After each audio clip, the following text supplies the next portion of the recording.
let's kick off day 2 with enthusiasm and purpose. Together, we're helping create a Bharat that rises higher every single day.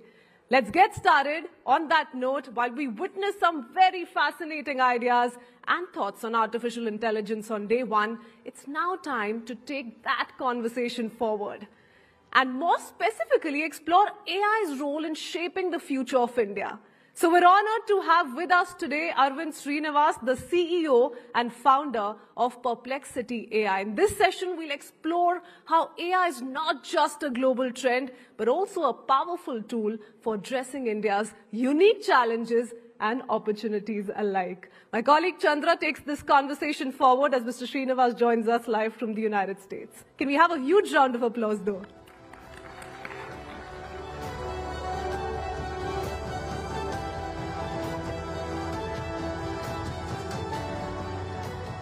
Good morning, everyone. Very, very excited to have one of the hottest AI startups in the world joining us live at the Rising Bharat Summit. Can we bring up Arvind Srinivas, please?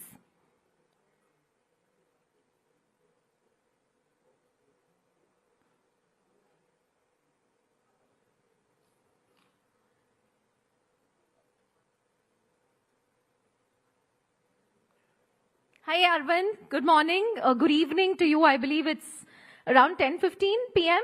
at your place. That's right. That's right. Yeah. Great to be here. Thank you for having me here. Thank you, Arvind, for joining us after, I'm sure, what was a very hectic work day. Thank you for making it at the Rising Bharat Summit. And we hope you can be with us in person very soon for our next event. But, it's going to be nearly 3 years since you launched Perplexity. And this was a period that sort of coincided with the rapid rise in AI around the world. Give us a sense of the state of play in AI today, because every day when I open my Twitter feed or when I open any news website, it's just so overwhelming, the pace of creation, disruption. As someone who's sitting right there in the hot seat in the valley, give us a sense of the state of play, Arvind. I think you're right. Like the last 2-3 months have been pretty insane in terms of the speed of progress. I would say, the industry moved faster in the last 3 months for me than my first 2 years of starting Perplexity. And that should say something, because I actually considered Perplexity to be pretty fast moving. And I don't think we've moved ever faster than ever before in the last 3 months. So I think that is being like accelerated partially by the entry of China and DeepSeek and many other models from China, like Alibaba's QN models and so on. So that definitely like put open source ahead of the closed models for the first time. And so that caused all the foundation model labs in the United States, which do not open source these models, but they still want to compete for being the best model in the market, to start releasing their stuff even faster and make the API pricing even cheaper and do a lot more things in a speed that was never seen before. So because of this, all these new capabilities are possible now, especially on reasoning, where the models can think and answer for harder questions. And also the models can go through a long chain of thought process before executing a very complicated workflow, like doing the work of an analyst, doing the work of a research analyst or like a professional researcher, doing background research or diligence research or anything. All these things earlier would require very sophisticated workflows, but now essentially get compressed to a very long-running chain of thought process with good orchestration of the LLMs and a bunch of tools and data providers and APIs and things like that. So that's creating all these new kind of products like deep research that was never possible before. And it's also going to lead to creation of things like agents, right? It's the workflows that actually execute tasks for us. And so that's going to change our impression of AIs from just chatbots and answer engines and research agents to like assistants and potentially vertical and horizontal. So that's why like this year is very exciting. Are you having sleepless nights though? Because the pace at which this disruption, it's so intense that it's taking days for a rival to launch a competing product and out-execute an incumbent. So how do you keep up with it? Well, there's no substitute to hard work. So we work pretty hard. That's why I'm like, after your call, I'm still going to go back to work. This particular that moment in AI is something that you just cannot miss. If you probably take a break and come back after 3 months, it'll look like the world has changed completely. Just to make sense of what I said, like imagine you were, end of December or early January, and if I told you there'll be DeepSeek, there'll be deep research, there'll be O3 Mini, and like all these different models and like agents and like all, image generation, all these things that happen in the first 3 months of the year, you would be like, come on, I know AI is moving fast, but this sounds too much. But that's literally what happened, right? And so if anything, we should expect things to move even faster for the rest of the year. So are you clocking 90 hours a week, Arvind, 100 hours a week? Have you stopped? I don't know. I try to work all my waking hour. And there's this quote of Jensen Huang, like I wake up, I work, and even when I'm not working, I think about work. I think that's basically what's happening, what's going on. And I really don't think anyone actually in the arena, like actually doing stuff right now, I don't think they're doing anything different from me. This seems like the bare minimum expectation right now. Right. So Perplexity, which began as this answer engine just under 3 years ago, the answer to Google as we knew it, you've recently crossed $100 million in ARR. Cursor, another AI-enabled coding platform, has also crossed 100 million in ARR in just 21 months. And Midjourney, reached 200 million in ARR with just 11 employees. And Bolt crossed 30 million in ARR with just 20 employees.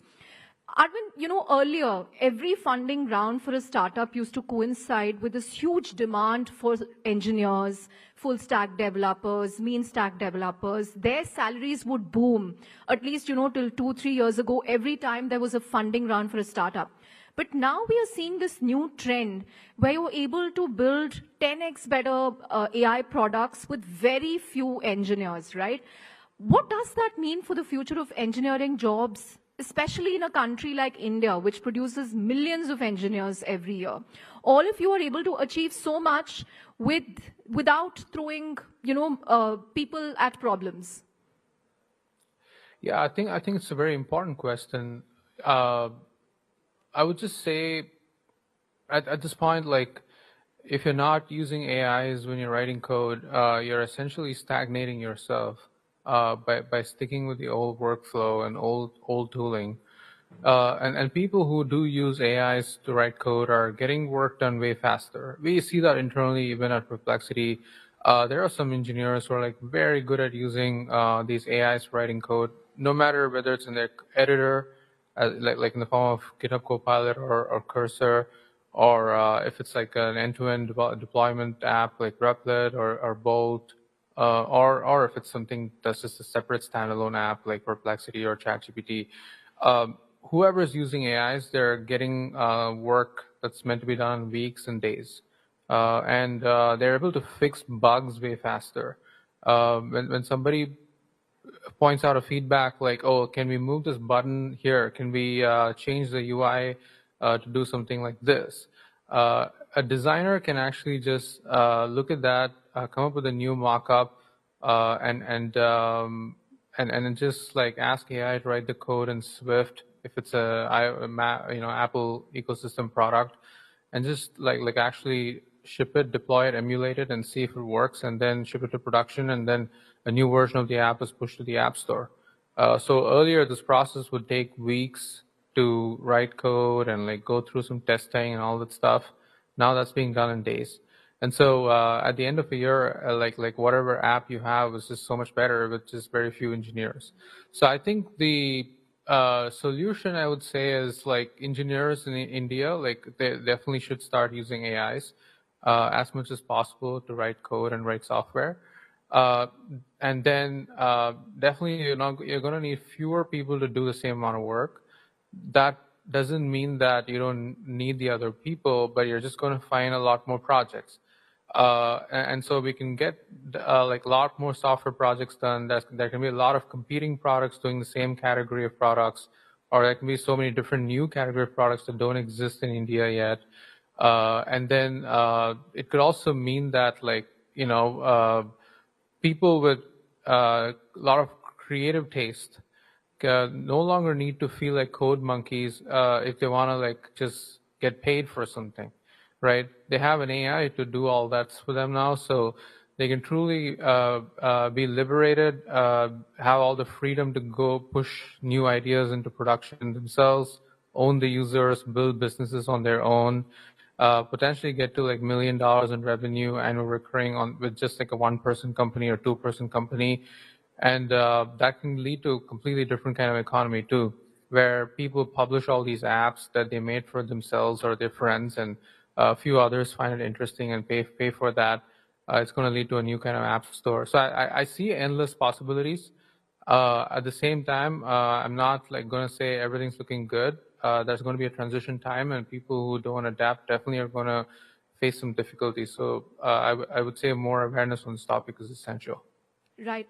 Arvind, you spoke about what engineers should be doing, but what do you think all of us should be doing? Anyone in the room who wants to experiment with AI, learn about AI, use it in their daily lives, how should they go about it? Where should they start? I think you should start literally from everything. And I'm, by the way, this applies to me. It doesn't mean people who are running AI companies know how to use AI is better. In fact, like, I still check emails in the same kind of way, or I'm still like moving around meetings and calendar appointments in the same kind of ways I used to do before. And now I've been thinking, okay, well, shouldn't you ideally be asking an AI to do these things for you? And preparing ahead of a meeting. Suppose you're going to meet somebody, or like you're going to meet like 5 people in a meeting, getting their bios ahead of time. Like you can enter anybody's name on Perplexity now and get a pretty good bio. You can enter 5 people's names together and it'll still do that for you. Automatically annotating your day ahead of time, being even more prepared. Sometimes you're going to a sell call, you're trying to sell your product to somebody.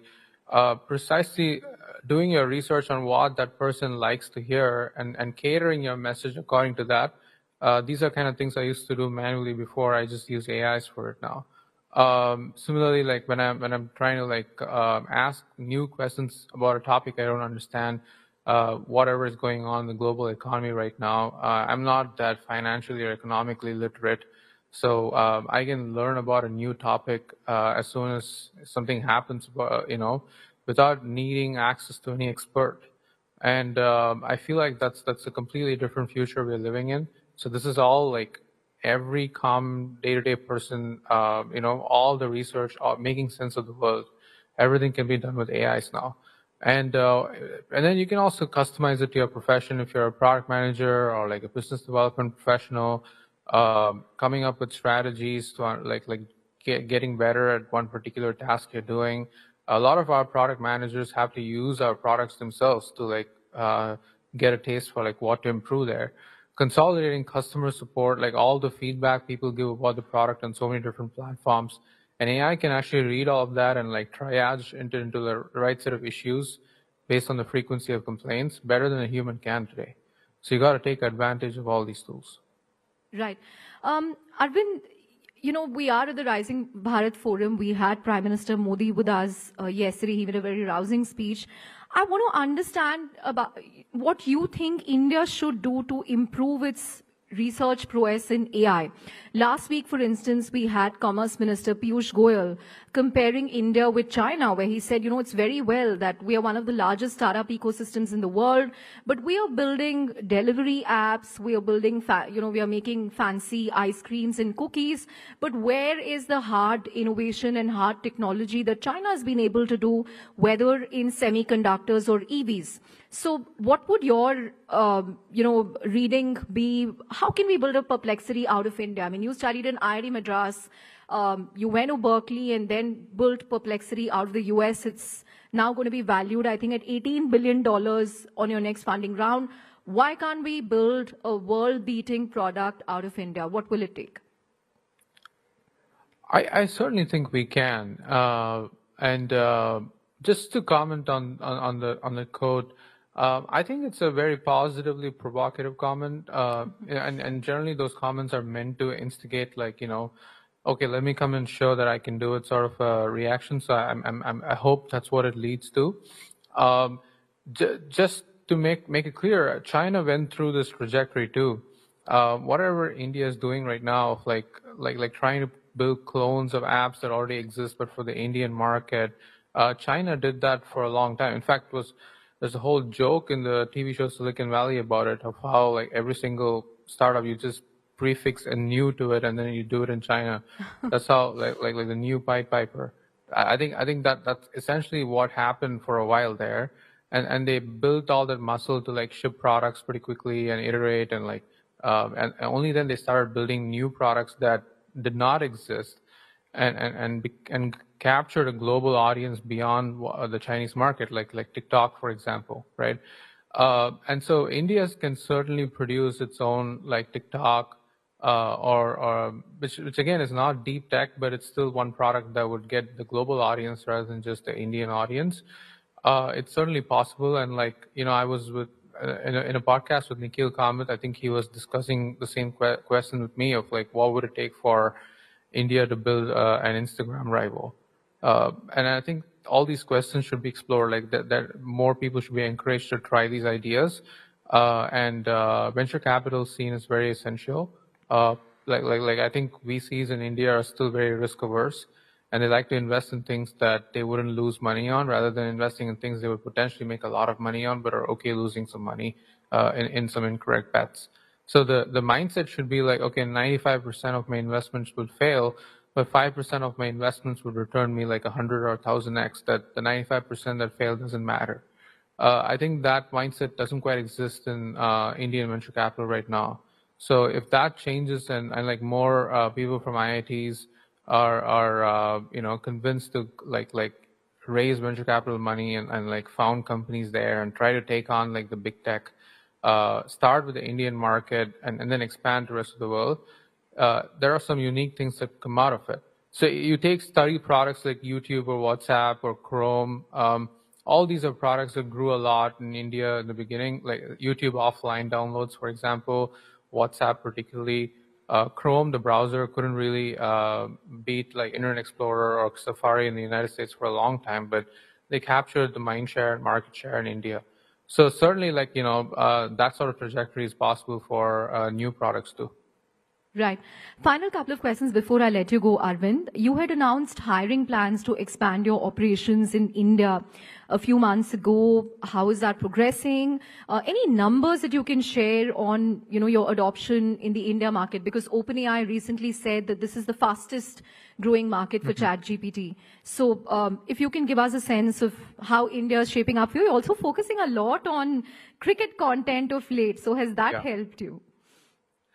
So India is in the top 10 countries for us right now, probably even close to the top 5 for, in terms of revenue already. I'm not even talking about usage, just even revenue, which has really pleasantly surprised me because our product is priced pretty expensively right now for the Indian market. Right? Sorry?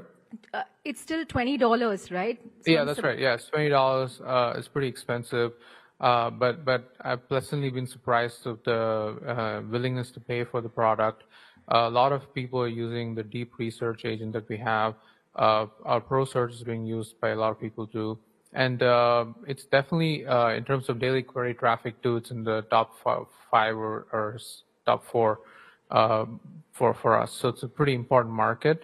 And I think like we've also been very pleasantly surprised by how fast it's growing. I'm sure that OpenAI is sharing similar statistics. And I did my research on this in terms of enterprise, like knowledge worker adoption. India is quite far ahead of like even countries like the United Kingdom, according to some research that's been done. And so a lot of people who are like digital knowledge workers, professionals, they're heavy adopters of generative AI, and they're big users of Perplexity and other products in this market. as for our hiring, I think it's honestly gone slower than I would have liked. We haven't actually hired that one person to really grow our business in India yet. We've got tons of applications. I definitely went through some of them, but to be fair, like we couldn't like go through the entire list. It was pretty complicated, and I would have to spend a little more time on this because the expectation was only people with like some amount of experience with like general manager or like business development would apply. But basically, the interest was so big that wide array of people with different set of skills applied, and so many referrals from people I know as well. So it got overwhelming to a point where I decided I would wait for a while and make sense of like what we really need there before expanding. And yes, like focusing on cricket is very important. There are lots of searches on cricket that are already happening on Perplexity, and we want to keep growing that. And we plan to also incorporate other content that's interesting to Indian audience, like entertainment, TV shows, movies, all local results, better support for languages. All these things need to be there for a product to be widely useful to the Indian audience. Right. India-specific pricing coming, Arvind? Yeah. Okay. I don't know the number yet, but we're definitely thinking about it. Yeah. So we can expect a lower number to subscribe to. Yeah, public. absolutely. Yeah, I think that's the right strategy. Many other consumer subscription apps have done this, like Netflix, Amazon. So definitely that's the way to go. Obviously, our inference is expensive. We don't want to like put a lower tier quality product just for like saving costs there. So we're trying to figure out a way to distill some of the open source models, make it more efficient, and like what should be in the lower tier plan and what should be in the higher tier plan. Like we're trying to think about it. Right. Last question before I let you go. What's the one piece of advice in the AI industry that you deliberately ignore?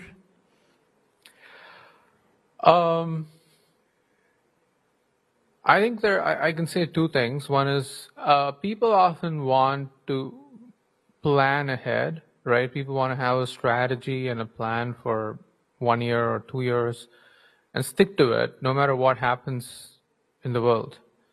I think that used to be a fine strategy when the world was moving a lot slower. It doesn't hold true anymore. Like everything changes pretty fast. Whatever you think doesn't work well, and so you kind of build around that. You're just like flummoxed when something happens in like reasoning, for example. So if you assume agents don't work and then agents start working, like what do you do? And similarly, if you assume something's really going to work and speed of progress is like slow there, what do you do? So you have to be pretty flexible and fast moving. And so I don't actually plan the company for more than 3 months right now. This is not the best way to run any company, but in AI, it happens to be like a perfect strategy for us. The second thing I would say is a lot of people try to work backwards from what the user wants, narrow down the problem into like a very specific set of things, and build for one particular demographic or vertical. It's a very established advice in any kind of company, be it consumer or enterprise. The problem with AI, though, is you're building with a generic piece of technology.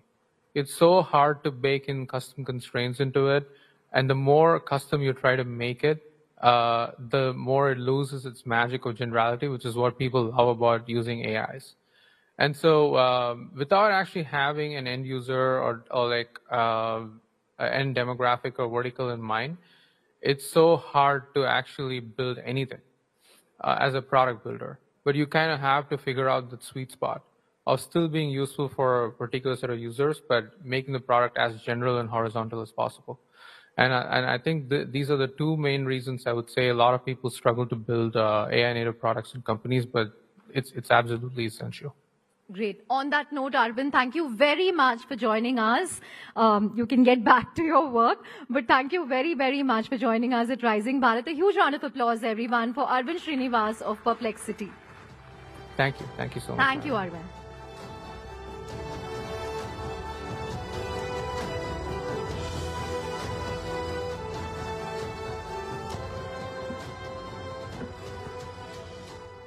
Well, what an insightful session, isn't it? A huge thank you once again to Mr. Srinivas for sharing his expertise and vision on how AI is shaping the future of this country. And ladies and gentlemen, up next in the forum, we discuss a topic that has taken the world by storm over the past few weeks. The television series Adolescence, which has undoubtedly sparked a much-needed conversation about the complexities and realities of growing up in the modern world, especially in the digital age. And for those who are not quite familiar with what the series is all about, it portrays the lives of teenagers navigating their social, emotional, and digital landscapes. The show has opened a window into the struggles and pressures that many adolescents and their parents face today. The limited OTT series has created space for an open and honest conversation about what it really means to be a parent in the current digital times, and how together we can equip ourselves with the tools, strategies, and perspectives that are needed to navigate this ever-evolving era for the young, for the current generation. So we welcome our esteemed panelists for this session, Mr. Harpreet Singh Grover, founder, The Curious Parent, along with the Dr. Amit Sen, Director, Senior Child and Adolescent Psychiatrist, Children First, and Sonal Mehrotra joins them and takes this conversation ahead. Can we have a huge round of applause, please?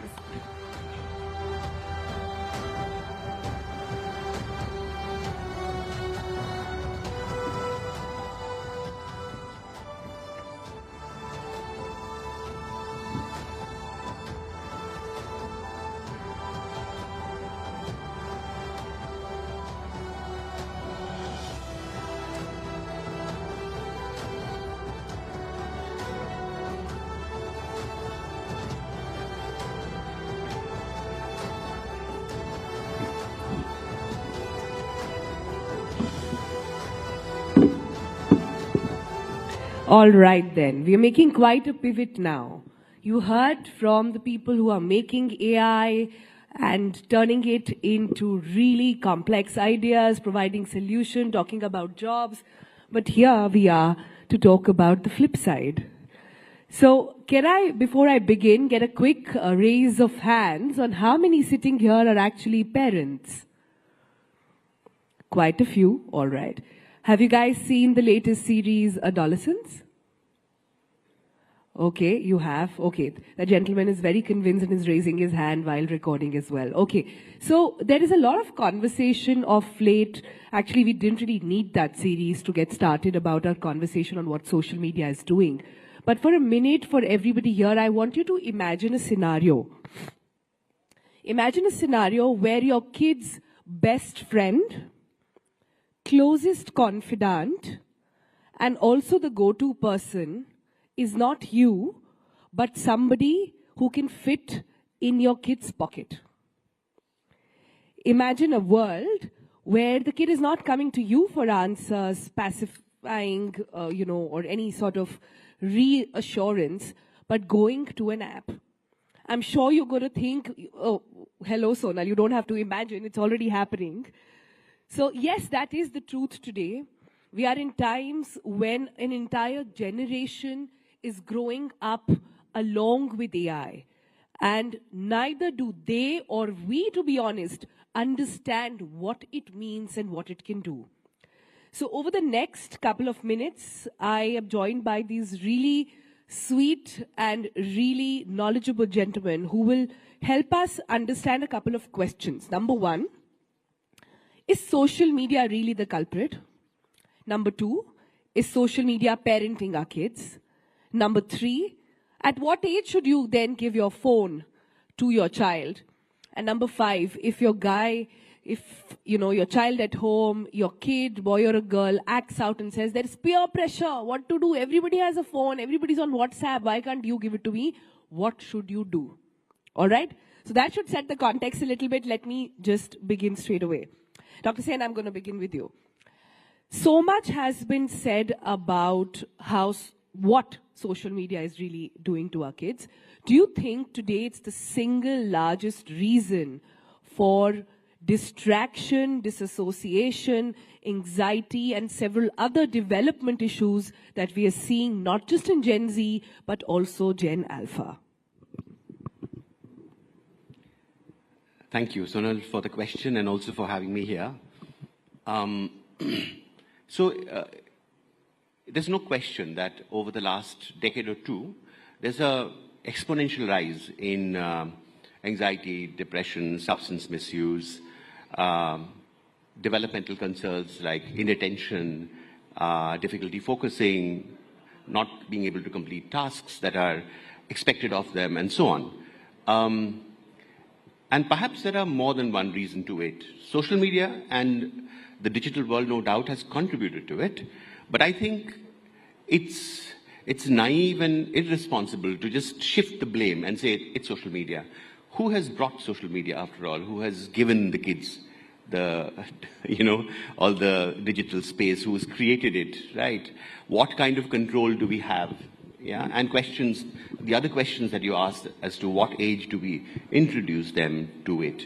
And also other big questions as to what kind of role as adults do we play in our children's lives? What kind of agency or responsibility that we have over there, right? So to shift the blame and say social media it is, and all the digital gadgets that they have surrounded, they are surrounded with, that I think is a little callous. Okay. I was expecting Dr. Sen to say that and push the needle towards parents, saying, "Aap hi to phone de rahe hain. So, fix yourself. Why are you blaming social media?" I was expecting him to say that. He's done exactly that. But here we have another voice of parents. Harpreet is here. Harpreet, social media is both a device for endless possibilities, but also a Pandora's box of absolute risks. How much of it is actually only the parents' fault? And I want you to be a little kind towards all the parents sitting here in the audience today, who are hardworking parents, who are double income households, where the mother and the father both go to work. Largely, most of the work at home is the add-on that the mother has to do. In that time, to put the blame solely on them, is that really correct? So I would say two things. First, the show is about a 13-year-old who kills a girl, okay? And that is what the show is about and how that has happened. And what struck me about the show was that this entire family seems normal. It's a hard-working father, a mother who really cares. एक बच्चा भी नहीं है, दो बच्चे हैं घर में, so they have the mother is stay at home. Sorry? The mother is stay at home. The mother is stay at home and full-time mom. And she genuinely cares. All of them care. Like the father and the mother, in the end, they're talking and saying, could we have done something different? Like that is their conversation. Like where did we go wrong? And I think, like you said, today we are busy as parents. And this is the story of each and every home, right? And I want to take and like all of us are good parents, but sadly, being good parents, having good intentions about our child is not good enough now. And I want to take a step back to history on why this has happened. If we go about, so human beings are 2 million years old, industrial level, and always babies have grown alongside parents. Look, for these 2 million years old. About 300 years ago, when the industrial revolution happened, the first time parents were separated physically from a child's life. So they had to now go to factories and the child had to be sent somewhere. Okay, so the child could no longer be the parent. That is the first thing that happened. Wo bhi theek hai, that was also okay. The second thing that happened was when technology came, parents start to use it. Then we have some time with the child, but we are mentally absent. Yeah, so that was the second blow. And the third blow that happens is when the child also uses the same technology. Now, all of this happens with a tired parent who's going to work to earn enough for the house, for the home, a mother who's also tired. Everything happening with good intentions. So let me go back. This is the first time in history that this is happening. Being a good parent is no longer good enough. One needs to understand a little bit about what constant screen can done to a child. For example, a 2-year-old, when they see screen for too long, they will not learn to speak. They will actually not learn to speak. And a child at the age of, like what happens in the series, can kill somebody just because they are not emotionally regulated and they are not connected to their parents. So, guys, did you notice what happened here? My first question was on, can you blame social media? The answer was no. My second question was, can you blame parents? The answer was again no.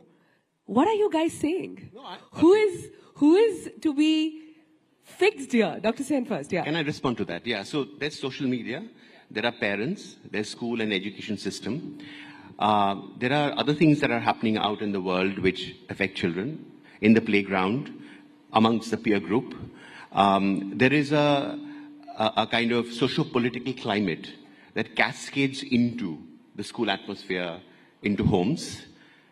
So it's not one thing that you can blame.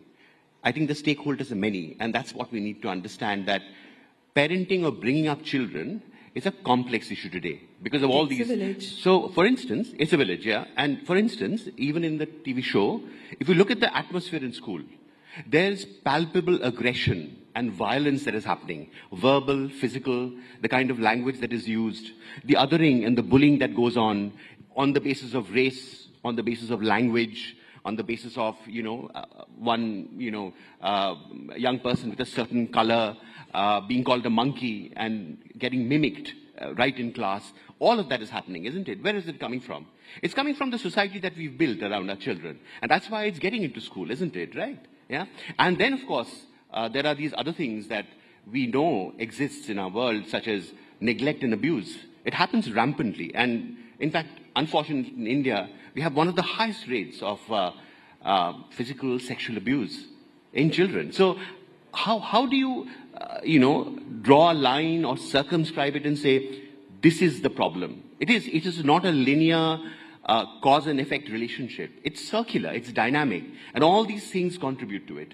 And that's what we have to be mindful of. That just being a good parent, as you're saying, is not going to cut it. We have to be mindful of all that is happening in the world around them, to be able to protect them, to be able to have... I disagree, absolutely. I disagree with the way you have framed the question, in the sense of who is to blame here.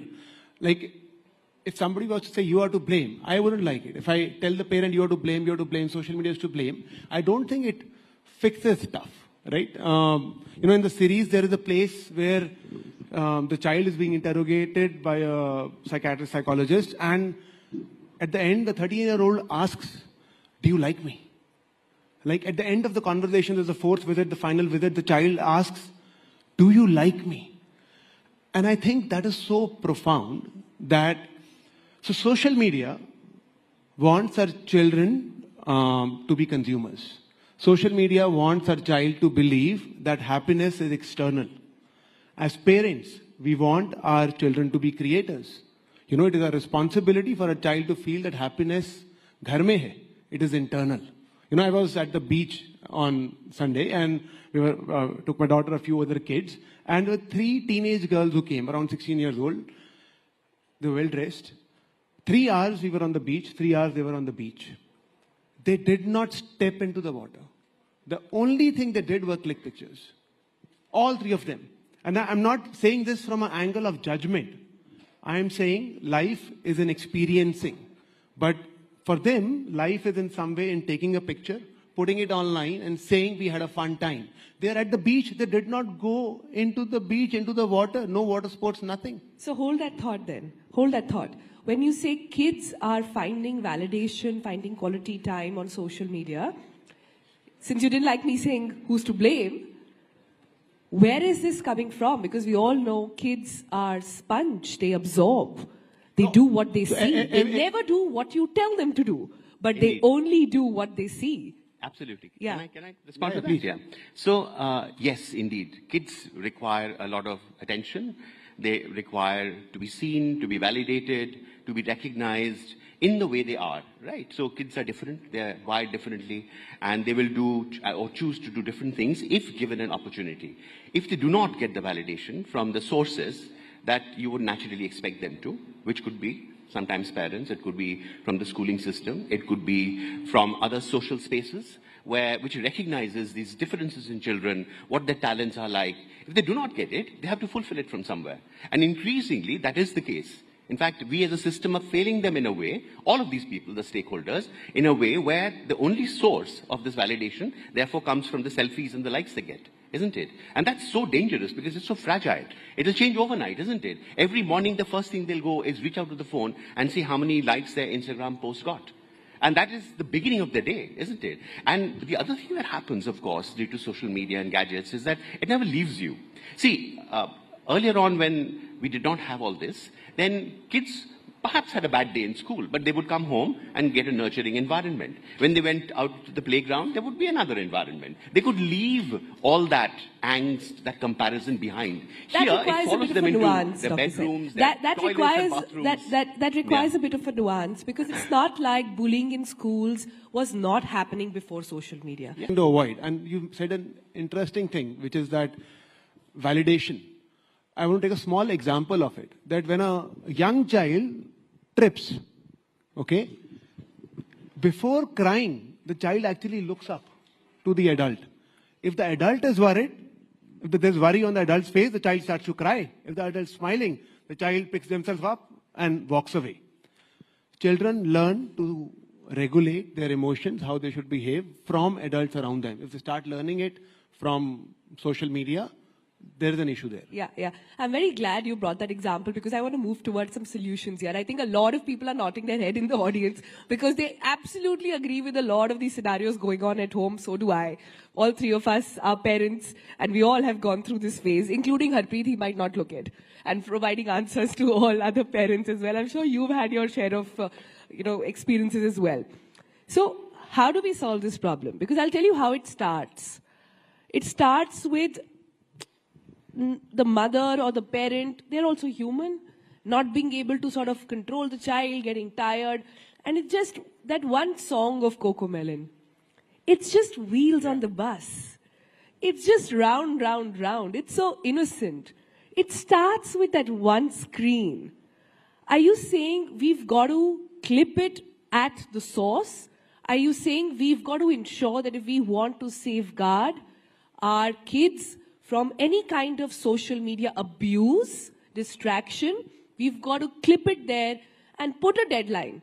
Do what other countries have done. 13 countries I counted yesterday in my research have now said that there will be no social media until 13. Are you saying we've got to cut the umbilical cord right there? Harpreet first and then Doctor. Social media cord, 100%. There is no doubt about that. Till the age of 13, maybe even couple No of... phones. No smartphones Okay, to 13. so I'm saying, I'll tell you. The parent will say, but the school gives homework on phone, right? Or the parent will say, my child goes out. Let me take an example. A 13-year-old actually said, my father does not allow me to go to tuitions alone. वो बोलते हैं किसी को साथ में लेके जाओ. And we have always been so worried about the child's physical security but we have forgotten about this mental security about the child, right? So replace the smartphone with a feature phone. Give the child a smartwatch. I'm saying both of these are enough from a safety perspective. Give the child a laptop. Ensure the child understands that their history and etc., all of that are open to you. There is no question of privacy on internet for a 13-year-old or a 12-year-old. There is no such question. For a child to say, this is mine, you cannot see, that doesn't work because their brain is still not developed. Not in India, but clearly in other places. I'm saying so many of Even us are... in India. So far. And the last thing I want to say is that it is important to remember that when we give our child a smartphone, we not only give our child access to the world, we give the world access to our child. And who will access our child is something that as parents we should know. And having simple rules in the house can just help everything. Like in our case, screen time, our daughter's 9.5, is on weekends, 1 hour each. That's it. That's the screen time. Okay. I'm saying this also because there are movements now going across the globe on smartphone-free childhood. People are signing up, celebrities in Hollywood, etc., are all signing up to say, boss, this can't happen. You've got to ensure and prevent your kids. Since you said in your opening remark that just taking the phone off is not enough, I want to understand then what do we do? We've discussed this in the past when if there is an age for drinking, there is an age for driving, should there now be an age to actually use social media? Oh, absolutely. And is that practical enough? Like, is that even possible in the age of AI? Don't you think the kids will find a solution anyhow? Yes, absolutely. So, and they will. In fact, if you actually be too punitive or harsh about it, if you like become a strict parent who's putting their foot down without actually negotiating with kids, especially once they've become 10, 11, 12, then they'll find their way. They'll go to their grandparents, they'll go to their older sibling or a cousin, or borrow it from their friend. So it's very important that we factor that in. So gadgets and the digital world is not all social media. There are many other things that happen on it. And as Harpreet was saying, that we can be mindful of what we give to the child and the discussions that we have.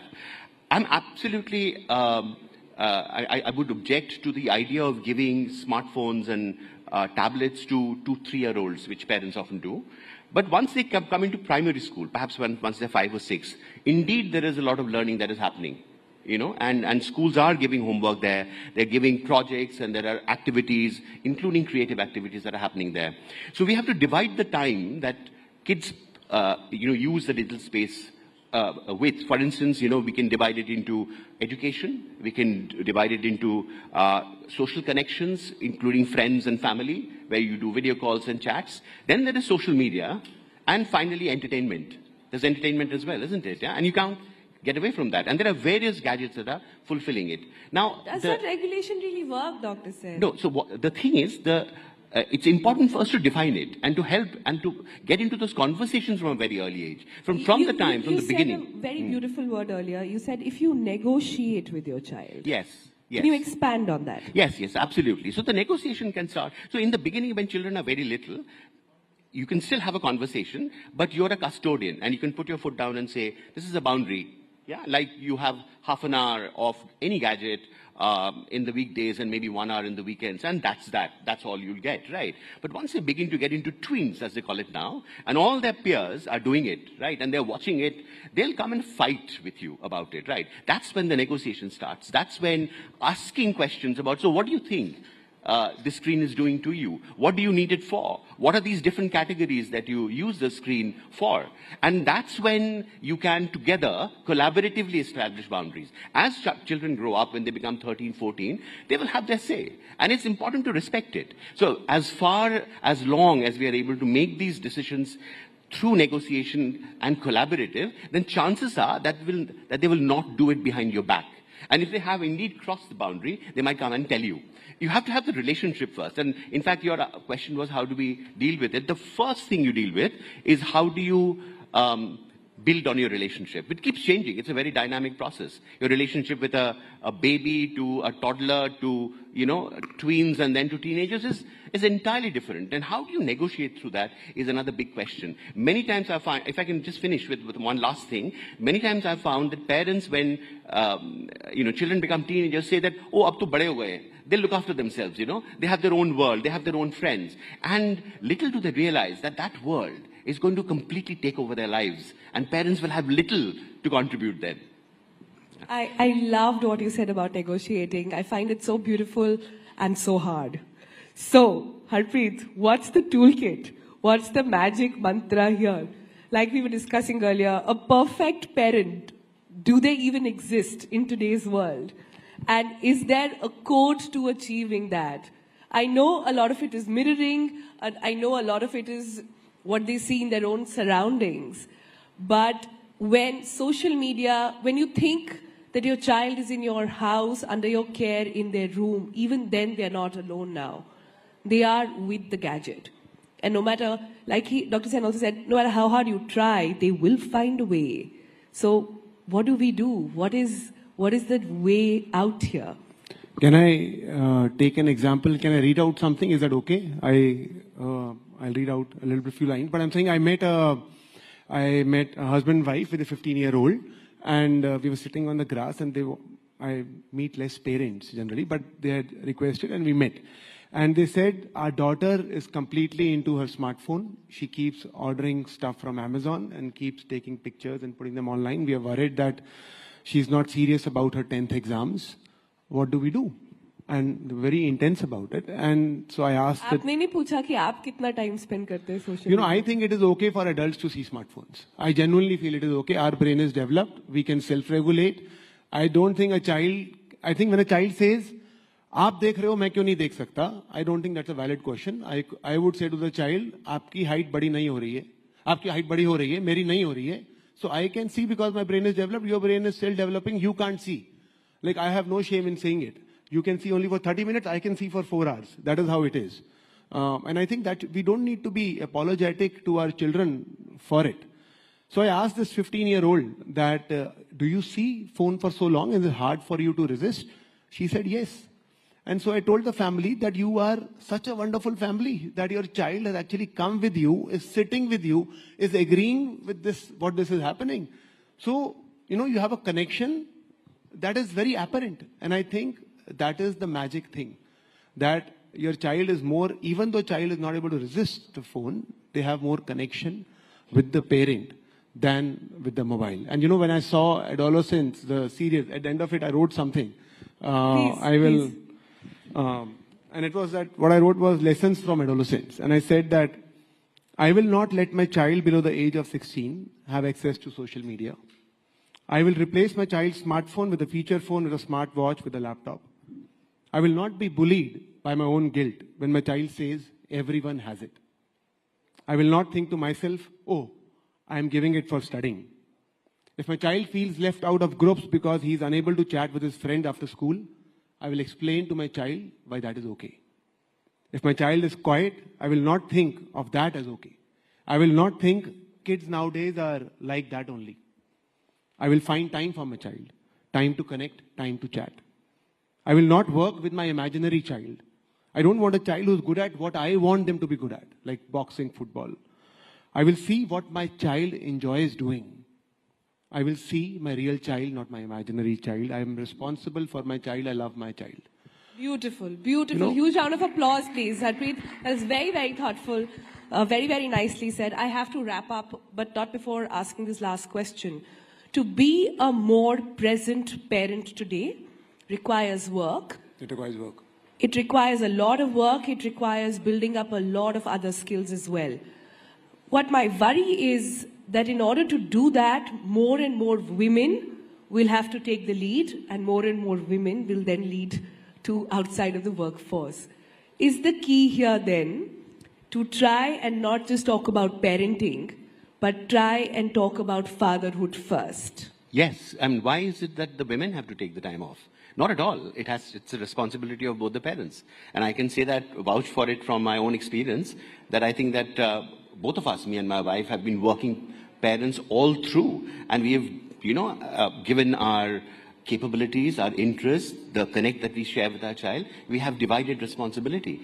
And it is an equal duty and responsibility of both parents to find the mind space, to find the resources within and in their immediate vicinity to be able to give to their child. And it definitely takes work. It has to have investment of your energy, of your mind, and other resources that you have. And you have to prioritize parenting as one of the top things that you do. Indeed, in my opinion, if you are engaged with your children as they grow, you grow as parents, as human beings. And that is the most wonderful thing, actually. It's challenging. And of course, I'll wait to hear from you, Harpreet, as your kid becomes a teenager, and how many of these plans work, because sometimes they don't. And you have to work on, you have to constantly think on your feet. And that is what challenges you as a human being, Yeah. And you're constantly growing. You're constantly confronting the realities in the world. But one of the things that you said really touched me was seeing your child as who they are. Understand that every child is wired differently, and my child is also different, unique, and we'll welcome and accept them just the way they are. I think these are complex questions with very nuanced answers. And like I said, a perfect parent does not exist, but the journey towards reaching that is somewhat beautiful. Thank you both for joining us. I'm very glad we could have this chat as we're talking about youthful aspirations right here on Rising Bharat. Thank you both. Thank you so much. Harpreet and Dr. Amit Sen, please, ladies and gentlemen. Thank you. Thank you. Thank you very much.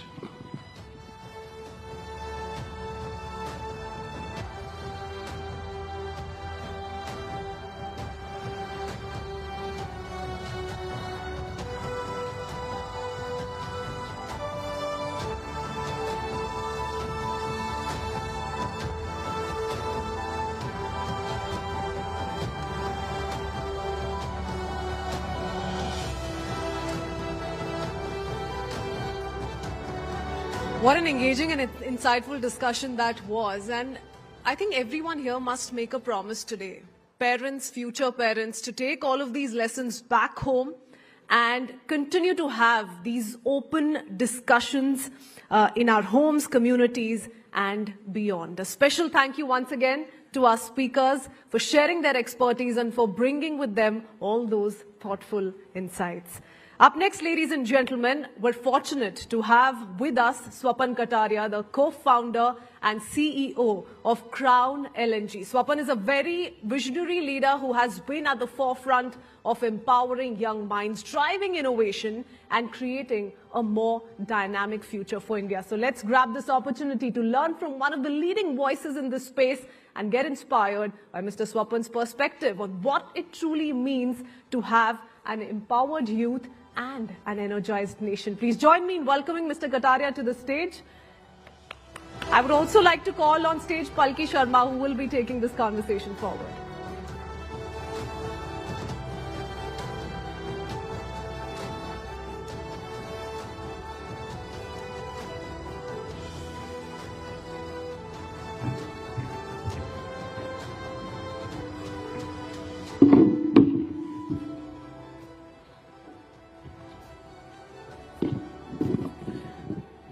Namaskar, good morning.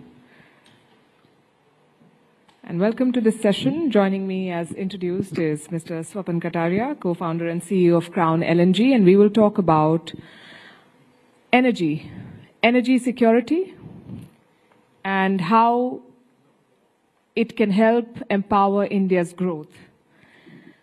Mr. Kataria, first of all, thank you for being here. And India is the world's most populous country, also among the youngest.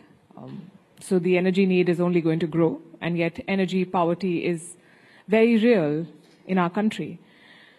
How do we bridge this gap between the demographic dividend and this lack of access, equitable access to energy? And how does LNG fit into the picture? Palki, first of all, thanks for having me. And energy is a very complex subject. I don't disagree with you. I think India needs to address it on every front. For 1.4 billion people and growing, we need every kind of energy that is out there. LNG is only one aspect of it. We have coal. Everybody, I'm sure, has heard about solar and wind. I don't think there's anybody in the world who hasn't thought of being green. But at the end of the day, I think one of the major players in the future that I see in India is nuclear power. So if you mix all of them, and the new technologies that we haven't even seen yet would probably come out mostly in storage that I see, I think added together, India needs to grow on every front. It should not be that, oh, you know, we have solar growing and not focusing on LNG, LNG growing and not focusing on coal, coal growing and not focusing on nuclear. I think all of them have to move forward together if we really want to grow.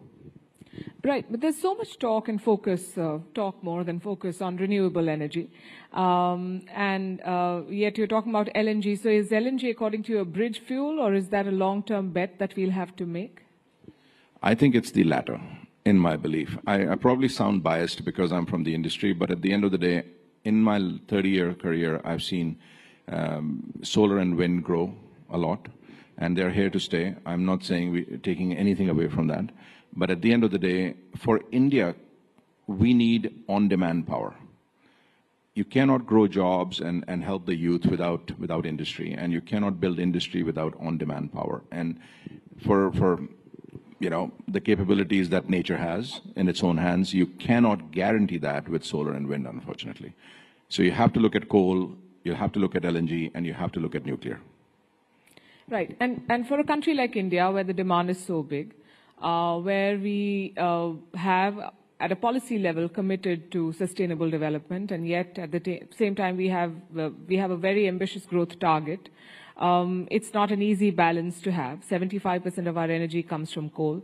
Do you think that in the near future it would be possible for India to decouple from coal? I don't think so. An honest acceptance. Of course, we have to work responsibility to grow less, and I think we have to focus on technologies like carbon capture. If you wanted to run a diesel-fired plant in the mountainous region, or you do a coal-fired plant, if you were capturing every ounce of that carbon coming out, not creating any atmospheric carbon at all, that could be a huge solution. I don't see India working towards carbon capture at all. No, I shouldn't say at all, but not at the pace it should be. Maybe that is a different aspect that we should think about, just from a different angle. Right. And you mentioned nuclear energy, and that is something that a lot of countries are increasingly turning to. How do you see India in that space, and what sort of progress, according to you, have we made, and what are the points that we need to focus on? So I think if you ask me from the outside, I'm not a nuclear physicist or something, but I have a simple logic because I've been in the industry for so long. I think India's dependence on nuclear is limited because of the participation of uranium, which India does not have, and it's very difficult to enrich it. So you're ultimately going to be dependent on the US or Russia or Canada, whoever has that uranium. But India does have thorium. So there are nuclear technologies out there which India can develop indigenously, and I don't think there's enough focus doing it, honestly. I think there should be. The other thing that I see where you say transition fuel for LNG, I think nuclear plants take a long time to happen, and they're not that simple to just create overnight. So is LNG going to play a role over the next 10, 20, maybe even 30 years? I see it 100%, yes. Energy security, of course, is an economic issue, an imperative. It's also a geopolitical issue. There's a reason why we call it a strategic asset. And geopolitics is changing at a rapid pace. How do countries like India, which are dependent on energy sources from outside in a big way, ensure that while their demands are met, their sovereignty is not compromised? Very difficult question to answer, but let me try. So when we think about energy security, we always use energy security as two words in the same sentence, but security could be in different aspects. You need a tank, you need a plane, you need defense, you need missiles, you need so many other things for defense. Energy, on the other hand, adds value to security from a geopolitical standpoint. It helps you kind of, keep working with your friends rather than your enemies. And then once you get dependent on them, it's very difficult to pick a fight with them. It's like getting married. It's not easy to take a divorce. And when you do, it always leaves a trauma. So I think India will have to choose its LNG partners or coal partners or nuclear partners very carefully. But I still feel coal and nuclear, India can do it on its own. LNG is something it cannot. But it has to be a part of that energy mix. Because there are areas, there are specific requirements where every industry will be needing different kind of fuel. Because if you wanted to do something in Kashmir, for example, it's very difficult to take a gas pipeline there in the mountains. So you would need a different kind of electricity plant or a power generation unit in Kashmir as compared to something closer to the shore where you can develop larger industry which will need maybe coal or gas. So it will be very region specific and demand specific. So if, let's say, Assam comes along and says, oh, I need to grow industry in Assam, or Kashmir comes along, I don't think it's easy for them to get gas. So we're not focusing on targeting our marketing there, for example, but the nuclear would be great if it can work there. That was the premise of globalization, one of the many, that if you have money at stake, if you are linked to each other through businesses, then you will not pick a fight. But we've seen that being uprooted over the past few years, first between Ukraine and Russia. And energy was what linked them, Russia and Europe, more like. And then we are seeing what we are seeing in terms of the tariffs that are being imposed across the world. This is a particularly complicated matter because you cannot build these supply lines overnight. You cannot even end them overnight. It takes years of investment and effort to do it. In this current scenario of flux, what would be your advice to policymakers? I think, as I said earlier, indigenous technologies need to be grown.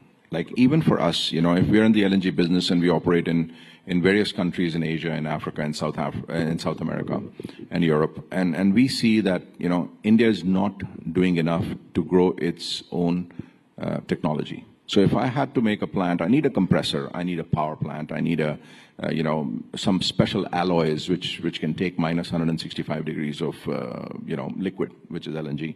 So they're not available in India. So I think the industry is not being able to grow. If it was available in India and Indian government was doing enough to create those patented technologies within India, it would certainly have less dependence on overseas. Indeed. Let's talk jobs now.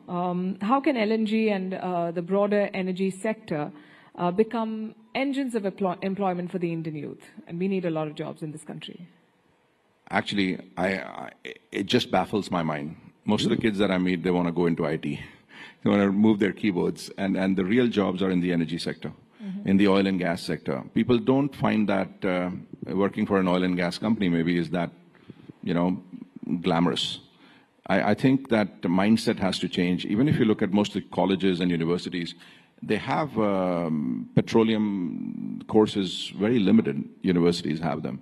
I think that skill set development has to be there because, we are having, power plants which don't have skill set available for people to run it today because there are not that many youngsters going into that field. So I don't think the government can do it alone though.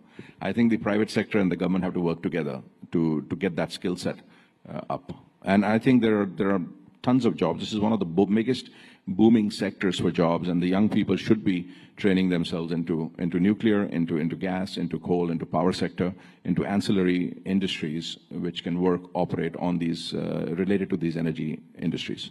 Is that a conversation that you've initiated as a leader in this space? Because from what I understand, the current government has put a lot of focus on skill development. We've had a ministry in place for more than a decade now, and you think that there's a skill gap to engage the Indian youth in the energy sector. Is that a conversation that's even happening?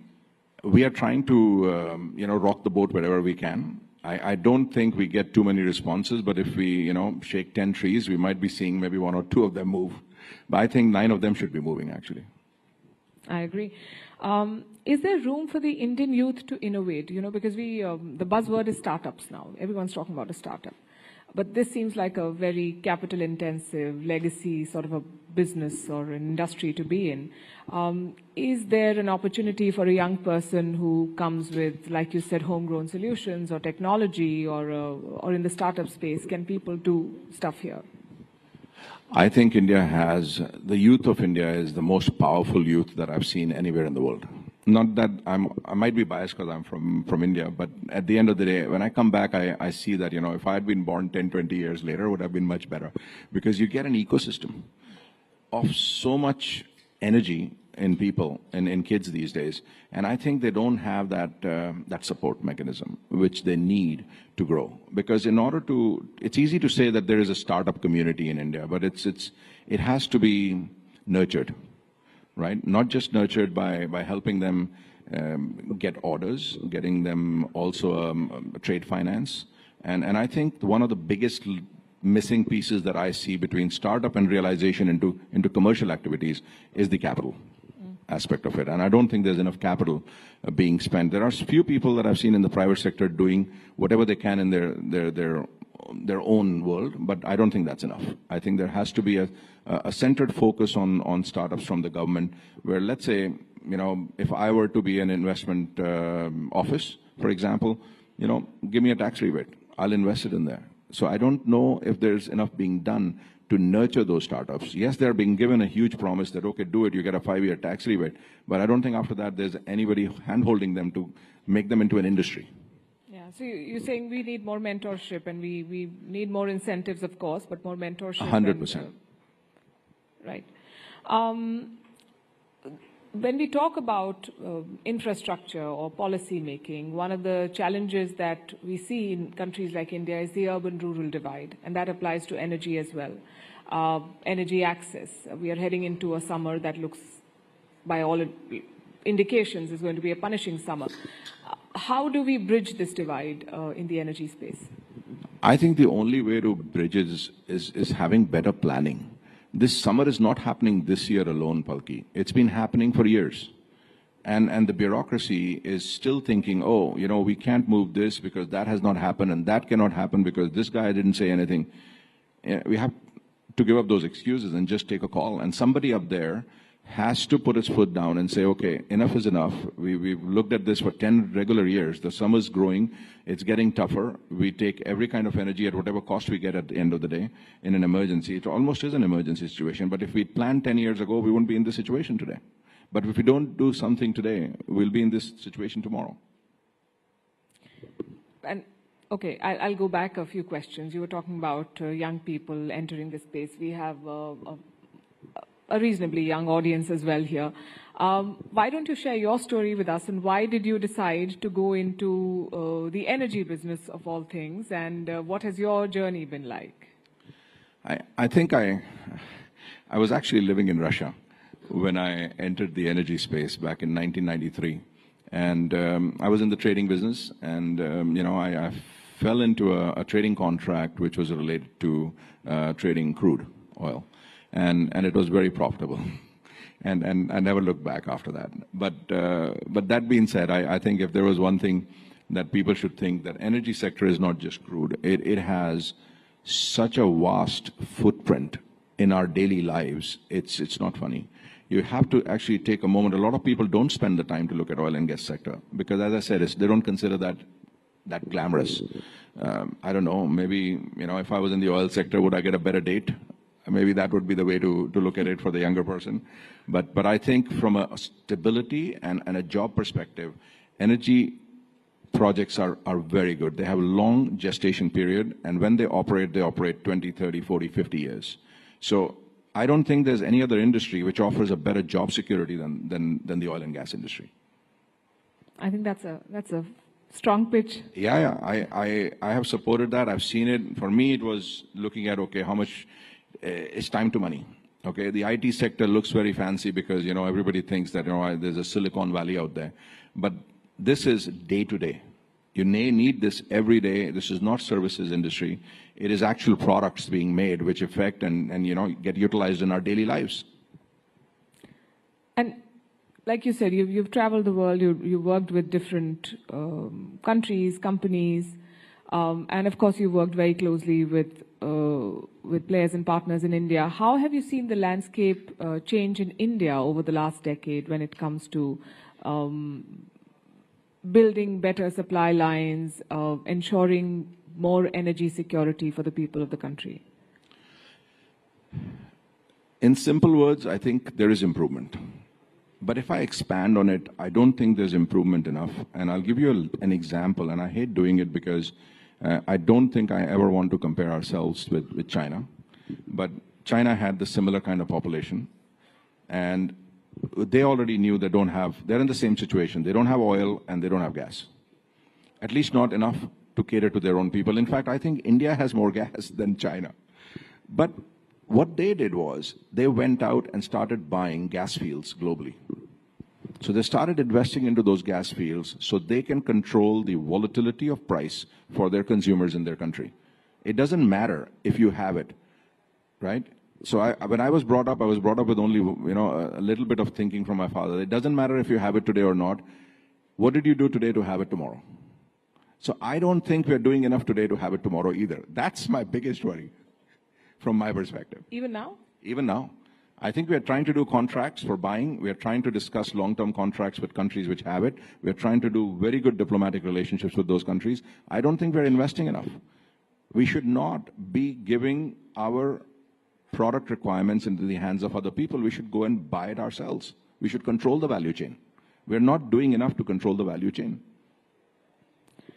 We've set ourselves a target to become an energy secure country by 2047 as part of our larger Viksit Bharat dream. Do you think we'll get there? Is that a very tall target to have set? So I think I'll be blunt about that as well. Doing what we are doing now, we won't get there. But given the time frame between now and 2047, we have the ability to do it. But the steps have to be taken now. So you're saying that the gap is at the policy level? That's what I see. Right.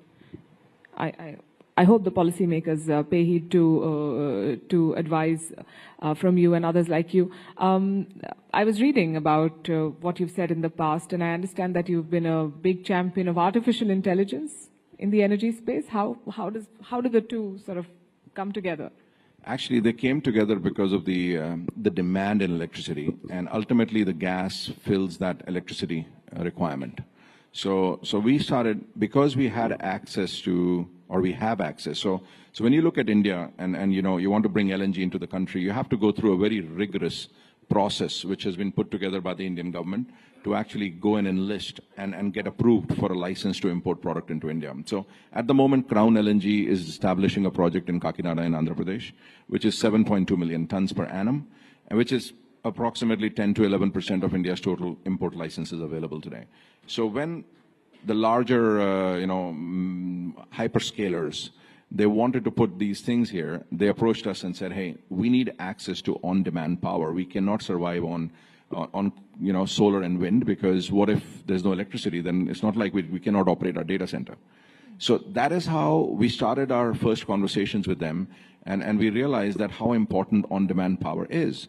And it's not just about running a data center. Then we started getting into complexities that does your data center have double redundancy, a triple redundancy, or a quadruple redundancy?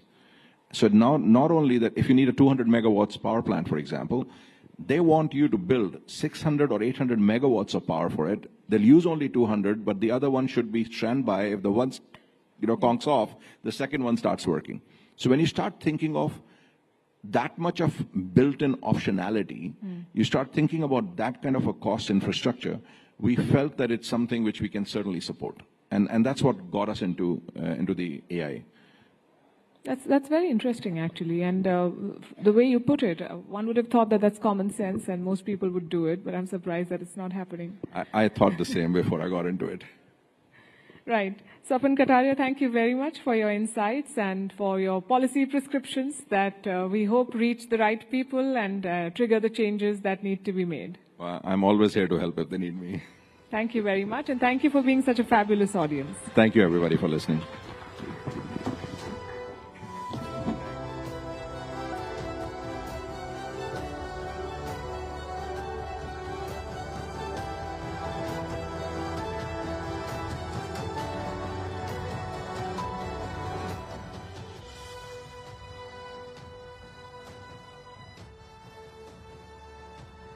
A huge thank you to Mr. Kataria once again for this very incredible session. Thank you, sir. Thank you, Palki. And to all of you for being such an engaged audience as we continue to build an environment where our youth are not only inspired but given the tools and the opportunities to make a lasting impact. And with that, let's transition to something that's turned into a hot topic. Not now, since quite some time. In recent years, though, weight loss has become a popular subject that has drawn great interest with the rise of various diet trends, fitness regimens, and of course, weight loss medications. Today, a select panel of experts will help us unravel the complexities of weight loss medications, from understanding how these drugs work to exploring their effectiveness and potential side effects. We will be covering a range of important topics and issues to guide anyone looking to better understand this trending topic of discussion and debate. So without further delay, let's dive into this crucial conversation. Please join me in welcoming Winslow Tucker, President and General Manager, Eli Lilly and Company, India, and Dr. Chandrakant Laharia, Public Health Policy Strategist. May I also invite Sonal to once again take this conversation forward.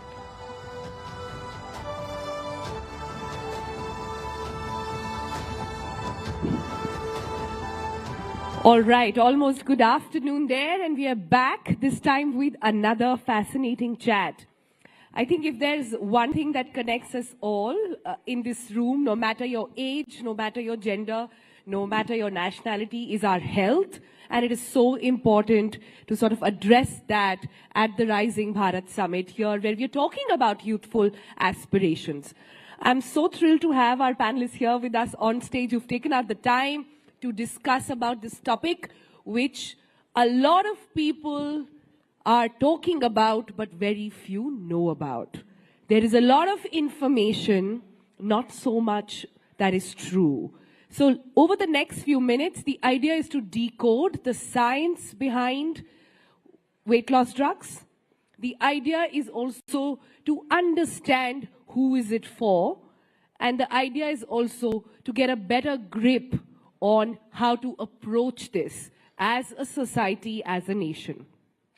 So let me take the first question to Dr. Laheria then. Dr. Laheria, we are the obesity capital in so many ways. Our numbers are almost there in the top 3.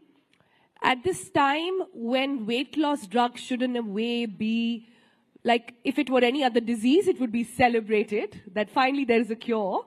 Why is it that we are looking at these drugs as you're not sure what is it for or what's happening? So can you begin by first defining what have we understood wrong about obesity in general? Thank you very much.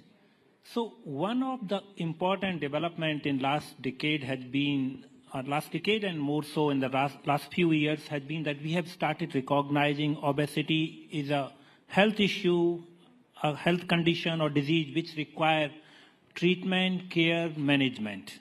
And these are important conversations because if we go by the numbers, in 1 in every 4 adults in India is either overweight or obese. And there are other ways to look at it. For example, if we talk about generalized obesity, that is 1 in every 4 adults, but abdominal obesity, which is an important risk factor and parameter to measure obesity, is 1 in every 3rd adult. And another approach to look at it, which has implications in terms of heart disease and other, is dyslipidemia. So the level of cholesterol and lipids are deranged in 1 in every 5 adults. So these numbers are worrying and they all come from extra fat in the body. So first point, if we talk about the important part is that we have lately started recognizing that obesity is something which requires care. But if Dr. Laheria, you could tell us the difference between being fat and being obese. Well, that's a very interesting point, and that's why I gave a longish introduction. So the point is that there are a range of definitions for obesity, and for long, the approach which was used as a body mass index. So WHO said that more than 25 is overweight, more than 30 of body mass index is obesity. But over a period of time, this definition has changed and they are contextual also. For example, Asian Indians, there is a concept called thin fat Indian, which means for the same body mass level as of European, Indians and Asian population has a higher body fat. And the composition of body fat is a major factor. So the definition keeps changing. For India, the definition was always lower BMI. But more recently, some of the Indian definition has come, which say that anyone who has a body mass index more than 23 is obese, which is stage 1 or stage 2 obesity. That definition has come. But I want to delve briefly into this. There are new other parameters to look at obesity. For example, your waist circumference. For the male, it should not be more than 90 centimeter. For female, it should not be more than 80 centimeter. There are other approach to waist circumference to height ratio. The waist circumference in the centimeter, if you divide height in centimeter, should be less than 0.5. So multiple parameters are coming up, and now globally there is a discourse going on that it should be preclinical and clinical obesity. But finally, coming to the key part, I am really pleasantly happy as a medical doctor and public policy specialist that the societal norm which normalize obesity as just a well-fed individual is changing. We people have started, people across India and policy making have started recognizing that obesity or overweight is a health condition, which is a risk factor in itself, but also a disease condition. And final point I would like to make is that this discourse is really important because that's where we can start making difference. I'm glad you brought it up because I think we are finally at that stage where the education or perhaps the definition is becoming more nuanced. Is no longer somebody just looking a particular type fit. Being lean does not mean being fit. Similarly, being fat does not mean that you are so-called unfit. But a lot of people struggle with other issues as well. I'll come to that in a bit. Let me bring in Mr. Thakur there. Then, when it comes to weight loss drugs, I think the most pertinent issue is that people see it as a magic pill. What is it that they are missing here? So I think first it's important to note that it's not a magic pill, right? It's also not for lifestyle. It's not for a vanity tool. These are medications that are approved for use with a prescription, and therefore a chronic disease, which is obesity, right? We had a definition of obesity, and I think it's important to note that when someone is overweight or obese, their body is set a new level of weight. We call that like a set point. And so the body wants to maintain that set point. And when we think about these medications, they operate on two different levels, right? They target incretin hormones, and there are two, GLP-1 and GIP. And so they either target those individually or both at the same time. And what they do is they work on a brain level to regulate appetite, regulate hormones, regulate metabolism. And so over time, the body then perceives hunger differently, food intake differently, which allows patients to lose weight. But importantly, over time, it also resets that weight set point so that the body's not working against the patient and that they can actually maintain long-term weight reduction. Now, it's also important to note that they also impact glucose control, which is sometimes dysregulated in patients who have obesity. And so there are metabolic benefits as well that go beyond just weight loss. And so, once again, they are prescription products that work best when they are used with lifestyle changes as well as under medical supervision. And they need to be tailored for the individual patient. But once again, not a magic pill, but part of a comprehensive weight management program. A comprehensive weight management program. Dr. Lahiria, then I want to understand from you, then who is it for? The question I think in the audience is going to be, can everybody take it? Can only diabetics take it? How does it work? Well, I would go overall holistic approach for weight management. And let's understand, let's put some human face to it. That while we keep talking about overweight and obesity in adults, but if we go by the numbers, when it comes to children, India has one of the fastest rising burden of obesity in children, like one of the fastest in the means top 3 countries are the Namibia and Vietnam are other two, and this has increased rapidly. But let's put a human face to it. I often engage with some of the senior medical doctors as a researcher, and I was hearing one of the senior doctors who said that 3 decades ago when they were trying to conduct a survey in school children, it was very difficult to find overweight and obese children 3 decades ago. So they were wondering whether they would be able to complete the study. And now, in these times, if someone wished to do study in school children, you find many school children who are unhealthy. I work closely with certain number of schools, and I was talking to some principals, and they said that these days parents send such an unhealthy food or other things in the school tiffin for the kids, which is resulting in this rising obesity. I know that there is one of the discussion panel in this session was about screen time and exposure to social media, and all of this is bringing reduced physical activity in kids. The play time is reduced. So essentially, these narration indicate that if we want to take control of obesity, we need to follow a holistic approach. This requires three-pronged approach minimum. And this is what I tell for all the lifestyle diseases, all the health conditions, not just obesity. Any condition, health condition which is lifestyle originated has 3 treatment or interventions. One is increased physical activity. Second is a dietary modification. And third is medication. Even if a medication is available, that is not the solution unless we pay attention on the first 2. And these 3 points are important because if the moment we start thinking of any available medication, which is important because if science is there, research is there, we need to keep developing newer intervention and medications to ensure that people who are not getting benefit from the first 2 will benefit from it. But all 3 together makes an good care. And Sonalji, that's where I want to highlight that we often keep focusing on treatment, which is important part. Medical advance should benefit everyone, but we should also keep looking at holistically. Increase physical activity, improve dietary pattern, and then available medication for all the patients. This final point here is that this essentially makes that often people argue that obesity is an individual issue.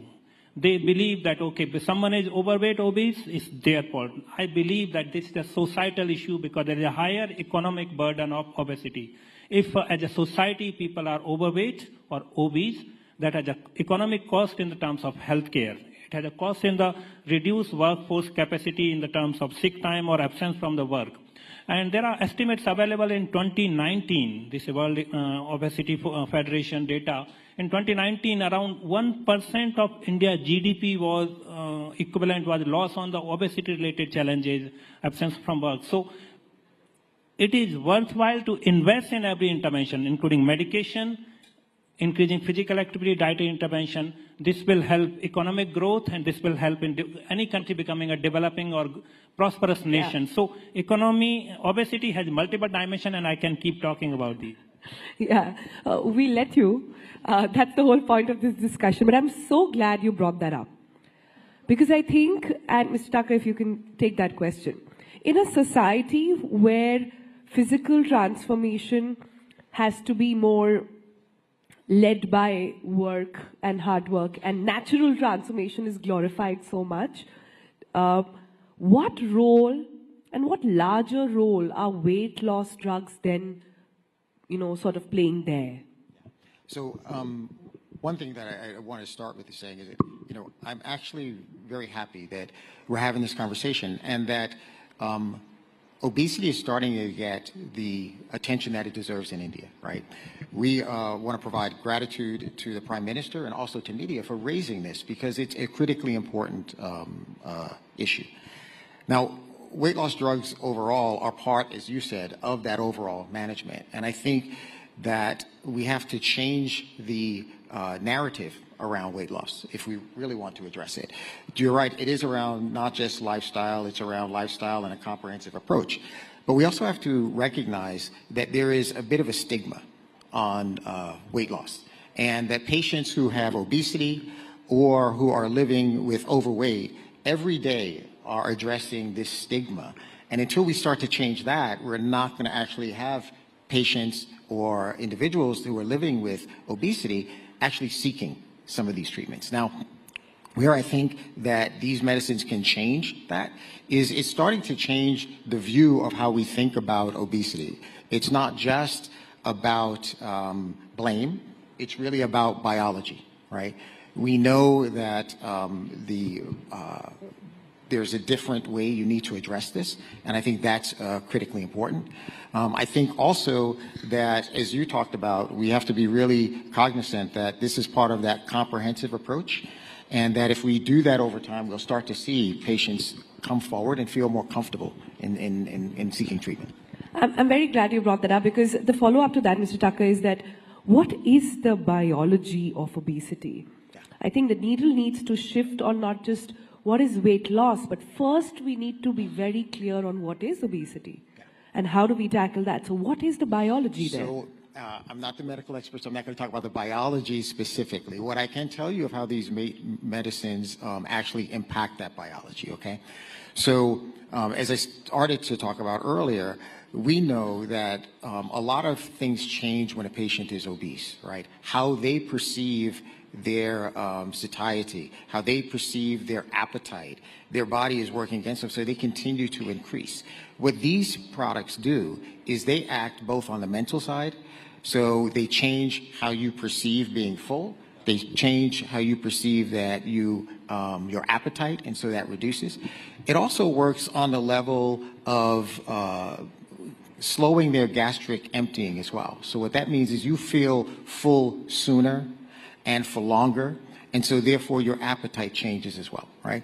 The last point, which I think is really important, is that it kind of changes that set point. I keep talking about the set point because your body's working against you. After you lose weight, your body wants to gain weight. This helps your body to kind of be at that next level where you can continue over time. And we have to recognize, to your point, that's why it's so important, that it's part of this comprehensive piece, because you have to have lifestyle changes and along with the medicine to have the best outcome. Last thing I will say is this one thing about this, which I think is really important. We talked a lot about obesity, and you were saying, like, how is it different?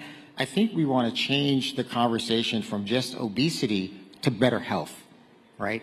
Because ultimately, these products will help patients to not progress to some of those long-term complications like diabetes, cardiovascular disease, dyslipidemia, that really impact their overall health and cost to the system. And so I think if we start to change that stigma, we can actually have a broader I think that's impact. very important, and I'm glad you brought it up.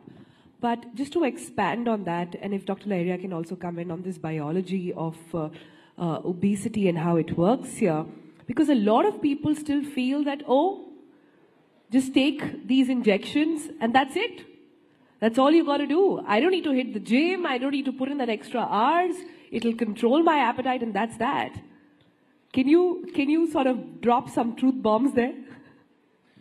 See, across the world, and most of the guidelines from Endocrinology Society, other society, categorically say that the first line of management is a dietary modification and lifestyle changes, increased physical activity. And one of the component in that is anti-obesity medication. So these are definitely entire gamut of things, but not the first line. That's part one. Second part is that these are prescription-only medicines which are provided by a medical doctor based upon individual case-to-case discussion with the patient. There are standard laid down approaches and guidelines that who is the right person for getting these medications. So my suggestion would be, please, anyone thinking of these medications, consult your physician or provider. This is not something, I know it's available for some people without prescription, but this is not what should be done. It should be prescription only approach that should be followed. Going back to your previous question, and often people complain that, oh, we have tried increasing physical activity or dietary modification, it is not working. Shall we go for it? Possibly yes, but consult a physician. That will be my advice. Part of this, I would like to briefly reflect about biology of it. So as we know that our body has essential roles of hunger and satiety. There are hormones which are released from intestine or your brain when you are hungry, and then once you start eating, there are hormones which are released from intestine which send the message that your satiety status has reached. But what has happened, and some of this is genetic and biological, but what has happened in today's lifestyle, when you eat very fast, so there is not enough time in your intestine and brain to register that message that you have eaten this much, and then you keep eating. So changing in the lifestyle is one of the factors. Of course, there are people, for example, I would say that there are people who have tried all of these things. There are some excess weight, like BMI, certain BMI threshold which is crossed.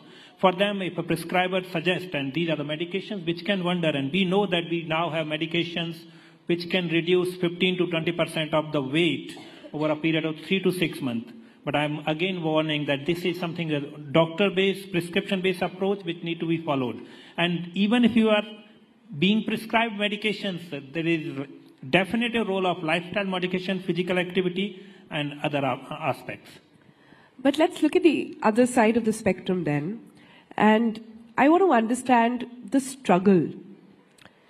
So many people I know today are struggling to shed weight. So many people I know today are trying everything. They lose weight, but then it comes back. How should they be approaching this? Dr. Lahiriya, to you first. This would be, again, an individual one-to-one question, but often... I say this, you know why? Just to sort of build in a context here. Because we as a society shame people who don't look a particular way. We as a society want that perfect Instagram filtered face and body. So how are we to approach that problem? So I'm going to talk about some certain approaches to, for example, when we talk about a medical provider about improving dietary habits. Essentially for me, when I talk to my patients, I say that diet has a 3 components. One is a quantity. If you are overweight, obese, definitely you are taking more calories than you need. So reduce the quantity of that meal. That's the part 1 of the meal, and that's often people discuss. But then second component of that is a quality of the meal. If you are taking high sugars, packaged food, ultra-processed food, that's a problematic. And if you have extra oil and fat, that is problematic.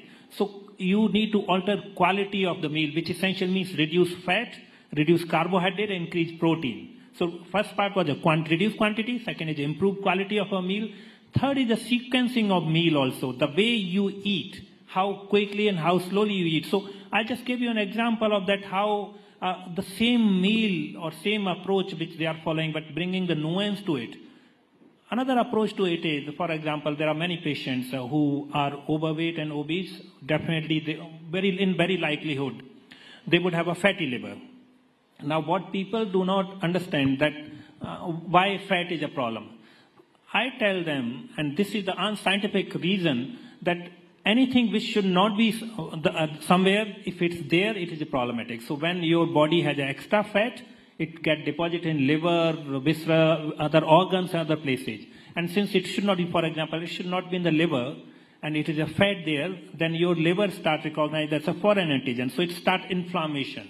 And inflammation means your immune system gets activated, your antibodies start forming, and this results in damage to that organ. So obesity or overweight is an inflammatory condition which activates immune system, which makes you prone to multiple diseases. And that's why one of the recent Lancet paper on endocrinology and metabolism had talked about that obesity or overweight can essentially affect all the organs. But I bring you a good part of this thing. Whatever mechanism you follow, anti-obesity medication, physical activity, lifestyle, or dietary modification, if anyone, no matter what is the weight of that person, if that person can reduce 7 to 10%, let's not go to 10%. If 7% weight reduction, the first place where fat is deposited liver, first place from where the fat will disappear is liver.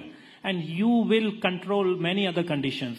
In this round, I would say, please, once you go back, you read a common soil hypothesis. There is a scientific hypothesis which says that obesity results in not many conditions, but it is a soil for a diabetes. Because if you have extra fat in your body, especially liver, the insulin which is produced in your body will not be able to reach to liver cells and muscle cells, and then insulin resistance will develop. You will develop diabetes. So obesity is a harbinger of many health conditions. Diabetes is one of those. Yeah. So we've established that obesity is a chronic problem. We've established also perhaps that weight loss drugs, however, seem to be in this blanket of secrecy. There is still a very strong stigma attached to it. It's perhaps changing in the West. In India, the narrative is still different. Mr. Tucker, why do you think that is? And what can organizations like Eli Lilly do to move the needle on this conversation and this narrative? I think that's a great point. I think that first, to my point before, first let's address the stigma of obesity itself, because I think that is keeping for patients from actually seeking treatment. And as you said, this has to be a comprehensive approach. Diet, exercise, and also weight loss medications can be part of that. So I think that's the first thing. First, let's address that. And in addressing it, we have to be really cognizant that, obesity today is viewed as a personal responsibility or a lack of personal responsibility, right? That diet, exercise alone might treat that, which for some it may, but there is also people think you're fat because you're lazy. Correct, which is totally wrong. And then if you get past that and you start to say, can we make it safe for people to explore treatment? Because many people are embarrassed to talk about obesity, and so they don't even explore what the treatment options out there. Once we start doing that, then we can start to talk about where do weight loss medicines fit in, right? My hope is that as we start to look at where weight loss medicines fit in as a prescription drug with physician supervision, that more patients will feel free to get these products. We will see the impact of these products. We know that over time, many patients who have taken these products have gotten to a weight level and been able to maintain that. There are obviously side effects that we have to be cognizant of, but that will allow people to figure out where these can fit in and how they can help impact overall health of patients as well. Right. So as we come towards the end of this session, I also want to address some misconceptions. Sure. And I'll go to Dr. Laheria first and Mr. Thakur right after. Dr. Laheria, what are some of the misconceptions, if you were to state? You can give me your top 3 on weight loss drugs. What is the misconception of weight loss drug? Yeah. I think one of the misconceptions is that weight loss drugs are magic remedies. As already said, that they are one of the tools available in hand. And they are important tools which we should use as per medical prescription.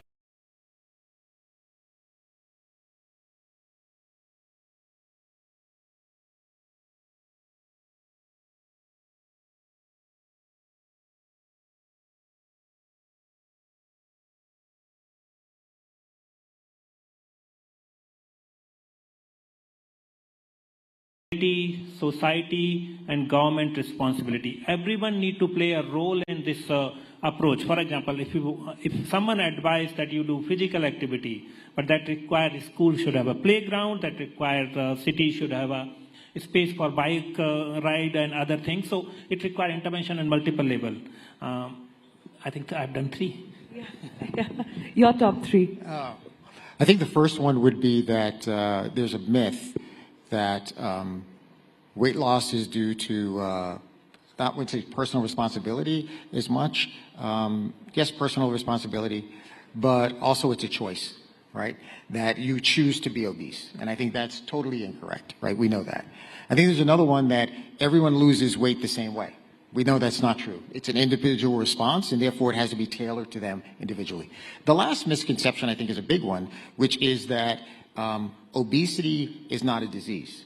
But in reality, we know that globally, it is recognized as a disease that is progressive, relapsing, and needs a comprehensive approach, of which medical treatment can be a significant part. Right. Last comments then, and Mr. Thakur, I'll begin with you. What is your hope then with weight loss drugs in the Indian context on what they can do for the medical fraternity on the whole and this entire, on the medical infrastructure on the whole? I think, as I think about India and this vision of a healthy India, I think that these weight loss drugs hopefully change the conversation around just obesity and weight more to health and how we can improve health so that individuals can achieve their best level of health. And I think that is a comprehensive approach. It is addressing the fundamental cause of obesity, which these drugs go to, the hormonal cause, the metabolic pieces that drive the disease, and not just the symptoms. And that we make it safe for people to talk about obesity and seek treatment, particularly with lifestyle changes, medical intervention as well, so that patients can achieve their highest level of health, and we can improve society and also reduce health costs. That's quite lovely. Dr. Laheria, then, I was going to ask you the same question, but with a different lens. We are looking at India, which is very aware now. This generation is talking about health more than ever. We also have the government coming out with initiatives which are taking and putting health at the forefront. You've got the Fit India movement. The Prime Minister talked about it in his Mann Ki Baat as well. So we seem to be moving in the right direction, or so it seems, when it comes to this entire conversation on staying fit. But what is the roadblock? What do you see as something holding us back? What I'm essentially asking you is, if the Prime Minister was listening to you right now, what would you tell him to do that can unlock the potential of how much we have developed both in the mindset and medical science on fitness? Let me answer this in 2 parts. One is what we are talking about, weight loss drugs or anti-obesity medications are essentially anti-diabetes and also have a multi-organ benefits in terms of kidney health, liver health, heart health. So they are really useful medication, and that it boils down to that if you reduce weight, no matter whether by physical activity, dietary modification or anti-obesity medication, it is going to work in multiple ways, keeping you fit. Second part on what are the roadblocks. I would flip the question. I would say there are 7 P's approach which we can do. One is that we need to focus upon preventive aspect of health. Second is we need to bring attention on promotive health. Third is prompt treatment. If you are required treatment, you go for a prompt treatment. Fourth is a policy approach. We need to have that kind of policies which support all these interventions. Fifth is everything should be done as per the need of people, people centricity in this approach. Sixth is programmatic intervention, which essentially means just do not focus upon one isolated intervention, but make it a holistic programmatic. And seventh is a partnership between public and private sector for a public purpose.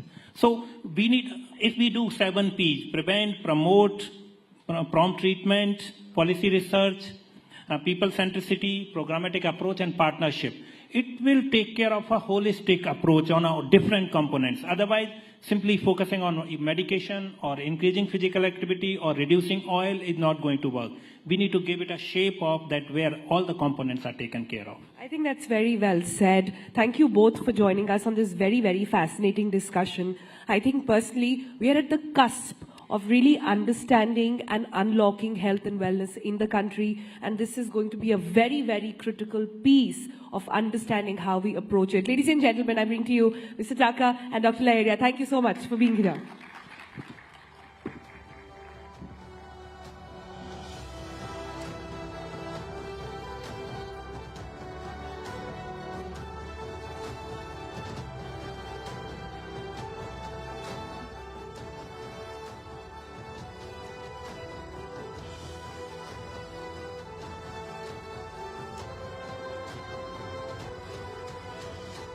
Thank you so much, gentlemen. Thank you, Sonal. This conversation indeed was a reminder of how any journey to losing weight must be undertaken in a healthy way.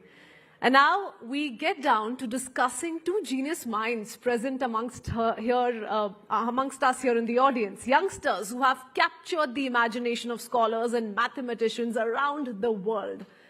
We're in for an incredible session today as we are about to hear from two extraordinary young minds who are redefining the boundaries of intellectual achievement.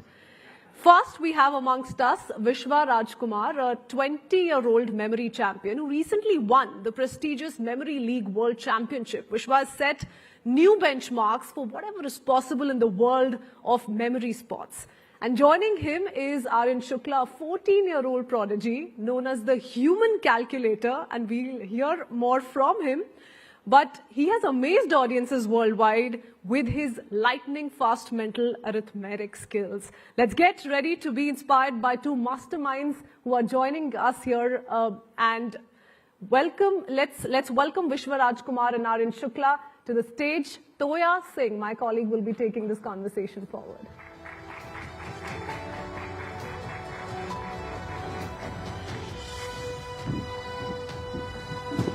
All right, ladies and gentlemen, lovely to have you here. We have two young men with us, and the reason we're standing is because we're going to spend the first few minutes actually showing you something. Then we'll do the discussion we're going to do. Let me just tell our audiences, we told everyone about your achievements, but I just want to introduce them once again to our audiences.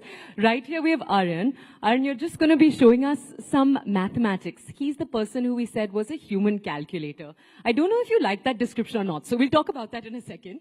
And right after that, we'll go over to Vishwa. And Vishwa is the person who is incredible at remembering things. So we're actually going to show you both of their skills first. Sabko thoda jaga denge with these really, really cool skills. And after that, we're going to ask you some more questions. Okay? So first, we're both going to sit down, Vishwa, and Aryan, please go ahead. So, screen. We're going to actually pull it up on the screen behind. Yeah. Let's go. So basically this subject is called Flash Anzan, where numbers will flash on the screen and we have to add them. So basically this is a demo of it. So now these are the three parameters. First one is the digits. So basically how many digits would flash? Like there is one digit, that means it will be 1, 2 till 9. There is the duration in seconds for per number. So here it's 1.0, That means one number, 1 second, means in 1 second, one number. And third is the problem numbers, means how many numbers will flash. What is the problem number? Just Means, explain. how many numbers will flash, like Okay. 10 numbers, 100. ठीक So now this thing should be tried by everyone in the audience on the stage. So and tell the answers after it. So let's start.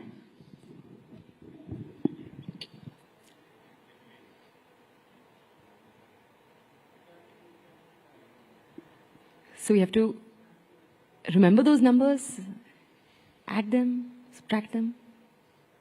He's concentrating. So had anyone got the answer? Yeah. Love it. So 57. Yeah. So that's what, right? Now we will We're going to get more decrease- tough. Huh? We're going to get more tough. Yeah, we will go one by one. So now we have decreased here the duration, means 0.3 per number. In 1 second there will be more than 3 numbers. So now we will do it again. So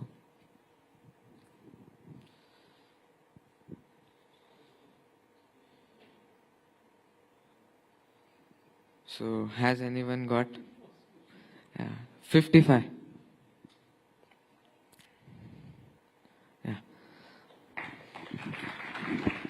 So now we will increase the digits. Means now there will be 2 digits like 10, 11 till 99. So let's start.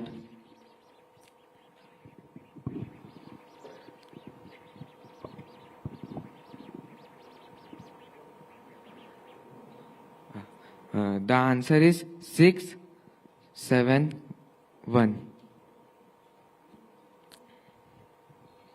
Yeah. Now we will again increase the digits and keep the speed and the problem number same. Let's start.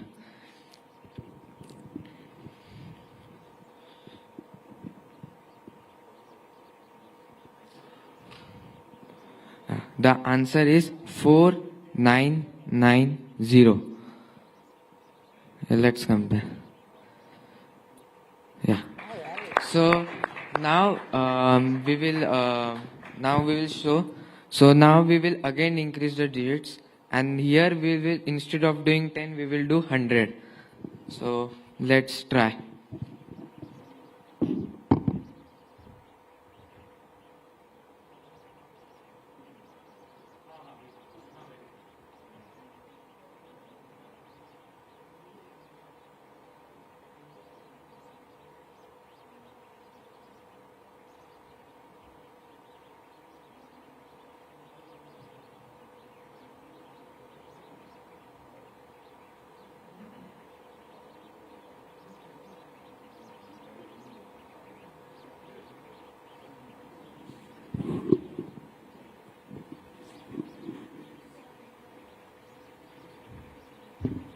The answer is 5, 5, 2, 0, 8, 9.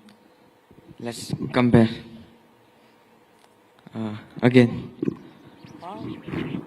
Still close? Yeah.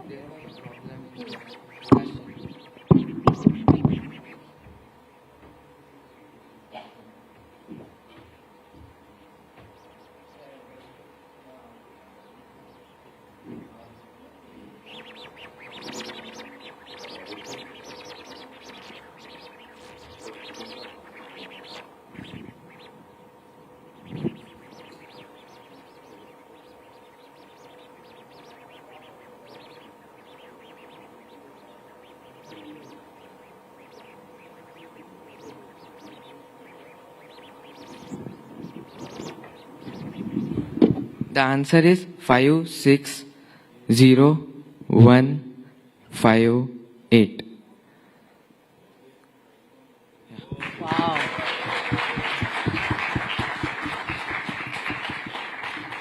Yes. Can I ask you to sit now? And Haran, I have to tell you, it's so cool to watch everyone just looking at the stage and trying to calculate, and all of us realizing that your brain is just leagues ahead of all Thank of us. you. Now, someone who can, I don't want to say give you competition, because this is not a competition at all. But Vishwa, if we could now also see your skill, because it's a different set of skills. And then we're going to come back to both of you with more questions on how all of this works. And we're also, if anyone in the audience is blown away and has a question or two, we're going to try to leave some time for that. But Vishwa, please, if we could ask you first to also show, because Vishwa's skills are memory-based. So do you want to show us how your skills work? Yeah, we can. Okay, let's go ahead. We're just going to pull up something on the screen right now.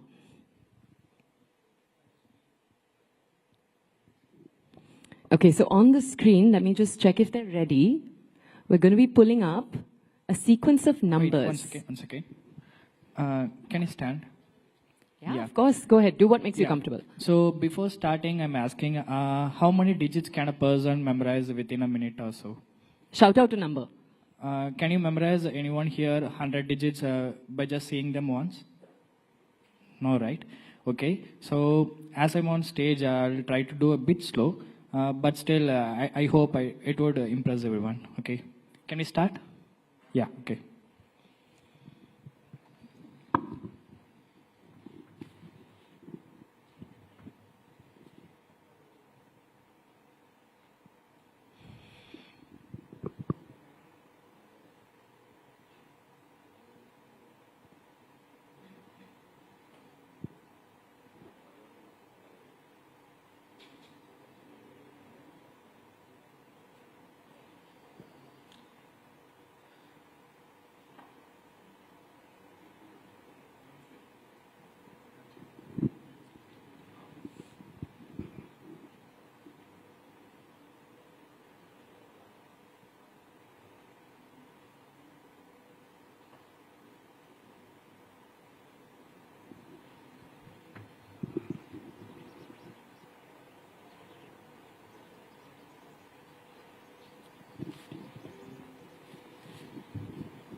You ready?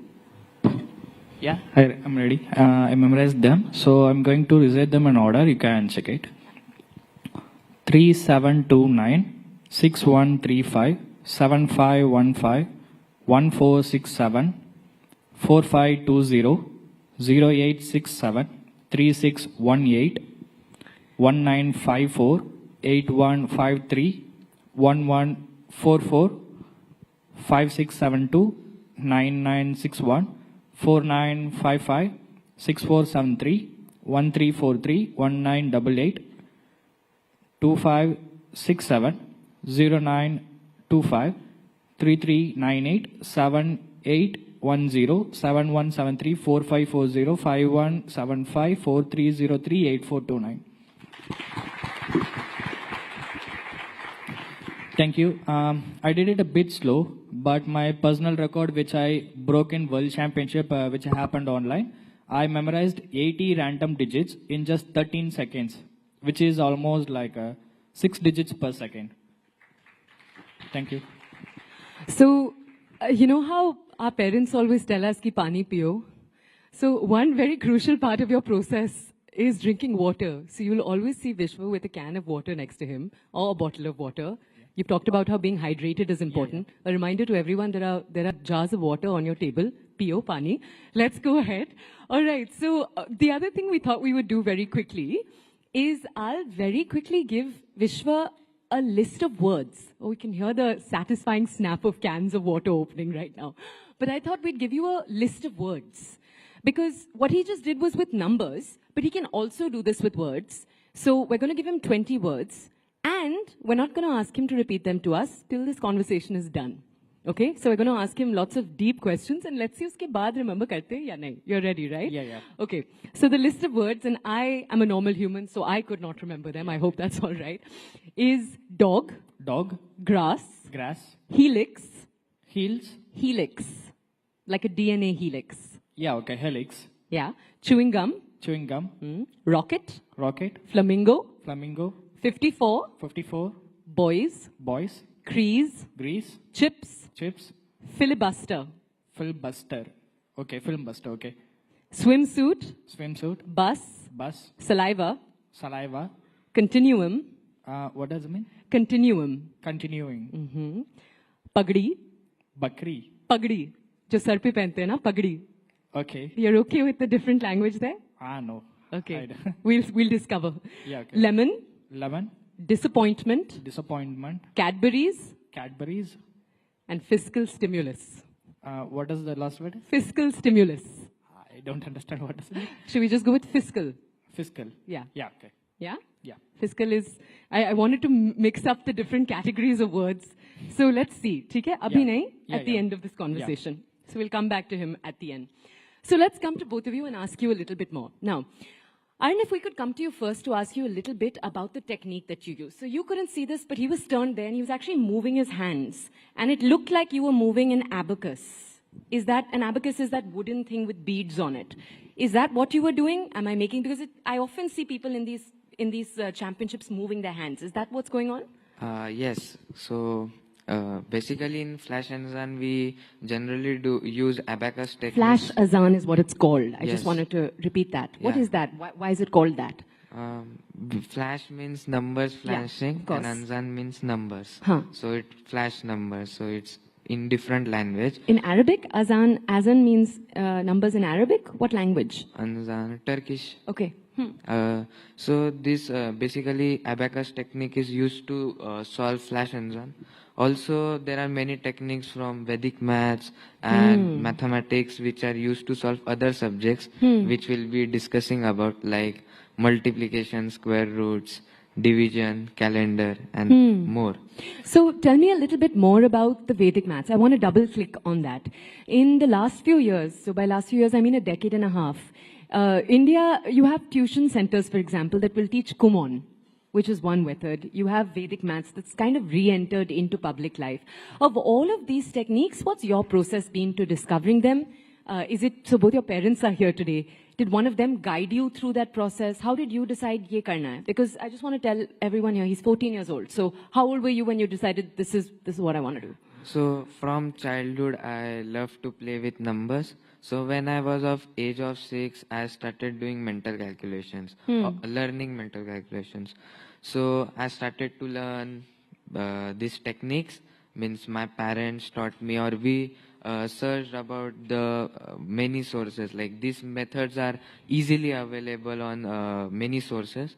So I started learning them, and then I learned and get a mastery, means not mastery, but started getting good at it. And then we searched about more competitions and the programs which happen, and then I started to take part in them, participate in that competitions.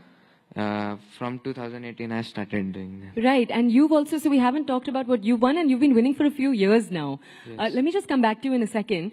Vishwa, you have a very different, obviously what you're doing is a different skill, it's memorization. And he does something really cool. If I can give our audiences a breakdown, वैसे तो आपसे आना चाहिए. I'm not giving you a chance to speak. But what he does is he imagines a room, or a house rather, and in different rooms of that house, he stores different words. So मान लो आप याद कर रहे हो, and then it's like you're walking through the house, veranda में कोई चीजें हैं, pathway में कोई चीजें हैं. That's how you remember the words. Is that a correct, like a map that you make in your brain? Yeah, exactly. So I can tell that if you're watching a film, will you ever forget what happened in the film? You won't be forgetting, right? So the same thing, if you read the same story in a history book, you'll be forgetting that easier. That's because you're visualizing the movie. So that's the reason you're able to remember that. That's because of your imagination. So whatever I memorize, I imagine them, make a story out of it, and then visualize in whatever place I want. I mean, I feel comfortable. Let's say my home. So let's say my home. So you told me 20 words, right? I imagined everything in my home. So that's how I remember. Okay, so here's my question. Our audience today that's sitting, if they asked you, how do we use this technique in our day-to-day? So let me give an example. Say I want to remember someone's birthday. Say their birthday is I was thinking of Mahatma Gandhi's birthday for some reason automatically, but that's too easy for our audiences. Let's go with the 11th of October. 11th October. 1963. 1963. Walk our audiences through how they can get better at remembering. Okay. So I would say 11 looks like 1-1, right? So we can imagine 2 pencils. Imagine 2 pencils is kept here. And October is 10th month. So whom do we remember when we hear the number 10? Sachin Tendulkar. Oh, love it. Okay. Sachin is coming and picking up the pencils. 1963. So what do you remember when you hear the number 19? A young person about to become a 20-year-old. Okay. So I'm 21 right now. So Yeah. I won my world championship when I was 20. So maybe let's consider me. So I was speaking to Sachin. Oh. Yeah. 63. I'm not getting anything related to 63, but No. I imagine a cooking set when I hear the number 63. So Why a cooking set? I'm not sure, but Okay, when I okay. started practicing, I used that. So imagine I was speaking to Sachin about starting a restaurant or something. So 2 pencils, 11 October 1963. But ek cheez batao, when you're turning towards the screen and remembering all those sets of numbers, what you were doing was coming up with different scenes that quickly? Yeah. Okay, that's incredible. I don't know if we feel like we can actually do that in our day-to-day. I hope we're feeling a little empowered because that was tricky to hear. I'll be honest with you. Tell me one thing. Do you ever have areas in your life that are hard to remember? I always find this interesting with geniuses, and I hope it's all right that I'm calling both of you a little bit, you both are young geniuses. Are there areas of your life that are actually trickier than a normal human would find them, for example? No, I don't feel anything harder to remember. I feel everything easier. Like it's not like anything is hard to remember. Yeah, anything is easier. Wow. And what about for you, Aryan? When it comes to doing maths, is it that maths comes easily and maybe there's another area, in the sciences or the social sciences that doesn't? Because before this we were talking, you love social sciences, which is very surprising to me. I was like, wow, so your brain works both ways. But is there an area where you find difficulty more than maybe your classmates? Yeah, means it happens like whenever, like for months I don't write like language or any language I don't study. So it happens that you cannot write properly and like. So generally it don't happens in school, but in mental maths it happens that in particular subject, once it happens that for 6 months I was not getting right. So in mental maths, you yeah, said. particular subject. So errors happen, but we just Yeah, it need was to really find- cool actually when that wrong number came up there, how much you took it in your stride. You pointed out something's wrong and then you just went on. And that brings us actually very quickly to my semi-last question. I want to ask both of you, because you've both been doing this for years. We haven't talked enough about your story. We're almost done with our time, but I do want to ask, for our audiences, both of these young men in front of us have been working on these skills for years. And Aryan, I just want to ask you first, and Vishwa, I'll come to you after that. Yeah, okay. Aryan, tell me a little bit about when it's been harder for you. So walk us through maybe the months when you're doing the sums, you're not getting them right again and again. Yes. I want to know, amid that frustration, how do you reset your mental pattern? What does the mind of a winner sound like?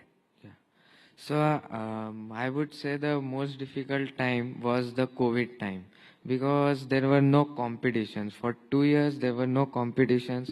So keeping that fire under us to win, and that was very much tough. Practicing for 2 years with, there was no prescribed competition or any schedule that competition is going to come. So it was important to not give up. So I would say that was the most tough What time. was your secret to your perseverance in that time? My secret is like not giving up, I would say, and have a passion for what you do. Yeah, so my passion for mental mathematics keep me going. Yeah, it's been very cool to speak to both of you and realize that you both really love what you're doing. And I think it's a love for it that fuels more than anything else. Yes. Right? And that's really cool. Can I ask you, Vishwa, a little bit about what it's been like for you? So you're older. You're about 6 years older. I think that's fair to say. You're 6 years older. You've been also doing this for the last few years. Yeah. Your parents are not here today, but I'm sure they really, really support this and think it's really cool. But what have the difficult times looked like for you? with memorization, it's a different set of skills altogether. Yeah. Are there days where things are just not sticking? I want to know if, you're going through something emotionally turbulent. Yeah. It's there. Does it become harder for you? Yeah, What I does that can. look like? Yeah, I started my training in the year of 2021 myself. I just bought my laptop and started logging into the Memory League website and trained myself. So that's how I started. When I started, I trained like 10 hours a day. But later, I stopped my training because I couldn't focus. I don't know what happened. I couldn't focus, so I just stopped my training. But I was participating in every competitions consistently, but not training. What happened, like in the year 2024, when I was in a competition, I'm about to win it. It's happening online, but there was a sudden mental fog. But I started losing every point, and I just got eliminated. I realized at the moment I'm going to quit the sport. But what happened? Before quitting the sport, I accidentally registered for another competition, which is happening next month. Yeah. So I just thought to myself, before quitting, I'm going to participate there. Even I'm going to lose, I'm not going to bother. I just trained 10 days before the competition. You won't believe, I won the competition. It's an international slam. And after winning, the next year, the World Championship is happening. It was also online, which happened in 2025 January. People were telling that the top 2 players of the world was Alex Molan. He is 6-time world memory champion from America. Yeah. And another person was Matteo Silo. He's from Italy. And these 2 guys are like too amazing in sports of memory. And none of them spoke about me. They just telling that the final is going to happen between these 2 guys. I got emotionally sad. I started practicing a lot. And you won't believe that in the finals, they both didn't appear. Instead, me and my friend Nasser Ali, he is from Saudi Arabia. Yeah. We both are same age.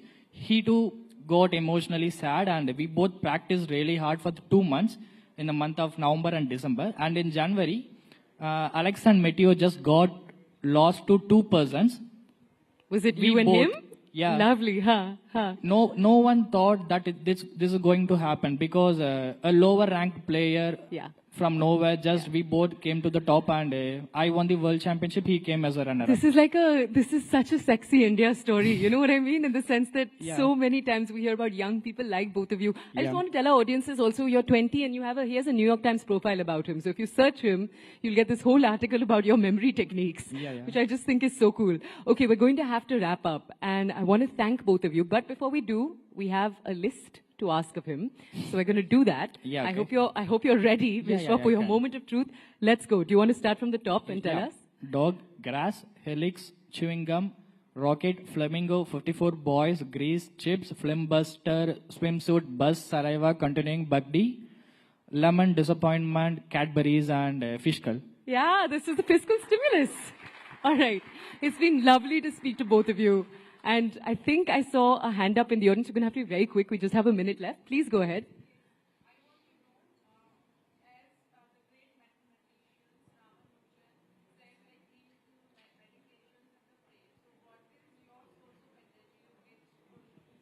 Okay, boys, you just have a minute. What's your source of energy? Your source of inspiration? So I practice Sahaja Yoga meditation, which helps me to be calm and be mindful, and it also increases concentration power. As we have seen that in flash and then you need to be very much concentrated, or else the number will be missed. So meditation, you said, Yes. is yours. And what about you? I'm not a focused guy, but what I do, whenever I go to a competition, I watch Virat Kohli's videos, so I get motivated from that. I was a bit aggressive myself. Before every competition, I watch his videos like 2 to 3 hours. I just get that mindset to myself, and I won't be giving up in any competition. So you get in the zone watching Yeah. Kohli. That's incredible to hear. Both of you, thank you so much for joining us today. Thank you. It's so lovely to have your young energy, and just both of you are so confident. And that's what's been so inspiring to watch. Thank you, ladies and gentlemen. Thank you. Thank you.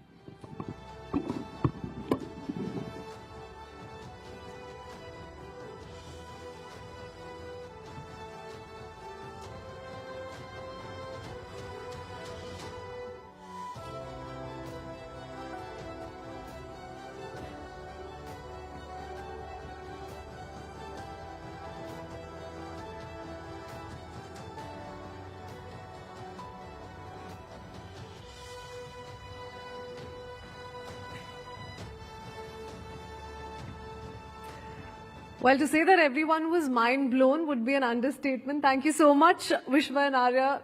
A bright future for you ahead. Ladies and gentlemen, with that, we pause here for a while. I would request all of you all to proceed to Business Hall 4 for lunch, but 30 minutes is all you have. Something. Dr. Jaishankar, thank you very much for joining us at the Rising Bharat Summit. You've come here every time we've had a Rising Bharat Summit, so this is your third edition here.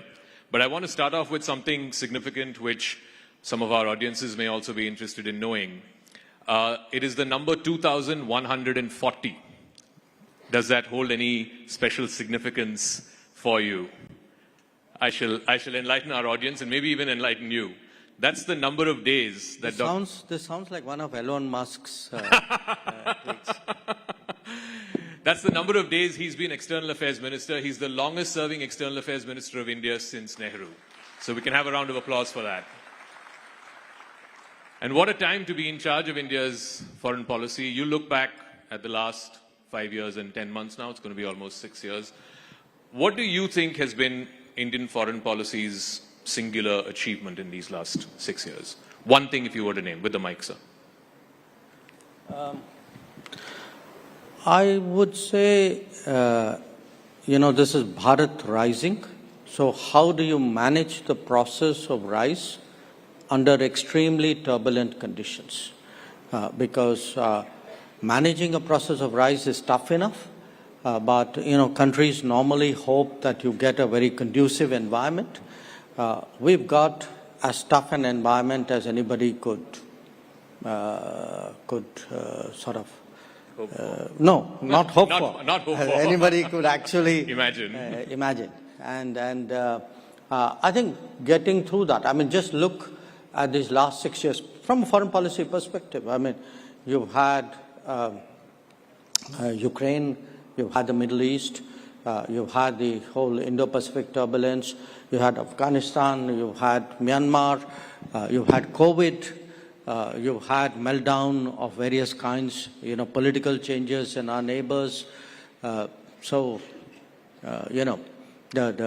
Actually the stresses and it's not just change. There have been big events, there have been fractures, there have been stresses, there have been surprises. So it's been as turbulent as it could have been. I do want to, so since you said it's been challenging circumstances, it's beyond what anyone could have imagined, let's address the elephant in the room, and that is the tariffs that have kicked in today. That's what our business editors have been telling us. The reciprocal tariffs have kicked in today. And first of all, I'd like to understand from you, what is your assessment, what is your reading of, what is going to be the impact of these reciprocal tariffs on India? What is India's strategy to try and deal with the fallout of it? If you could sort of, elucidate what your views are. I don't think it's possible to speak about what would be the impact because we don't know. What is our strategy? I think that's pretty clear. We decided that we will engage the Trump administration early on this set of issues. We were very open with them, very constructive with them, as they were with us. What we agreed to do was to try to negotiate a bilateral trade agreement by fall of this year. To the best of my knowledge, and I could be corrected here, I think we are the only country after President Trump has assumed presidency the second time, which has actually reached such an understanding in principle. So I don't know, every country, because every country is tariffed, okay? So every country in the world today is fashioning its own strategy of dealing with the United States. In our case, our strategy has a goal. And the goal is to see whether it's possible to actually deal with this situation by concluding a bilateral trade agreement. And I should add that in an interesting way, this has long been our objective. The present situation may have created the circumstances for such a serious conversation. But if you look at President Trump's first term, we were actually negotiating a trade deal which could not fructify. And if one looks even at Biden's administration, we discussed trade possibilities and we ended up with the IPEF initiative. They were very averse to doing a bilateral agreement. So from the Indian perspective, actually doing, working out something bilaterally with the United States is not at all a sort of a negative or a sort of unwanted situation. On the contrary, it is something which has long been our objective. But tell me, Dr. Jaishankar, as you take a moment to drink water, you've been part of many bilateral negotiations, trade negotiations in the past. These things take time. You said we're hopeful that the BTA will be wrapped up by the fall. Two things. What happens if it doesn't and if it takes longer than that? And two, how confident are you that you can actually wrap it up by the fall? Well, I've always wondered why it takes such a long time. Frankly, I've never figured it out. You tell us. No, I've never figured it out because, I see, we have trade negotiations which have been going on for decades. And the negotiators meet, I think, every 6 months or 3 months or 4 months. And I wonder why. I mean, if I were doing a negotiation, I'd be at it till I got the job done.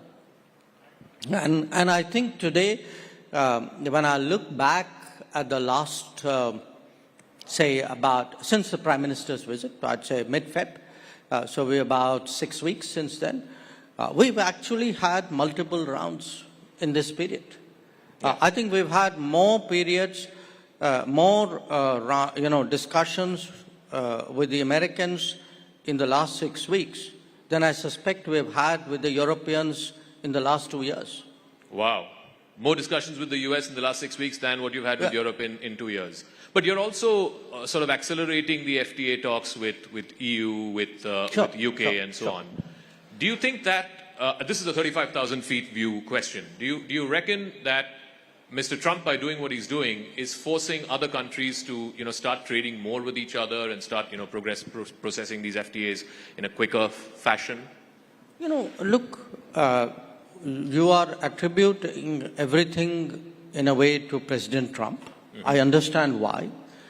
But I want you to look at it for a moment from an Indian perspective. Sure. Okay? Let us say, since the beginning of reform, 1990s, in 30 years, what are your FTA agreements? They're largely to the economies east of India, with the ASEAN, with ASEAN members, with Japan, with Korea, Australia, which is not the same. Now, where are actually your many of these are competitive economies. Yeah. Okay? In fact, with most of these countries, we are running today trade deficits. Now, where is the natural growth potential for our exports? It's to the countries west of us. It's in the Gulf, it's in Europe, it's in the UK, it's in the United States, possibly in Latin America. And actually, those are the agreements which have lagged behind. So it's been our endeavor, I can tell you. I mean, from 2014, for example, we've been pressing the Europeans saying, look, can we re-engage, because we had stopped engaging. Then after Brexit, we responded very quickly to the UK's interest in reaching an agreement. We see an opportunity, in the current situation vis-a-vis the United States. These are, to me, really the priorities which we should be doing. We should be doing it in our own interest, not because some other president of another country says he's created a situation. I want to talk a little bit about Europe, because you had sort of become a bit of a lightning rod for them about talking about oil imports from Russia, saying how can you import from a country that's gone into war and invaded and so on. And you've laid out very articulately for India and for the rest of the world what India's position is. Now the same Europeans are scampering for an FTA with India. Do you see a double standard there? Or No. I think you're being unfair to Europe. Yes, you're being unfair to Europe. I think the Europeans were serious about an FTA earlier. It's just we haven't seen that kind of urgency. Maybe their way of working is different. So I can't expect everybody to be the same. So they take, typically they have taken much longer periods between interacting with each other. My point is that, look, Europe today, I think, realizes the importance of deeper ties with India and the relevance of the FTA for that purpose. We had in the end of February 21 European commissioners led by President von der Leyen visiting India. Very unique happening, not just for India, even for them. They don't normally do that. I think there's a very serious message coming out of Europe saying we want to move forward on this. We welcome it, we reciprocate it, and I'm pretty confident that just as we are seeing a very intense engagement with the United States, and by the way with the UK as well, I expect the pace to pick up with Europe.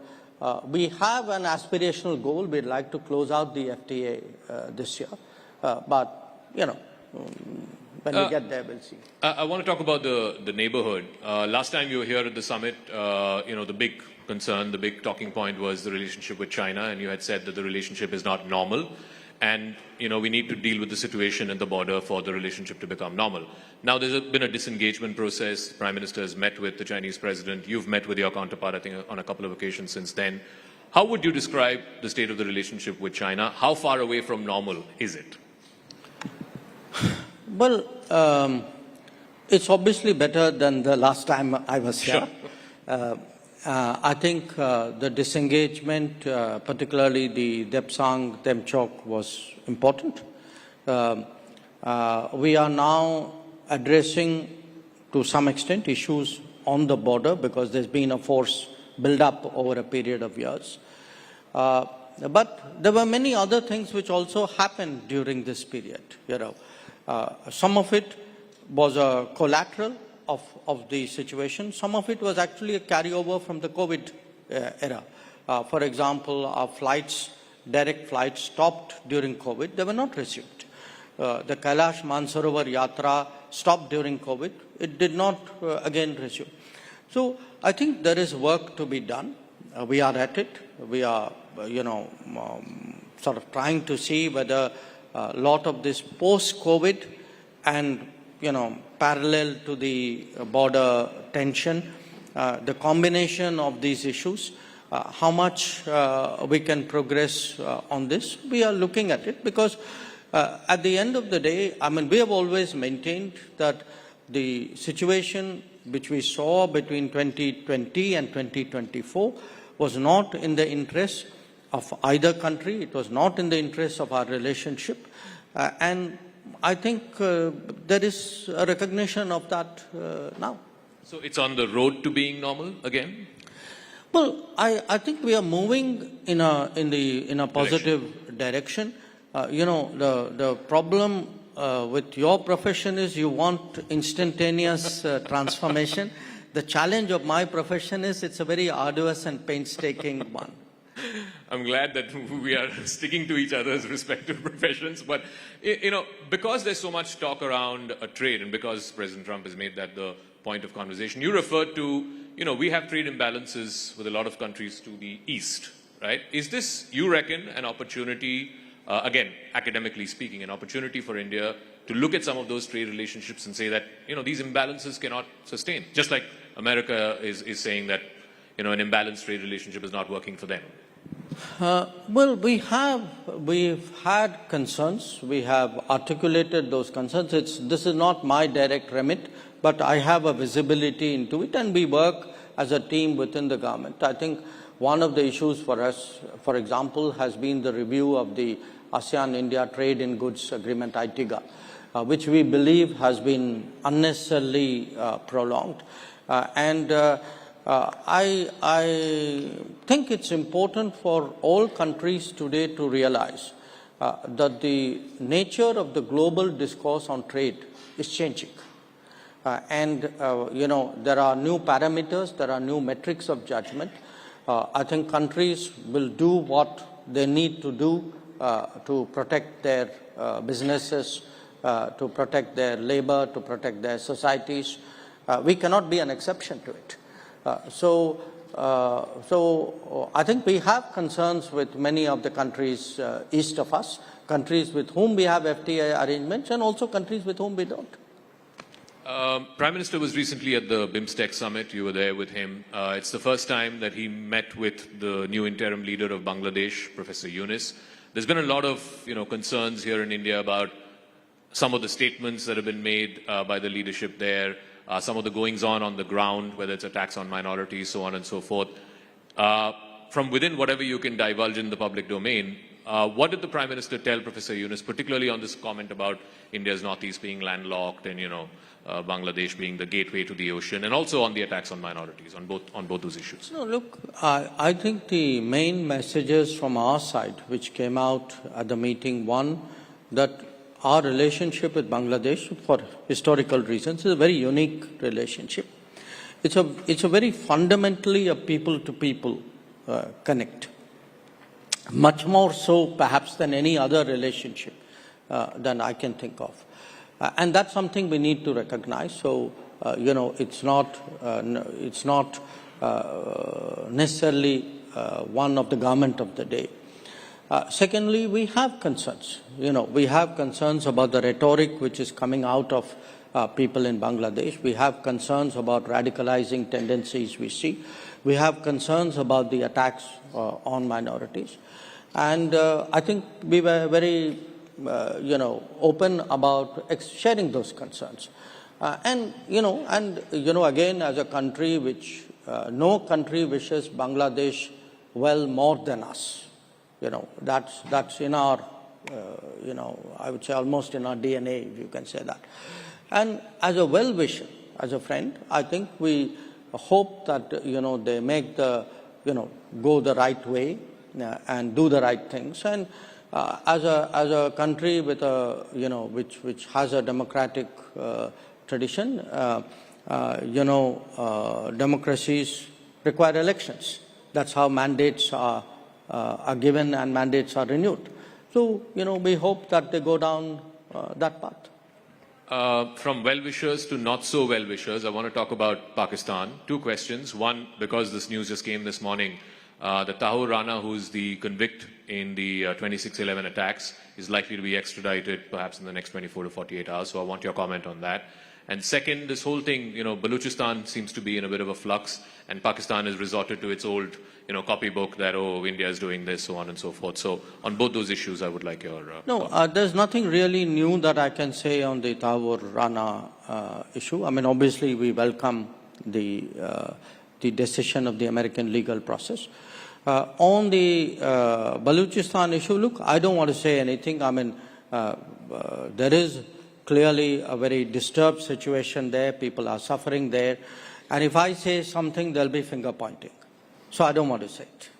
But just on the principle that, every time India says there is terrorism emanating from Pakistan targeting India, you're met with a stone wall. Look, Zaka, I don't have to say it. It's visible. Even they say it. But it's not like I'm making an accusation and everybody in Pakistan is there saying, no, this is completely untrue. You have people in Pakistan who openly declare that they are doing terrorist activities in India.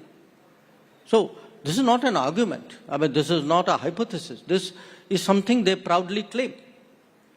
So I think, we've always maintained, not just us, I mean, all sensible people have maintained that if you start a terrorism industry, you will be consumed by it.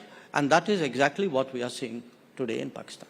So at a time when, there's an acceleration for regional partnerships and so on, you don't see any future for SAARC, given if Pakistan does not change its tack and does not use or employ terror as an instrument of state policy? Well, let me pose that question to you. I mean, would you be okay if we were nice to each other in the morning and I come and attack your house at night? Certainly not. I mean, would you live with it? Certainly not. Then why would you even ask me that question? No, just in the context of SARC. Let me also come to last few questions. The relationship with Canada. We've had a pretty, certain issues that plague the relationship in the last couple of years. There's going to be an election there soon in the next few weeks. Are you considering reinstating the Indian High Commissioner in Ottawa? Is there anything moving in that direction post the election? Look, again, I'm very cautious in anything I would say publicly about Canada. They're heading for elections. I don't want a remark become an issue out there in their politics. For us, the direction in which ties have gone is something which, again, we believe has not served the interests of Canada. The kind of latitude that was given to people espousing extremism, secessionism, violence, if you import such people and encourage such people, it's going to have consequences in your own landscape. And, what we were saying, in a way, the cautions we were uttering inside the room, unfortunately, played out outside the room as well. So we would like certainly to see, after all, it's a big country, Commonwealth country with whom we've had, generally good relations. Yes, things, again, for almost exactly the same reasons had happened in the 80s. So to the extent that, we see them recognizing the problem and, not giving that kind of political space to such forces, if we would then naturally take that into account. I mean, I have no gain by having bad relations with Canada. I would like them actually, I would like both sides to mend the relationship. But I would also like people to recognize that there's a real problem out there. And the problem is, the kind of space given to these forces. One final question. We're anticipating President Putin of Russia to visit India at some point this year. In this new emerging global order where, President Trump wants to end the war, he's talking directly to both Russia and Ukraine, how does India figure in this emerging matrix? Because India is one of the few countries, yesterday the Prime Minister was here, India is one of the few countries that can speak to both Russia and Ukraine and has good relations with both. We've had a very, I would say, both a sensible position and a helpful position. Sensible in terms of very early on, we took the view publicly that this conflict cannot be resolved on the battlefield, that it was necessary for a return to dialogue and diplomacy, that it was important for the parties concerned to talk to each other, because that was not happening. And there was actually a view at that time that everybody else will gather together and somehow produce a solution, and the other party, in this case Russia, would be confronted with that as a choice. Now, much of what we held in 2022, 23, 24 has actually come to pass. And there's no vindication in it. I mean, in fact, if anything, there is regret that, so many lives have been lost, so much time has gone, so much damage has been done, not only to the countries, but to the global society and to the international economy. But, okay, now there is a greater understanding that we need, appreciation that we need to they need to engage each other. So, to the extent we can sort of motivate that, foster that, encourage that, we would do that. And again, I maintain that we've always, what we said in Moscow was not different than what we said in Kiev and what we said in third places. And we've tried to, have conversations here, take those there with the approval of each party. And so that's one part of what we've tried to do. The other is, you know, there have been different dimensions of this conflict which have popped up from time to time. Different countries have weighed in, and I think it's such a really serious issue. It's natural. It's not a single or a small number of countries. We approve of all of that. I think anything which any country can do or any group of countries can do to help, we welcome that. We've tried to do a few things ourselves. We weighed in with other people. You know, it could be some of the nuclear-related issues, or it could be grain corridor, or whatever it is. But the objective is to help. The objective is not to put yourself ahead. I mean, we're not, actively searching for a role. But if, either of the parties or any other country comes and says, look, can you help out on this? We'd be open to doing it. All right, and I'll wrap up. I know you like cricket a lot, so these 2,140 days as the longest-serving foreign minister post-Nehru, you look at it as a test match, as a T20, as a one-dayer, or this is your career with an asterisk, not out. S. Jaishankar batting at 2-1-4-0, not out. No, I think on this one, look, it's been, again, it's been a very interesting heading to 6 years as foreign minister, but I treat it to some degree as a continuum of what I was doing earlier. In a way, I think the next few years will be extraordinarily challenging. It'll be challenging for the world. It'll be challenging for us as a country, precisely because we have to keep rising through all this clutter, through all these tensions. And to be associated with that process, to be given responsibility of that process, I think is a great honor, it's a great responsibility, and I'm very, very, grateful for it. We have the best batsman batting at not out on that. Thank you very much. Ladies and gentlemen, Dr. S. Jaishankar, the External Affairs Minister of India.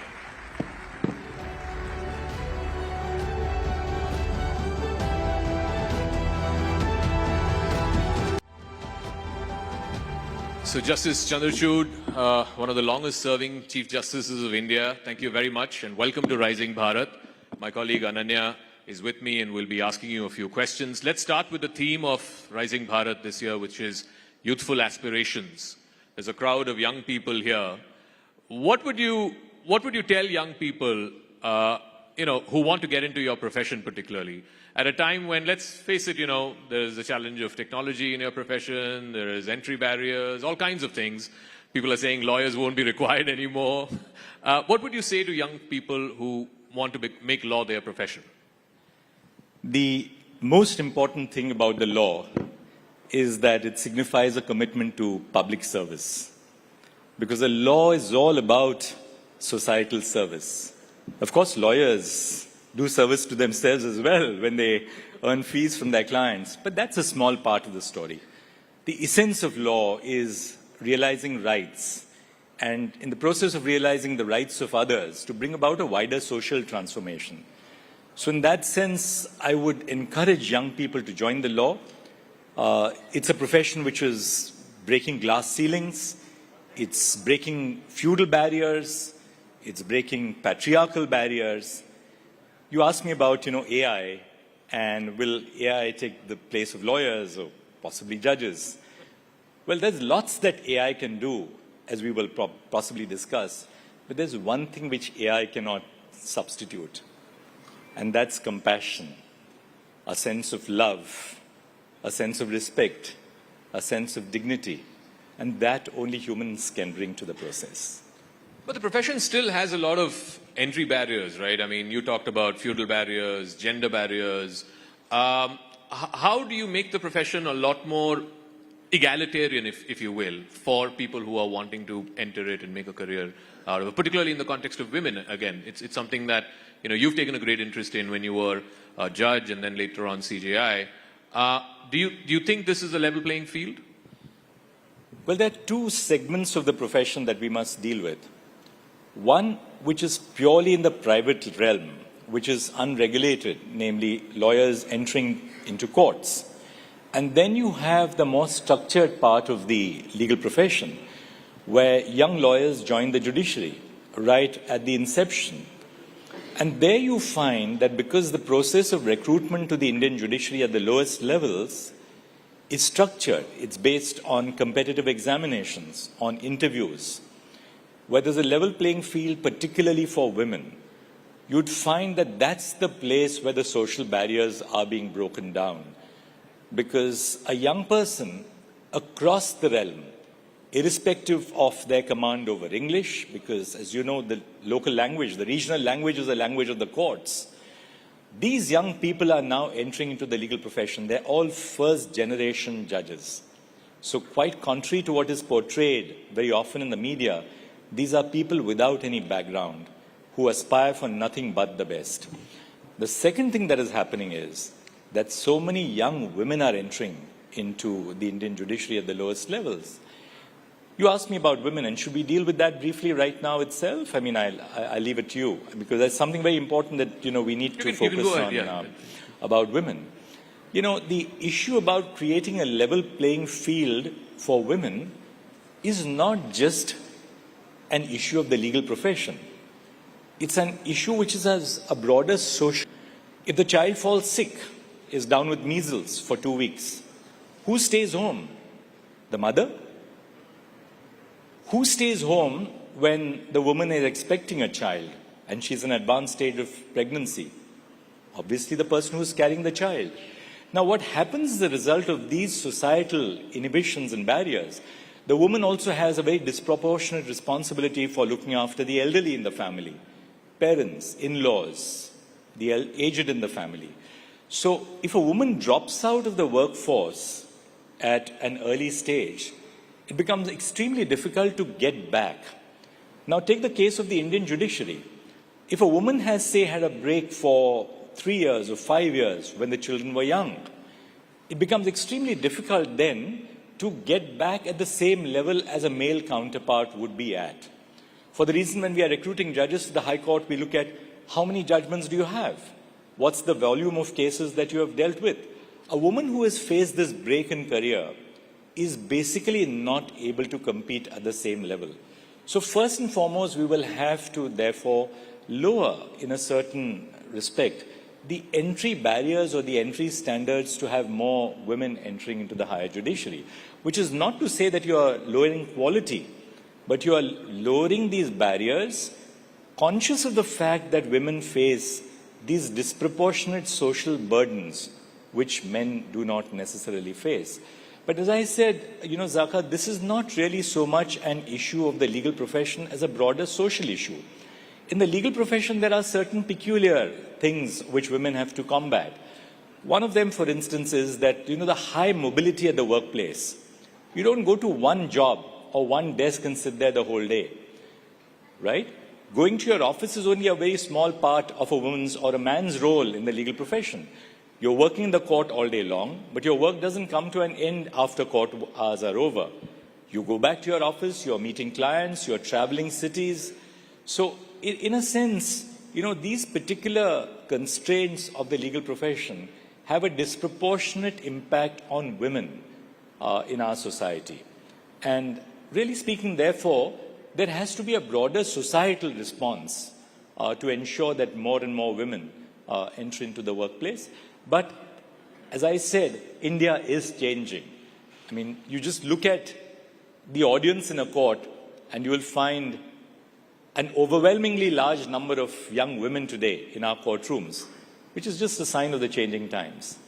But at the same point, while we have a lot of women entering into this profession, but at the same point of time, they exit too soon as well. So because, we have seen how delicate the washrooms in the trial courts would be, they're into very bad shape, they cannot go. And there are a lot of infrastructural issues also. Do you think that if they are addressed or some other things are adjusted, there could be better workplace management for women, and there might be a chance that more and more women could actually stay in the profession for a longer time itself? Well, of course, I completely agree with you. For instance, in the district judiciary, we have very standard and well-established rules which allow for maternity leave, for leave at different stages of a woman's career, when a child is, say, for instance, appearing for a 10th board examination or a 12th board examination.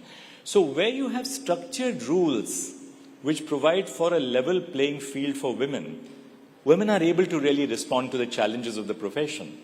The problem arises in the unstructured market-based system, which is the private space in the legal profession, where you have individual lawyers recruiting juniors. There's no overall structure in the sense that there is no overall regulation on how you will treat women in the workplace, because you don't have one large corporate entity like a big law firm only employing women. So where you find that, the interface of women in the legal profession is with a structural organization like the judiciary or law firms, there you would find that more and more women are extremely, successful. On the other hand, when it comes to solo practitioners, how much will you pay? Will you stop paying a woman because she's on leave for 3 months in your chamber? She's gone on leave for 3 months because a parent is seriously unwell. A woman has gone on leave for 3 months because she has a child coming up to deliver. How do we ensure that, you have a more socially responsible and socially responsive legal profession? And that's therefore something which the law can do only to a certain extent. The law is not an answer to everything. The change has to come through and it has to take place within society. Chief Justice, there's a lot of talk around judicial reform of late, and I know we don't want to get into the specifics of anything because, some things could be still under investigation, some matters could be sub judice.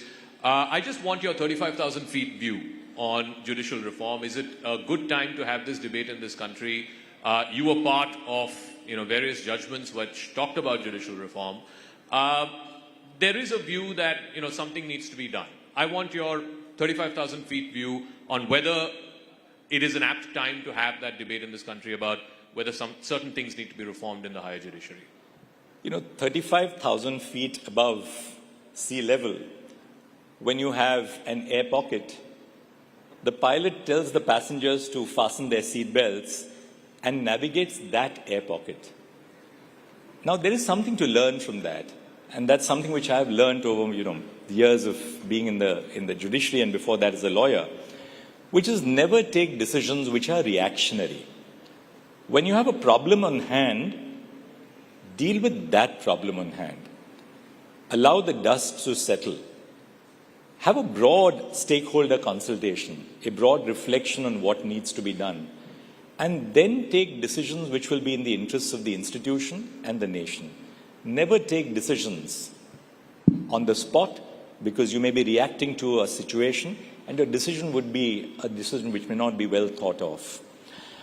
Talking of judicial reform, I think reform has to begin at the very base of the pyramid, namely the district judiciary, because that's where common people come into contact with the judicial system. A young couple which has a matrimonial dispute, where do they go to? They don't go to the High Court or the Supreme Court as a matter of first instance. They go to the family court. Now you see that in the family courts, there's a huge backlog of cases for the reason that we have used the adversarial system for resolving family disputes, which is so completely incorrect. Family disputes have to be resolved by applying non-adversarial systems because you have a child. If the couple has a child, there are issues of child custody, of child welfare. So we have to adopt a more non-adversarial system at the level of the district judiciary. The second important reform which we need to focus on is the huge vacancies in the district judiciary. Recruitment to the Indian district judiciary takes place in the states. It's never at the national level. I am a proponent of at least some national deliberation taking place on should we have an all India judicial service in India. In other words, we must make some effort to attract the best into the Indian judiciary at the district judiciary level, apply reservations. Now, the states do have some concerns because we are a federal nation. So will having an all India judicial service impact on the responsibilities, the authorities, the constitutional role of the states? That has to be obviously thought of, and I don't discount the concerns of the states. But having said that, we can at least have a national level examination and then allow for recruitment by the states on the basis of the merit list in the national examination, applying reservations in relation to each state, whether for the SCs, the STs, or the OBCs, as the case may be. So that reform has to take place at the lowest level. Just one final word on this question, which is that the government, the state, is the largest litigator in Indian courts. The largest volume of litigation into Indian courts comes from the government. Now, I think the government has to rethink its policy on litigation and reduce the amount of litigation which governmental agencies take resort to. If that is done, you will find that more and more efficient means of resolving disputes take place. Unfortunately, we live in a culture of distrust where, the ordinary feeling is of every officer, say at the middle level or a senior level in government, go to court. If the court tells us to do it, well, we are protected because the court decided in a particular way. I think we have to answer that and allow for less and less disputes to go to litigation and allow for less and less disputes to go to trial. I saw, for instance, in the Supreme Court that every case goes to an oral hearing. Even a case where, say, 3 courts are in agreement with each other. We are probably one of the few Supreme Courts in the world where oral arguments are the predominant method of resolving disputes. Should we have reliance on oral arguments to that extent? Because they place a burden on the productive time of the courts. Then which are those cases where you should have oral arguments? Which are those cases where you should not have oral arguments?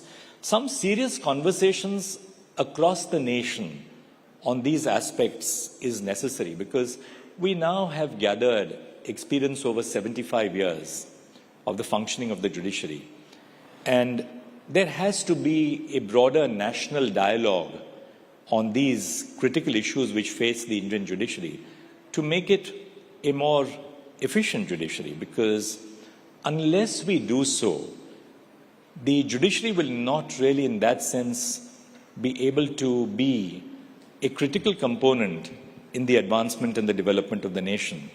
The judiciary is a very key aspect of rule of law. So when you speak, for instance, of getting more business into India, investment into India, what does investment need? What does global investment need or domestic investment need? Global or domestic investment needs a climate where the law is certain, the law is objective, the law is applied in a transparent manner, and disputes can be resolved efficiently. So, reforming the judicial system in that sense is going to be a key element in the overall progress of the nation to being truly a developed nation, both economically and socially. Judiciary often walks down the tightrope between activism and restraint. So how do you feel? You've been the Chief Justice, you've been a judge of the Supreme Court for, years long. How do you feel that delicate balance can actually be maintained, or things do not go either this way or that way?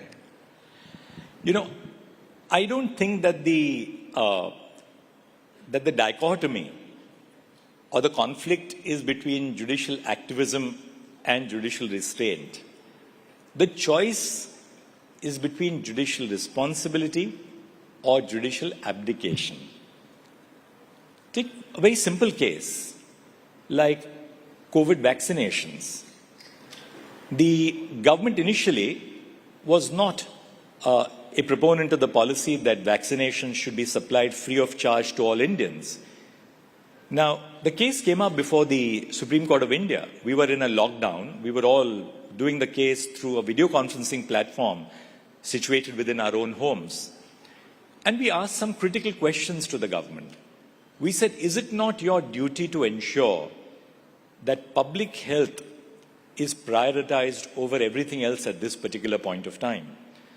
Now, at a certain level, whether vaccination should be distributed free of charge or on a paid basis. It's a question of policy, right?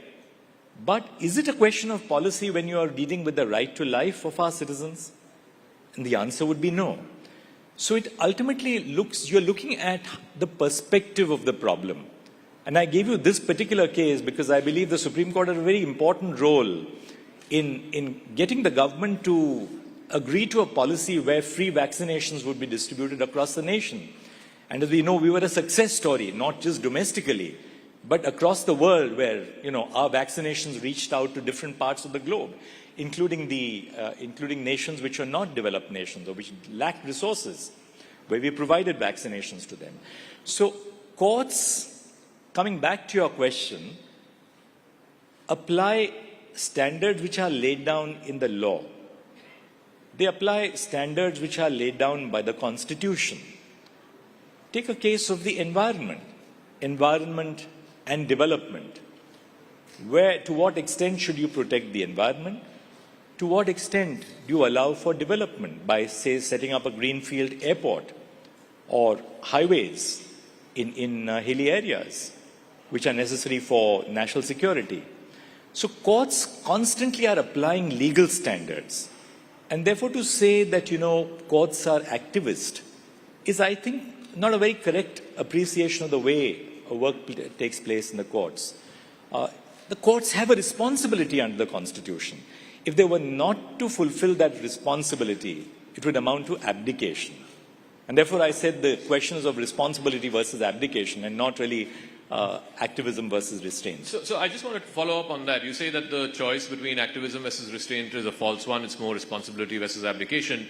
There's also the balance that needs to be found between judicial, the right to fair reputation of a judge versus the right to transparency of the public to know what the judge holds, right? There is now a new move that your successor has made that all judges have to declare their assets. I know it started under you, and at the last time we met, I think you said 30 out of 35 judges have already declared their assets and put it on the website. Now he's made it mandatory for everyone. Do you feel there is a need in this country to restore full faith in the judiciary when it comes to the question of assets, when it comes to the debate that we're having about judicial reform, etc.? And how do you speak to that need? It's important to understand that right from, I believe, 2009, there was a resolution of the full court of the Supreme Court that all judges must declare their assets. Now, as you know, all of us as citizens have to declare our assets for the purposes of income tax. And all judges are like individual citizens. Income tax pays. So when you file your returns, you necessarily have to disclose your assets, which are dealt with, in certain cases audited. Now, the resolution which was passed by the Supreme Court of India was that declaration of assets by all judges, including the Chief Justice of India, is mandatory. Whether they should be put on the website should be left to each individual judge. Because there is more to be said on both sides of the picture. Should you have judges' assets declared on a website so that just anybody can scrutinize what kind of assets which you have? Or should this be subject to some level of responsible institutional mechanisms? What is the purpose of declaring your assets? To identify whether a judge has recorded a sudden spurt in the assets during the course of the judicial career. Now, does putting that on the website necessarily pursue the aim of transparency? Or does it only give an opportunity to social media to pick up a judge and target a judge, not knowing where those assets came from? You have judges, for instance, let me share with you. You have judges who have come to the Supreme Court from the district judiciary who have been salaried employees from the first day of their joining the judiciary. On the other hand, you have lawyers who have been extremely successful, lawyers who have been recruited directly from the Supreme Court, bar, to become judges of the Supreme Court. Their asset base would be very different. Then you have people like me, who were lawyers for a while. I practiced for 20 years and then became a judge of the High Court in 2000. So there is a broad diversity within the Indian judiciary itself, in the higher judiciary. So far as the district judiciary is concerned, again, there are very stringent rules which apply across the states, which requires for a disclosure of assets. So yes, I completely understand and I support the decision which has been taken. I support the decision which was taken by my predecessors a decade ago on the declaration of assets. To what extent should you have transparency? That's a very important question, and that's a more vexed question. We shouldn't, in the name of transparency, be doing something which will prevent genuinely competent people from entering into the institution of the judiciary. And that's the one danger which we have to balance out. You know, while we speak of institutional transparency, we are in a stage of live streaming where we have regional judgments now coming in. What more steps do you feel that, you know, can come in as far as institutional transparency, either the Supreme Court or the district judiciary is concerned, so that everybody can actually access the law, everybody can know how court proceedings go on? Because already we have steps. You had initiated, you know, live streaming. You had a robust system of live streaming, simplified judgment. What more can be put in as far as, you know, increasing this institutional transparency is concerned? Let us begin with legislation, the process of forming laws. Now, a very welcome step which was taken by Parliament and therefore by the government while it moved the Finance Bill of 2025 was to simplify the Income Tax Act. And just to give, you know, the viewers some figures, there were 47 chapters in the Income Tax Act which have been brought down to 23. There were 819 sections which have been brought down to 536. There were 5.12 lakh words in the Income Tax Act which have been brought down to 2.60 lakh words. There were 1,200 provisos, you know, the provisos in legislation, provided that, and provided that, and provided further that. So these 1,200 provisos have been removed. There were 900 explanations which have been removed. So the first step, I think, and I'm not being critical, it's just a process of evolution. It's important that we simplify laws. Say a law meant for maintenance of senior citizens. The senior citizens must be able to understand the law. A law meant to protect women against domestic violence. That law must be understood by those women who are going to seek access to justice. The law is not meant for judges and lawyers alone, right? It's meant for citizens. One problem which you perceive in the law, and I'm sure so many of the audience would also agree with me, is that there is a disconnect between the spoken version of our regional languages and the official version of our regional languages. For instance, my mother tongue is Marathi, but I'm very fluent in Hindi and I know several other Indian languages. Now, spoken Marathi at home or spoken Hindi is very different from official Marathi or official Hindi. Now, how does a citizen understand official Marathi or official Hindi, or that for that matter, official Tamil or Malayalam or Telugu or Bangla or Gujarati or Punjabi? So we have to bridge this gap between the way laws are drafted in the official text and the laws as they should be understood in the language which citizens speak. So the first step is, of course, the Saral movement. Make laws more Saral, make them more simplified. The second, insofar as what the judiciary should do. Now, I must share with you one of our initiatives when I was Chief Justice of India. We began a monthly newsletter through the Center for Research and Planning, and every judgment which was delivered by the Supreme Court, the judgment may be 50 pages, it may be 500 pages, we would put into a small paragraph in very simple terms what that judgment decides, so that the common citizen must know what is it that this judgment has done for me. That is something which we have done. Almost all the important judgments from independence, we tried to pick up the most important among them, simplify them, and to put them on the website of the Supreme Court. for allowing for citizens to understand what the content of the judgment is. Because, and the third and final thing, which is that the language of judgments is to also be simplified. You know, legal language is extremely complex. It's all jargon. There's so much of Latin, audi alterum partem, or, you know, nemo judex in sua causa. Good heavens. Citizens are not concerned with, you know, Latin of some bygone age. Or you have words like thereunder and whereunder and heretobefore and hereinafter. Stop using these kind of words. I think we need to simplify the way we write, because who do we write for? You write for citizens. And therefore, language has to be a lot more simple. It's extremely difficult to be simple. It's very easy to be complex. So, you know, that's one thing that we need to do.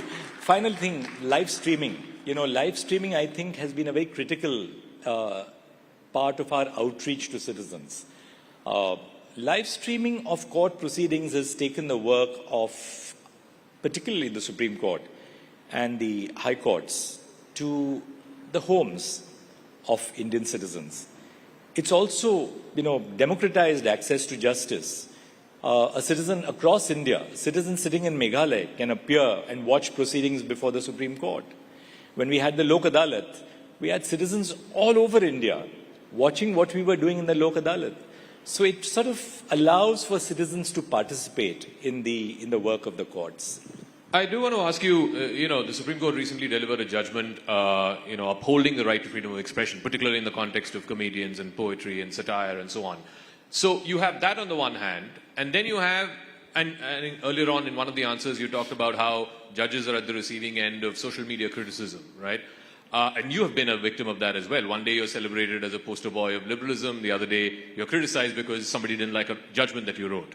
How does one balance the two? The larger debate about freedom of expression and, you know, should it be absolute or not? And two, what do judges do when you're at, I mean, this is the day and age that you live in. You are, whether you like it or not, you know, subject to social media scrutiny. There are things you cannot say, but, you know, your image gets tarnished. So how does one draw the balance? Speaking for myself, free speech and a marketplace of ideas is critical to Indian democracy. And that's why the framers of our Constitution incorporated Article 19(1)(a) into the Constitution. Freedom of speech and expression is non-negotiable. And that's why we are here today on this platform, because our society, our Constitution allows for this discourse. Now, when you have discourse, that discourse is not going to be as civilized as, say, the discourse in a rational forum. Sometimes the discourse can be very pungent. But my own take is that so be it. Let people decide. If you don't like a movie, don't watch it. You don't like a book, don't read it. Nobody compels you to watch a movie. Nobody compels you to read the book. The danger arises when you have prior censorship. And that is the danger to the freedom of speech and expression, which you had, for instance, in the emergency. But having said that, we have robust law. We have robust law in India which deals with issues such as obscenity, defamation, causing hatred between religious groups or religious communities. And our laws, I believe, are robust. Now, the process of creating the infrastructure for implementing the laws is a different thing. And that needs to be strengthened to make these laws more effective. You have cases of excess. Some of them we have been seeing in the recent past. But then how do you deal with, say, someone who abuses the right to free speech? I think that is more vexed. And my take is that allow the existing law to deal with these cases if there's a breach of law. Let's not get unduly sensitive about someone who says something which is perhaps not appropriate. And speaking for judges, what should they do for all the criticism which they have to encounter? Should I tell you my genuine answer? Yes, please. The answer is perhaps a little it's symbolic. Judges just need to use the gym more often and to have a better workout. Why? You must have robust shoulders. Ladies and gentlemen, former Chief Justice of India, D.Y. Chandrachud. Thank you very much, sir, for joining us on Rising Bharat. Thank you.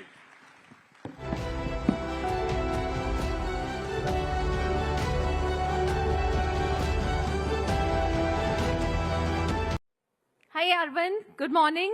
Good evening to you. I believe it's around 10:15 p.m. at your place. That's right. That's right. Yeah. Great to be here. Thank you for having me here. Thank you, Arvind, for joining us after, I'm sure, what was a very hectic work day. Thank you for making it at the Rising Bharat Summit. And we hope you can be with us in person very soon for our next event. But, it's going to be nearly 3 years since you launched Perplexity. And this was a period that sort of coincided with the rapid rise in AI around the world. Give us a sense of the state of play in AI today, because every day when I open my Twitter feed or when I open any news website, it's just so overwhelming, the pace of creation, disruption. As someone who's sitting right there in the hot seat in the valley, give us a sense of the state of play, Arvind. I think you're right. Like the last 2-3 months have been pretty insane in terms of the speed of progress. I would say, the industry moved faster in the last 3 months for me than my first 2 years of starting Perplexity. And that should say something, because I actually considered Perplexity to be pretty fast moving. And I don't think we've moved ever faster than ever before in the last 3 months. So I think that is being like accelerated partially by the entry of China and DeepSeek and many other models from China. I hope that all of your stomachs are full after a lovely lunch meal. And before the break, we were looking at a very different set of discussions. So we had with us 2 young boys who showed us some of their mental magic. Before that, we talked about weight loss. It was a very, very different topography. Now we're going to be shifting the focus and the pace slightly in the next few hours. On the second day of Rising India Summit, we're going to be kicking off everything that's going to be taking place with something very, very topical, the Waqf reform.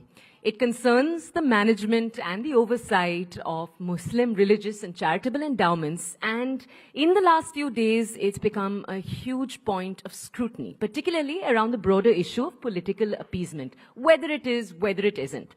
So last night, at this very venue, the Prime Minister emphasized the need for policies that transcend appeasement. These were his words. He said we need to all work together towards the betterment of all communities, while also ensuring transparency and accountability in the management of Waqf properties. Now, that statement was part of a larger discussion, but it has ignited a bit of a larger conversation, and we thought this afternoon was the perfect opportunity to take that forward. So, join us this afternoon to debate the broader points that were raised by the Prime Minister. On stage in just a few minutes from now, we're going to have Shehzad Poonawala. He's the national spokesperson for the BJP. We're going to have Dr. Shoaib Jamai. He's the Delhi president of the AIMIM, and Rajkumar Bhatti of the Samajwadi Party. I'd invite all of you onto the stage, and to moderate this entire discussion, let's welcome Aman Chopra.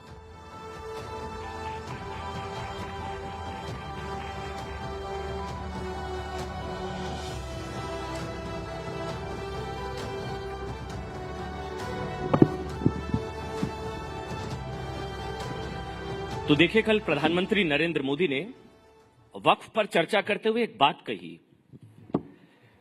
प्रधानमंत्री ने कहा कि जब भारत आजाद हुआ तो भारत के साथ, भारत से पहले, भारत के बाद कई देश आजाद हुए, लेकिन भारत को आजादी बंटवारे के साथ मिली।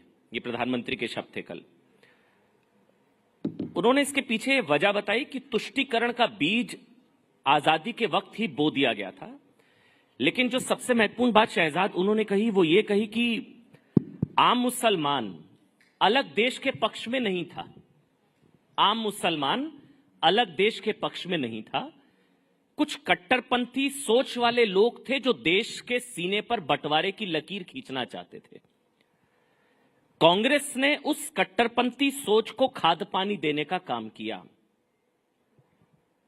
वही तुष्टीकरण की नीति को प्रधानमंत्री ने जोड़ा वक्फ से, और फिर उन्होंने जो कहा वो सबसे महत्वपूर्ण कि उस तुष्टीकरण की बात कर लीजिए या आज वक्फ की बात कर लीजिए, दोनों में फायदा उस वक्त एक पार्टी को सत्ता मिली और आज कुछ मौलानाओं को या कुछ अतिवादी नेताओं को संपत्ति, दौलत, शोहरत मिली, लेकिन आम मुसलमान को न तब कुछ मिला था न आज कुछ मिला। शहजाद पूनावाला, एक बार जोरदार तालियों से प्लीज स्वागत कीजिए। भारतीय जनता पार्टी के राष्ट्रीय प्रवक्ता राजकुमार भाटी समाजवादी पार्टी से और ऑल इंडिया एमआईएम के दिल्ली अध्यक्ष हैं। आप दिल्ली का ओवैसी भी कह सकते हैं इनको। शोएब जमई हमारे साथ है। पहले शहजाद भाई मैं आपसे शुरू कर रहा हूं, क्योंकि मैं तो आज भी देख रहा हूं, आज भी ममता बनर्जी ने बोल दिया हम नहीं मानेंगे। देखिए, वक्फ हमेशा से मैंने कहा है कि वक्फ बहाना है, आग लगाना है, दंगे भड़काना है और वोट बैंक की दुकान सजाना है। आप देख लीजिए पश्चिम बंगाल में रामनवमी की शोभा यात्रा निकालने के लिए तो आपको हाई कोर्ट जाना पड़ता है परमिशन लेने के लिए, पर जो कानून दोनों सदनों से पारित होकर संवैधानिक तरीके से प्रेसिडेंट का हस्ताक्षर उस पर लग चुका है, उसके खिलाफ प्रदर्शन करते वक्त वहां पर जो जमा हुई जमात है वो कहती है मैं संविधान नहीं मानूंगा। आगजनी करते हैं, पुलिस पर पथराव करते हैं, और आज भी उनका बयान आते वक्त मैंने देखा है, एक ने कहा है कि ऐसा डंक मारेंगे आपको कि आप सभी लोगों को भगा देंगे इस देश से। डंक मारेंगे। अच्छा। अब पता नहीं कि वो अपने आप को सांप से अपनी तुलना कर रहे हैं या किसी और जहरीले प्राणी प्रजाति से अपनी तुलना कर रहे हैं, परंतु ये बीज बोने की जो भावना है विभाजन के। अब देखिए वक्फ में वैसे तो ये दोनों लोग कहते हैं संविधान की बात है, तो वक्फ में जो अतिक्रमणकारी ताकत है कि जो संपत्ति आपको ठीक लगे, अपनी लगे, तो उसको डिक्लेयर कर देना वक्फ की प्रॉपर्टी सेक्शन 40 में। फिर सेक्शन 6 में केवल ट्राइब्यूनल तक ही जा सकते, उसके बाद अपील ना हो। और जो संपत्ति पे दावा करते हैं वो दावा करने वाले को नहीं, जिसकी संपत्ति है दरअसल उसको प्रूव करना है कि ये वक्फ की संपत्ति नहीं है। अब ये संविधान के खिलाफ है, ये संविधान के साथ है। दूसरी बात, वक्फ की प्रॉपर्टी पूरे देश में 8 लाख से अधिक, 9 लाख से अधिक प्रॉपर्टीज है। कुल मिलाकर 37-38 लाख एकड़ प्रॉपर्टी है। इसकी इनकम, रेवेन्यू जनरेशन, इनकम मतलब रेवेन्यू जनरेशन है 166 करोड़। इसका मतलब है प्रति एकड़ 444 रुपीज। अगर मैं खेती करता हूं, प्रति एकड़ कितना? 444 रुपीज। 444 रुपए 444 रुपीज पर ईयर एक एकड़ पे वक्फ की संपत्ति का रिटर्न है, रेवेन्यू का।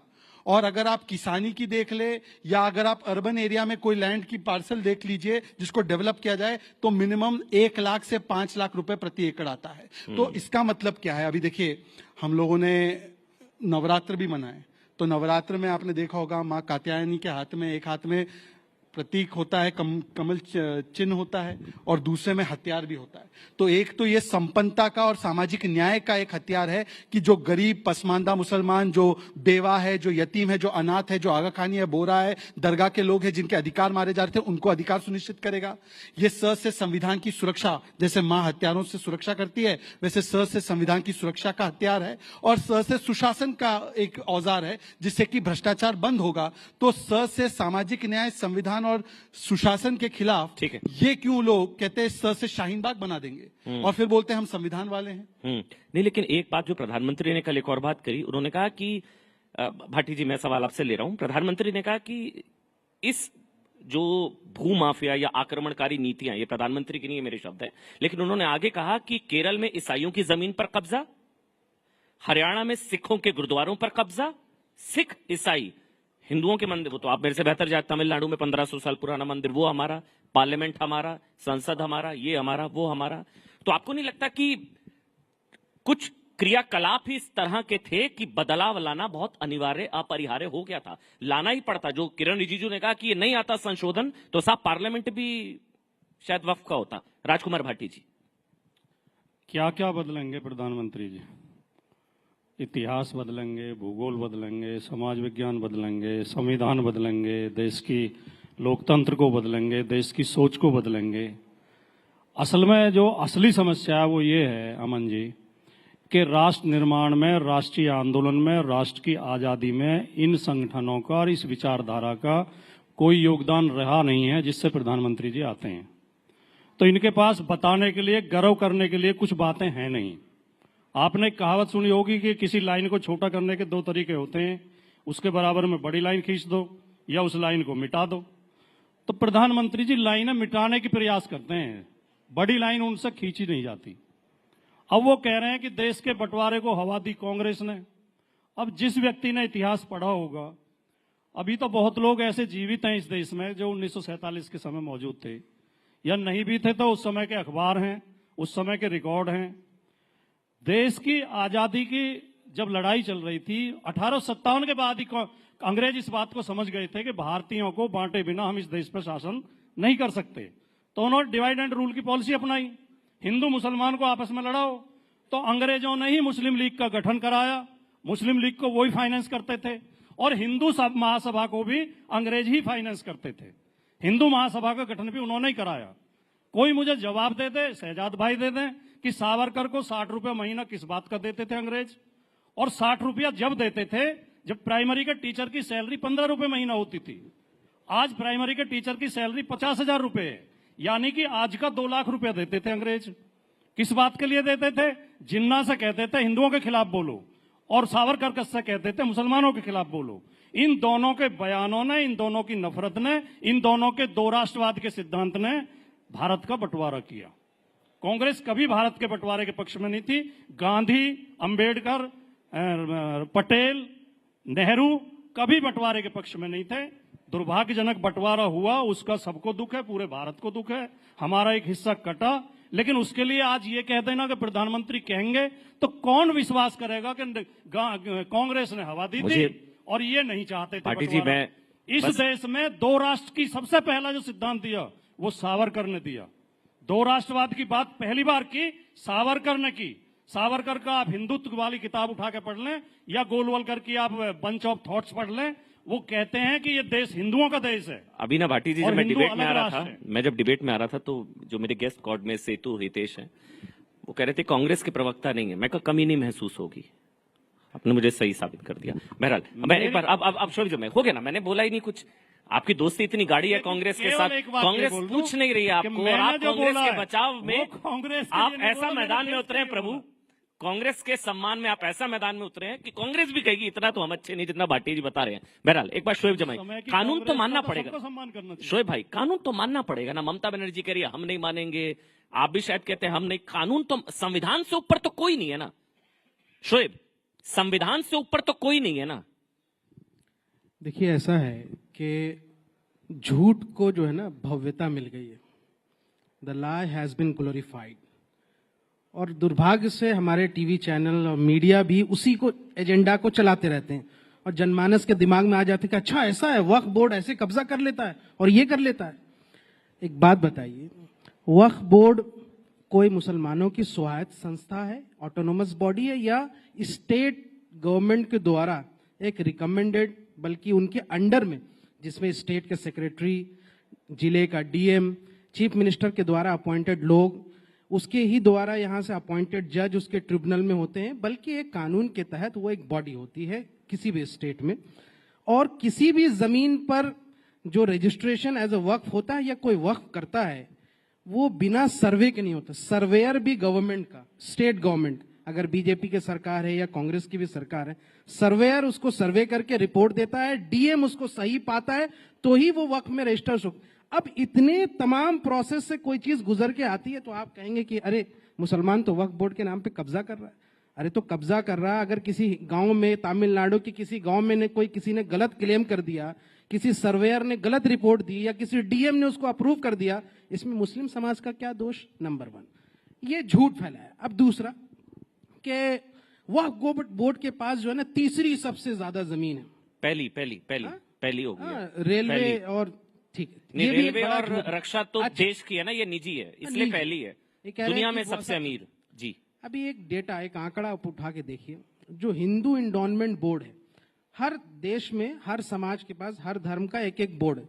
जैसे हिंदुओं में हिंदू इंडोनमेंट बोर्ड है, गुरुद्वारा प्रबंधक कमेटी है, क्रिश्चियन की एक अपनी इंडोनमेंट बोर्ड है, उसी तरीके से देवी स्थानम बोर्ड है, हिंदू इंडोनमेंट बोर्ड है। उसमें सिर्फ 4 राज्य, तमिलनाडु, उड़ीसा और आंध्र प्रदेश और तेलंगाना, इन 4 राज्यों के आंकड़े उठा के देखेंगे तो लगभग 12 लाख एकड़ जमीनें जो है वो सिर्फ ये 4 राज्यों में है, फिर आप क्यों झूठ बोलते हैं कि इतनी जमीनें हैं इनकी? अगर जमीनें हैं भी तो जिन्होंने वक्फुल औलाद किया या जो कुछ भी जिन्होंने डोनेट किया उन्होंने अपनी प्रॉपर्टी की है। भाई मेरी प्रॉपर्टी है, मैं किसी को डोनेट करना चाहता हूँ, वक्फ करना चाहता हूँ, it should be go under a process. ये अच्छी चीज है, ये अच्छी चीज है। नहीं, अब सुनिए, एक मिनट आप कंप्लीट करिएगा, ये अच्छी चीज है। यानी कि 9.4 लाख एकड़ जमीन डोनेटेड है, इसमें वक्फ बाय यूजर भी है। नहीं मैंने पूछा हाँ या ना। 9.4 लाख एकड़ जमीन डोनेटेड है, सिर्फ डोनेटेड है, ये सिर्फ डोनेटेड है। तो आप तो कहते हैं मुसलमान इतना पिछड़ा हुआ है, इतनी जमीन, ही तो बात है ना। गरीब मुसलमान, पिछड़ा मुसलमान, जमीन 10 लाख एकड़। इस बात को मोदी राज में अच्छी तरक्की हुई है। नहीं, मैं इस बात को लेकर कभी नहीं कहता कि वक्फ बोर्ड के अंदर करप्शन नहीं था। स्टेट गवर्नमेंट की निगरानी में, चाहे बीजेपी की सरकार हो या कांग्रेस की हो या किसी अन्य पार्टी, हर राज्य सरकार के अंदर जो भी वक्फ बोर्ड रहा है उसके अंदर करप्शन हुए हैं, उसमें सबने फायदा उठाया, सभी पार्टियों ने, ये मैं नहीं। लेकिन सुधार के नाम पर आप और उसको बिगाड़ रहे हैं। क्या कि देखिए, इनका कानून इन्होंने बनाया कि भाई आप अगर वक्फ करना चाहते हैं तो you should be practising Muslim for the at least 5 years। Practising Muslim का क्या क्राइटेरिया होगा? दाढ़ी टोपी होगी तब। उसके घर में नमाज पढ़ते हैं नहीं पढ़ते आप कैसे देखेंगे? लेकिन प्रैक्टिसिंग मुस्लिम होना जरूरी है वक्फ करने के लिए। लेकिन आप वक्फ बोर्ड में, सेंट्रल काउंसिल में 2 नॉन मुस्लिम अनिवार्य हो सकते। कोई हिंदू वक्फ नहीं कर सकता, लेकिन बोर्ड मेंबर में होंगे और स्टेट में होंगे। ये गजब का कानून। अच्छा, इसी बात को 1955 में और 1995 में जो संशोधन हुए थे उसमें ये था कि वक्फ बोर्ड में सिर्फ मुस्लिम ही वक्फ कर सकते। लेकिन 2013 में एक संशोधन आया था जिसके बाद ये तय हुआ था कि नॉन मुस्लिम भी वक्फ कर सकते हैं, डोनेट कर सकते। और उसको कौन समर्थन किया था? लाल कृष्ण आडवाणी जी, सुषमा स्वराज जी। बीजेपी ने ओवरवेलमिंग ये से जो है सपोर्ट किया था। आज इनको लगता है कि शहजाद पूनावाला आप उनसे बड़े नेता हैं, मोदी जी, योगी जी, क्या आडवाणी जी से और सुषमा स्वराज जी से बड़े नेता हैं? अरे तय कीजिए ना भाई, झूठ कर रहे हैं। तो मैं ये कह रहा हूँ कि लाई हैज बीन ग्लोरीफाइड। झूठ ये जो जनमानस के दिमाग में लाया गया। शोएब कॉन्क्लेव है, एक एक करके बोलेंगे। आपने अपनी बात रखी, ये दो आप अपनी बात, मामला नहीं है। बिल्कुल, मतलब हिंदुओं से जमीन लेने में दिक्कत नहीं है, लेकिन हिंदुओं को बोर्ड में शामिल लेने से प्रॉब्लम है। बस हो गया। अब शहजाद बोलेंगे, एक एक करके प्लीज। शहजाद, वक्फ के अतिक्रमण को हटाने के लिए, एक एक करके बोलेंगे। वक्फ के अतिक्रमण को हटाने के लिए तो कानून है। डिबेट में अतिक्रमण कोई कर ले तो बेचारा पसमानदा कहाँ चला जाए। तो मुझे लगता है इसके लिए भी डिबेट अतिक्रमण कानून भी लाना पड़ेगा। अब सुनिए, एक एक करके मैं जवाब देना चाहता हूँ। दोनों विद्वान प्रवक्ता हैं। राजकुमार भाटी जी ने पहले शुरुआत कर ली कि सावरकर जी ने 2 नेशन थ्योरी की कल्पना की थी। भाटी जी वैसे इतिहास का बहुत ज्ञान रखते हैं, पर सबसे पहले ये बात सर सैयद अहमद खान ने कही थी। दूसरी बात, सावरकर जी अगर इतने ही बड़े देशद्रोही थे तो इंदिरा गांधी ने 1970s में उनके नाम पर पोस्टेज स्टैंप निकालकर उनको ग्रेटेस्ट सन ऑफ इंडिया बोला। मतलब इंदिरा गांधी भी देश के बंटवारे करने वाले के साथ थी। और बंटवारा क्या सावरकर ने किया? सावरकर 47 में सत्ता में थे या नेहरू थे? अब दूसरी बात, इन्होंने कहा कि देखिए हम तो चाहते हैं कि देश का बंटवारा ना हो, हम एकता चाहते हैं। बहुत अच्छी बात कही है भाटी जी ने। इससे सुंदर बात क्या हो सकती है? एक ही तो चीज है जो एकता लाएगी, एक यूसीसी का समर्थन कर देंगे। यूनिफॉर्म सिविल कोड, मतलब कि अलग अलग जो धर्म है उनके पर्सनल लॉ क्यों होने चाहिए? जैसे यूनिफॉर्म क्रिमिनल कोड है। ऐसा तो नहीं है कि अमन ने गुनाह किया तो उनके लिए अलग सजा है और शोएब ने किया तो शोएब के हाथ काटे जाएंगे। दोनों के लिए एक क्रिमिनल कोड है। तो बोलो कि अब इन्होंने एकता की बात की है तो बोलिए कि यूसीसी यूनिफॉर्म सिविल कोड के साथ खड़े है कि नहीं खड़े। अब आते हैं शोएब जमाई की बात पर।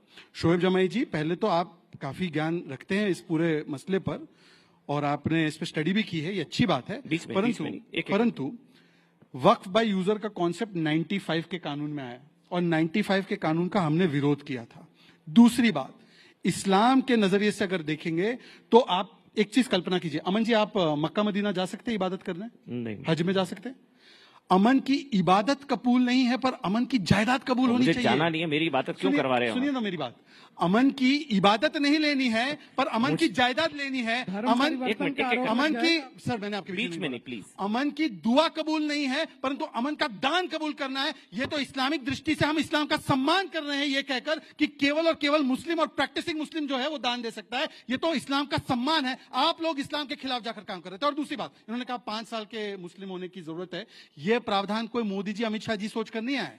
वक्फ बाय यूजर 95 में कॉन्सेप्ट आया, उससे पहले यही स्थिति थी कानून की, उसी को रिस्टोर किया। आप बताइए कांग्रेस वाले जो थे वो कैसे चेक कर रहे थे कि आप प्रैक्टिसिंग मुसलमान हैं?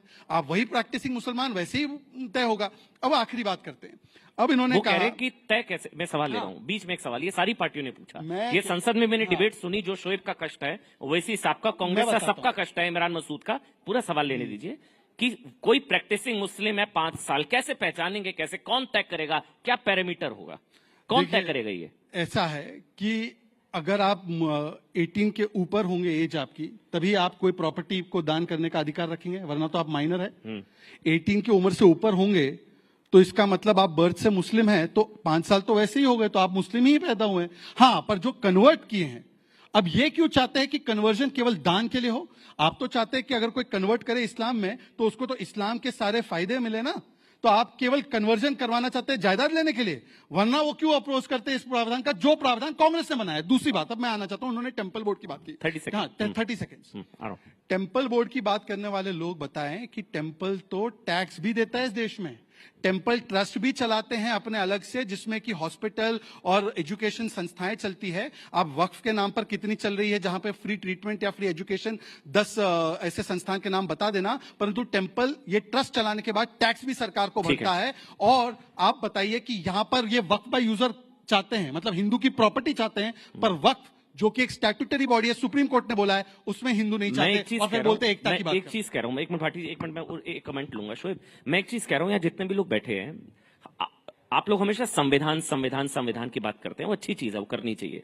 मेरी नजर में ये सारी डिबेट संसद में पूरे देश में हो चुकी है, अब तो राष्ट्रपति के हस्ताक्षर हो गए, चैप्टर क्लोज, मानना पड़ेगा, है ना।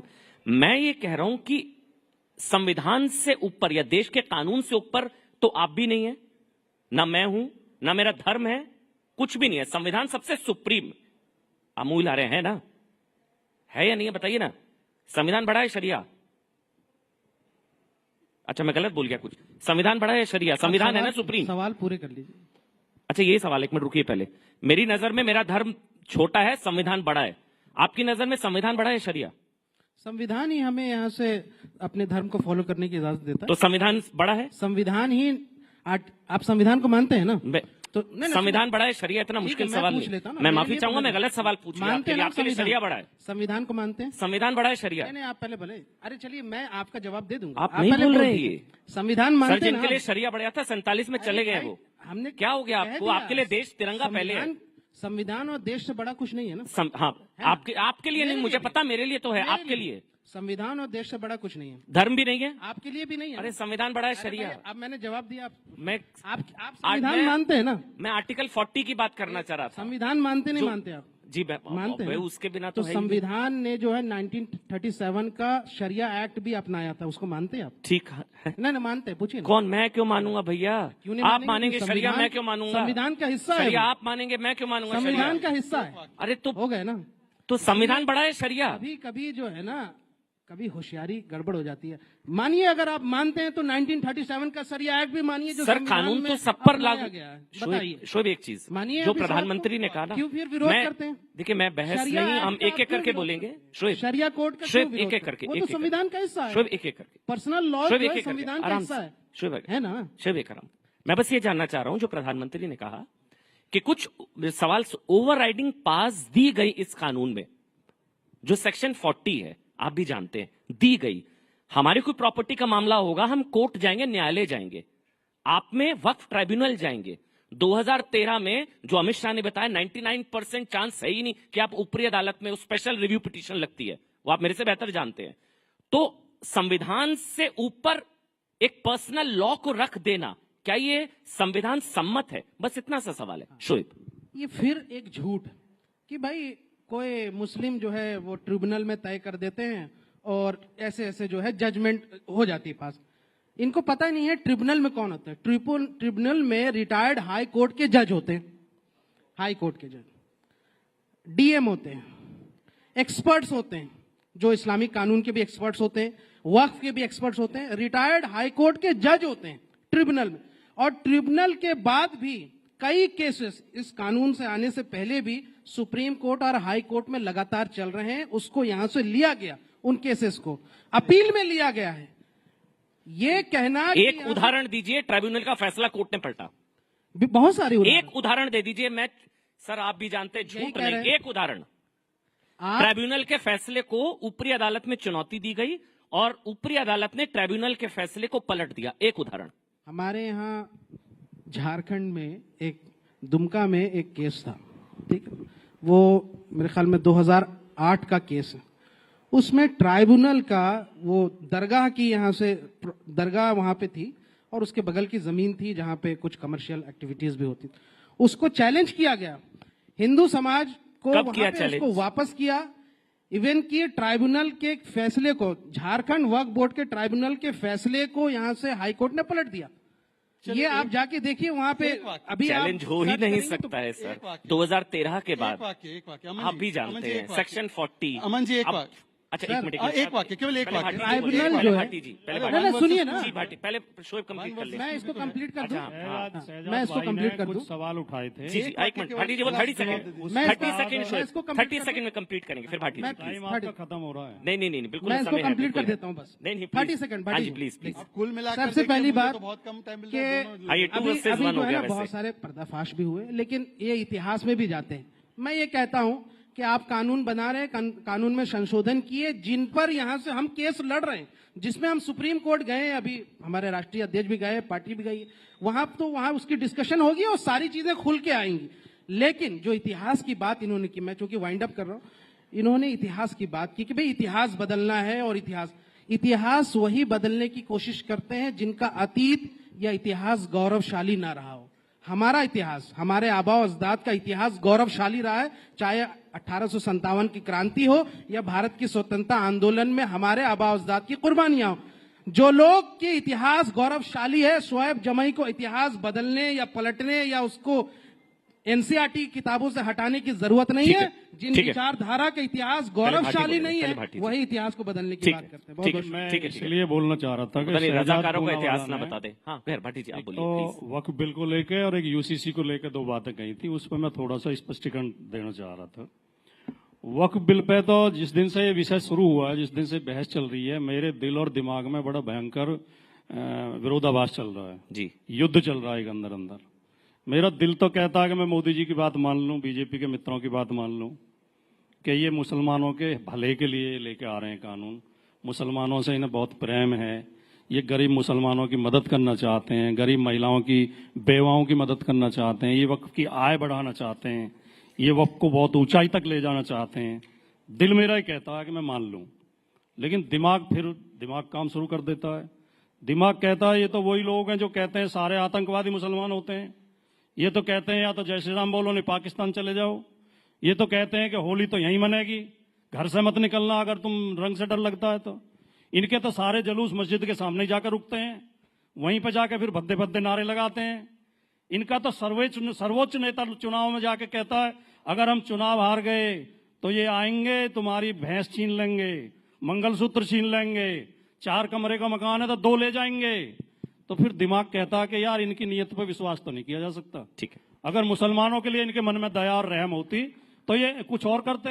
ये वक्फ बोर्ड का कानून केवल वक्फ की जमीन कब्जाने के लिए लाया गया है। जिस तरह अयोध्या में सेना की जमीन इन्होंने अपने पूंजीपति मित्रों को दे दी है, ये वक्फ की जमीनें भी दे देंगे, ये इनकी नीयत है। ठीक, दूसरा इन्होंने यूसीसी का जिक्र किया। 30 सेकंड में अमन जी, ये तो बहुत ज्यादा बोलिए। मैं तो इनके आधे समय भी नहीं बोला सर। 2 वर्सेस 1 है ना, 2 वर्सेस 1 है, वो अकेले पड़ गए प्लीज। हाँ, यूसीसी का जहां तक सवाल है, देखिए पूरी दुनिया जानती है कि भारत एक विभिन्नताओं वाला देश है।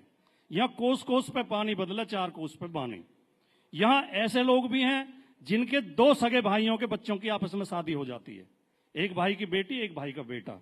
यहाँ ऐसे लोग भी रहते हैं, ऐसे समाज भी हैं जो अपने मामा के बेटी से शादी करते हैं। और यहाँ ऐसा समाज भी है जिसमें मैं भी आता हूं, मैं भी जिस समाज से आता हूं, मामा की बेटी से शादी करना या चाचा की बेटी से शादी करना पाप माना जाता है, अपराध माना जाता है। तो ये देश विभिन्नताओं का देश है। हमारे परिवारों में एक सगा भाई सनातनी होता है जो मूर्ति पूजा करता है, शिव जी की मूर्ति पर दूध चढ़ाता है। ठीक है, दूसरा भाई आर्य समाजी हो जाता है। लेकिन भाटी जी मेरा नहीं, आप अन्याय कर रहे हैं मेरे से। मैं 2 ही वाक्य बोल रहा हूँ, बस खत्म कर प्लीज, क्योंकि कोई बात वो मूर्ति पूजा को पाप मानता है, मूर्ति में लात मारता है। कैसे यूसीसी लाओगे? उन दोनों भाइयों में से कौन से की बात मानोगे? कोई बुत परस्ती करता है, कोई बुत सिकन है। भाटी जी, लेकिन एक चीज को समझिए ना, धर्म आधारित कानून तो नहीं होगा ना। कानून अब भी एक है। धर्म आधारित अगर कानून आप तो आप मारपीट करोगे तो वही धारा आप पे लागू होगी, वही मुझ पे लागू होगी, वही मुसलमान पे, वही जाटों पे, वही ब्राह्मण पे। तो कहाँ कानून अलग है? मुस्लिम पर्सनल लॉ बोर्ड क्या है? अमन जी जवाब देने का मुस्लिम पर्सनल लॉ बोर्ड क्या है? अपने धर्म का पालन करने की आजादी हमारा संविधान देता है। अपनी धार्मिक संपत्ति तो पॉलीगैमी क्या है? प्रबंधन करने की अब ठीक है, आजादी हमारा संविधान देता है, उसे छीनने का प्रयास मत करिए। अब ऐसा है, सुनिए, अब देखिए, मैंने दोनों वक्ताओं को बहुत धैर्य से सुना और बीच में कोई नहीं बोलेगा। अभी इन्होंने क्या बोला कि यूसीसी आ जाएगा, एक बुत परस्ती करता है, एक जो है मूर्ति को नहीं मानता है। क्या पूजा पद्धति तय होती है यूसीसी से? अगर ऐसा है तो यूसीसी लाने वाले तो नेहरू जी और आंबेडकर जी थे संविधान में। यूसीसी को पहली बार इंप्लीमेंट किया गोवा में तो कांग्रेस की सरकार थी, सुप्रीम कोर्ट ने वकालत की। यूसीसी का पूजा पद्धति से कोई लेना देना नहीं। आपको अपनी बहन से शादी करनी है, कीजिए, पर हाँ, अगर आपकी बहन 15 साल से कम उम्र की होगी और आप 60 साल के होंगे तो अगर हिंदू को सजा होगी तो दूसरे वर्ग को भी होगी सजा। सुन लीजिए, जानबूझ का प्रयोग कर रहे हैं, गाली गलौज बीजेपी के लोगों के बीच में नहीं बोला। शादी नहीं करता हूँ, अपनी जुबान को लगाम दीजिए आराम से। अच्छा, ये जानबूझ के इस तरह की बदतमीजी कर रहे हैं। अपनी बहन से शादी आप लोग करते हैं, मैं नहीं करता। नहीं, आपके लिए नहीं बोला। मैंने आपके लिए बोला आपके लिए नहीं, ये शब्द का क्या मतलब? मैंने जनरली बोला। आपको अपनी बहन से शादी करनी है?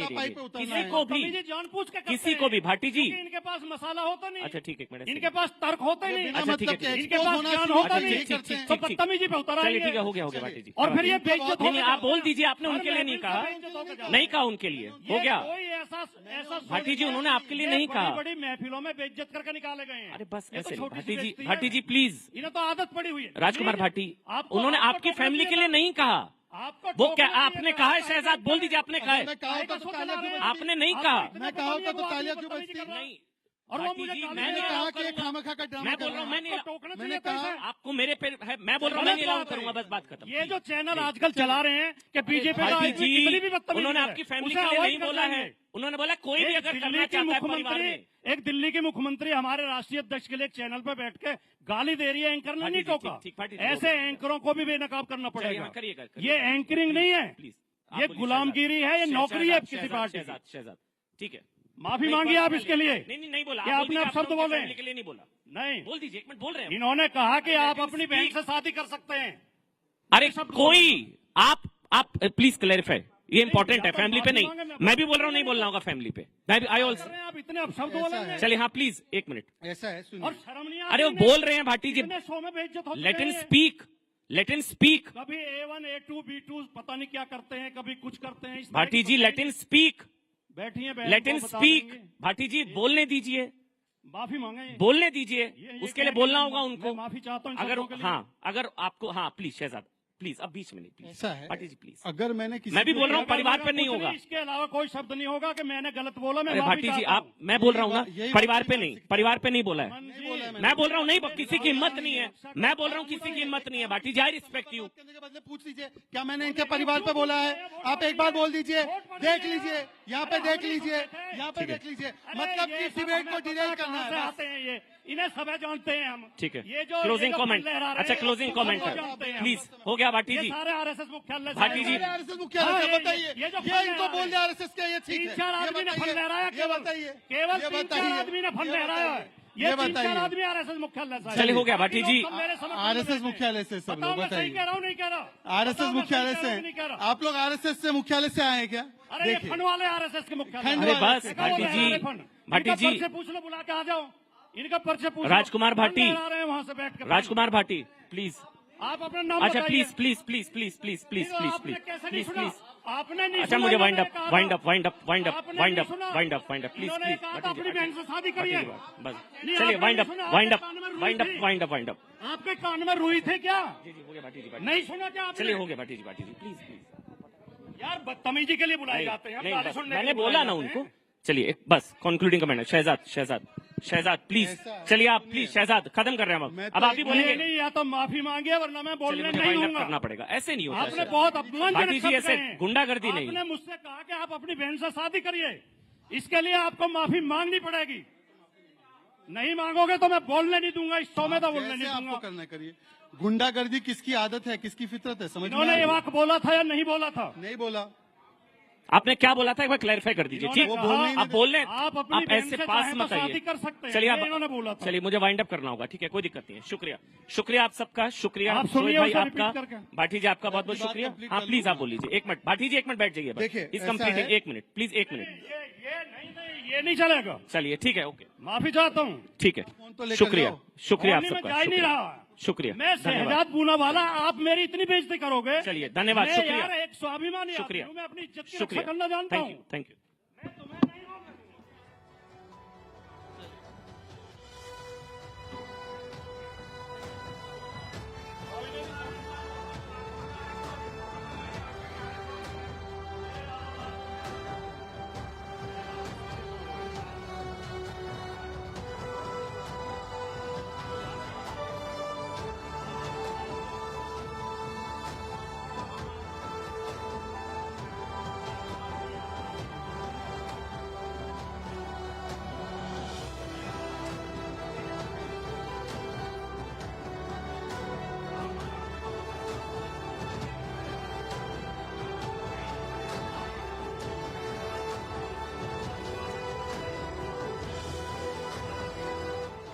માટે CNBC બજાર વિશેષજ્ઞોના વિશ્લેષણ બજારની હર ચાલ પર નજર અને હંમેશા બે કદમ આગળ અમે છીએ CNBC બજાર બિઝનેસની માતૃભાષા.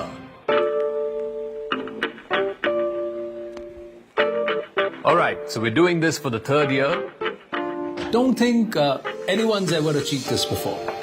And we're on top all the time, no breaks. No, this is not clear. But one thing is clear, and let's get this straight. CNN News18 is the #1 English news channel for 3 years running.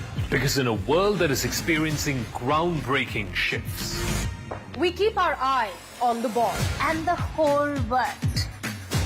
Pursuing the facts. Making sense of them. and cutting through the confusion to offer clarity. Because when we chase the news, we are Authentic, credible, objective. CNN News18, the undisputed leader of English news for 3 whole years and counting. Hello, namaskar. This is First Post, and you're watching Vantage with me, Plenary. Hi, how are you? Very well, thank you. Thank you for being here. Bharat ke logan ko meri namaste. Typically, in a month, we have viewers up to 150 million. That's more than twice the population of France. This special edition of Vantage, live from the White House. Numbers came in thick and fast, and Donald Trump was soon declared the winner. This Trump hat, it says, President Trump save America. But this hat is made in China.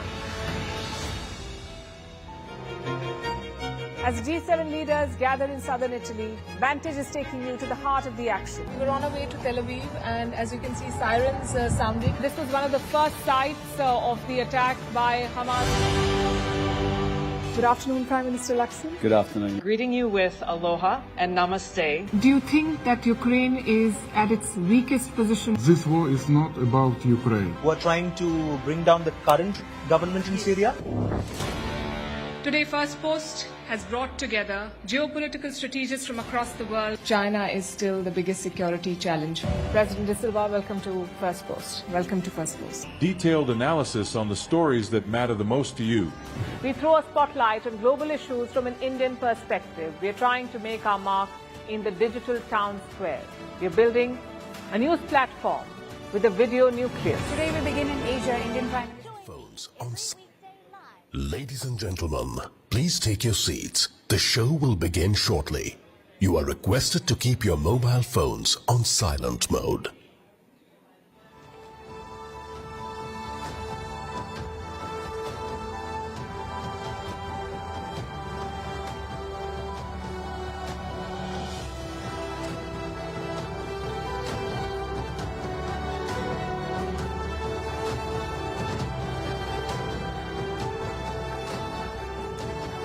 Okay.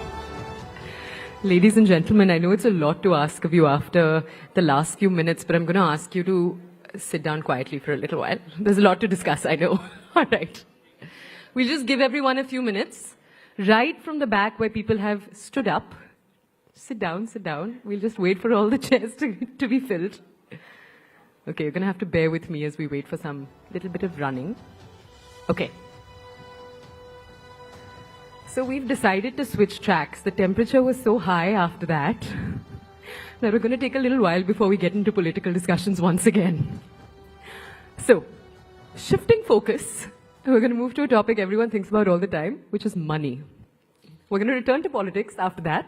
So don't worry, we're not going too far.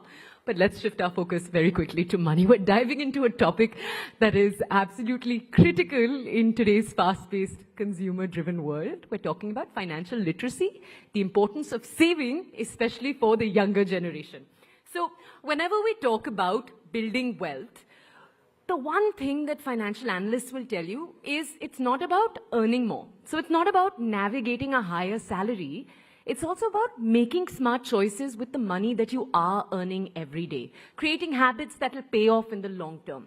So our next discussion is for you, whether you are a student, there are some students today in the crowd, whether you're a mid-career professional, you're in your 40s, your 50s, you're trying to look at early retirement. This session is going to walk you through everything, and we're just going to welcome onto the stage in a few seconds all of our guests. But our goal is to discuss financial future and set the stage for what a life of financial freedom and security actually looks like. So as I told you earlier, we are shifting focus. We expect as much focus and attention in this next discussion too. Let's invite onto the stage our guests. Dhirendra Kumar, founder of Value Research, Prableen Bajpai, the founder of FinFix Research, and Rajul Kotari, the partner of Capital League. They're all going to be joining us. You can come onto the stage. And we're also going to have Shivani Baz with us on the stage in a second to actually conduct and ask all of the questions. Shivani Baz is walking here in a second. Come. All right.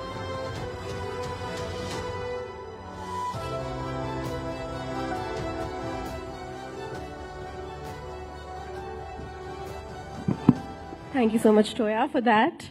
And thank you so much to the panelists. And thank you to the audience as well. I know it has been a heated discussion before this. We'll try to calm everybody down and welcome to Rising Bharat Summit and this particular important conversation that we are going to have. And as Toya mentioned that, you know, there has been a rising concern about the fall and the dip in the savings in this nation, especially from the young people. But, you know, there is a dichotomy of sorts, Dhirendra, that we are seeing that a lot of interest among young people who want to invest more, get into stock markets more, want instant gratification, want instant results, returns.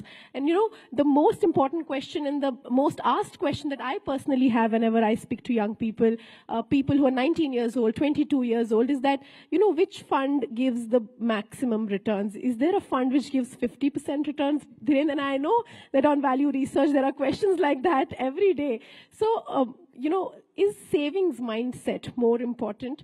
Let me just, you know, begin by asking you that question.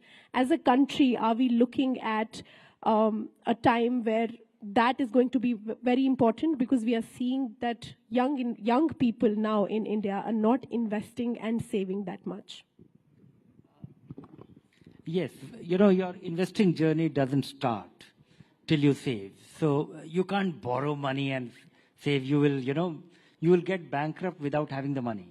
But more importantly, you know, there is a significant change in something that has happened, which was not available when I was growing up.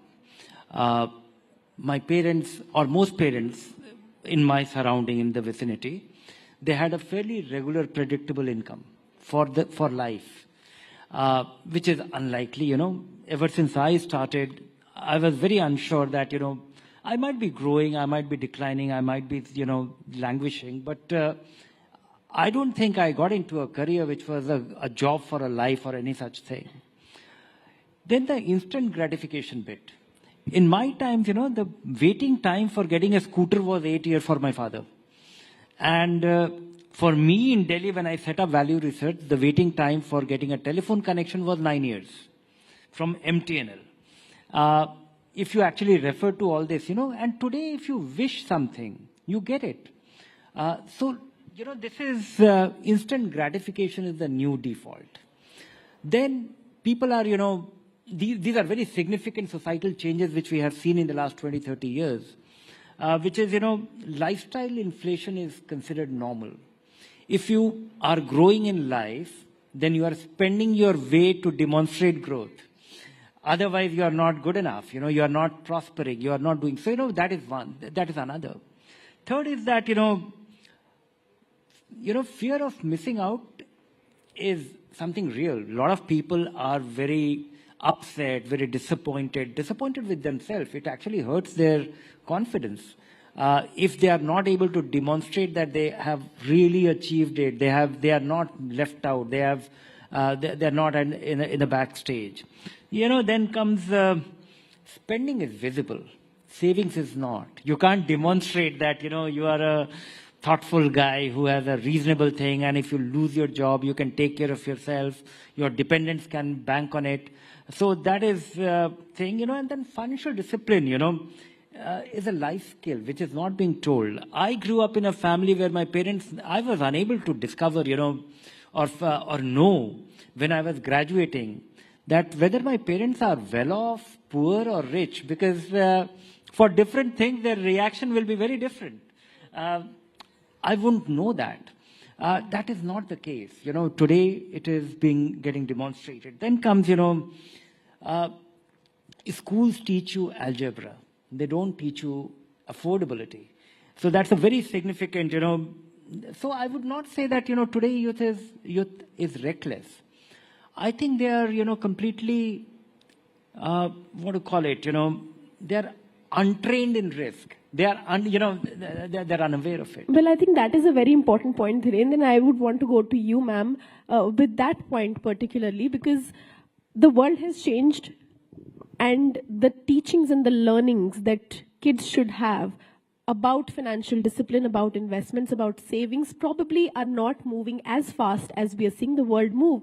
You were absolutely right. There is a social media generation out there which believes that if you have 1 lakh rupees, you should show that you have 1 lakh rupees, right? So that is sort of, there is a sort of gap that exists between that. How do you think financial literacy can be brought as early as possible? Also, how do we use that literacy, that discipline, to make a new generation of youth who are more into savings, into investment, and more thoughtful when it comes to spending? So you're very right. From the time, like Dheeraj said, we grew up in a situation of scarcity, and now our kids are in a situation of abundance. So that very thought that they have to think twice before buying something or before spending on something, that thoughtfulness is missing. Now, to your question as to how early we can inculcate such kind of habits, I think society on various fronts has to deal with it as a collective force. So first stop is obviously the parents, because kids spend a lot of time with their parents. They learn by example. And I would give my personal example that at home I have 2 boys, 27 and 20. And from a very young age, I opened their bank accounts. I would, anything they would win or, some competition, good marks, you deposit a small amount in their bank account. And then when it would collect to, let's say, like a 5,000, 10,000 kind of an amount, you invest in it. When they would get the portfolio, you sit with them, you show them how your money is growing. That, I gave you a gift of 1,000 and now look, it's looking like, 1,000 something. Similarly, with pocket money, we can teach them budgeting. We can put like a condition that you need to save something from your pocket money. We can reward if they save at the end of the year by giving them some kind of an extra money, which acts like a return. So those kind of steps could be formed in early age. As we grow up, simultaneously, the school is also teaching them something about such things, like if they have a school picnic, then, if there is a budget, then how would the kids like to spend? So in a classroom setting, if they can be explained or, given responsibility, that also it has to be fun. It can't be boring. The moment it becomes boring, the mind tunes off, right? So these are habits which unknowingly then they inculcate of thoughtfulness before spending. And why savings is important? It is linked to sacrificing the current gratification, the consumption, the pleasure you get out of spending your money now. On the other hand, saving it for a future where you can fulfill your ambitions with it. So that is the key, point they So need to basically, it understand. shouldn't be how we were taught taxation, because all of us learnt it in school clearly, but when the tax season arrives, we are all looking for help. So probably on that note, I would want to come to you. There is all talk about how we can inculcate this habit, what we should do, what parents should do, what schools should do. But in a generation which is constantly looking at their friends buying bigger cars, buying bigger houses, buying fancy clothes, going abroad, having bigger brands, how do we make it fun, like she said? How do we make it approachable and, aspirational, in a sense that, I invest money or I save money, that's supposed to be something that is good about it. That feeling, I believe, is missing these days.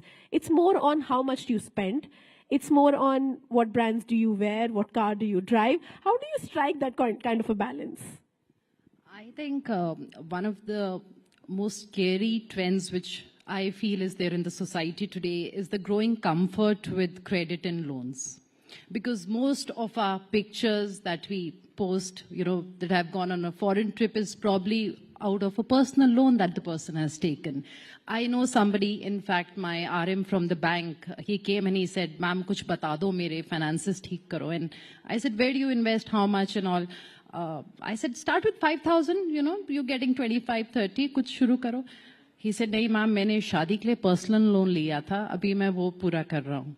So an event like marriage, where your budget can be probably from 10,000 to 10 crores to, further figure. Anything. You have to put a capping. And Shivani, वो जो पुराने time पे कहते थे, जितनी चादर है आपको उतना ही पैर पसारना है. So basically, you need to limit yourself. You have to have a budget. And it's not that you shouldn't buy a fancy handbag or you shouldn't go on a foreign trip, but you should plan for it. And it's really hard in today's world because everything is so instant. So on nature, it doesn't work. So it's like if you plant a tree, it'll take those 5-10 years to grow. And creating wealth is something similar. And unless and until we learn to keep that patience, become a little uncomfortable with the growing comfort with credit debts, because we don't see affordability with, can I afford a 1 crore home? We see, okay, maybe I can afford a 1 lakh EMI. So the way we check affordability has changed. So at the end of the day, I think it's so important that you start with the basic, simple exercise of tracking your expenses, where what is spent. See what can, the leakages are always there in your home budget, you're spending. Put a capping to it. Try and put some money aside in the beginning of the month. Please just usko gayab kar do. Put it in a different bank account. You have to save at least 20-25% of your income. Otherwise, 30 years later, you would repent. A small example, a person, because a lot of young kids are sitting here, a 10,000 SIP started today. Sounds boring, 10,000, 30 years, who's seen 30 years? But let's say you're 25 and you invest till 55. With a 10,000 SIP, you can create about 3.5 crores, which is quite good.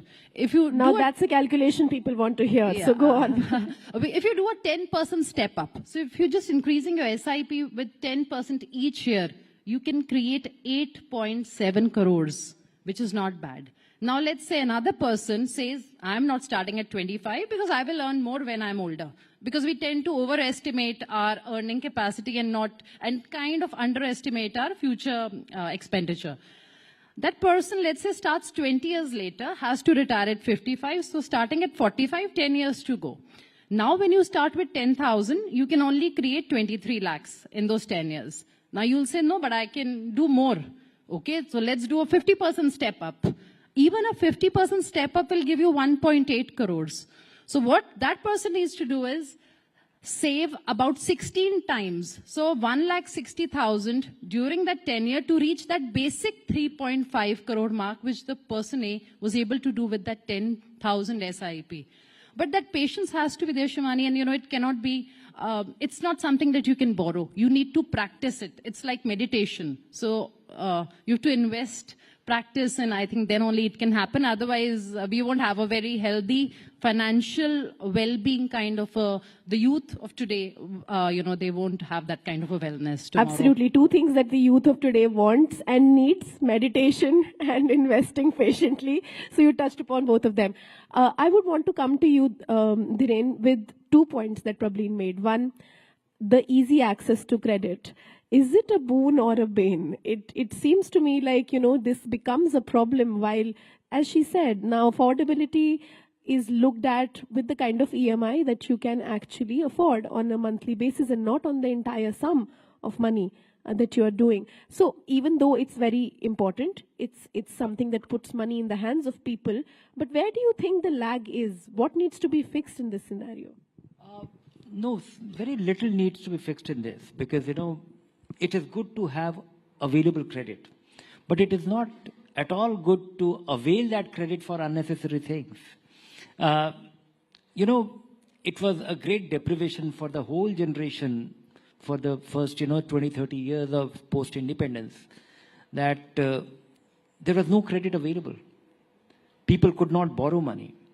Today we have gone to, so I think, the real problem lies in basic understanding of arithmetic, appreciation of magic of compounding. Financial literacy should start, or, understanding or comprehending that should start in a more visual way, because most of the people who are troubled by their missteps are the guys who are unable to comprehend, what is it. When you go to a Apple store, and when he tells you that, here is this great iPhone 16, and this can do all the magic, and it is extremely tempting. In fact, it has designed to tempt you. Amazing, a store which is very difficult to get out of, and, it is displayed, and there is a whole science and psychology and behavior and design to it. And then when he tells you that, this is not 1.5 lakh rupees, this is 4,300 rupees per month. And you actually forget asking that whether it is for 5 years, 3 years, or 7 years. This is financial illiteracy of an unusual kind. So I think, the root lies in some very basic comprehension of arithmetic. And these values are not built. You will have great apps, you will have great facilitation. And the whole, about financial services, I have my feeling, not feeling, a deep belief that everybody is out there to get you. And if you are not, you have to really start with the premise that what all can go wrong? How will I lose money? Because people lose principle in the first place. In fact, the bigger problem is not this. The bigger problem is before borrowing. Of course, this is one thing which will hold you back, but you still have a different pleasure of at least not being stupid. I think in this country, everybody starts with a life insurance policy at a very young age, when you have virtually no dependents, when you don't need the life insurance. And it is actually, it is an investment plan, substantially, which is packaged as an insurance policy, which people are so committed, and people have such deep belief in it. And people end up earning for their longest term, for their longest term investment, committed investment. The average return on a LIC policy, endowment policy, will be about 3.5%. You lose 2/3 of your, you are unable to beat inflation with this investment for the longest term, committed, disciplined investment. Then comes, in this country, everybody who gets into the organized sector starts with his EPF account. That is mandatory for the employer to open it. You will have one. I do. And that is where, the longest term investment happens to be substantially fixed income. And which means that whatever you are left with, most people are unable to get, they don't have any, beyond this mandatory savings. A good part of the population is unable to save in the initial 5-10 years. That is the design of the finance. That is the design of the career. That in our early phases of our career, while you are setting up home, you are getting married, you are having children, you are trying to put together the down payment for the house, what are you left with?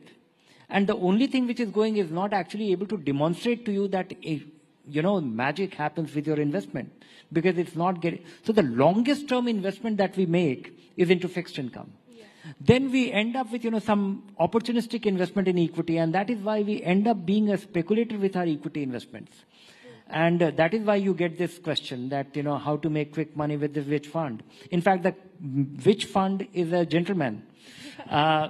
The real commandos are actually, getting into F&O, and, FLO. 92% of the population is actually losing money in a guaranteed way.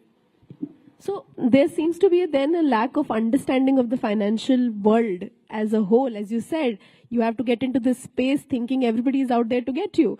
And then even if you lose any sort of opportunity to make money, at least you're like, I was not a fool. This could have been worse. So I made a smart decision. I'll come back to you, Rajul, with this, that, this financial discipline is a secondary thing. First, there should be an awareness. One thing that I've personally realized and understood with my friends and family whenever I've told them to go to a financial advisor is the first step whenever they come to me, as you said, whoever meets says where to invest, what to do, how to get 50%, is the very fact that we don't have that kind of money that we go to a financial advisor. What is that about? How do we fix this mindset that I'll have to have at least 1 lakh rupees in my account to go to an advisor to start my investments? How do we deal with that situation? How do you deal with that situation? So actually, that is a very reasonable question, given India's population and the number of financial advisors out there. Obviously, it is not possible to provide customized solutions for each one of them, and nobody today has the time also, these individuals who would like to invest. There comes in the role of these fintech platforms where they have been investing, but these have no guardrails in place. You can open an account on any fintech and link it to your bank account and just start investing.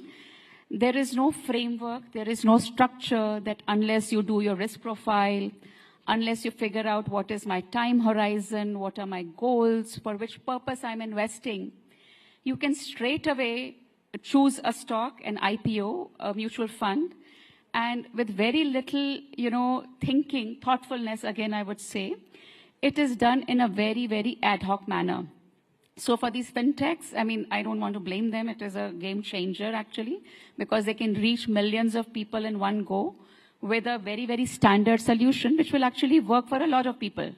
If you just say that, my time horizon is 5 years, 10 years, I want to save for my child's education, they can create a plan for you, but most people do not avail of it. And there is nothing which debars them from not investing in a stock without going through this process. So basically, just to interrupt you in between, these fintechs, the fintech revolution that we are seeing is not actually that great without the financial awareness that we must have, that is true, is what you're saying. Please continue, ma'am.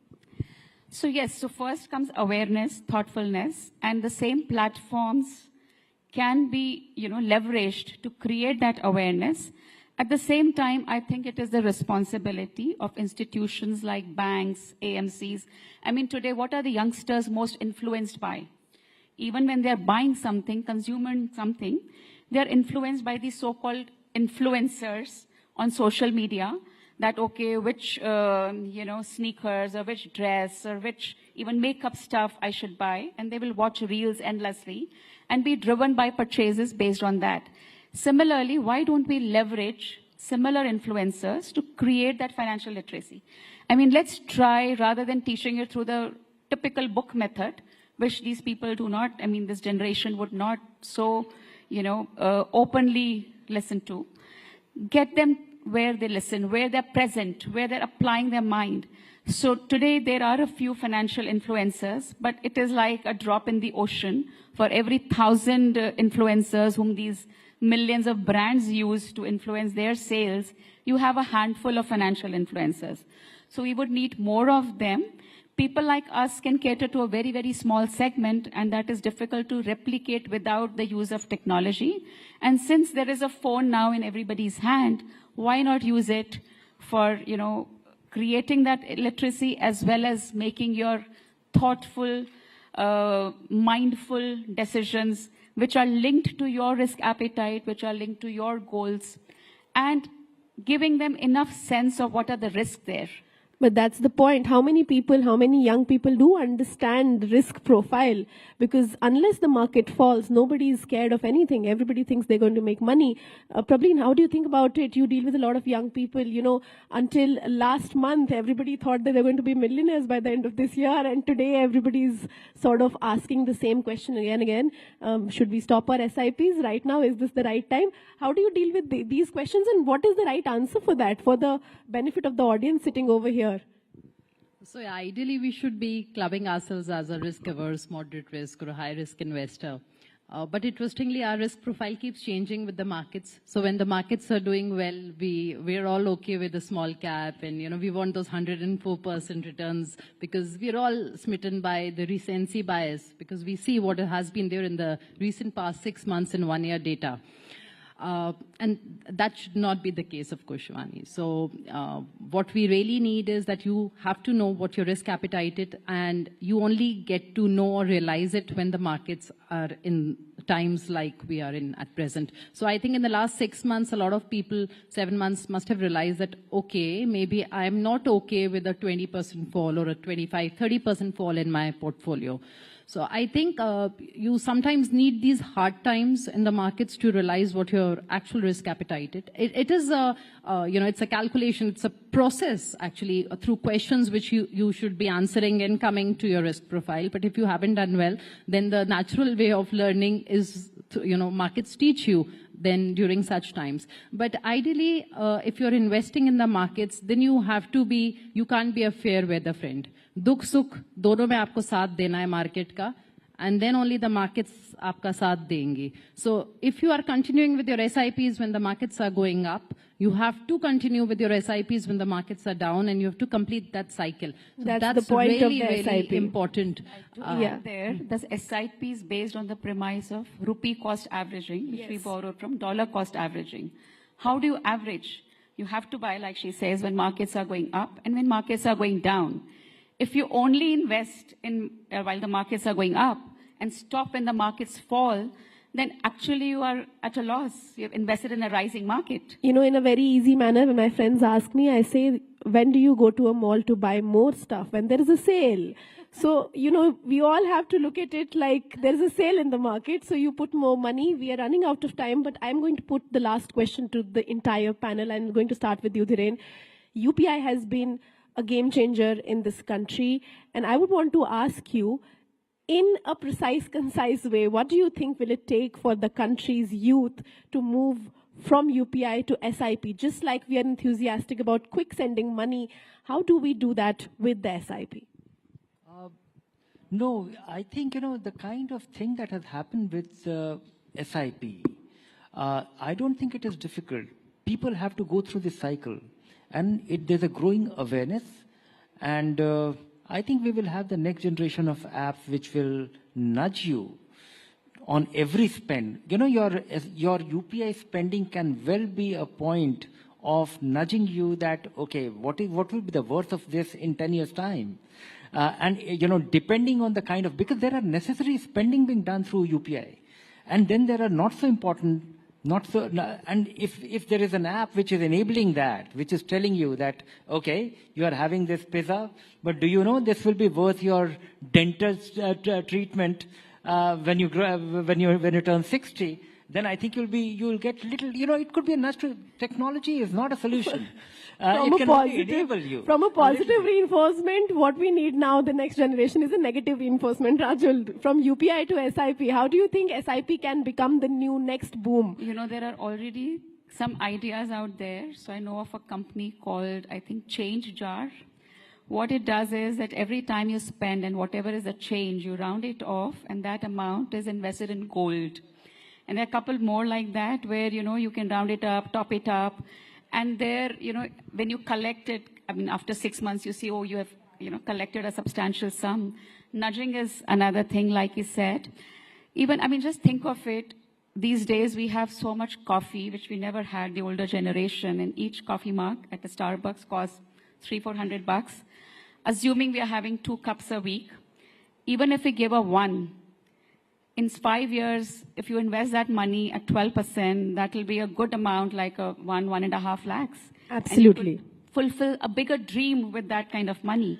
So we need to learn to sacrifice a little bit, but on the tech platform, it will go hand in hand. If you go to a Paytm and, it says you've made some payment, it says you've saved so much. Even on, let's say, something like Milk Basket, that you buy vegetables, you've saved 100 rupees today because of discounts. Can it ask you a question that, would you like to invest this money, what you've saved? And if you click yes, it should be very easy that it goes into some index fund, for example. Very basic, simple. Yeah, so basically the consonants of apps. We are really now, going into the fintech world. Probably in your last thoughts about how do we, make the youth of this country focus and, how do we make aspirational the thought of investing and saving?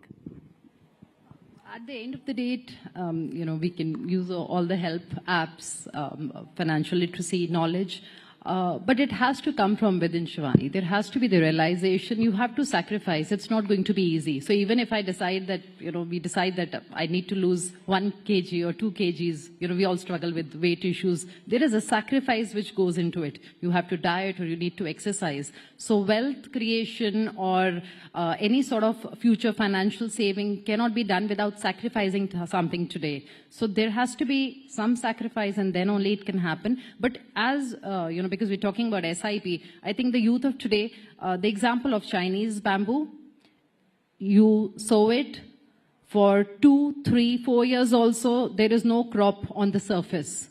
By the 5th year is when you see the bamboo grow up and like about 80 feet. So that is something which the youth needs to remember, that aap karte raho, you keep doing your SIPs and for an amount, Shivani, which can be kept aside. After you have the contingency fund, so you don't break your SIP.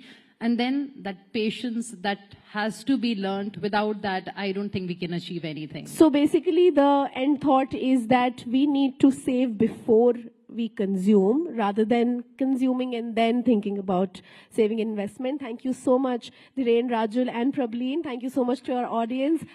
There was a lot of insight today. Thank you so much for your time. Thank you for listening, you guys.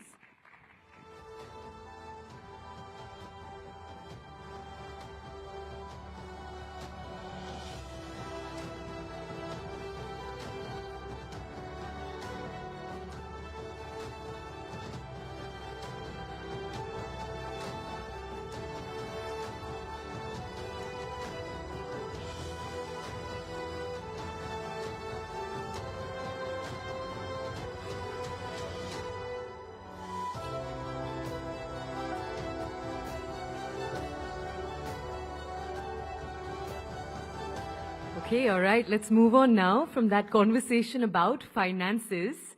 A little while earlier, we had a political conversation. This one is slightly different from that. Let's talk about India's future. So in this audience, towards the back are some young faces. This next conversation is for you. In a world where the pace of transformation is faster than ever, young leaders are emerging right at the forefront of politics, of activism, and of social causes. They are questioning the status quo, innovating new solutions, and advocating for inclusive, sustainable progress. In just a few minutes from now, we're going to have a panel on the stage. And these are dynamic young leaders who are going to share their challenges and their visions for India's future. So let's dive into this very exciting conversation. Let's gain a deeper understanding of how young leaders are influencing the world today and paving the way for a better tomorrow. So we're going to invite onto the stage Anand Narasimhan to take this conversation forward. And joining him on that panel, let me just introduce you to all of our speakers. We have Ghanshyam Tiwari. He's the national spokesperson for the Samajwadi Party. Priyanka Kakkar, she's the national spokesperson for the Aam Aadmi Party. Varun Kumar, he's joining us from the Telugu Desam Party. And Siddharth Yadav, he's the national spokesperson for the BJP. A lot of Bonhomie love back there. Anand, do come onto the stage to carry this conversation forward.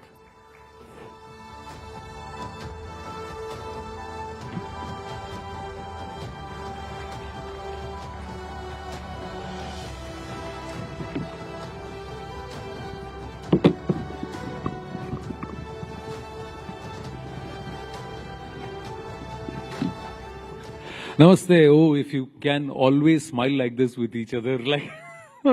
So, if political discourses and debates were like the conversation that we were having at the table off, it'll be fantastic. But there are two, let's congratulate them and put their hands together. Siddharth Yadav just recently got married. So, congratulations there. Varun is into his third year, so just out of his honeymoon period of marriage. So, and it's his first time on a national platform as spokesperson of the TDP. So, he's a Yuva and he needs some encouragement. So, long honeymoon then जो शादीशुदा उनको पता है 2 साल बाद क्या होता है. अब तो अभी तो शुरू हुई है कहानी. Anyway, Priyanka ji, you are the dynamic. अब वक्त क्या?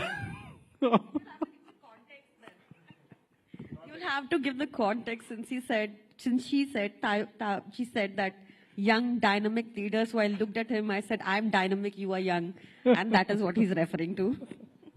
And Ghanshyam, I met him as an educationist. And he's traversed the politics of UP, Bihar, UP, and then national politics. And we've had a lot of run-ins on debates, but I always hold him dear to my heart because he's doing some phenomenal work in the field of education. So as a politician, he's also doing some great work as an educationist. So welcome, everybody. So we're going to traverse the length and breadth of your own personal journeys into politics, and then, of course, some real politics. But first, let's start with you, Priyanka ji. How did AAP happen? How did politics happen? And what were you before you turned politician? Well, I am and I was a lawyer besides being in politics, and I'm very grateful to the Aam Aadmi Party, to Arvind Kejriwal ji, who collected us very passionate young people and gave us the freedom to grow and taught us how to question without offending people. And you will see Aam Aadmi Party, I can with great pride say, is the only party which has no parivarvad. It was all us people from no political backgrounds. We got such a platform. I know he wants to jump in on this one, but you will have to be better behaved than Shehzad Poonawala. So that is my journey. I'm also a lawyer alongside being in politics. I'm very swayed by the idea of everyone getting good quality education in the country. I'm very swayed by the fact that everyone should have access to affordable healthcare, because like my leader Arvind Kejriwal ji says, the middle class is one hospital bill away from poverty. I will not agree with any aankadas he will give, because I read his notes secretly, so I can already tell you. And besides that, I mean, that's the little about myself, and I do want to come to the political part because that is more. No, but what is this with lawyers and politics? ये है क्या? I think her party में, हर political party में आप मानेंगे है ना? ये भी लॉयर हैं. हाँ, वही तो. ये भी लॉयर हैं. Basically, I think it just allows us to question without much fear or fervor. I would think it also gives us an analytical bent of mind and see both sides of the coin, more perspective. I mean, I'm glad to be a lawyer. I can argue either way, I would say. No, but I don't know, the political bug bites you or you... No, actually, you know what happens in the court? You see so many cases. You see the injustice.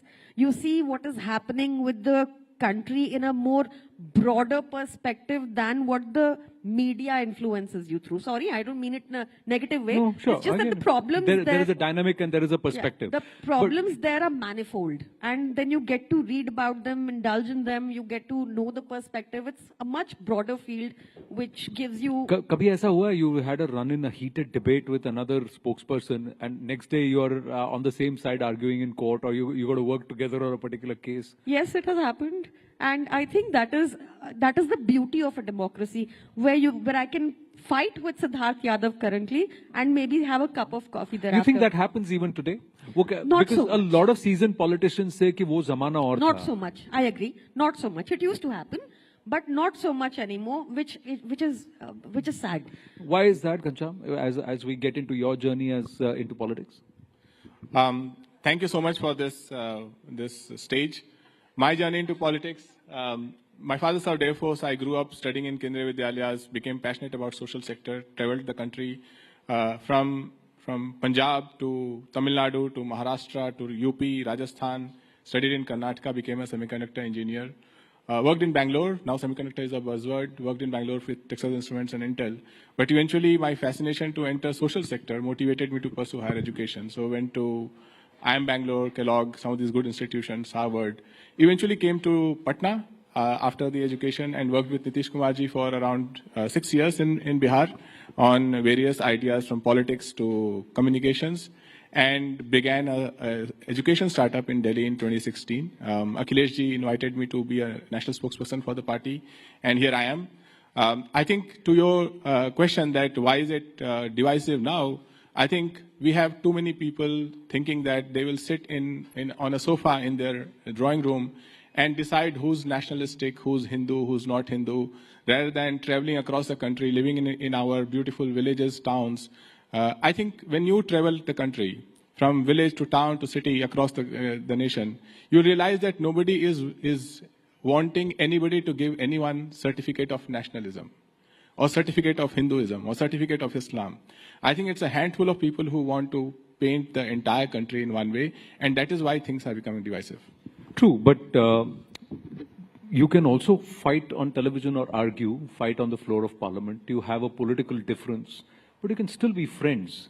Have you not seen, as a tech guy yourself and someone who understands, people unfriending people on Facebook, on platforms because you hold a political ideology? How did that happen? How can you unfriend a friend because there's a political difference? You may oppose Prime Minister Narendra Modi, he may support Prime Minister Narendra Modi. You may oppose the BJP, you may support the Samajwadi Party, he may oppose the Samajwadi. But that doesn't stop the two of you from being friends, right? Why do you unfriend people based on their political... Vishnu Jain is in the house. Big round of applause for him. Namaste. Yeah. Let me append that question with the thought that we are in the age and era of AI. Just in the previous panel, they spoke about how technology can nudge you based on your various habits.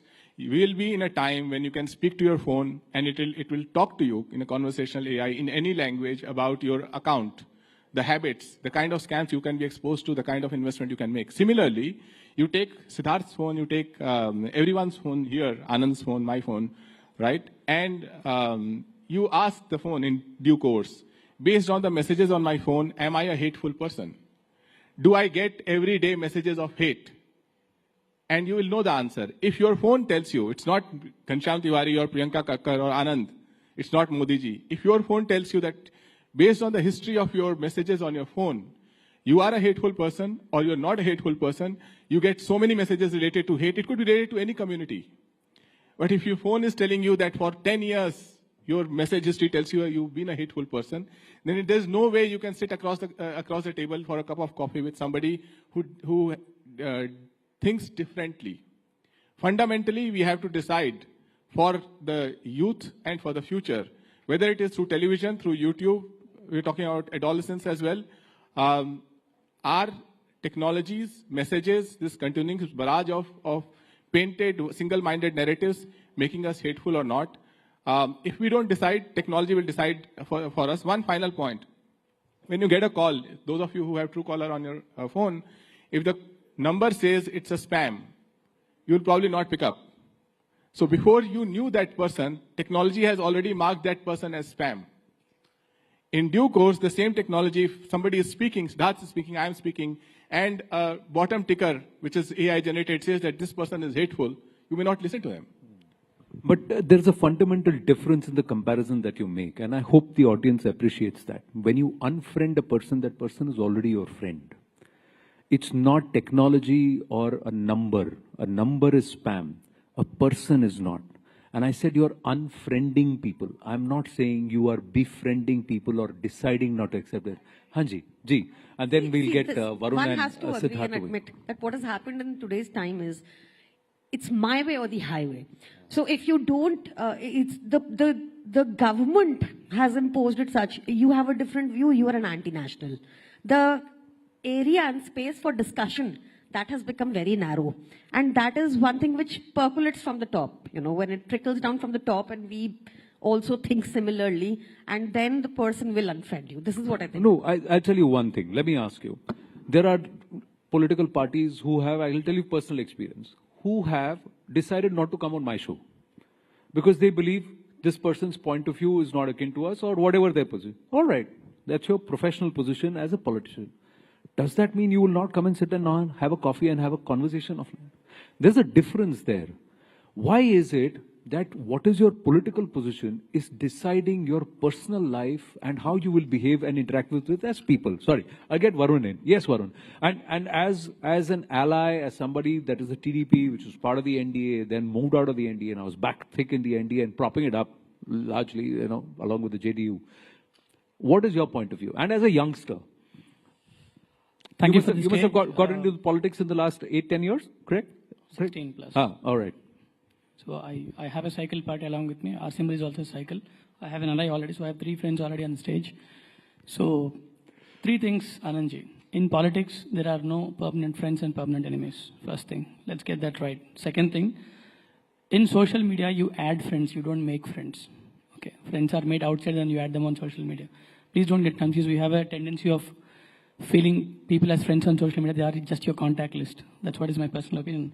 Third thing is that we have come over from a transition phase wherein believing politicians, so for example, if I'm a politician, if Mr. Ghanshyam is also a politician from another party, we've forgotten the fact he is my rival or competitor, but he's not my enemy.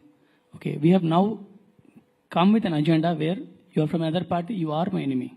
I know you for 10 years, 20 years, I know your personal affiliations, etc. No, you are my enemy, no matter what. If that's the case, then nothing can change us. They say ideology is thicker than blood, so friendship has to be thicker than ideology if you have to get out of this.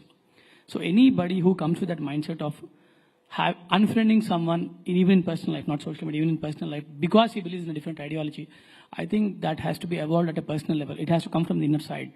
So if you believe ideology is thicker than blood, then keep friendship is thicker than ideology or relationship is thicker than ideology. Very well said there. In fact, someone told me those who are unfriending you because you hold a particular view, then perhaps were never your friends because they never understood all of you. Now, that's one perspective. The other perspective is, listen, if I disagree with this person, I don't want this person in my life. So that's another point of view. We all have to individually decide where we are. Siddharth Yadav, where are you? And how about this foray into politics? Are achhe khase lawyer the, you're doing very well, badhiya practice. Why get into politics? Thank you, Anand, for having me on your show. About my journey, I think I come from a defense background. I have most people in my family, I think more than 30, who are either serving or have served in the armed forces. I lost my father in the Kargil war, and I think I was very young then. I was just 4 years old. And I think that was when I first thought that there is some service that I need to do. I need to choose the way, I need to choose the platform. But there is something that I have to do for this country. I wanted to join the services, but as one would understand, the family who goes through this is never keen for another person joining the forces again, and I had to just fill my NDA form and not go for the examination. But, having said that, I joined the Delhi University. I got into the SRCC college. I then went on to do law. I became a student activist. I worked as a student activist with Akhil Bharatiya Vidyarthi Parishad for 10 years. Working in the ABVP, I served on various positions. The zeal was continuous. We have to do something for the country wherever we are. And then, I'm very grateful that the largest party, as we say, the Bharatiya Janata Party and the one in government, gave a chance to such a young person to represent the thoughts of the party on national television. And being the youngest on the panel as well, I think, all contributions and all attribution of that has to be given to the party. But when it comes down to the question that you're asking, I think that's more important than my story today. Because the time that we are in, it's a different time. And I'll explain you why, what is my understanding, why we think that there is so much animosity, or, why friends are unfriending friends, and why all of this is happening. I feel personally that we are in an uncomfortable political space today.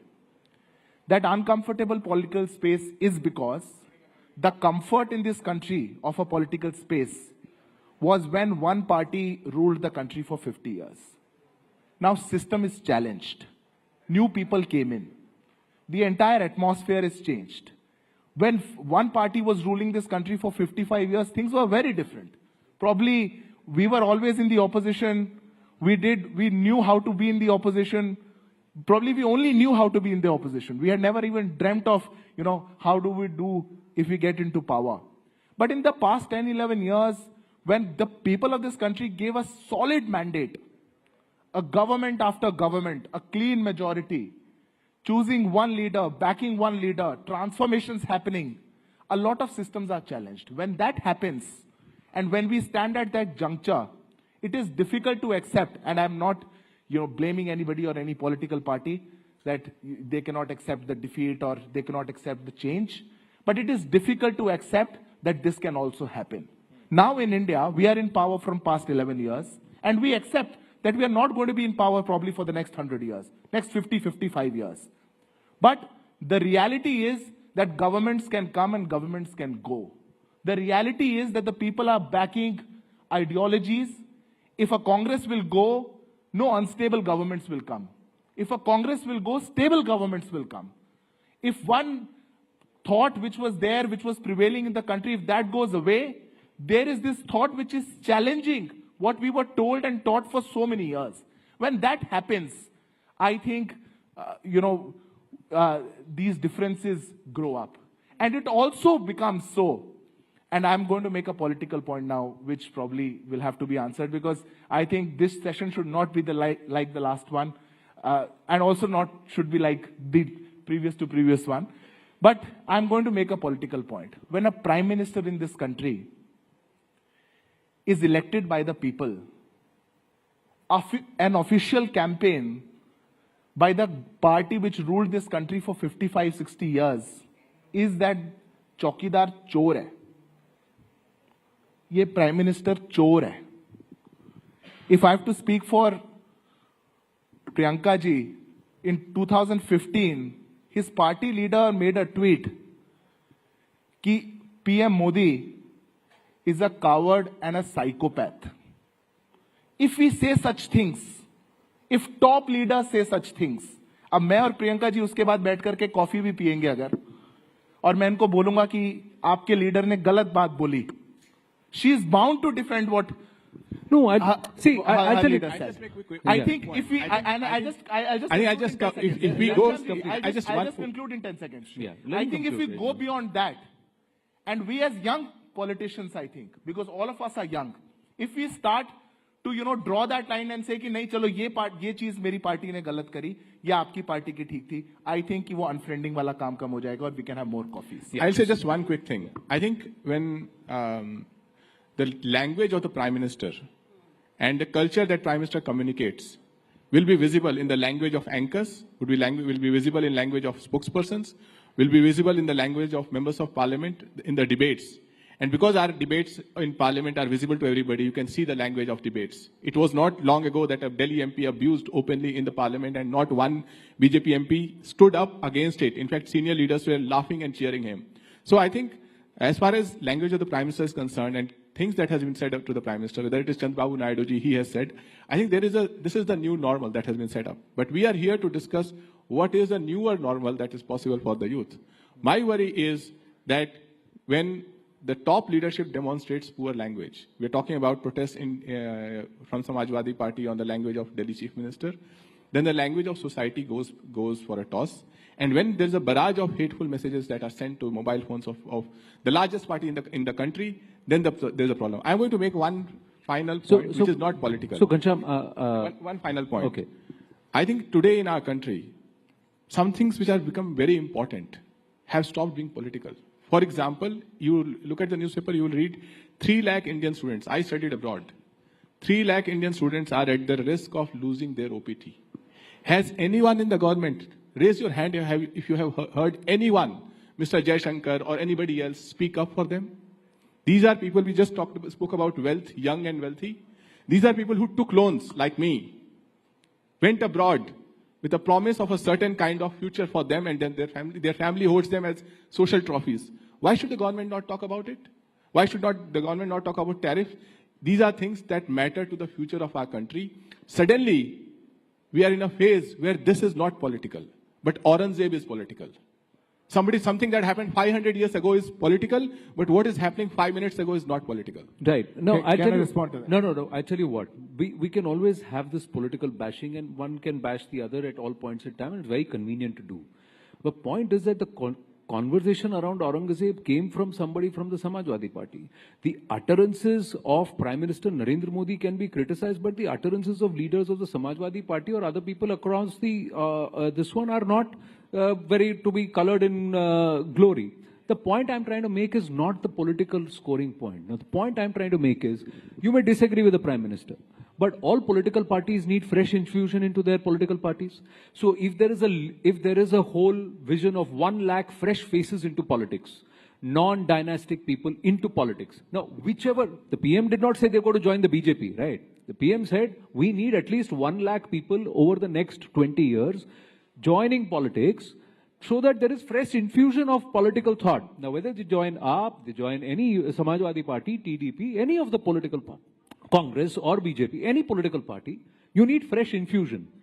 My question to you is, that fresh infusion of politics from a Yuva today has to happen on a binary thought process or on a carefully thought out ideological thought process, which says, I will stand steadfast on a point, I will tell someone else that what you're saying is wrong, your utterances are wrong, but I'm not going to make it personal with them. Is it not that politics that we would like to see? Now, what are we got to do to get to there? That's what. What is it that's going to inspire 1 lakh more youngsters over the next 10, 12, 15 years to join politics in the first place? I'm coming there itself. Because if we go down this line, it's going to be so negative. Bole, yaar, chhod do yaar. And then what will happen? It will be the dirt, the muck, the riffraff of society who will continue to dominate politics. It will not be intelligent people. It will not be young achievers. It will not be smart, talented people who are not only educated, but they're also rooted to the ground. They're coming from backgrounds which have seen certain discourse. Yes, Varun. That's what I'm trying to drive at. We can always keep this bashing going. It's very convenient. I get this point, Anandji. As long as 1 lakh, 10 lakh, firstly, I welcome the statement by the Honorable Prime Minister that he needs 1 lakh youngsters across the political spectrum with infusion of thoughts, whatever agenda it is. When you have a 1 lakh people joining the political force of this Indian landscape, remember where and what agenda is driving them to come to politics. Is it the rich and the wrongful incentives that is attracted? Or is it because of an idea that is driven to solve problems right from the ground level? Or is it because of any other factor or to enjoy the power or something else? Politics is definitely not a rosy path, like as you see. If you find out across, you use your intelligence or you use your AI, you use your whatever mechanism, the country like India, the biggest challenge that we have today is, if youth wants to enter politics, I will have a subsequent question to every one of us asked amongst ourselves, why? That's the first question. All of us are asking, youth have to come to politics, but why? Why? I will have only 2 instances in this country when youth were driven into politics. One is because of the demographic dividend. So we are about 27 to 28% youth now, probably at the range of youth when we call it as youth. And if the demographic dividend keeps us giving more youngsters as a population, it's inevitable that youth will come into politics. But what is the agenda behind them when to come into politics? Have we put the rightful incentive for politicians working in this country? Or is politicians still a service-based kind of thing? So let's differentiate what is the root cause of their brains storming up to becoming politicians. I decided to become a politician in my 9th standard. At 14 years of my age, when I visited Delhi for the first time and I saw Parliament, I was mind blown. I said, people told me that this is a temple of democracy. All our fates are decided here. So that's the moment I fell in love with Parliament and parliamentarian democracy. I started studying about parliamentarian democracy. I joined, at my age 15, I joined a student organization. And it's about 16 to 18 years of journey here, and we are here. But it's very important for us to understand what is incentivized, what is the neurological incentive that younger generations of this country are asking themselves to join politics. If it is not ideology driven, if it is not governance driven, if it is not policy making driven, if it is something else, then let's wait for a moment. Let these leaders do the course correction. Let us fill that gap. Let us understand what youngsters want to come and what are they wanting to solve. And one point, I'll just conclude in the last 10 seconds. Let universities and schools have a curriculum wherein grand old problems of India since independence are being educated and taught. Let us tell our youngsters that these are the problems in politics. Come here to solve these problems. Come here to address these problems. You might not be incentivized. You might not have a power. You might not have anything. Come for the local governance. And one more thing.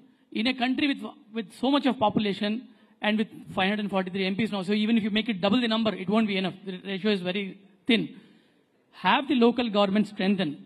Make youngsters part of a local government where they can handle 50, 100, 200 people at a time, solve their problems, give autonomous powers to them at local level, and then come them so that they'll understand the process. They'll come back with fresh infusion of thoughts because they've solved little problems first. Please ask the students or youngsters why they want to come into politics. That's the important question. No, why should we ask someone why you want to come into politics before we even give them a reason or give them career politics as an option? Priyanka ji, look at Aam Aadmi Party.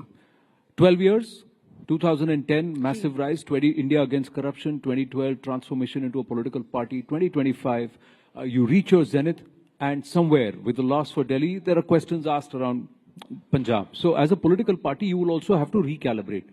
Did you lose your way somewhere? The ideals with which many people who joined the Aam Aadmi Party, a lot of them went out.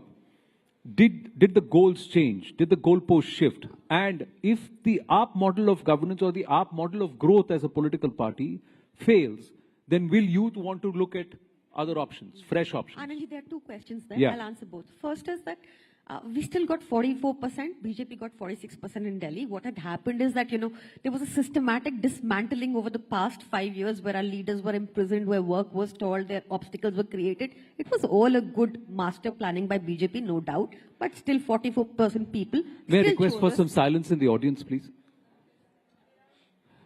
I'm going to request our next set of panelists to also please share a listen. There is a lot of noise that's filtering in. My sincere request. Thank you. Please carry on, Priyanka ji.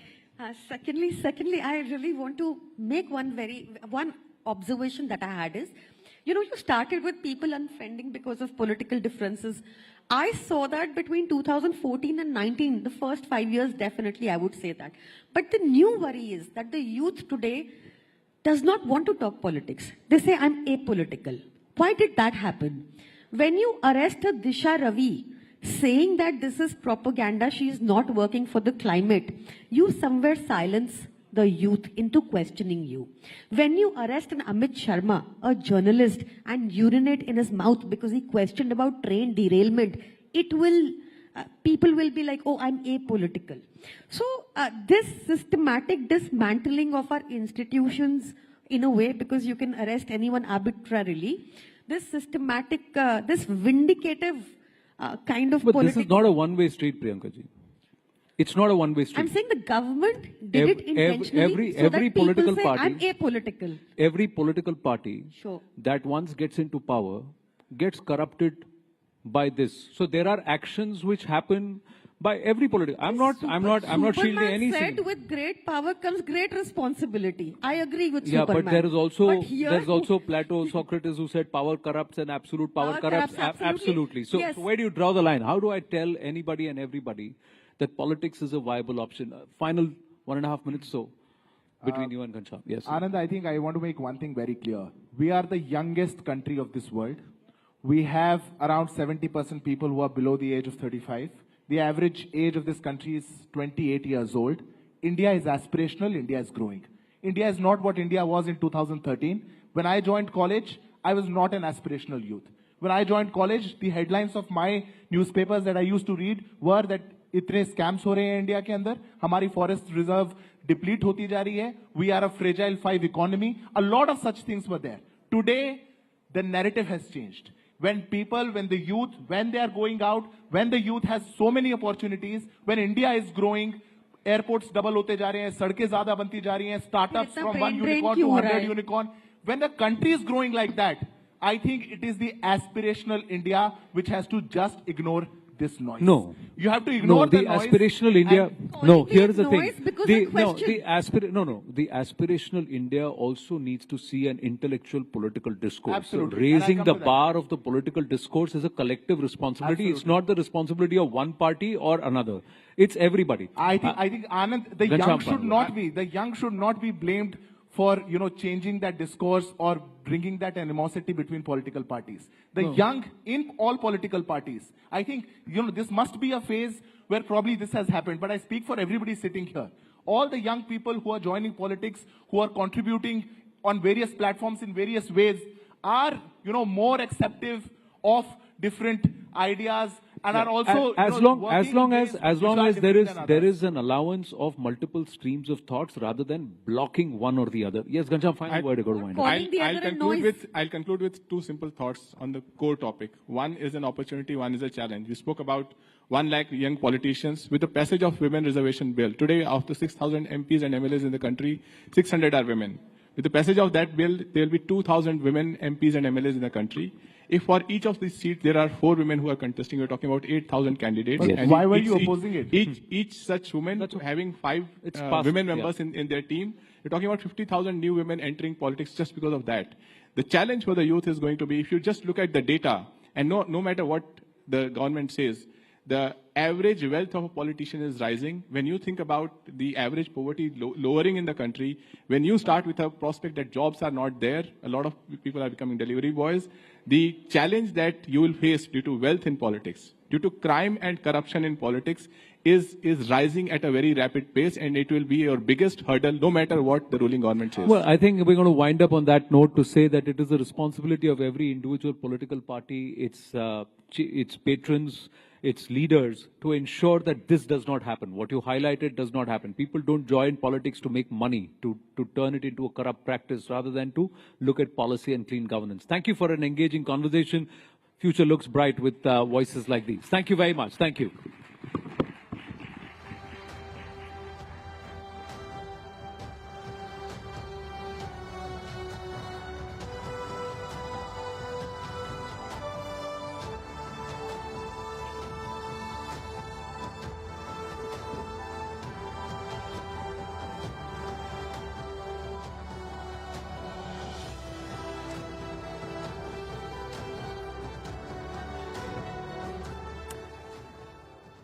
तो विकसित भारत का आधार युवा शक्ति, और इस मंच पर उन्हीं युवा आवाजों को आपने सुना है जो भारत की नींव रखते हैं और भारत के बेहतर भविष्य के लिए बात करते हैं. Now, since we have shifted the gears and we are ready for another round of intense political discussions, अब आगे हम ऐसे विषय पर, ऐसे मुद्दे पर बात करेंगे जो आज के वक्त में खासतौर पर देश और दुनिया की मौजूदा स्थिति को देखते हुए काफी रेलेवेंट है. इतिहास गवाह रहा है कि राजनीति और धर्म का रिश्ता हमेशा से ही जुड़ा रहा है, एक बॉन्ड रहा है.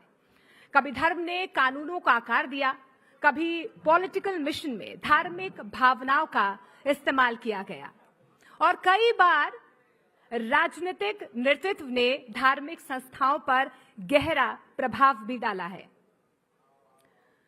तो हमारा जो अगला सेशन होने जा रहा है, इसमें हम चर्चा करेंगे कि कैसे ये आपसी जुड़ाव नीतियों से लेकर सामाजिक व्यवहार तक हर लेवल को अफेक्ट करता है. रिलीजन और स्टेट के बीच जो ये खींचतान है, जो रिश्ता है, जो बॉन्ड है, वो किस तरह से निजी आजादी और आस्था के बीच संतुलन को चैलेंज देती है. क्या राजनीतिक ताकत का इस्तेमाल धर्म को कंट्रोल करने या प्रभावित करने के लिए किया जा सकता है, या इसके उलट धर्म के नाम पर राजनीति को दिशा दी जा सकती है? तो let's dive into this conversation. इस गहरे विषय पर हम बातचीत करते हैं, समझने की कोशिश करते हैं कि आज के दौर में पॉलिटिक्स और रिलीजन के बीच ये रिश्ता क्या कहलाता है. मैं अपने कलीग अमीश देवगन को इनवाइट करना चाहूंगी, वो मंच पर आए, सेशन को वो मॉडरेट करेंगे. लेकिन उससे पहले हमारे जो खास मेहमान हमारे साथ जुड़ने जा रहे हैं, एक बार जोरदार तालियों से स्वागत कीजिए. मैं तारुफ करवा देती हूं सुधांशु त्रिवेदी जी, राज्यसभा सांसद और भारतीय जनता पार्टी के राष्ट्रीय प्रवक्ता हमारे साथ जुड़ रहे हैं. प्रियंका चतुर्वेदी हैं, शिवसेना यूबीटी की तरफ से राज्यसभा सांसद हैं, वो हमारे साथ जुड़ रही हैं. इमरान मसूद हैं हमारे साथ, कांग्रेस एमपी हमारे साथ जुड़ रहे हैं. एक बार जोरदार तालियों से हमारे पैनल का स्वागत कीजिए. जी जी, welcome sir. Thank you Amish. Priyanka in centre. Yes yes yes. तो हाउसफुल है. मेरा आप सबसे निवेदन है, हमारे कैमरास बहुत अच्छे हैं, उनसे भी रिकॉर्ड करिए, और प्लीज टेक योर सीट्स. जहां जिसको बैठने की जगह मिल रही है वो बैठ जाए, नहीं तो पीछे खड़े हो जाएं कैमरा से. और ये जो सेशन है इसका इंतजार है पूरे देश को, क्योंकि इस सेशन में देश की राजनीति पर बात होगी. तो जोरदार तालियों से अभिनंदन करिए हमारे 3 मेंबर ऑफ पार्लियामेंट का. सुधांशु त्रिवेदी राज्यसभा सांसद है भारतीय जनता पार्टी के और प्रवक्ता भी हैं, उनका अभिनंदन है। प्रियंका चतुर्वेदी शिवसेना उबाटा की नेता हैं और राज्यसभा सांसद हैं, उनका भी अभिनंदन है। इमरान मसूद कांग्रेस पार्टी के लोकप्रिय नेता हैं और मेंबर ऑफ पार्लियामेंट हैं, उनका भी अभिनंदन है। तो जोरदार तालियों के साथ अभिनंदन करिए। इस देश में बहुत से मुद्दे हैं जिस पर चर्चा होनी जरूरी है और इसीलिए हमने इस सेशन का नाम रखा है सियासत जो है वो बहुत गर्म है, क्योंकि उसमें धर्म संकट भी है, टैरिफ वाला धर्म संकट भी है, वक्फ वाला धर्म संकट भी है और भारतीय जनता पार्टी सब कुछ बुलडोज करना चाहती है, उसका धर्म संकट भी है। तो शुरुआत प्रियंका जी से करते हैं और प्रियंका चतुर्वेदी, सवाल आपसे है कि देश में सब कुछ ठीक ठाक है या ठीक ठाक दिखाने का प्रयास हो रहा है? आप मुझे बताइए अमीश जी, आपको सब ठीक ठाक लग रहा है कि अभी 2 रुपए एक्साइज ड्यूटी बढ़ाई है पेट्रोल और डीजल के प्राइसेस में, जबकि पूरी दुनिया भर में पेट्रोल के दाम गिर रहे हैं, ऑयल प्राइसेस नीचे आ रहे हैं। क्या आपको ये ठीक लग रहा है कि एलपीजी गैस सिलेंडर 50 रुपए से बढ़ा दिया गया रातों रात, उस समय पर जब जनता को राहत की सांस मिलनी चाहिए थी? क्या आपको ये नहीं लगता है कि हमारे पार्लियामेंट में देश के प्रधानमंत्री, क्योंकि अगर सिंगापुर के प्रधानमंत्री को आप देखेंगे, देश विदेशों के प्रधानमंत्री को आप देखेंगे, वो जनता के बीच जाकर बता रहे हैं कि टैरिफ जो यूएस टैरिफ इम्पोज हुआ है वो किस तरीके से हमारे ट्रेड पे प्रभाव डाल सकता है। जनता को कॉन्फिडेंस में लिए हैं, नहीं लिए हैं?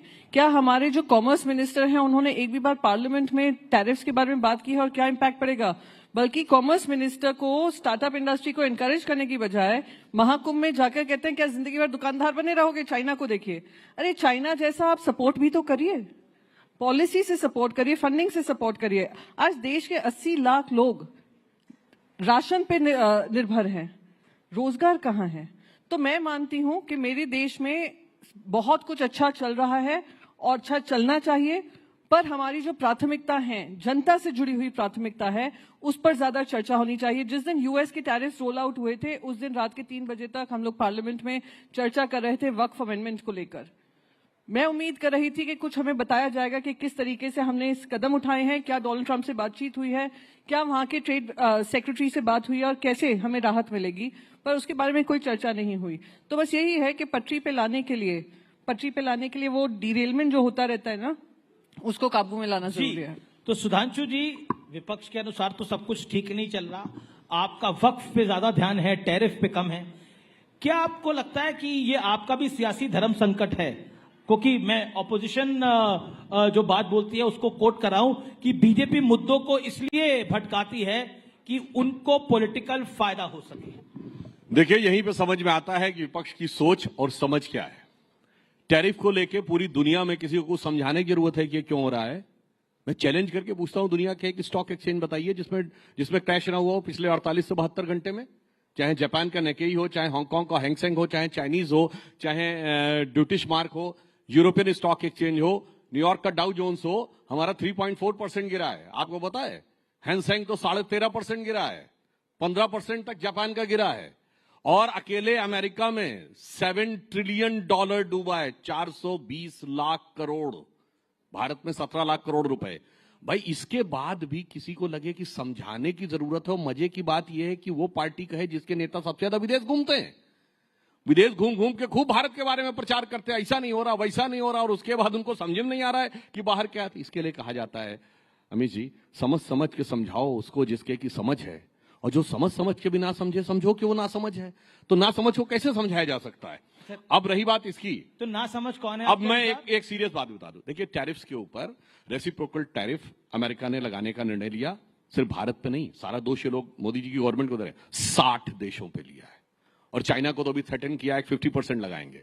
हमारा उनके सामानों पे टैरिफ है 52%, उन्होंने 26% लगाया। दो चीजों में हम चाह रहे थे कि हमें छूट मिल जाए, एक फार्मास्यूटिकल और एक एग्रीकल्चर। फार्मास्यूटिकल में उन्होंने एग्जेम्प्ट कर दिया, जो भारत सरकार की एक बड़ी उपलब्धि है। इसीलिए अगर आपने कल का ही डिटेल पढ़ा हो तो ये आएगा, फार्मास्यूटिकल इंडस्ट्री में भारत की ग्रोथ रेट 8.4% है। सबसे ज्यादा हम कंट्रीब्यूट कर रहे हैं, $9.8 बिलियन अकेले अमेरिका को एक्सपोर्ट करने पे कंट्रीब्यूट कर रहे हैं। तो देखिए, ये बता रहे हैं, इसको एक लाइन में बता, टैरिफ पे क्यों नहीं? होता क्या है कि दुनिया में जलजला आ गया है, ठीक, मगर उसके बाद भी अगर अपना जहाज हिल भी रहा है ना, कहेंगे जहाज के कैप्टन की गलती है, अगल बगल के जहाज उलट पलट गए, वो मत देखो भाई, वो पलट गए तो क्या हुआ, वो सुनामी आ गई है समुद्र में, मत देखो, देखो हमारा जहाज क्यों हिल रहा है, कैप्टन दोषी है। इस मानसिकता से जब चलेंगे तो देश में कुछ भी अच्छा नजर नहीं आएगा। और जहां तक इसकी बात कहूं, जहां तक वक्फ की बात है, तो ये ईमानदारी से एक प्रयास है जो कि भारत के संविधान के अनुरूप व्यवस्था को सुचारू रूप से चलाने के लिए, गरीब मुसलमान को उसका हक दिलाने के लिए। मैं सिर्फ एक बात पूछता हूं, वक्फ बोर्ड भारत का नहीं, दुनिया का सबसे अमीर वक्फ बोर्ड है। भारत का वक्फ बोर्ड दुनिया का सबसे अमीर, 39 लाख एकड़ जमीन है। मैं पूछना चाहता हूं, बताइए, छोड़ दीजिए बाकियों के लिए क्या है, एक बड़ा हॉस्पिटल बनवाया है क्या इस जमीन में कहीं? एक बड़ी लाइब्रेरी बनाई है? कोई मुस्लिम स्कॉलर्स के लिए बड़ी यूनिवर्सिटी बनाई है? गरीबों के लिए, यतीमों के लिए, बेवाओं के लिए कुछ बनाया है? बाकी तो छोड़ो, अरे मंदिरों में तो भंडारा चलता है, गुरुद्वारों में लंगर चलता है, किसी को मुफ्त में 2 टाइम का खाना भी मिलता है। राम जन्मभूमि 2.77 एकड़ लैंड, 3000 करोड़ रुपए की अब तक इनकम है, 400 करोड़ जीएसटी दे चुके हैं, 39 लाख एकड़ लैंड और इनकम 166 करोड़, सरकार को 0। अब आप उसके बाद समझ लीजिए कि उसके बाद भी ये कहते हैं कि कुछ देने के लिए जरूरत नहीं है, कुछ समझने के लिए जरूरत नहीं है। तो इसीलिए मैं कहना चाहता हूं, सिर्फ ये बता दें गरीब मुसलमानों के लिए किया क्या है। इमरान मसूद, प्रधानमंत्री भी राइजिंग भारत के मंच पे थे और प्रधानमंत्री ने जो बोला, उन्होंने बोला कि वक्फ से जुड़े बिल का संसद में पास होना सामाजिक न्याय की दिशा में लिया गया एक बड़ा कदम है। लेकिन ये डिबेट रूप जो डिबेट है, मूल रूप से विपक्ष जो है वो अपीजमेंट की कर रहा है, विपक्ष तुष्टीकरण करना चाहता है, ये प्रधानमंत्री का कहना था कल इसी मंच से। देखिए, अभी आपने 2-3 मुद्दों पर बात की, मैं केवल क्योंकि बहुत ज्यादा उस पर नहीं जाना चाहता, इतना जरूर कहूंगा कि राहुल जी ने जब उत्पादन आधारित अर्थव्यवस्था की बात की थी, तो उस उत्पादन आधारित अर्थव्यवस्था की बात इसलिए राहुल गांधी कर रहे थे कि जो अमेरिका का टैरिफ बढ़ाने की टैरिफ वाला हो रहा है और उससे हम परेशान हो रहे हैं, उससे हमें परेशान होने की जरूरत नहीं।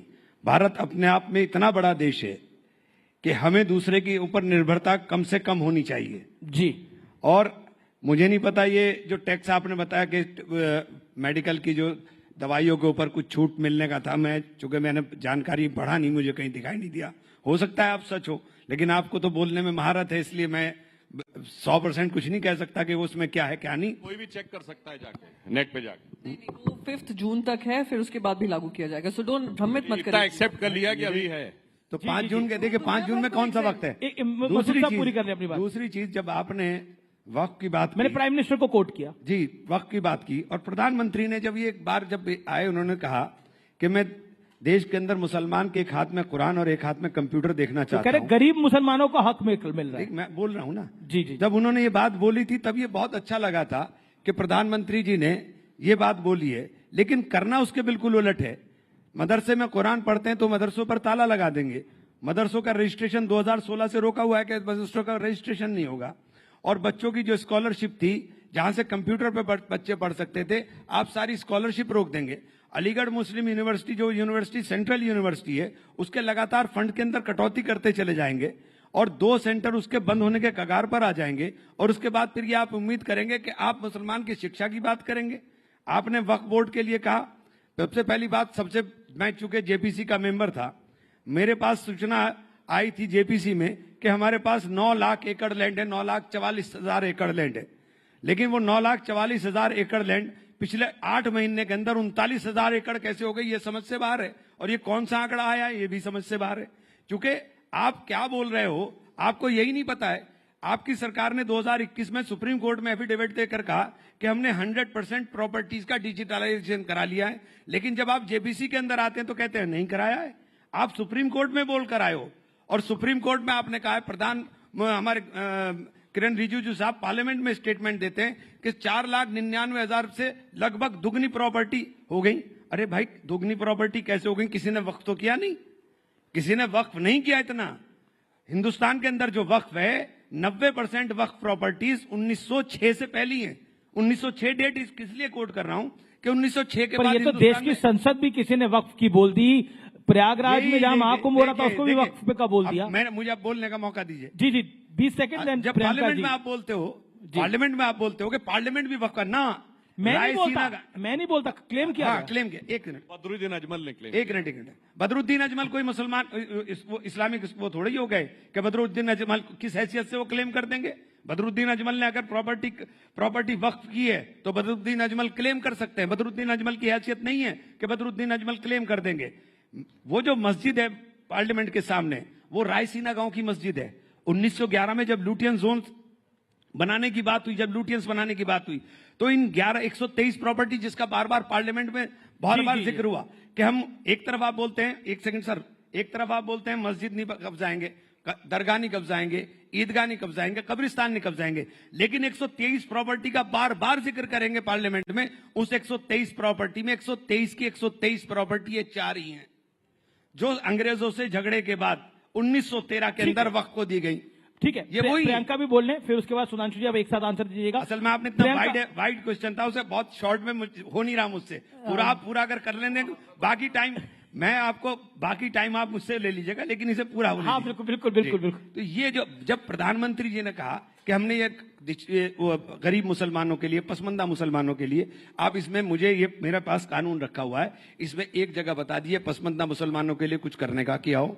महिलाओं को दो महिलाओं को इन्होंने मेंबर बनाने की बात करी। 2 महिलाएं पहले भी मेंबर बनती थी, पहले भी वक्फ बोर्ड डिमांड की। एक बात से पूरी तरह से सहमत हूं कि वक्फ बोर्ड की इतनी भारी प्रॉपर्टी होने के बावजूद हम भिखारी क्यों हैं? वक्फ बोर्ड की हैसियत क्यों है कि वक्फ बोर्ड अपने कर्मचारी की तनख्वाह भी नहीं दे पाता, जबकि आपके पास इतनी प्रॉपर्टी है? ठीक है, मैं इस बात से बिल्कुल सहमत हूं, लेकिन इसके प्रबंधन का काम होना चाहिए था या इसको खुर्द-बुर्द करने का काम होना चाहिए। आपने तो इस कानून के अंदर कर दिया कि अब आपको सजा भी नहीं मिलेगी। अब यह गैर जमानती अपराध होगा कि आप किसी कोई प्रॉपर्टी कब्जा लें। और एक सेकंड, बस खत्म कर रहा हूं, एक सेकंड। और दूसरी बात, आपने लिमिटेशन एक्ट हटा करके कर दिया कि आप एडवर्स पोजीशन में चले जाइए, यानी जितने कब्जा धारक हैं वो सब मालिक बन जाएंगे। तो आपने बचाने की बात नहीं की, आपने तो खुर्द-बुर्द करने की बात कर दी। ठीक है प्रियंका, क्या आपको लगता है वक्फ को लेकर आपकी पार्टी को भी पॉलिटिकली कॉर्नर किया जा रहा है? महाराष्ट्र के अंदर जो शिवसेना शिंदे गुट है वो बहुत सी बातें बोल रहा है, बहुत सी संज्ञा दे रहा है आपकी पार्टी को। Any comment? सबसे पहले तो मैं नहीं, क्योंकि मैं वो कमेंट करूंगी, पर उससे पहले मैं थोड़ी क्लैरिफिकेशन दे दूं। जो फार्मा इंडस्ट्री को भी बाहर रखा है और एग्रीकल्चर को बाहर रखा है, वो टेम्पररी सोल्यूशन है, कोई फुल वो नहीं है मेजर जो लिया गया है। डोनाल्ड ट्रंप उसके पीछे भी आएंगे सूनर और लेटर, एंड आई थिंक 5 जून तक उन्होंने कहा वो डिसीजन ले लेंगे। रही बात, मैंने तो स्टॉक मार्केट की बात ही नहीं की थी। Stock market comes crashing down, वो तो ग्लोबली स्टॉक मार्केट क्रैश कर रहा है। मैंने कहीं एक बार स्टॉक मार्केट की बात नहीं की। मैंने कहा हमारे एक्सपोर्ट्स कम होंगे, हमारे एक्सपोर्ट्स पे प्रभाव पड़ेगा, इसके आपको टेंशन होनी चाहिए। आपको जनता को क्या, आप अगर विपक्ष को भी कॉन्फिडेंस में लेंगे कि क्या क्या बात हुई, आप पूरी दुनिया में फैलाते फिरते हैं कि अरे डोनाल्ड ट्रंप ने कुर्सी खिसकाकर प्राइम मिनिस्टर को बिठाया। बढ़िया बात है, हमारे प्रधानमंत्री की इतनी इज्जत नवाजी जा रही है, डोनाल्ड ट्रंप उनके दोस्त हैं, तो क्या हमारे लिए, देशवासियों के लिए क्या आउटकम है, हमारी इकोनॉमी के लिए क्या आउटकम है? मेरा सवाल ये था। Unfortunately he limited it to stock market, क्योंकि उनको ये सूट करता है ये एजेंडा करना। अब रही बात वक्फ को लेकर, जहां तक हमारा मानना है, आज अगर हिंदू टेंपल ट्रस्ट में कोई नॉन हिंदू बैठेगा, हम सबसे आगे आकर उसके खिलाफ बात करेंगे। अगर आप केदारनाथ ट्रस्ट देखें या आप अभी राम ट्रस्ट जो बना है, राम क्षेत्र तीर्थ ट्रस्ट, उसमें क्लियरली लिखा है कि अगर कोई डीएम अयोध्या का मुसलमान होता है तो वो एडिशनल डीएम को वो चार्ज दे दिया जाएगा। आई मीन नॉन हिंदू होता है, I do not want to reduce it to just Muslims. Non Hindu अगर कोई होता है तो वो एडिशनल डीएम को दिया जाएगा। तो अगर हमने ये प्रावधान अपने लिए बनाए हैं, and which is absolutely okay. अब वक्फ में मैनेजमेंट सिर्फ मॉस्क का नहीं होता है, ग्रेवयार्ड्स का भी होता है, रिलीजियस साइट्स का भी होता है, सब इट्स अ वेरी एनकम्पेसिंग थिंग। तो हमारी कुछ ये था, हम बहुत क्लियर हैं कि रिफॉर्म होना चाहिए था। ये खुद वो मान रहे हैं कि रिफॉर्म होना चाहिए था, कि कुछ लोग बैठकर किसी भी प्रॉपर्टी को वक्फ की प्रॉपर्टी बता देते थे और वक्फ को जो रिटर्न्स मिलने चाहिए थे वो नहीं हो रहे थे। तो रिफॉर्म होना चाहिए, कोई उसमें दो राय नहीं है। पर जो अमेंडमेंट्स जेपीसी के माध्यम से रखे गए, जो इनके अलायंस पार्टनर्स हैं उनके आपने कर लिए, जो हमारी तरफ से आ रहे थे कि ये अमेंडमेंट भी अगर आप कर लोगे तो और थोड़ा इंप्रूवमेंट हो जाएगा, वो टोटली रिजेक्ट कर दिए गए।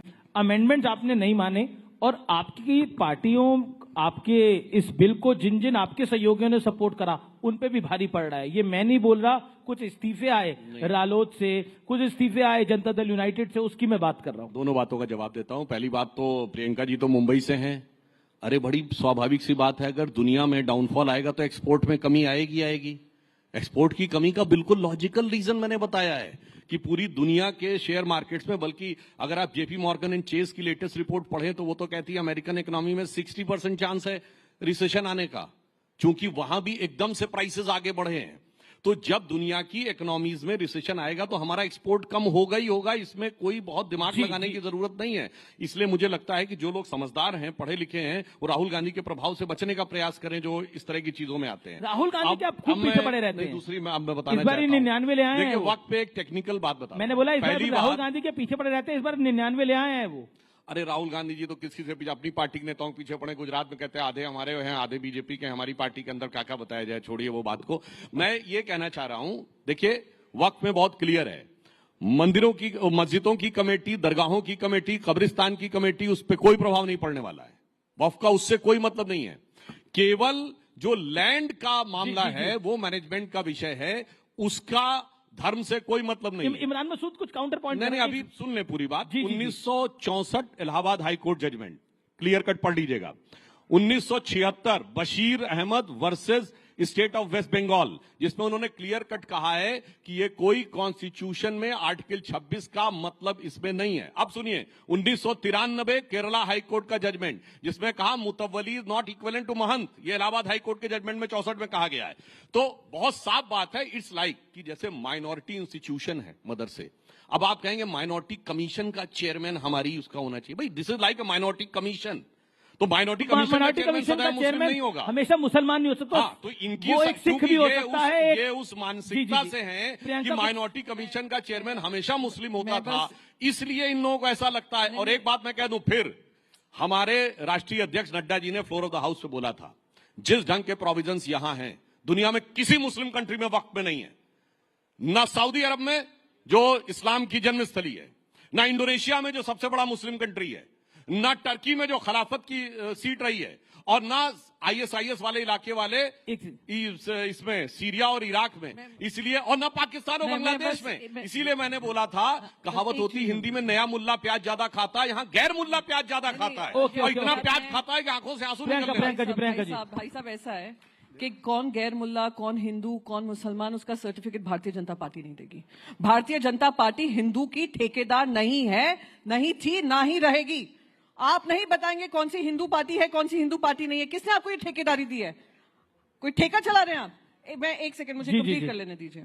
एक बोध गया एक्ट है 1949 का, उसमें 1950 में संविधान आया। बुद्धिस्ट वहां पे प्रोटेस्ट कर रहे हैं बोध गया को लेकर कि वो उसमें नॉन बुद्धिस्ट ज्यादा हैं, बुद्धिस्ट कम है। टेम्पल किसका है? बुद्धिस्ट का है। वो इनसे मांग कर रहे हैं उसको भी बदलाव करिए, नहीं उसका बदलाव नहीं होगा। अभी हाल ही में आरएसएस की मैगजीन है ऑर्गेनाइजर, उसमें आर्टिकल स्ट्रेट, चलिए वक्फ की लैंड ज्यादा है या चर्चेस के पास, क्रिश्चियंस के पास लैंड ज्यादा है, यानी आपकी आंख सिर्फ लैंड में लगी है। और ये लैंड किसको जा रही है हम सब जानते हैं। पोर्ट किसको गया? अडानी को। एयरपोर्ट किसको गया? अडानी को। लैंड किसको गया? अडानी को। अभी ये जो क्रिश्चियन लैंड होगी, अभी उस पर भी विवाद शुरू होगा। फिर आएंगे आप लोग माइनॉरिटी के हकदार बनकर के हम ही रिफॉर्म्स लाएंगे। तो कहां तक ये लड़ाई चलेगी? यही मेरा एक सवाल। तो क्या शिवसेना में एक सवाल, क्या शिवसेना उबाटा इस वक्त में जो प्रावधान बीजेपी की और एनडीए की सरकार लेके आई है उसके खिलाफ है? हमारे, अगर मैं क्लॉज बाय क्लॉज जाऊंगी मैं आपको सब बता दूंगी। पर मैं एक मिनट, मैंने कहा Shiv Sena UBT please allow me to complete. हाँ, सो डोंट इंटरप्ट। हम लोग बिल्कुल रिफॉर्म के साथ है, रिफॉर्म होना चाहिए, पर रिफॉर्म ऐसा होना चाहिए जो एक पूरे वर्ग को आगे लेकर बढ़े। एक सेकंड, लेट मी कंप्लीट जी। रही बात जो मैंने आपको बताया कि नॉन हिंदू अगर कोई डीएम बनता है तो वो उस टेम्पल ट्रस्ट में नहीं आ सकता है।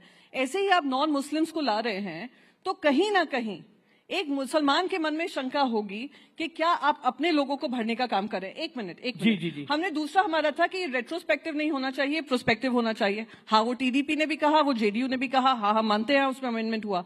ये भी अमेंडमेंट हमने कहा कि जो वक्फ लैंड होगी बाय राइटिंग होगी, ओरली कोई वक्फ लैंड डोनेट नहीं कर सकता है, वो भी उसमें लागू किया गया। तो हाँ, बहुत सारी चीजें हैं। अगर उन्होंने हमारी ये बात भी सुन ली होती तो मैं मानती हूँ कि हाँ, ये वक्फ रिफॉर्म शायद कांग्रेस पार्टी ने भी, आप उनकी बात नहीं सुन रहे हैं इसलिए नहीं हो रहा। मैं आपको बता रहा हूँ, देखिए बात ये है 20 सेकंड में, केवल मुस्लिम समाज का मामला होता तो कोई बात नहीं थी। आप कह रहे हैं क्यों चर्च में मुनम्मम में क्रिश्चियंस की लैंड को क्लेम किया है कि नहीं? यमुनानगर के गुरुद्वारे को क्लेम किया है कि नहीं? तमिलनाडु के तिरुचिंदरी मंदिर को क्लेम किया है कि नहीं? तो फिर आप ये कहिए हम सिर्फ मुस्लिम लैंड को क्लेम करेंगे। क्लेम तो हम सबको करेंगे। और वैसे मुझे एक चीज जो मैंने पार्लियामेंट में बोला था फिर बोल दूं, अभी प्रियंका जी बोली, इनके तो नेता 2015 में बोल चुके हैं कि मुसलमानों की नागरिकता भी ले लेनी चाहिए। यस, 2015 सामना में संजय राउत जी का स्टेटमेंट है। और सुनिए, और दूसरी तरफ संजय राउत को कोट कर रहे हैं गठबंधन में वो शामिल हैं, वो मुस्लिम लीग, जिसने 28 अगस्त 1947 को कॉन्स्टिट्यूएंट असेंबली में सेपरेट इलेक्टेड मांगे। कोई जाके कॉन्स्टिट्यूएंट असेंबली की डिबेट में पेज नंबर 270 में पढ़ ले। इसलिए मैं कहना चाहता हूं, पूरी बात कर, एक लाइन बस सुनिए सर। पुराना एक गीत था ना, वक्त ने किया क्या हंसी सितम, तुम रहे न तुम, हम रहे न हम। तो मैं कहना चाहता हूं, वक्त ने किया क्या हंसी सितम, मुस्लिम लीग और शिवसेना मिलके हो गए हम। ओके, जवाब इमरान मसूद की बारी है अभी। देखिए, अभी सुधांशु भाई ने बात कही और बहुत सारे मुल्कों के उन्होंने उदाहरण दिए। बस यही आप अपनी बात के अंदर अपना आप ही अपनी मेरी बात कह गए। वक्फ कोई संस्था नहीं है कि सिर्फ संस्था की बात है। वक्फ मुसलमान का एक फरीजा है जो हर मुसलमान के ऊपर लागू होता है। और जितने मुस्लिम ममालिक आपने गिनवाए, उन तमाम मुस्लिम ममालिक के अंदर इस्लामिक लॉज हैं और उसके अंदर वो वक्फ के हिसाब से चलने का काम करते हैं। और वक्फ हमारा धार्मिक कृत्य है। बस इतनी बात समझाने की तो बात है जो बात प्रियंका जी ने कही कि आप तमाम जगहों पर काशी विश्वनाथ के अंदर, मैंने एक बहुत छोटा सा बुनियादी सवाल पूछ लिया था अपने एक साथी से, जवाब नहीं दे पाए थे और दे भी नहीं पाएंगे। अगर आप मुझसे कुछ हिंदू रिचुअल्स के बारे में पूछेंगे, सनातन रिचुअल्स के बारे में, मैं सुपरफिशियली आपको सब बता सकता हूं। लेकिन अगर ज्यादा गहराई में जाकर के आप मुझसे बात करेंगे तो मैं शायद नहीं बता पाऊंगा, क्योंकि मैं जानता नहीं। ठीक इसी तरीके से अगर आपके सुपरफिशियली कुछ मैं पूछूं, आप बता देंगे इस्लाम के बारे में, लेकिन गहराई की तरह साथ नहीं बता पाएंगे। उसके लिए आपका मुसलमान होना है। पर मेरा एक काउंटर क्वेश्चन है, 2013 में जो कांग्रेस की सरकार ने एक्ट पास किया था, क्या वो संविधान से ऊपर नहीं था, जिसके अंदर ओवर रीच थी वक्फ की? नहीं, ये मेरा पॉइंट है। नहीं, कहीं नहीं थी। ये गलत प्रोपेगेंडा किया गया। आप मुझे बताइए, 16-17 ट्रिब्यूनल हैं, क्या तमाम ट्रिब्यूनल के फैसलों को रिव्यू नहीं किया जाता हाई कोर्ट से? ठीक इसी तरह से तमाम वक्फ ट्रिब्यूनल का फैसला, उसका भी रिव्यू हाई कोर्ट से हो सकता था। आपने कह दिया कि उसको कोई चैलेंज नहीं कर सकता। अरे भाई, ये कैसे मुमकिन है? ये कैसे मुमकिन है? आपने कहा कि वक्फ कहीं भी प्रॉपर्टी डिक्लेयर कर सकता है। अरे वक्फ अगर इतना बड़ा पावरफुल था तो हम तो रोज पार्लियामेंट में जरा सा वक्त मिलता है, किसी कोने में जाके नमाज पढ़ लेते हैं, तो पार्लियामेंट भी वक्फ हो जाती। क्या नहीं हो सकता? जब तक वक्फ की प्रॉपर्टी जो वक्फ करने वाला है, जो वाकिफ है, जब तक वो उसका 100% ओनर ना हो, उस पर किसी तरह का कोई विवाद ना हो, तब तक वो वक्फ नहीं किए जा सकती। आप तीनों पार्लियामेंटियंस हैं, मैं आप तीनों के भाषणों में से कुछ कोट करूंगा और मैं मैं एक चीज कहना चाहूंगा। क्यों कहा? मैं शुरुआत कर लेता हूं। मैं सुधांशु त्रिवेदी आपके पास आऊंगा। इमरान मसूद, आपसे शुरुआत कर लेता हूं। इमरान मसूद, आपने बोला कि इस देश में मुसलमानों का गला घोटा जा रहा है, यह आपका बयान था। गलत क्या? नहीं, आपने बयान दिया कि इस देश में मुसलमानों को 2वे दर्जे का सिटीजन बनाया जा रहा है और गला घोटा जा रहा है। क्यों कहा? मुसलमानों के साथ हो क्या रहा है कि मुसलमान, मैं अब वही बोल रहा हूं ना जी, मुसलमानों के साथ हो क्या रहा है कि मुसलमान घर में रहे तो दंगाई घुस करके निकाले बाहर, और बाहर निकले तो पुलिस छाती पर गोली मारे। क्या हुआ संभल में? पहले सर्वे के लिए गए, कुछ नहीं हुआ। फिर 250-300 का टोला गया, मस्जिद में जाकर के नारेबाजी हुई, लोग आए, हंगामा हुआ, और उसके बाद 5 लोगों के गोली लगी और सीधे छाती पर गोली लगी, और जिनके गोली लगी उन्हीं के लोग जेल चले गए। अच्छा, वो संभल वाली मस्जिद एएसआई के संरक्षण में थी और एएसआई वहीं नहीं जा सकती थी। आप मुझे एक बात बताइए, एएसआई का अजीब कानून है। एएसआई का जन्म हुआ 1871 में जी, और उसका प्रबंधन शुरू हुआ 1904 में, और एएसआई प्रोटेक्टिव मूवमेंट जितने भी हैं उन सब की मालिक एएसआई हो गई। सुधांशु त्रिवेदी, उन सब की मालिक एएसआई हो गई। मस्जिद, एक सेकंड, मस्जिद बनाई मेरे पूर्वजों ने नमाज के लिए। अब एएसआई तय करेगी कि हम नमाज पढ़ें कि ना पढ़ें? एएसआई तय करेगी कि हम कहीं वजू खाना वजू करें कि ना करें? मैं एक लास्ट के अंदर दूसरा सवाल भी लूंगा, लेकिन अभी हमारे पास काफी समय है। मैं सुधांशु त्रिवेदी, आपने सदन में एक बात बोली जिसपे दिग्विजय सिंह को ऑब्जेक्शन हुआ, देश के गृह मंत्री खड़े हुए। आपने बोला कि इस देश के मुसलमान को कभी इशरत जहां से जोड़ा गया तो कभी किसी और के साथ जोड़ा गया। क्या आपको लगता है कि आप भी, मैं मतलब आपसे मेरा तारुफ भारतीय जनता पार्टी से, मुसलमानों को एक जिसे कहते हैं मार्जिनलाइज करना चाहते हैं? ये आरोप है, मार्जिनलाइज करना चाहते हैं। मैं एक बात कहना चाहता हूं। जवाब नहीं होने दिया, लेकिन साहब जी, आप कंप्लीट कर लीजिए। आपको पूरा कर लीजिए। आपने गला घोटने 2 ही सवाल किए थे ना? जी जी जी। गला घोटा जा रहा है, ये सवाल नहीं, आपने बोला था, उसी को गला घोटा जा रहा है, तो ये आपको बता दिया। मुसलमान को शिक्षा से वंचित किया जा रहा है। आप हालात ये देख लीजिए कि जो मुस्लिम अलीगढ़ मुस्लिम यूनिवर्सिटी है वो लगातार पिछले 10 साल के अंदर नीचे जा रही है। उसके फंड्स आपने रोक दिए, उसके 2 सेंटर बंद होने के कगार पर आ गए। अच्छा खासा रिसर्च इंस्टीट्यूट था, सेंट्रल यूनिवर्सिटी, उसको क्यों तबाह करना चाह रहे हैं? यही प्रश्न है मेरा, उसको क्यों तबाह करना चाह रहे हैं? ये तो पहले भी बोल चुके थे। से निवेदन है, अब मैं जवाब देना चाहता हूं। देखिए, इन्होंने कहा कि भाई इस्लाम के पवित्र कर्तव्य में एक वक्फ है। भाई मेरी समझ तो इतनी है, इस्लाम में 5 ही पवित्र कर्तव्य हैं, रोजा, कलमा, नमाज, हज और जकात। इसमें वक्फ कहां है भाई? और मैं ये भी बताना चाहता हूं, इसी बात में 1894 में प्रिवी काउंसिल का जजमेंट आया था, जिसमें सर सैयद अहमद ने कोट किया था कि वक्फ मूल इस्लामी परंपरा का हिस्सा नहीं है, ये शरिया का हिस्सा है। उसके लिए मुजार शब्द का प्रयोग किया। इसलिए वक्फ अल औलाद, आपको बड़ी मजेदार बात पता है, वक्फ अल औलाद यह है कि मैंने जमीन तो वक्फ कर दी मगर रहेंगे मेरे ही परिवार के लोग। मतलब मैंने अपना पैसा तो मंदिर को दान कर दिया मगर रहेगा वो मेरा। ऐसा आपने विचित्र उदाहरण नहीं सुना होगा, इसलिए वो क्वैश किया गया। मगर कांग्रेस ने 1906 में कलकत्ता अधिवेशन में प्रस्ताव पारित किया कि नहीं नहीं नहीं, वो कुछ गलत हो गया है, दोबारा किया जाए। अब मैं एक सेंटेंस कोट करता हूं, चूंकि वक्फ एक मुस्लिम प्रॉपर्टी से रिलेटेड मैटर है तो इसका गवर्नमेंट या पब्लिक पॉलिसी से कोई मतलब नहीं होना चाहिए। यही तो आज बोल रहे हैं।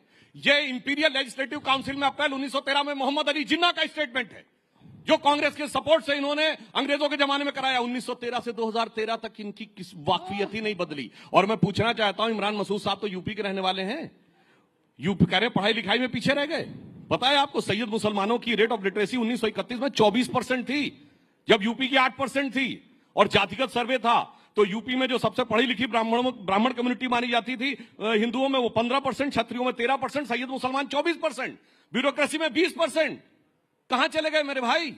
आज बाकी माइनॉरिटीज को आप देखिए, सबसे पढ़ी लिखी आज कम्युनिटी कौन है? हाईएस्ट एजुकेशन में पारसी 0.001% की माइनॉरिटी। सबसे प्रॉस्परस, जो सबसे ज्यादा कंट्रीब्यूट करती है इनकम टैक्स में, जैन 1% की माइनॉरिटी।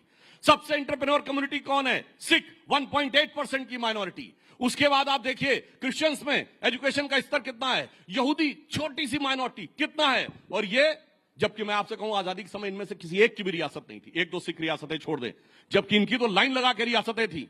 पटौदी के नवाब, भोपाल के नवाब, रामपुर के नवाब, लखनऊ के नवाब, जूनागढ़ के नवाब, हैदराबाद के निजाम। और आज कहते हैं साहब हम तो मजलूम हो गए। क्यों?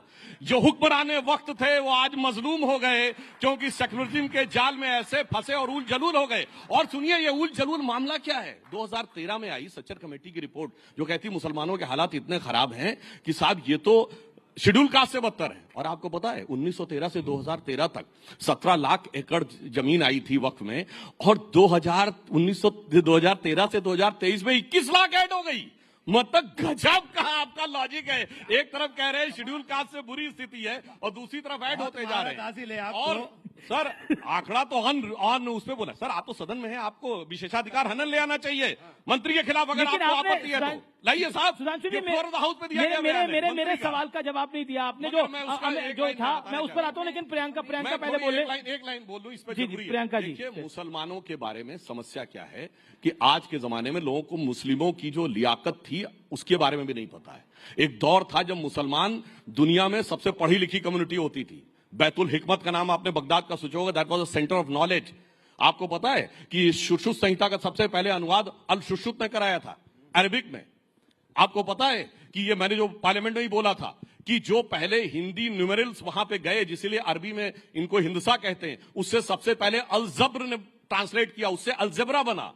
फिर अल ख्वारिज्म ने जो ट्रांसलेशन किया, जो मैथमेटिक्स दी, एल्गोरिथम वर्ड वहीं से आया है। कोलंबस ने जिस नक्शे को लेकर पूरी दुनिया की तरफ चला था, वो बनाने वाला भी मुसलमान था, एक अल इदरीसी। उसके बाद इनका एल्गोरिथम ऐसा बदला कि 700-800 साल में कोई पैदा हुआ। सिर्फ प्रियंका जी को आने दीजिए, मगर अब्दुल कलाम के साथ नहीं, औरंगजेब के साथ जाके खड़े हो जाए। प्रियंका, हमारे पास बड़ी लर्नेड ऑडियंस भी है, वारिस पठान साहब बैठे हैं, आनंद रंगनाथन बैठे हैं। ओके बोलिए प्रियंका जी। मैं इनकी तरह आवाज रेज कर मैं पॉइंट नहीं रख सकती हूँ कि आप आवाज रेज कर दीजिए कि कोई दूसरा ना बोल पाए। मैं बस एक ही चीज कहूंगी, अभी मैं जब उनको सुन रही थी और इतना पैशनेटली मुसलमानों के अधिकारों के लिए बोल रहे थे, तो मुझे मोहम्मद अली जिन्ना ही याद आ गए। जैसे मोहम्मद अली जिन्ना ने आर्ग्यूमेंट दिया था और पाकिस्तान को अलग कर दिया था, इनका आर्ग्यूमेंट बिल्कुल उसी तरीके का था। तो आज ये मॉडर्न डे जिन्ना कौन बनकर बैठे हैं, आज इनकी भाषा से बहुत स्पष्ट हो गया है। जहां बता रहे हैं अरे देखिए हम लोग क्या थे, हमें क्या कर दिया, तो ये इनका वही आप कह रहे हैं मॉडर्न डे जिन्ना है? बिल्कुल, जो उस दिन अमित शाह जी अबुल कलाम ने भी कहा जिस तरह औरंगजेब की कब्र में मर्सियां पढ़ाने वाले को राज्यसभा आप भेजेंगे। के लिए करते हैं, हम मुसलमानों के लिए करते हैं, हम मुसलमानों के लिए करते हैं, ऐसे ही नहीं। अरे नहीं, मैंने तो बताया मुसलमानों में क्या था और कहां से कहां पहुंचा। अमित शाह आपने मेरा सुना ही नहीं। अब मैंने क्या नहीं कोट किया, हमने अपना तो बोला ही नहीं, सिर्फ एक डॉक्टर अब्दुल कलाम। अमित शाह के लिए जब इतना जोर जोर से चिल्लाते हैं ना तो सिर्फ अपनी आवाज सुनाई देती है, लॉजिक की आवाज कम हो जाती है। तो कुछ सुनाई नहीं पड़ रहा आजकल। बोलिए प्रियंका जी। आपको समय कम मिला है शायद, मुसलमानों के नहीं प्लीज ओके प्लीज ना, मुसलमानों के अधिकारों का हनन हो रहा था, किस तरीके से वो प्रताड़ित थे, किस तरीके से वो गरीब किए जा रहे थे, सब किया। बेचारा सुधांशु जी ने उनका हक रखा है, और सुधांशु जी की वही मैंने बस यही रिपीट किया। अमित शाह जी ने जो पार्लियामेंट में कहा कि हम ही मुसलमानों का हक और अधिकार की लड़ाई लड़ रहे हैं। आपको हैरानी नहीं होती जब बीजेपी ये बात बोले कि हम मुसलमानों का तो मुझे तो ऐसे ही साउंड कर रहा था कि जिन्ना ने कहा मुझे एक सेपरेट कंट्री चाहिए क्योंकि आप मुसलमानों के लिए हक नहीं दे रहे हैं, वही ये काम कर रहे हैं। सुधांशु द्विवेदी, अब ऐसा बीजेपी कह रही है कि मुसलमानों के लिए हम कर रहे हैं, अब कई लोग कह रहे हैं कि हम सपना देख रहे हैं कि बीजेपी मुसलमानों के लिए करना चाह रही है। सम्राट, मुसलमान हृदय जी। अभी मुझे सुधांशु भाई ने बड़ी अच्छी बात है कि बड़ा मुझे अच्छा लगा, चूंकि जानकारी इनको है, इन्होंने पूरा इतिहास का ज्ञान किया, लेकिन इन्होंने जिस आदमी का नाम लिया जिन्ना का, वो तो हमारा सबसे बड़ा मुजरिम है। अगर जिन्ना ने ये गुनाह ना किया होता तो आज इस हालत में हम आप धमका ना रहे होते। हमारा सबसे बड़ा गुनाहगार जिन्ना है, और जिन्ना आपका साथी था, हमारा साथी नहीं था। औरंगजेब एक मिनट सर, औरंगजेब मत, अभी एक मिनट सर, जिन्ना आपका साथी था, हमारा नहीं। जिन्ना के साथ सरकारें आपने चलाई, हमने नहीं। जिन्ना के साथ श्यामा प्रसाद मुखर्जी। गलत, अरे गलत कोट करिए, नाम कोट करिए, कौन था वो? प्रजा कृषक पार्टी फजलुल हक की थी 1941 में। ऐसी बात, 46 में मुस्लिम लीग ज्वाइन किए। एक मिनट, अरे गलत, अब बहुत जोर से बोल देंगे तो आप कैसे? अरे कोई चेक कर ले जाके भाई। सिंध में किसके साथ सरकार, अरे सिंध में किसके साथ सरकार चला रहे थे? फ्रंटियर में किसके साथ सरकार चला रहे थे? दो राष्ट्र नीति का पहले बयान किसने जारी किया? फ्रंटियर में कांग्रेस जीती थी 1946 में। अरे आप उसके साथ सरकार चला रहे थे। दिक्कत क्या है सुधांशु भाई? आप इतनी तेजी के साथ बोलते हो कि आपकी बोलने वाली महारत हमारे पे आती नहीं, लेकिन हम ये कह रहे हैं कि जिन्ना आपका साथी था। इनकी आलोचना कर रहे हैं, तारीफ कर रहे हैं? नहीं, जिन्ना आपका साथी था, हमारा तो जिन्ना ने बेड़ा गर्क किया है। अगर जिन्ना की बात ना मानता मुसलमान, मौलाना अबुल कलाम आजाद की उस वक्त मान लेता मुसलमान, तो हिंदुस्तान के अंदर ये हालत ना होती जो आप हालत हो गई है। हमारी दोयम दर्जे की स्थिति आपने पूरे देश के अंदर कर दी। किसने करी है दोयम दर्जे की स्थिति? सबसे ज्यादा जिम्मेदार ये है जिसकी पार्टी का हुकूमत रही 67 साल। ओके, नहीं सच्चे देखिए, अरे ये आप लोगों ने 10 साल हो गए, आपने 10 साल से जब सच्चर कमेटी की रिपोर्ट आई, सच्चर कमेटी की रिपोर्ट का आपने हवाला दे दिया वक्त के अंदर, और आपने सच्चर कमेटी की रिपोर्ट के ऊपर एक जगह अमल बता दीजिए। आप ऐसी बात कर रहे हैं, ये तो बिहार में सौगातें मोदी बांट रहे हैं। हमें सौगात के अंदर शिक्षा चाहिए, सौगात में रोजगार चाहिए, सौगात में मोहब्बत चाहिए, सौगात के अंदर हमें आपकी छवैया नहीं चाहिए। मेरा पॉइंट है, देखिए व्यूअर्स को मैं बोल रहा हूं ये बात, देखिए इस देश में देश के मुसलमानों को पहले बाबर में उलझा के रखा, उससे पहले जिन्ना में उलझा के रखा, फिर औरंगजेब में उलझा के रखा जा रहा है। मेरा निवेदन सुधांशु जी, देखिए इस देश में विकास की बात भारतीय जनता पार्टी बहुत करती है, विपक्ष भी चाहता है विकास हो। टैरिफ की एक बहुत बड़ी वॉर दुनिया में छिड़ी हुई है। इस समय देश के अंदर चाहिए कि कहीं ना कहीं एकजुटता रहे। प्रधानमंत्री एक लाइन बोलते हैं कि एक है तो सेफ है, वो एक है तो सेफ है, क्या ग्राउंड पर दिखेगा? ये मैं बिल्कुल with reference to context quote करता हूं। दो कॉन्टेक्स्ट हैं, एक 3 या 6 जनवरी 1948 को कलकत्ता में दिया गया सरदार पटेल का statement, anybody can go and check. दूसरा 28 अगस्त 1947 को पार्लियामेंट में जो कॉन्स्टिट्यूएंट असेंबली में जब मुस्लिम लीग के सदस्य ने सेपरेट इलेक्ट्रेट की मांग की तो बोला, अब जो मैं इमरान मसूद साहब को जानकारी हो या ना हो, 1946 की कॉन्स्टिट्यूएंट असेंबली के इलेक्शन में उत्तर प्रदेश में जो मुस्लिम इलेक्ट्रोट थे उसमें से 73 में 64 मुस्लिम लीग ने जीती थी, मद्रास प्रेसिडेंसी में 30 बॉम्बे प्रेसिडेंसी में 28 और 95% मुसलमानों ने वोट किया था मुस्लिम लीग के लिए, पाकिस्तान बनने के लिए। और जिन्ना चुनकर पूरी बात सर, अब मैंने शांति सुनी। और जिन्ना कोई रावलपिंडी, पेशावर, लाहौर से, ढाका, चिटगांव से चुन के नहीं गया था, मुंबई की बाईकुला सीट से चुन के गया था। 95% मुस्लिमों के वोट से क्या मुंबई के 95% लोग चले गए? इसलिए सरदार पटेल ने कहा कि भारत के ज्यादातर मुसलमानों ने पाकिस्तान बनने के लिए वोट दिया है। ये सरदार पटेल का बयान है 48 जनवरी कलकत्ता में। मैं नहीं मानता एक दिन में तुम्हारा दिल बदल गया, मगर जब जो हो गया सो हो गया, उसे पीछे छोड़ो और अब यह सोचो कि देश के साथ आगे कैसे चल सकते हैं। मगर इस सेकुलर पॉलिटिक्स ने पीछे से जोड़ के रखा। यह आजादी के बाद बाबर, तुगलक, औरंगजेब के नाम पे क्यों सड़कें बनाई गई? यह राष्ट्रपति भवन के अंदर मुगल गार्डन क्यों बनाया गया? मैं पूछना चाहता हूं ना, किसने पीछे से जोड़ के रखा? वही जो बता रहे हैं आज एआई के दौर में औरंगजेब के साथ खड़े हो जाते हैं और दलगत भावना से ऊपर उठ के खड़े हो जाते हैं। और ये सोचने का, एक लाइन में सोचने का विचार है, cutting across the party line मुस्लिम नेता औरंगजेब के साथ खड़ा रहता है, cutting across the party line Rana Sanga के साथ नहीं खड़ा होता है। Cutting across the party line वक्फ की लैंड के साथ खड़ा रहता है, cutting across the party line Ram Mandir हिंदू नेता नहीं खड़ा। मैं अब इंडिया अलायंस में भी आऊंगा। ओके, डिस्कशन पूरा चेंज हो रहा है। ओके, बोलिए। दिस इज एक्सट्रीमली डिस्टर्बिंग कि हम राइजिंग भारत समिट में आए हैं। हमें बात करनी चाहिए 2047 में क्या होगा। तो 1 second please, do not interrupt, do not. Modi ji होंगे 2047 में, 57 में, 87 में, 97 में, जो भी आपको बोलना है करिए। Happy? Are you happy? Now can I get to the topic? Now can I get to the topic? Okay, you are happy? देखिए 2047 में मोदी जी हमारे यहाँ हो ना हो, मगर इनके नेता इन्हीं की परिवार के होंगे। ये पार्टी अलग है। Okay Priyanka, then I come to India alliance. Okay, ऐसा है आज अगर 80 लाख लोगों के पास राशन जा रहा है तो कितने उसमें से हिंदू घर हैं, कितने मुसलमान घर हैं, कितने ईसाई घर हैं, कितने उसमें जैन घर हैं, कितने उसमें सिख घर हैं जी, और कितने पारसी घर हैं? भूखा तो सभी है जो 80 लाख लोगों के पास जा रहा है। मैं चाहती हूँ हम 2047 की बात करें। ये कहाँ पे लेकर जाना चाह रहे हैं? 300 साल पुराना, कि 300 साल पुराना इतिहास में आप बिखरे रहिए, बटे रहिए, और हम आने वाले जो सदी है, जो आने वाले हमारे युवा पीढ़ी है, जो दूसरे देशों में जा रही है, दूसरे देशों में भी प्रताड़ित हो रही है क्योंकि अमेरिका यूएस टैरिफ्स को लेकर आ रहा है, जो अभी आई थिंक घनश्याम जी ने बात रखी थी कि स्टूडेंट बनकर गए थे यूएस में और आज वो स्टूडेंट्स को भी डिसरिस्पेक्ट किया जा रहा है। हम कोई उसके बारे में बात नहीं कर रहे हैं। हम क्या बात करें? औरंगजेब, राणा सांगा, जिन्ना, ये वो। मेरे बस एक ही मांग है, और मैं क्योंकि विपक्ष से हूं और विपक्ष में हमारी भी एक आवाज है, सिर्फ कांग्रेस और बीजेपी की नहीं है। हमारी आवाज यह है कि जो जनता से जुड़े मुद्दे हों। आज 50 रुपए इनकी जेब से ज्यादा जा रहा है गैस का सिलेंडर खरीदने में, तो मुझे तकलीफ होती है। 2 रुपए एक्साइज ड्यूटी बढ़ रही है जबकि पूरी दुनिया भर में ऑयल चीप हो रहा है, तो मुझे तकलीफ होती है। मुझे तकलीफ होती है क्यों 80 लाख लोगों के घर पे राशन जा रहा है, उनको खुद नौकरियां क्यों नहीं दी जा रही हैं जहां वो अपने आप को सक्षम पा पाए। तो इन चीजों में हमारा ध्यान भटकाकर ये जो काम हो रहा है ये बहुत गलत। ओके, देखिए मैं एक बात कहूं, लगता है प्रियंका जी को ना अपने राज्य का पता। 80 करोड़ सुनिए, 80 करोड़ है, 80 करोड़ है। सुनिए, इनको ना अपने राज्य का पता, ना अपने सदन का पता। ये औरंगजेब का नाम कौन लाया? अबू आजमी, महाराष्ट्र के विधायक, समाजवादी पार्टी, अपने गठबंधन के। पीएचडी इस्लामिक लॉ के हैं, इस्लामिक स्टडीज के हैं, इस्लामिक रिलीजन के हैं, आप सबके पीएचडी हैं। हम तो कुछ ना जानकर भी हम राज्यसभा में अपना पक्ष रख सकते हैं। मैं तो बीच में नहीं, जैसे आप बीच में टोक टोक कर बोल रहे हैं कि कुछ नहीं जानती है। Who are you to give me certificate, मैं जानती हूँ नहीं जानती हूँ। हाँ, तो मैं बता रहा हूँ ना, सुन लीजिए, आपको समझ में आ जाएगा, दर्शकों को समझ में आ जाएगा। अबू आदमी कहाँ का है? महाराष्ट्र विधानसभा का, वो औरंगजेब का इशू लाया।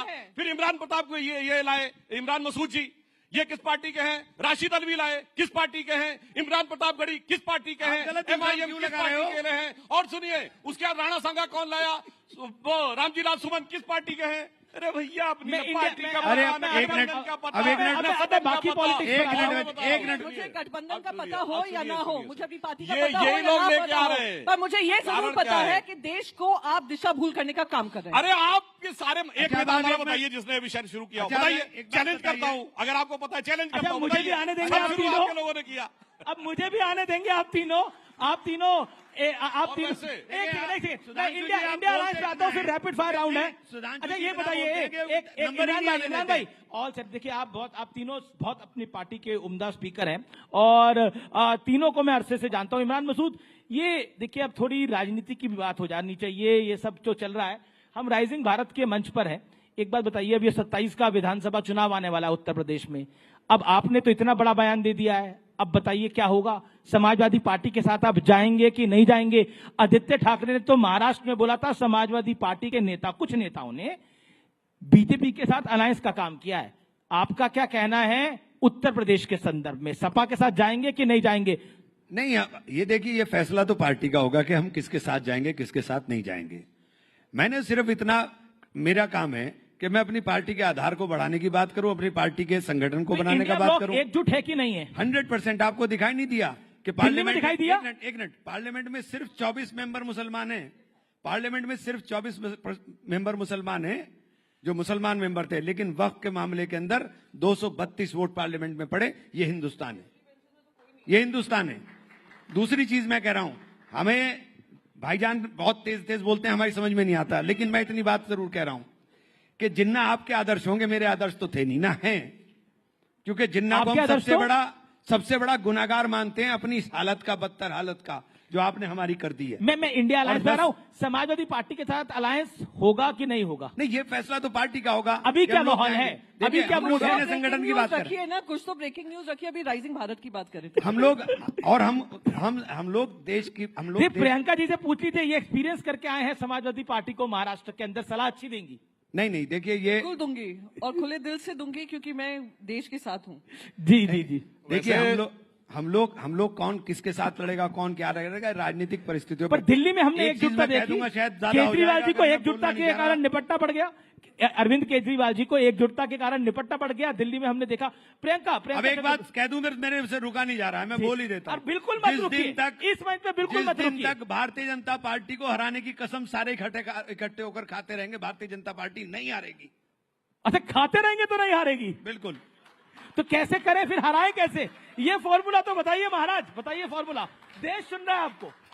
देखिए, मैंने आपको बता दिया, कैसे? जब कसम नहीं खाएंगे तब हार जाएंगे। नहीं, हमें अपने जीतने का लक्ष्य रखना चाहिए। हमें भाजपा को हराने का क्यों लक्ष्य रखना है?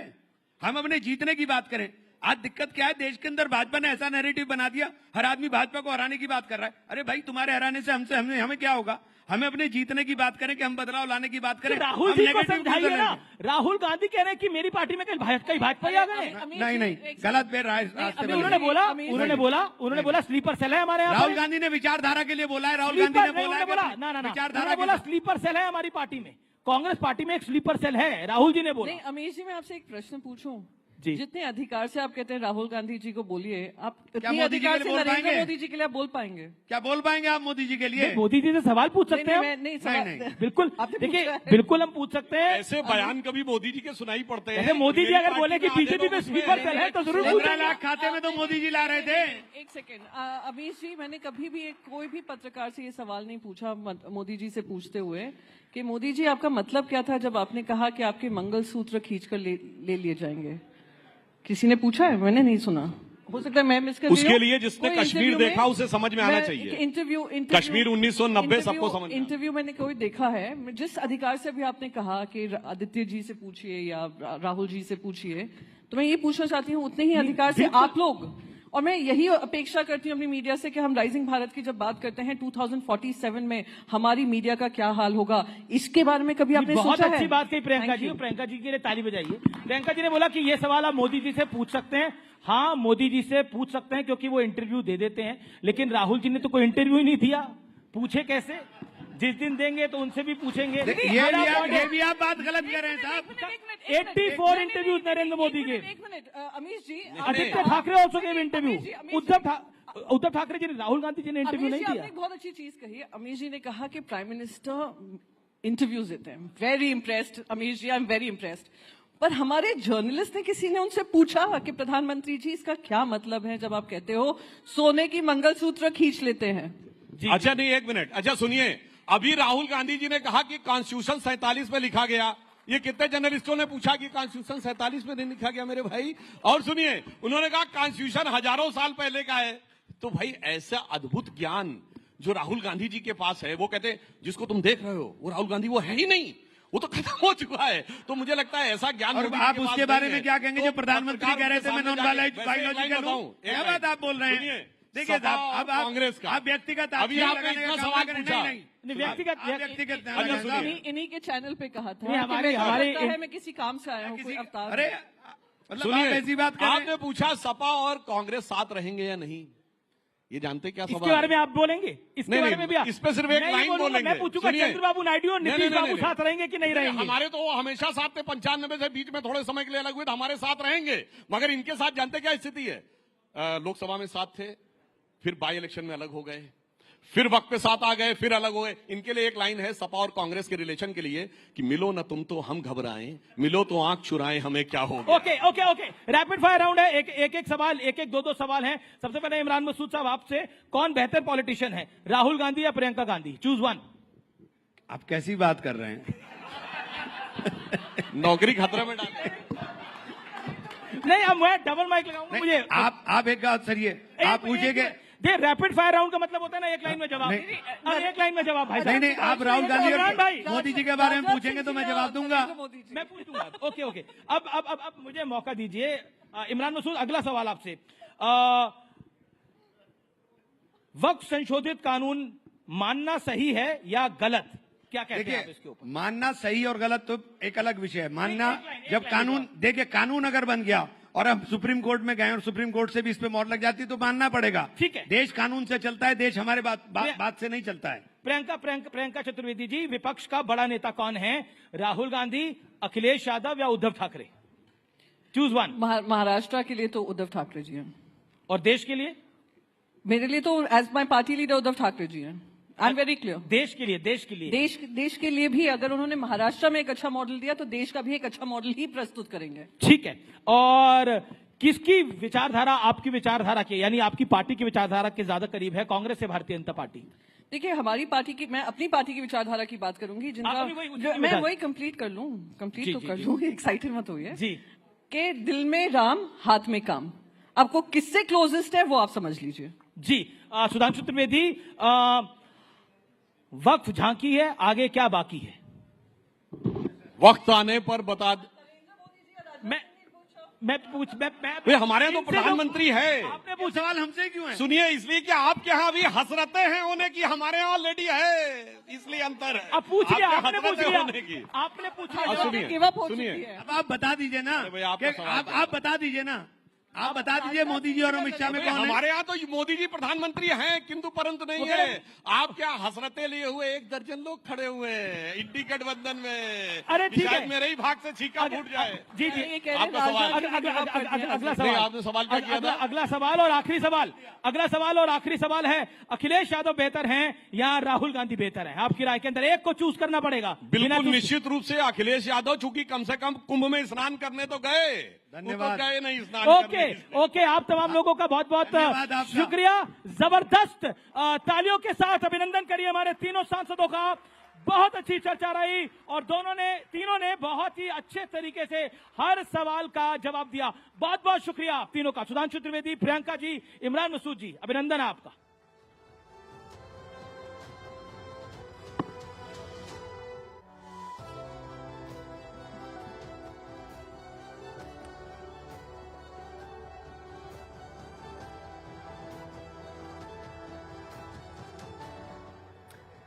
That was one fiery and insightful discussion. एक बार जोरदार तालियां हमारे पैनल के लिए। बहुत बहुत शुक्रिया इस डिस्कशन के लिए। तो सियासत के धर्म संकट के पन्नों को हम पलट रहे हैं और अगले सेशन की तरफ हम बढ़ेंगे। और क्योंकि हम राइजिंग भारत समिट के मंच पर हैं और विकसित भारत 2047 में कैसा रहेगा, उसकी तस्वीर क्या रहेगी, उस पर हम अगले सेशन में फोकस करने जा रहे हैं।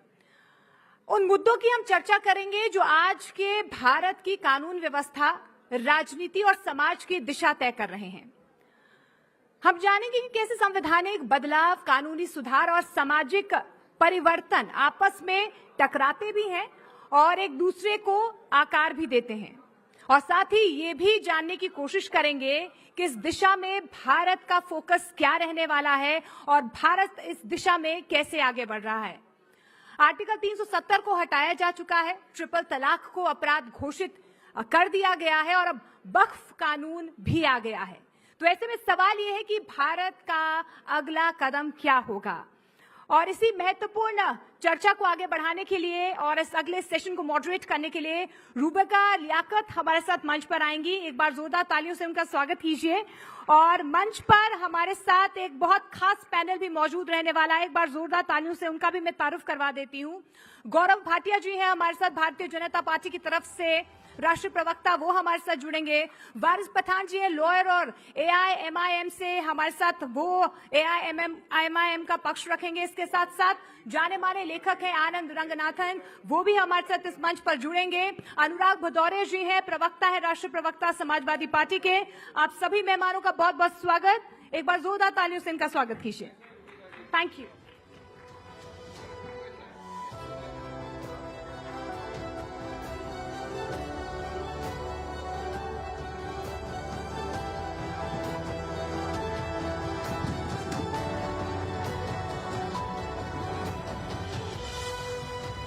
नमस्कार आप सभी को।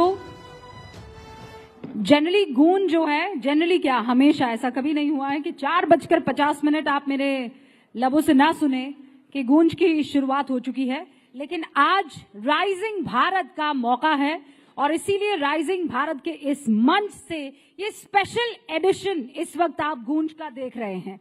हमारे साथ खास मेहमान जुड़ चुके हैं। आप जानते हैं वक्त में परिवर्तन जो हुआ है उसे लेकर खूब चर्चाएं चल रही हैं और ये राइजिंग भारत का ही मंच था जहां पर कल प्रधानमंत्री नरेंद्र मोदी ने पहली मर्तबा वक्फ को लेकर उनकी सरकार क्या सोचती है और कैसे वक्फ अब तक तुष्टीकरण का सबसे बड़ा हथियार बनकर रह गया था, इसी मुद्दे पर आज चर्चा। शुरुआत करने के लिए आप जानते हैं खास मेहमानों का तारुफ इस वक्त आपको यहाँ पर गौरव भाटिया जी, भारतीय जनता पार्टी के राष्ट्रीय प्रवक्ता नजर आ रहे हैं। जोरदार तालियों से इनका स्वागत कीजिए। AIMIM के राष्ट्रीय प्रवक्ता वारिस पठान यहाँ स्टेज पर, आज मैं खुद इनको पहली मर्तबा लाइव देख रही हूँ। बहुत बहुत स्वागत वारिस भाई आपका। उनके बगल में समाजवादी पार्टी के राष्ट्रीय प्रवक्ता अनुराग भदौरिया जी आपको नजर आ रहे हैं। अनुराग जी बहुत बहुत स्वागत।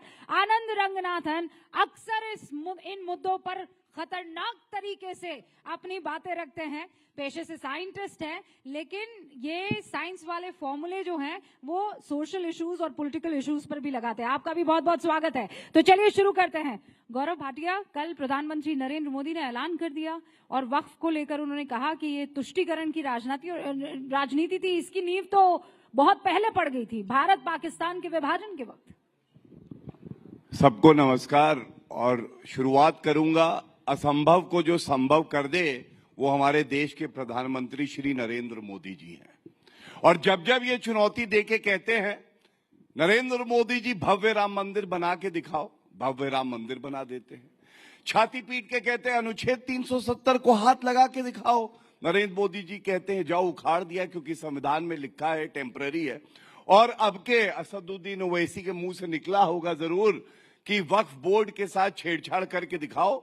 नरेंद्र मोदी जी ने कहा, संविधान की शपथ ली है, संविधान के अनुरूप जो कार्य होगा वो करूंगा, और भूमाफियाओं की कब्र है जिसने खोदी, उस व्यक्ति का नाम है नरेंद्र मोदी।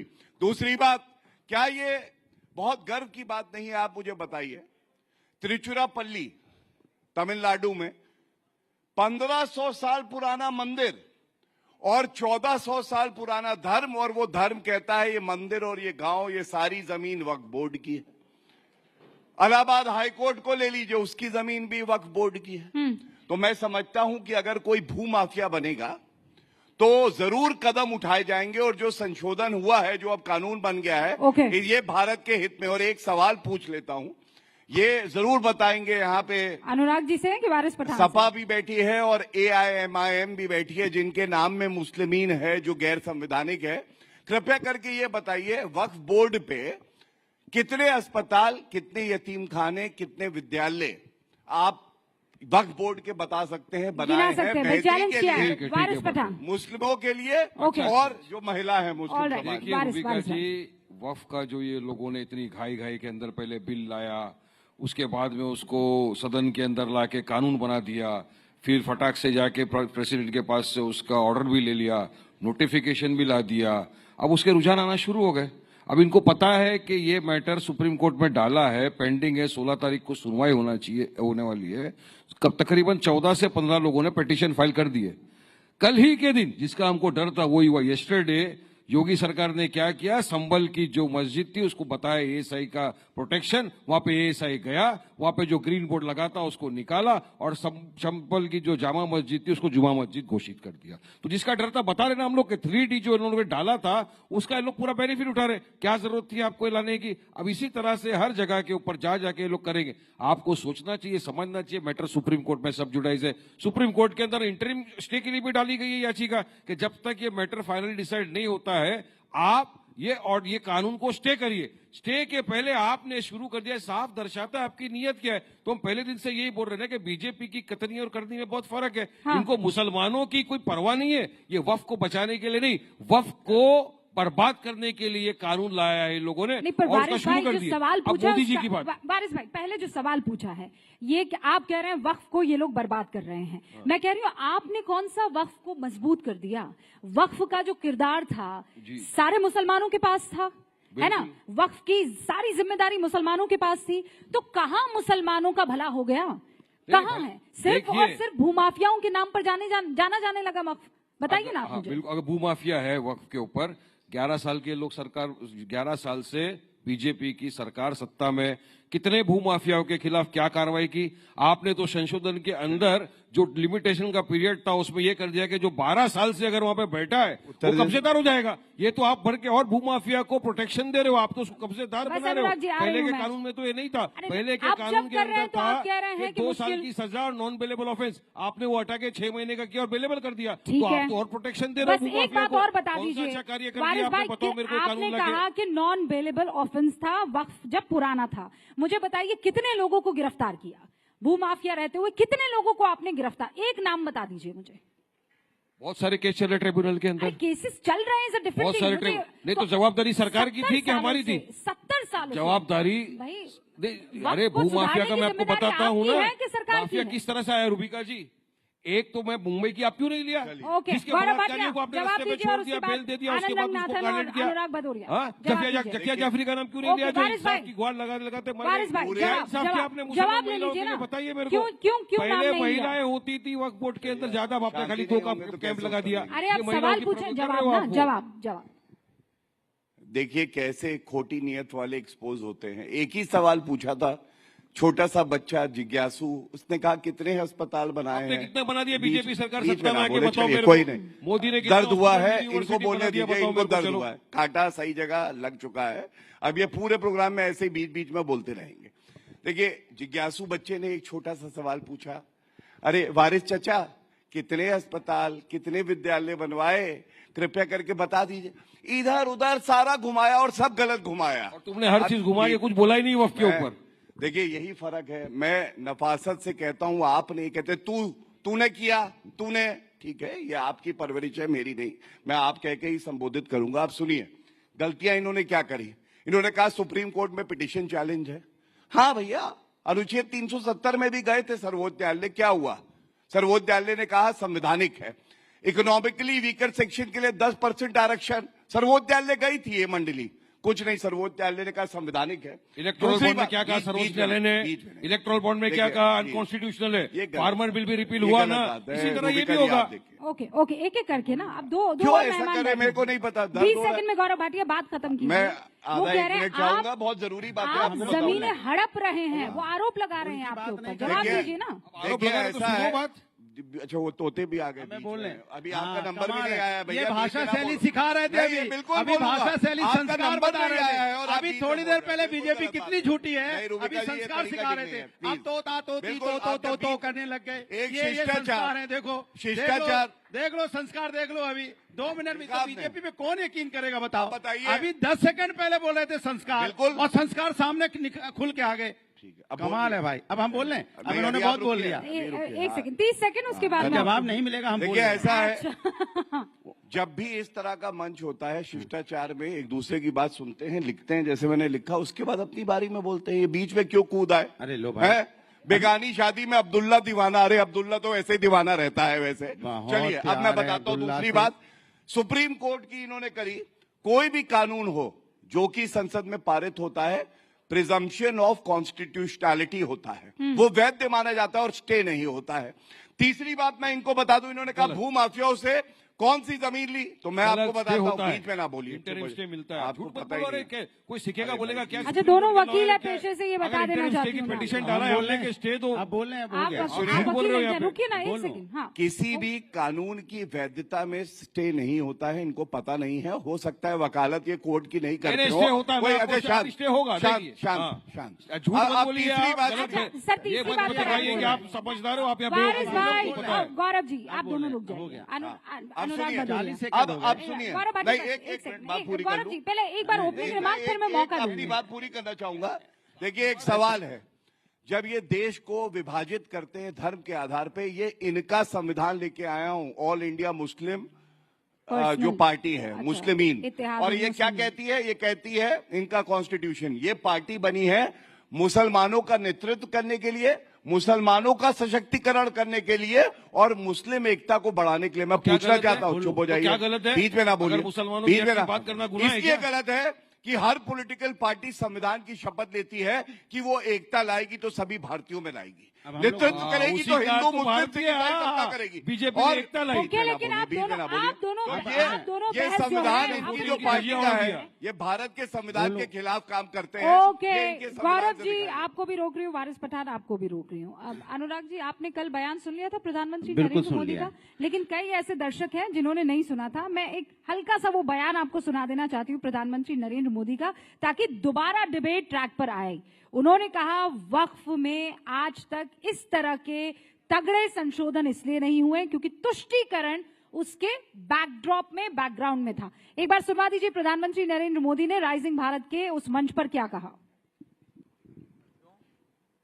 तुष्टीकरण की इस राजनीति में कांग्रेस को सत्ता मिली, कुछ कट्टरपंथी नेताओं को ताकत और दौलत मिली, लेकिन सवाल ये है आम मुसलमान को क्या मिला, गरीब पसबंदा मुसलमान को क्या मिला? उसे मिली उपेक्षा, उसे मिली अशिक्षा, उसे मिली बेरोजगारी। तो ये सुना आपने भदौरिया जी, आम मुसलमानों को आपने सिर्फ इफ्तार पार्टी के अलावा और दिया क्या? देखिए, मैं पूरी बात बताऊंगा और इसका जवाब भी दूंगा, लेकिन उसके पहले दर्शक बैठे हैं तो शायद वो हमारी बात अच्छी तरह समझ पाएंगे। ये संजय निरुपम जी का एक बार सुन लीजिए, हमें तो उनको भी डिबेट में आना है। मैं बोल लूं? अरे आपके पीछे संजय निरुपम बोल रहे हैं भाई, वो रुकवाने की कोशिश कर रही हूँ, बोलिए। हमें तो चाहिए सिर्फ काम, ना भाषण, ना झूठा ईमान। नौकरी हमें लौटा दो, सस्ता गैस सिलेंडर दिला दो, मजदूरी बढ़ा दो, 2 रोटी के भाव, 2 रोटी के भाव मजदूरी बढ़ा दो। हमें नहीं चाहिए धर्म के नाम की ये राजनीति के घाव। हम जानते हैं इनका क्या है किरदार, कुर्सी पे पाने के लिए कुछ भी कर सकते हैं। मेरे यहाँ मेरे दोस्त, मेरे यार, ये कुछ भी करेंगे, इन्हें कुर्सी चाहिए। ये कुर्सी जीवी लोग हैं, ये कुर्सी किसी कीमत पे चाहिए। मैं कहता हूं, अच्छी बात है प्रधानमंत्री जी ने बोला, बेरोजगारी की बात की, तो मैं आपसे पूछना चाहता हूं कि हिंदुस्तान में क्या हम नहीं है? इतनी चिंता आज मुसलमानों की हो गई। कैसा लगता है सुन के मुसलमानों की चिंता? सिर्फ वोट के लिए? कौन वोट की राजनीति करना चाहता है इस देश के अंदर में? आप मुसलमान वोट की राजनीति के लिए आप कह रहे हो कि बेरोजगारी की बात करो। मैं कह रहा हूं पूरा हिंदुस्तान तो बेरोजगार घूम रहा है। आप पूरे हिंदुस्तान की बेरोजगारी की बात क्यों नहीं करते? पूरे हिंदुस्तान की में शांति की बात क्यों नहीं होती? पूरे हिंदुस्तान में भाईचारे की बात क्यों नहीं होती? पूरे हिंदुस्तान के विकास की बात क्यों नहीं होती? क्यों इस बीच में राजनीति की बात करना चाहते हो? ये हिंदू है, मुस्लिम है, सिख है, ईसाई है। आज अब वक्फ बोर्ड बिल लेके आए, कल सिख का लेके आ जाओगे, परसों जैन का लेके आ जाओगे, बौद्ध का लेके आ जाओगे। अगर आपको बाकी लोगों का सम्मान करना है तो मैं कहता हूं हिंदू में यहाँ पे नहीं, बहुत न्यास हैं, बहुत यहाँ ट्रस्ट हैं, बहुत सोसाइटियां हैं। आप लाओ उसके अंदर में आप दलित का आरक्षण लाओ, आप उसमें बैकवर्ड का आरक्षण लेके आइए, उनको भी आगे बढ़ाइए। इसके मतलब आप हमेशा नहीं, समाज में जब से भारतीय जनता पार्टी की सरकार आई है, अनुराग भदौरिया जी, नहीं चर्चा देखिए, अनुराग भदौरिया जी नॉन स्टॉप मत बोलिए, झूठ फैलाने की कोशिश मत कीजिए। देश के कई बड़े मंदिर और मठ वहां पर आपको पता है ना, डीएम और कमिश्नर, वो लोग सदस्य होते हैं। कमाल है भैया, आपको पता है गवर्नमेंट का कंट्रोल होता है। रूबिका जी, लोगों को बेवकूफ न बनाइए। अरे क्या बात हुई? मेंबर बनाइए। ये क्या बात हुई? मेंबर को बनाते हो। डीएम कमिश्नर टेम्परेरी आए और चले गए, लेकिन हम कहते हैं जो वहाँ समिति बनी तो जो न्यास होते हैं, एक सेकंड, आप ये बोल रहे गवर्नमेंट कंट्रोल, परमानेंट मेंबर बनाइए। गवर्नमेंट कंट्रोल की बात कर रहे हैं ना मेंबर। ये है, ये दर्द होता है जब सही बात बोल दो तो दर्द निकलने लगता है, डीएम याद आने लगते हैं। यही तो दिक्कत है। तंत्र से सरकार चलाना चाहते हो आप, जनता के मन से नहीं चलाना चाहते, जनता का विश्वास से नहीं चलाना चाहते। आपने विश्वास खोया है, सच में तोते की तरह बोल रहे हैं। खोया है, अब आप सच में तोते की तरह बोल रहे हैं जनता और रुक नहीं रहे हैं। शक होता है। अनुराग जी की आवाज डाउन कर दे प्लीज, मत बचाइए। अनुराग जी की आवाज डाउन कर लीजिए, मुझे और करना। आप की है, बस हो गया। आनंद रंगनाथन जी, सीधा सवाल ये है, जब सबको कहा, वारिस भाई को कहा चुप हो गए ना सर, हैं? इनको कहा चुप हो गए ना। अरे तो आपको यहाँ पर बैठे हुए तानसेन और ये राजा अकबर हैं कि आप तानपुरा बजाते रहेंगे और हम सुनते रहेंगे? आपने अपनी बात बोल दी। बेरोजगारी की बात कर रहा हूँ तो बजाना हो गया। अरे तो आप सुन लिया ना, महंगाई की बात की तानसेन। अरे सुन लिया, आप रिपीट, आपने अपना टेप रिकॉर्डर ऑन कर दिया है, आवाज डाउन कर लें। मैं हूँ राजा अकबर, अभी रुक जाइए। आनंद रंगनाथन जी, इन्होंने कहा कि कल सिख आ जाएंगे, कल सिखों को लेकर ये कोई नया कानून ले आएंगे, ये हिंदुओं को लेकर नया कानून लेकर आ जाएंगे, क्रिश्चियंस को लेकर आ जाएंगे, पारसी को लेकर आ जाएंगे, और हम ऐसे ही चुपचाप बैठे देखते रहेंगे क्या? आनंद जी, सबसे पहले तो अरे रुक तो जाइए प्रभु, रुक जाइए। अच्छा, मैं आनंद जी के पास जाऊं कि ना जाऊं? हाँ कि ना? ले अब जनता की सुनेंगे ना आप? आएंगे आनंद जी। अनुराग जी बोल ले दीजिए प्लीज, थैंक यू। देखिए 20 मिनट बाद मेरा समय आ रहा है। रूबिका जी, पहले तो आपको बहुत धन्यवाद देना चाहता हूं कि आपने मुझे इस पैनल पे आमंत्रित किया। 2-3 चीजें मैं कहना चाहूंगा। एक तो बहुत दुख की बात होती है जब हर चीज जो आदमी सामने ला के डिस्कस करना चाहता है, वैज्ञानिक के तौर पे कोई भी चीज डिस्कशन के अवे नहीं होती। हर चीज को टेबल पे लाओ, डिस्कस करो। हमारे देश में ही ऐसा होता है कि कोई भी चीज अगर आप डिस्कस करना चाहें, आपको इमीडिएटली कह दिया जाता है हिंदू मुस्लिम ला रहे हो, हिंदू मुस्लिम ला रहे हो। मैं आपसे पूछना चाहता हूँ, अनुराग जी प्लीज सुन लीजिए। पूछिए तो रहे, मैं तो पूरा पूछिए। मुझे लगता है हम एक सभ्य डिबेट करते हैं यहाँ पर, चीख चिल्ला खूब लिए एक दूसरे पर, एक की सुनते हैं, दूसरे की जवाब देते हैं। ठीक है, ऐसा करते हैं। ओके, ठीक है। तो हिंदू मुस्लिम, यहाँ पे हमारे देश में अगर कोई ऑब्जेक्टिवली सोचे तो कुछ हिंदू मुस्लिम नहीं है। मैं आपको सच बता रहा हूँ, हम सब एक हैं। अगर मुझे फिरनी या सेवैयाँ खानी होती है तो आपके घर से आती है। अगर वारिस पठान साहब ने जो विग पहना हुआ, ये तिरुपति के हिंदूज के बालों से बना हुआ है। हर कोई एक दूसरे का, नहीं सॉरी हंसते रहिए, सच में बता। आप वारिस पठान, मैं आपको व्हाट्सएप मैसेजेस दे। अनुराग, वारिस पठान साहब का क्या बताना चाहते हो? वारिस पठान साहब इतना अच्छा हेयर स्टाइल किए बैठे, आपने बिग बता दिया उनका। बताइए। मैं आपकी नकली मूंछों की बात नहीं कर रहा, मैं विग की बात कर रहा हूँ। आनंद भाई आप खींच के देख लीजिए, असली बाल है। हटक के नहीं, सुन लीजिए बात को एक बार सुन लीजिए। आनंद भाई आज अच्छी बातें कर रहे हैं आप, आज तो कम से कम अच्छे, लेकिन लास्ट में कुछ लेकिन मत लगा दीजिएगा। पर आपने इतना कन्विक्शन से कहा कि अनुराग भदौरिया सच में टेढ़ी आंखों से देखने लगे। अनुराग भदौरिया साहब नहीं, वारिस पठान साहब भी ऐसे करके चेक कर रहे हैं। बात को सुनिए। मैं व्हाट्सएप अपना लीक नहीं करना चाहता जैसे तृणमूल के कर रहे हैं, वरना और सारे और सीक्रेट निकल आएंगे। देखिए, दुख इस बात का होता है कि बात हिंदू मुस्लिम की है ही नहीं। बात है इनजस्टिस और इनइक्वालिटी की। बिल्कुल सही। अनुराग जी प्लीज देखिए, ऐसे नहीं हो, फिर आप बोल लीजिए। मतलब आप जरा सही बोला, मैंने कुछ गलत कहाँ बोला भाई? सही बोला। Let's get back. हाँ, अनुराग जी वो माइक रखिए, वो कुर्सी नहीं है जो उसे पकड़ के रखना है आपको, माइक रखिए। हाँ ठीक है, अब आप कवाल की तरह ताली भी बजाना शुरू कर दें। एक बार रुक जाइए, सुन लीजिए, बात सुन लीजिए। मैं बहुत पते की बात कह रहा हूं। बात इज नॉट हिंदू मुस्लिम, बात इज इनजस्टिस, डिस्क्रिमिनेशन और इनइक्वालिटी की है।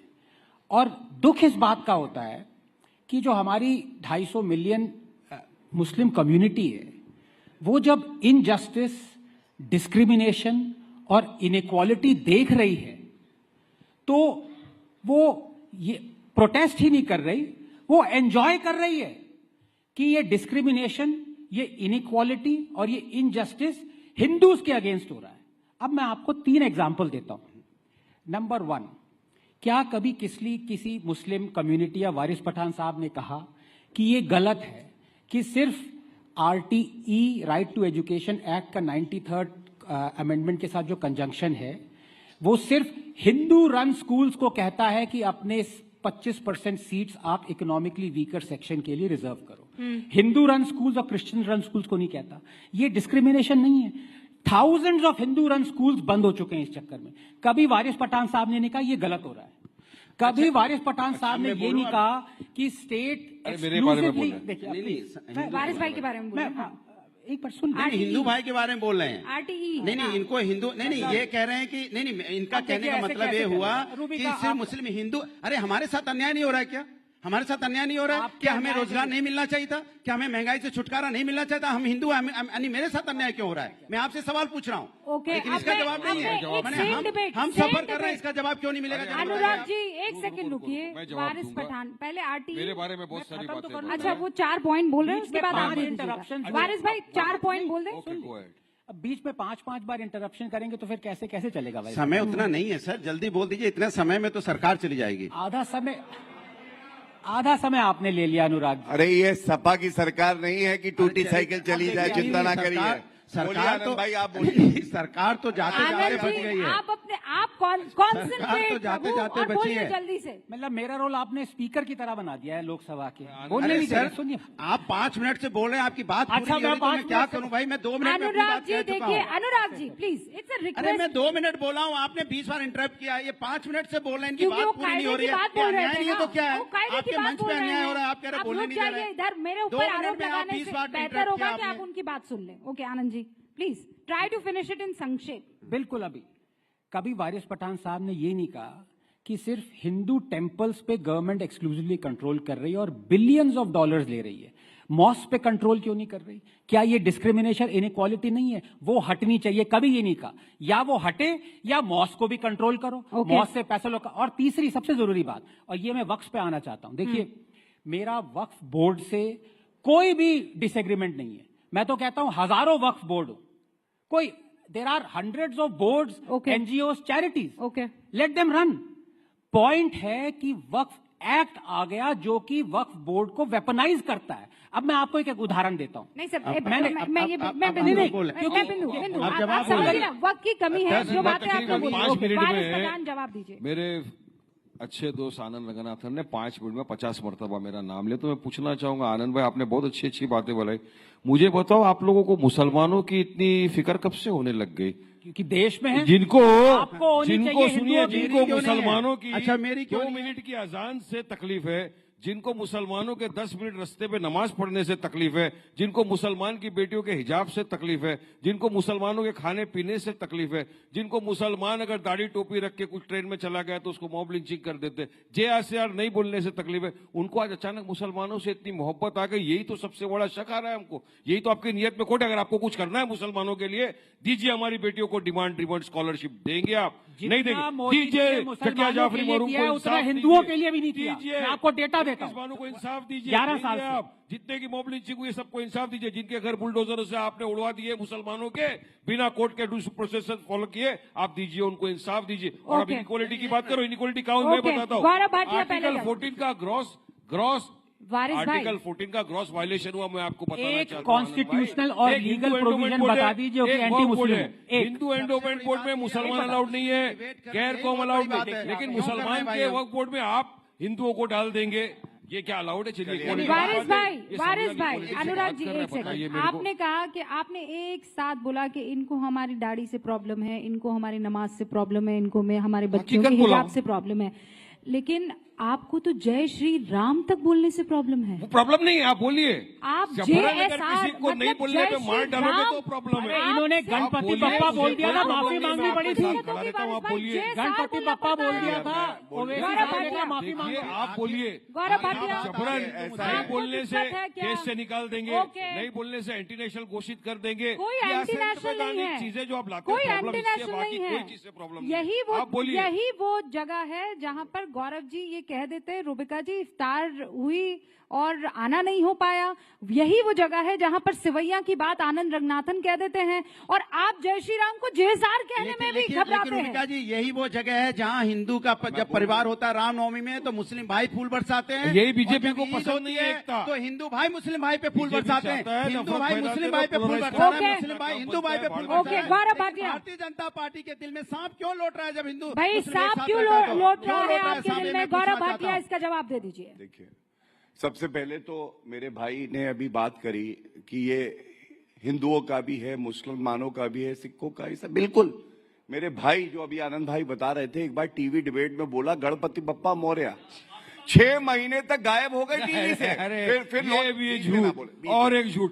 बोलो बोलो, मैं अभी आप लोग झूठ बोलते हो तो मैं बिल्कुल हंसता हूँ उस झूठ के ऊपर। फर्क क्या है? पिछले 7 साल से झूठ चलता जा रहा है। भाजपा का प्रवक्ता अपने भाई वारिस पठान को आदर देता है, सम्मान देता है, उसकी बात सुनता है, लिखता है, फिर उत्तर देना चाहता है।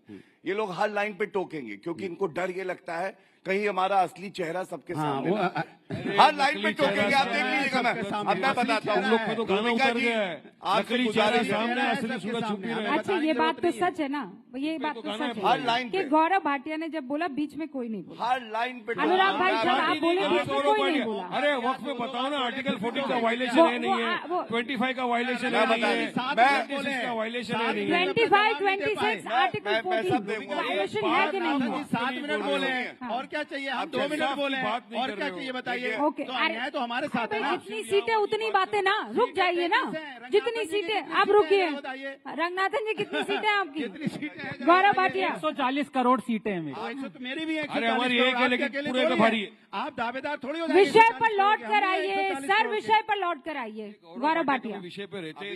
अभी एक वक्तव्य खुद का बोला तो शर्मसार हो गए। एक और याद आ गया, कहते 15 करोड़ हैं, 100 करोड़ हिंदुओं पे भारी हैं, ये बोल रहे थे। और जलियांवाला बाग बनाने वाले तुम्हारे साथ बैठे हुए हैं, वो अलाउड है? शाहीन बाग बनेगा तो जलियान बाग बना देंगे, वो अलाउड है? ये गारंटी नहीं करेंगे, गारंटी है। अब सुनिए, उनको रॉन्ग प्रूफ कीजिए ना, बीच में मत बोलिएगा, रॉन्ग प्रूफ कीजिए। अब मैं आपको, क्योंकि वरिष्ठ अधिवक्ता हूं, आपको बताता हूं अनुच्छेद 14 क्या कहता है। हर नागरिक को कानून के सामने एक जैसा देखा जाएगा, कोई भेदभाव नहीं होगा। फिर क्यों ये बिल में डाला? बीच में नहीं बोला भेदभाव, बीच में ना बोला प्लीज। रूबिका जी इस तरह से कोई चर्चा नहीं कर सकता है। हाँ, अब मैं आपको बताता हूं, जब वक्फ का कानून संशोधन हुआ 2013 में, वही भेदभाव की शुरुआत हुई। कैसे? आप बताइए, क्या सिखों के लिए, ईसाइयों के लिए, क्या हिंदुओं के लिए कोई वक्फ बोर्ड जैसी संस्था है कि ट्राइब्यूनल में फैसला होगा कि मंदिर की जमीन है कि नहीं? 14 का उल्लंघन तब हुआ, बीच में नहीं, सॉरी, आप एक अच्छे पार्लियामेंटेरियन बन सकते हैं अगर चुप रहे तो, वरना नहीं। जो चुप रहेगी जुबान खंजर, लहू पुकारेगा आस्तीन का। खामोश रहे 70 साल, अब खामोश नहीं रहने वाले, हक इंसाफ की बात करेंगे। अक्सर ऐसा होता है कि जो सहिष्णु होता है और खामोश रहता है उसमें ताकत ज्यादा होती है। जो चिल्लाता है अंदर से खोखला होता है। आप तय करिए, आप खोखले हैं? बीच में नहीं। अनुच्छेद 25 सुनिए, अनुच्छेद 25 स्टार्ट होता है, सब्जेक्ट टू के वर्ड्स है, subject to public order, morality and health. ऐसा नहीं है, एब्सोल्यूट राइट है। और सबसे बड़ी बात है, उसमें कानून बनाने का विशेष अधिकार है टू कर्टेल रिलीजियस राइट्स, और ये पार्लियामेंट को मिला है। अब सुनिए, इन्होंने बात करी मुस्लिम महिलाओं की। ऐसा नहीं बोल सकते, ऐसा नहीं बोल। How can you cartel my religious rights? अरे कौन से प्रावधान के अंदर कौन से प्रोविजन के आर्टिकल बताओ पब्लिक को, चलो बताइए। कोई मैं लॉ कॉलेज तो हूं नहीं, जो मैंने 20 साल के कड़े अध्ययन से सीखा है वो आपको 10 मिनट में नहीं सिखा पाऊंगा। इसके लिए आपको संविधान पढ़ना पड़ेगा। 2 मिनट में सिखा रहा हूं। सुनिए, अब मैं दूसरी बात करता हूं, मुस्लिम महिलाओं की इन्होंने करी। नरेंद्र मोदी जी से बड़ा सगा भाई कौन है? मुस्लिम महिलाओं को ट्रिपल तलाक को अपराध बना दिया, और ये हलाला और बहु विवाह तकलीफ के हमेशा पैरोकार बनते हैं। आपने बना दिया। तीसरी बात सुनिए, अच्छा अब मैं चाहती हूँ एक बात बस समाजवादी पार्टी पे कर लेते हैं। बाप रे, आप बताइए, अतीक अहमद सांसद रहे, विधायक रहे, 73 करोड़ रुपए की जमीन वक्फ की सरकार किसकी है? भारतीय जनता पार्टी की। अरे आपको मौका दूंगी, मैं बोलने तो दीजिए, एक बार बात खत्म करें, फिर देखिए अभी टाइम है ना, मैं आपको मौका दूंगी। दूसरा उदाहरण, आजम खान, आपको याद होगा, जिनकी भैंसे अखिलेश यादव पुलिस से ढूंढवाते थे, वो जेल में है, वक्त की संपत्ति ले गए।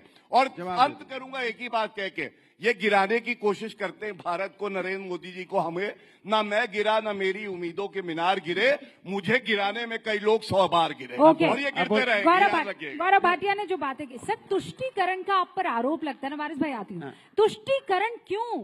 भारतीय जनता पार्टी आज की डेट में वोट बैंक के लिए पूरे समाज में तुष्टीकरण कर रही है। हिंदू मुस्लिम की राजनीति कौन कर रहा है? नफरत की राजनीति कौन कर रहा है? इतनी देर इन्होंने भाषण दिया, इतनी देर बात बताई, एक बार भी देश कैसे आगे बढ़ेगा उसके बारे में नहीं, यूथ कैसे सम्मान से जिएगा उसके बारे में नहीं, सिर्फ एक ही बात, हिंदू मुस्लिम, मुस्लिम हिंदू, हिंदू मुस्लिम, मुस्लिम हिंदू, इसके अलावा कोई शब्द इनके पास नहीं है राष्ट्र को आगे बढ़ाने के लिए। देखिए, आपको याद रखना पड़ेगा, ये देश संविधान और अरे पर ये तो रिपीट टेलीकास्ट कर रहे हैं आप। सुनिए, इन्होंने इसके पहले नई दलील दीजिए ना। सुनो, इन्होंने 2014 में भूमि अधिग्रहण बिल लेके आए थे, वापस किया इन्होंने, क्योंकि विपक्ष अपनी राय दे रहा था, इन्होंने राय नहीं मानी। किसान बिल लेके आए थे, ये हमने कहा मेरी राय ले लीजिए, क्योंकि उसी जनता ने हमें भी चुना है, जिन जनता ने आपको चुना है, आपने मेरी राय नहीं मानी, बाद में आपको किसान बिल वापस लेना पड़ा। जिन किसानों को मौतें होगी उनकी जिम्मेदार कौन होगा? आज आप वक्फ बोर्ड का बिल लेके आए, जेपीसी आपने बनाई, हमने कहा मेरी राय ले लीजिए, जेपीसी ने राय लेके वक्फ बोर्ड बनाए। आपको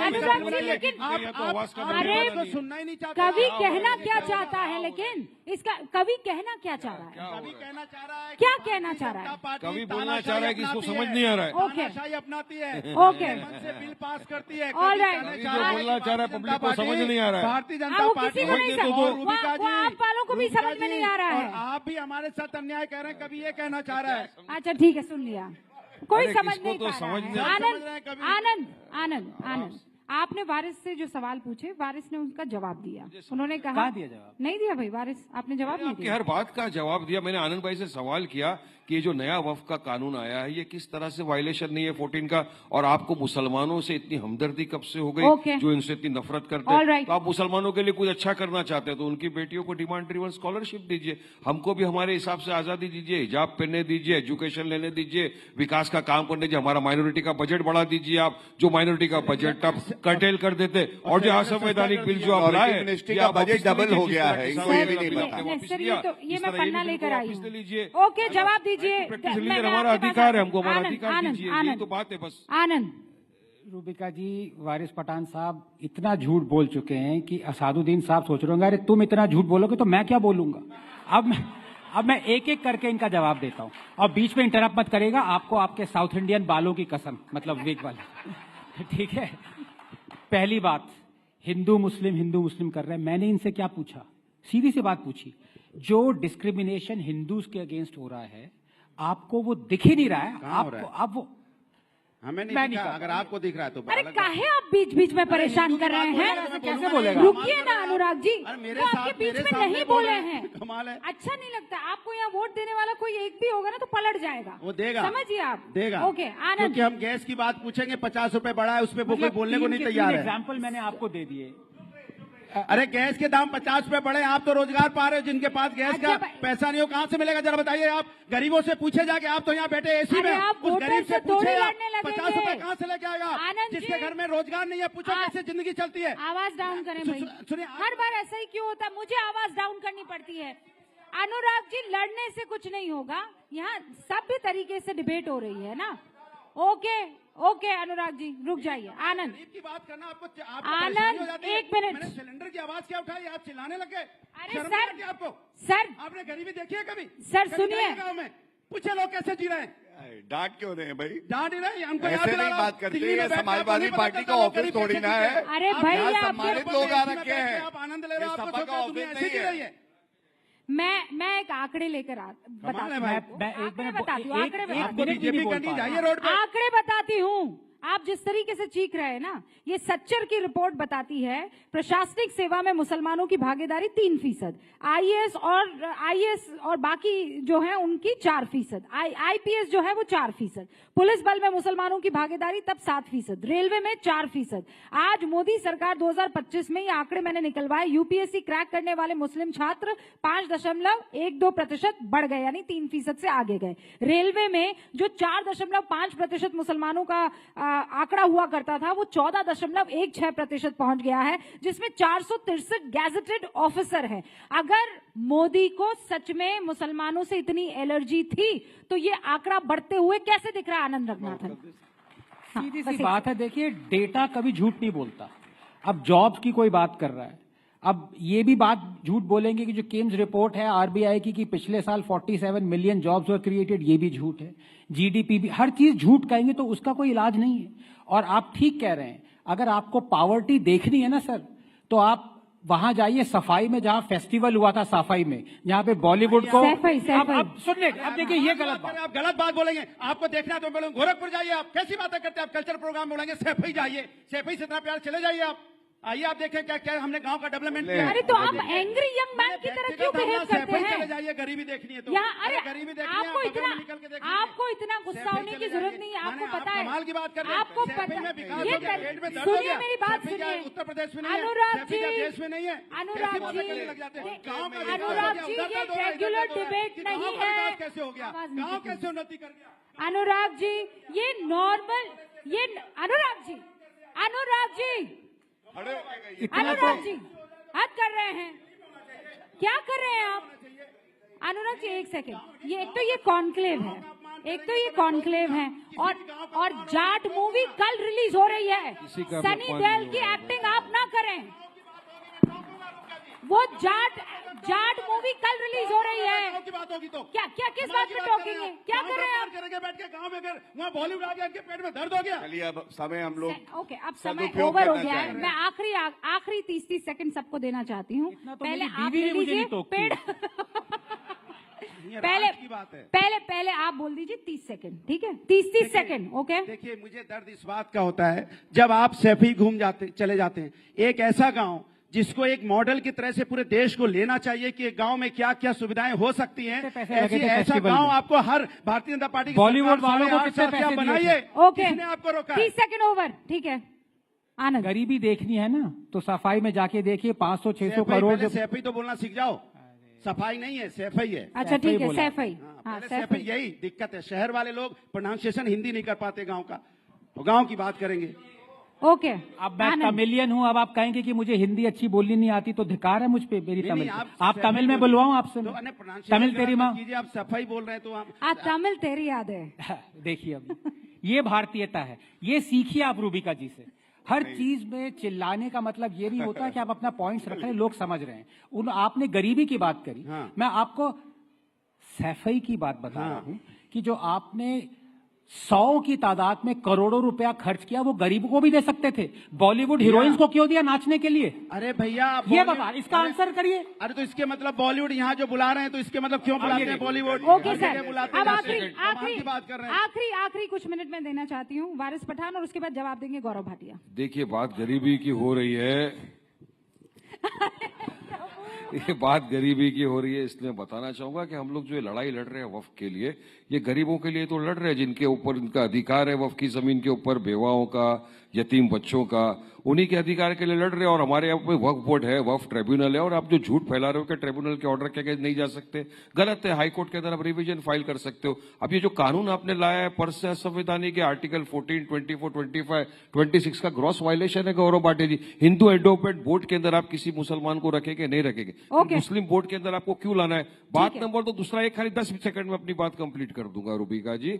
वहां पर कोई भी डोनेशन दे सकता है, कोई भी वक्फ कर सकता है, लेकिन अब यहां पर आपको मुसलमान वक्फ के अंदर आप वक्फ नहीं कर सकता। 5 साल के लिए आपको प्रैक्टिसिंग मुस्लिम बताना पड़ेगा। प्रैक्टिसिंग मुस्लिम कैसा होगा बताइए मुझे? यहाँ पे आपने लिमिटेशन डाल दिया, बल्कि आपको हटा देना चाहिए थे जो वहाँ पे बैठ गए हैं एनक्रोचमेंट करके, उसको तो बल्कि 12 साल से जो बैठा उसको आप पक्का बना रहे हो। तो इस तमाम चीजें को मद्देनजर रखते हुए हमारा ये बोलना है कि मोदी सरकार ये बिल वापस ले ले, जिस तरह किसानों का बिल वापस लिया था, इस बिल को वापस ले ले। सुप्रीम कोर्ट शांत हो जाए, मेरे करेगी जरूर।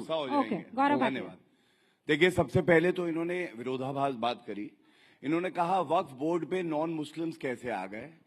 जब हिंदू सिख ईसाई अपनी जमीन देते हैं वक्फ बोर्ड को तो कहते हैं लाओ लाओ लाओ लाओ ले लेंगे, लेकिन बोर्ड पे रहेंगे तो कैसे रहेंगे? हटाओ इन्हें। तो ये विरोधाभास है। दूसरी बात, ये हिंदू वर्सेस मुस्लिम नहीं है, ये है संवैधानिक और गैर संवैधानिक की लड़ाई। और सबसे बड़ी बात मैं आपको बता दूं, ये कहते हैं कि इसका समर्थन जो है केवल हिंदू कर रहे हैं। नहीं, आप बताइए केरला में बिशप जो एसोसिएशन है, कैथोलिक बिशप एसोसिएशन, उसने समर्थन किया। 70 साल के मुस्लिम बुजुर्ग ने आके समर्थन किया, उसको पीटा गया। और अंत करूंगा, कश्मीर में क्या हुआ? वहां पे घर जला दिया गया एक मुस्लिम आदमी का क्योंकि वो समर्थन कर रहा था। तो बीच में नहीं बोलिए, मैंने देखिए पूरी इज्जत दी थी, घर में नहीं मिलती, मैंने तो दी थी, लेकिन हाँ थैंक यू नहीं, आप अपनी बारी में, मैंने भी लिखा, बहुत करेक्शन है, अरे नहीं ऐसे नहीं चलेगा। तो सकारात्मक बात करते हुए सिर्फ अंत करूंगा। देखिए आगा खानी, बोहरा, पसमानदा समाज जिसको अलग थलग कर दिया था, उनको बोर्ड में जगह मिलेगी, सशक्तिकरण है। महिलाओं को बोर्ड में जगह मिलेगी, सशक्तिकरण है। तीसरा, कानून पढ़ा नहीं होगा इन्होंने, पहले ज्यादा किया, अब तो है। बीच में नहीं, ये अच्छा किया आपने, नहीं वाह, पहले नॉन अवेलेबल था, अवेलेबल कर दिया, अच्छा किया। सर मेरे पास वक्त की कमी है, वक्त की कमी है, वक्त की कमी है, एक लाइन बोल के वक्त की कमी है मेरे पास, की जमीन के ऊपर आ गई, वक्त की कमी है, पर अब वक्फ के पास दलीलों की कमी है। बहुत बहुत शुक्रिया आप सभी का मेरे साथ जुड़ने के लिए। गौरव जी, वारिस पठान, अनुराग भदौरिया, आनंद रंगनाथन। मुझे पता है वक्त की कमी थी, लेकिन यहाँ अपनी अपनी दलीलों की नहीं। देखते रहिए न्यूज़ 18 इंडिया। बहुत बहुत शुक्रिया।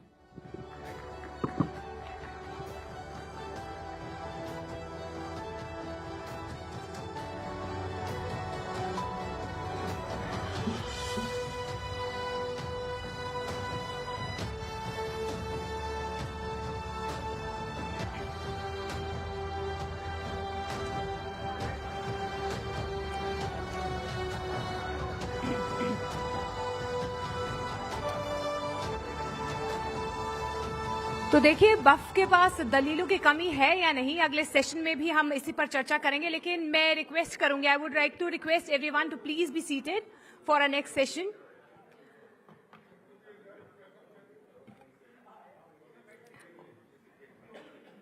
तो क्योंकि हम राइजिंग भारत समिट के मंच पर हैं और ऐसी इंटेंस डिस्कशंस हम कर रहे हैं, लेकिन वक्फ को और बेहतर समझने के लिए हम अपने अगले सेशन की तरफ बढ़ते हैं। क्योंकि भारत एक ऐसा देश है जो संस्कृति और धर्म की विविधता से समृद्ध है। यहाँ पर वक्फ संपत्तियों और उनके मैनेजमेंट से जुड़ा सवाल बेहद अहम हो जाता है। और हमने जितनी भी डिस्कशंस अभी की, हमने देखा है कि सबसे ज्यादा हीटेड टॉपिक इस वक्त वक्फ ही बना हुआ है। वक्फ एक्ट आज उन चर्चाओं के केंद्र में है जो वक्फ संपत्तियों के एफिशिएंट यूज और उनके गवर्नेंस से जुड़ी हैं। क्योंकि इन संपत्तियों का मकसद ये है, क्या ये लोगों के हित में काम हो रहा है, या जो मैनेज कहा जा रहा है कि जिन चीजों को मैनेज किया जा रहा है वो उस उपयोग में आ रहा है। ये सबसे बड़ा सवाल यहां पर बना हुआ है। लेकिन आज इस सत्र में हम ये समझने की कोशिश करेंगे कि क्या वक्फ एक्ट अपने मौजूदा ढांचे में देश और नागरिकों के बेस्ट हितों को पूरा करता है, या फिर जरूरत है किसी सुधार की, ताकि अकाउंटेबिलिटी, ट्रांसपेरेंसी और हमारे समाज की बदलती जरूरतों के मुताबिक इस सिस्टम को ढाला जा सके। इस सेशन को आगे बढ़ाने के लिए मैं स्टेज पर आमंत्रित करना चाहूंगी राहुल शिवशंकर को। प्लीज वो मंच पर आए, बिकॉज वही इस अगले संवाद को मॉडरेट करेंगे। और मैं पैनल से भी आपका तारुफ करवा देती हूँ। हमारे अगले पैनल में सुधांशु त्रिवेदी होंगे, राज्यसभा सांसद, वारिस पठान जी हमारे साथ होंगे, AIMIM का पक्ष रखेंगे, विष्णु शंकर जैन हैं हमारे साथ, सुप्रीम कोर्ट के वकील हैं, और शाहिद अली लॉयर हैं समाजवादी पार्टी की तरफ से हमारे साथ, वो अपना पक्ष यहां पर रखेंगे। Welcome everyone, thank you so much.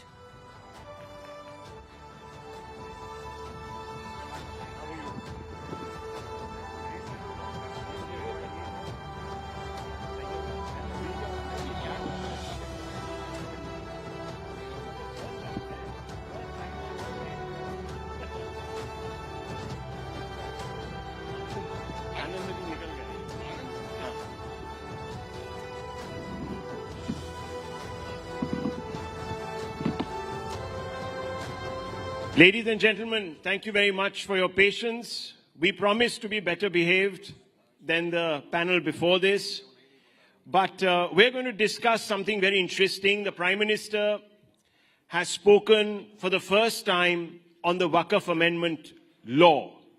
And he's come out and said that it is the Congress that perpetuated iniquity in our society, and it is because the Congress believes in appeasing the hardliners that the Waqf Act of 1995 came about, giving one community privilege over all others.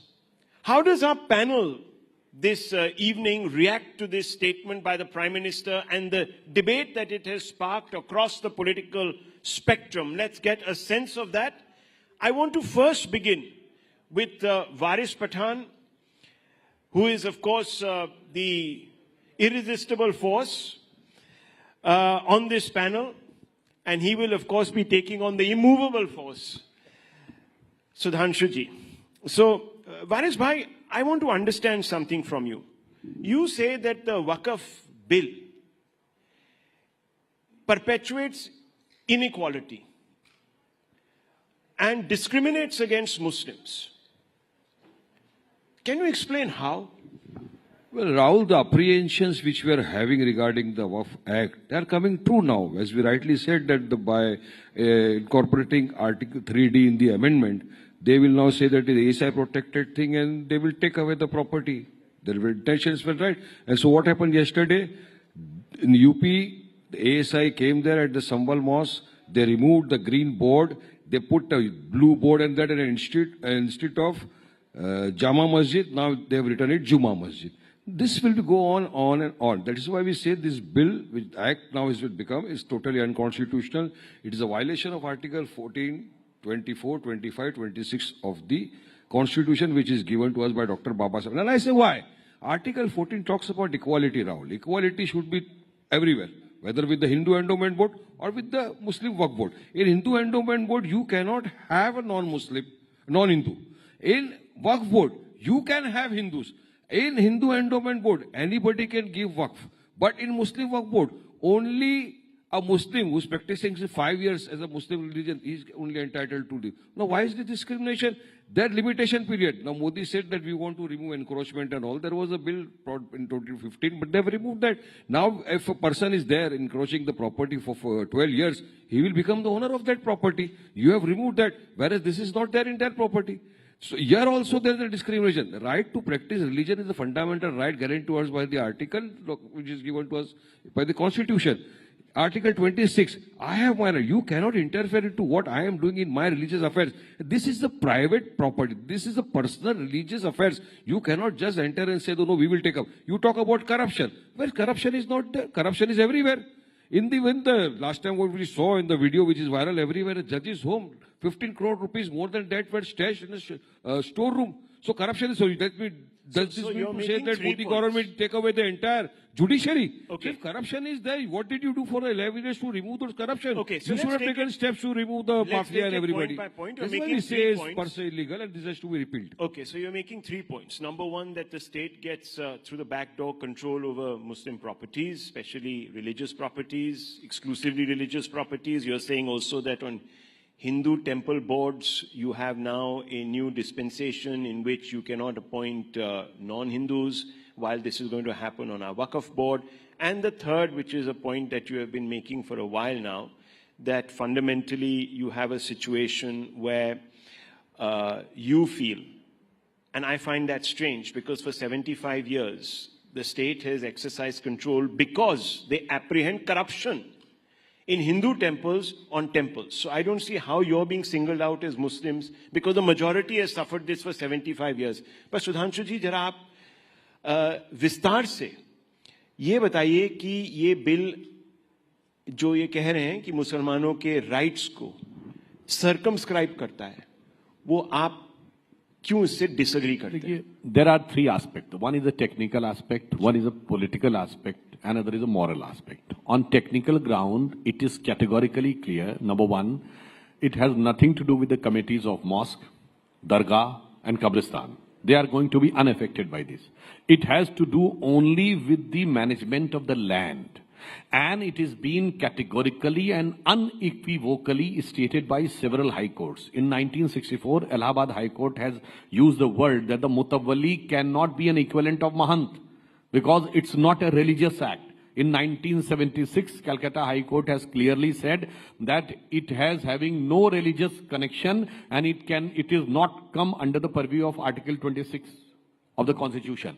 And in Kerala High Court judgment of 1993, they have also clearly said that this is not a religious activity. It is just doing with the management of the management of the land. And now, come to the political question.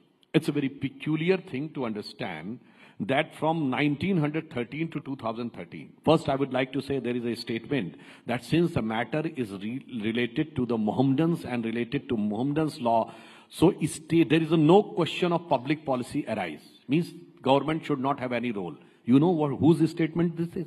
This is the statement of Muhammad Ali Jinnah in April 1913 in Imperial Legislative Council while trying to pressurize the British government, and with the help of Congress, they try to get it done. Today, they are the same language in 2025. From 1913 to 2025, nothing has changed. So, strictly on politically speaking, I would like to ask that they are having, from 1913 to 2013, 17 lakh acre land. And 2013 is the date in which such a committee recommendation came.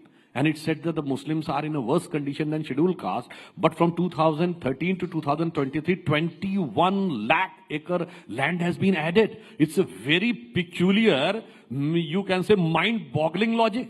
And second thing, out of this 39 lakh acre land, I would like to ask, now political question, how many institutions, hospitals, universities, how many libraries, even the centers of Islamic excellence are there? How many for orphans, for widow, for divorcee, for the poor? Nothing. And what is the earning? Just net profit is 1 crore 25 lakhs from 39 lakh acre land. On the other hand, Ram Janmabhoomi is having 2.77 acre, 3,000 crores earning, and 400 crore contributed to the tax. So that shows they are not having any apathy even towards the Muslims. And one more thing.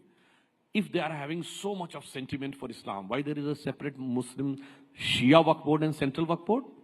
It means no is having any trust if the issue of land has come. There are several examples. There are several examples of having this farmhouse, just one line, farmhouse on land. There are several examples of having commercial property, mall. Lalu Prasad Yadav ji has said, Patna mein sab kabja kar liya gaya hai, kada kanun chahiye. There are examples of 5-star hotel, but quote me a single example of hospital, library, orphanage or others. That shows कि ये सिर्फ जमींदार बनने की एक ललक है और वोट के ठेकेदार बनकर जमीन पे जमींदारी। सुना आपकी बात जरा, मुझे एक सवाल का जवाब दो सुधांशु भाई, आपको अचानक से मुसलमानों से इतना प्रेम कैसा हो गया? यही तो शक की बात है।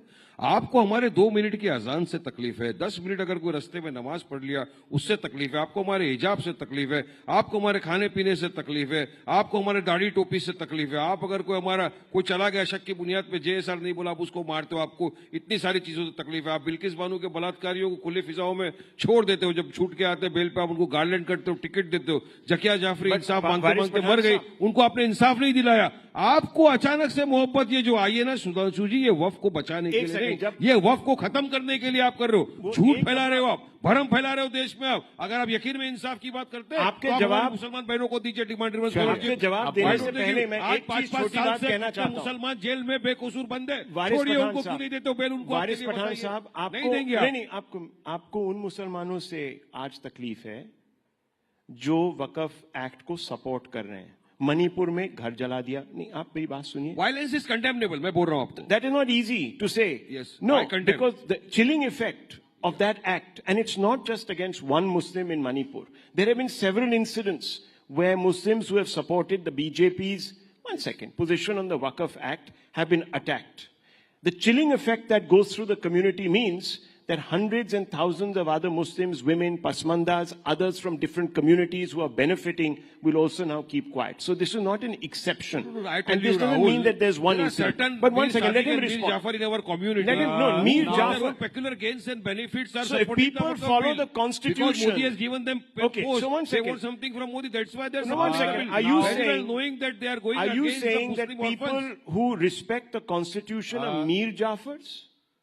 No, this is the question of not respecting This is the Constitution. We are respecting the Constitution, and that is why Quick we have response. moved the Supreme Court. Quick Had we response. not respected the Constitution, we would not taken the due process of law. We have gone to the Supreme Court. Good. We have filed an appeal before the Good. Honorable That's a Supreme good Court. thing. and That's kept a for good thing. hearing. I'm not denying But it. there are Yes. certain people who wants to just sit with that So Modi what? gives them something. They have a and right. for their peculiar That own is democracy, personal sir. peculiar gains and That benefits. doesn't they are matter. supporting. That is also democracy. He has used the word that he is against violence.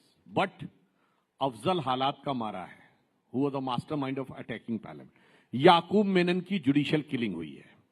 Zakir नायक शांति का मसीहा है. इशरत जहां बेटी है. हाफिज साहब है. भारत तेरे टुकड़े होंगे इंशाल्लाह कहने वाले भटके नौजवान हैं. गजब की डायकोटोमी ऑफ द कैरेक्टर है कि I am against violence but I am in favour of those. आप ऐसे मुस्लिम्स के साथ रहते हैं. Let me complete the sentence sir. Condemn करो. सुनिए, very important point I want to make. When Manmohan Singh was Prime Minister, who was invited to Prime Minister House? Yasin Malik, who was accused of murdering several IAF officers. When Modi ji became Prime Minister in 2015, which Muslim was invited? It was the 50th year of the martyrdom of Veer Abdul Hamid.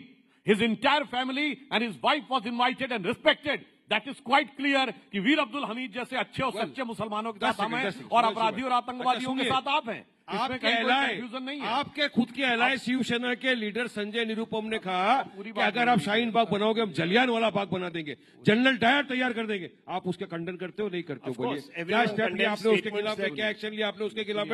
आप जलियान वाला बाग बनाएंगे, general Dyer बनाएंगे. उसके बाद भगत सिंह पैदा हुआ था और वारिस पठान बोल रहा है आप बनाएंगे, आप बनाओ जलियान वाला बाग, वारिस पठान आगे खड़ा रहेगा, मारो मेरे सीने पे गोली, आएंगे गोली हक की इंसाफ की लड़ाई के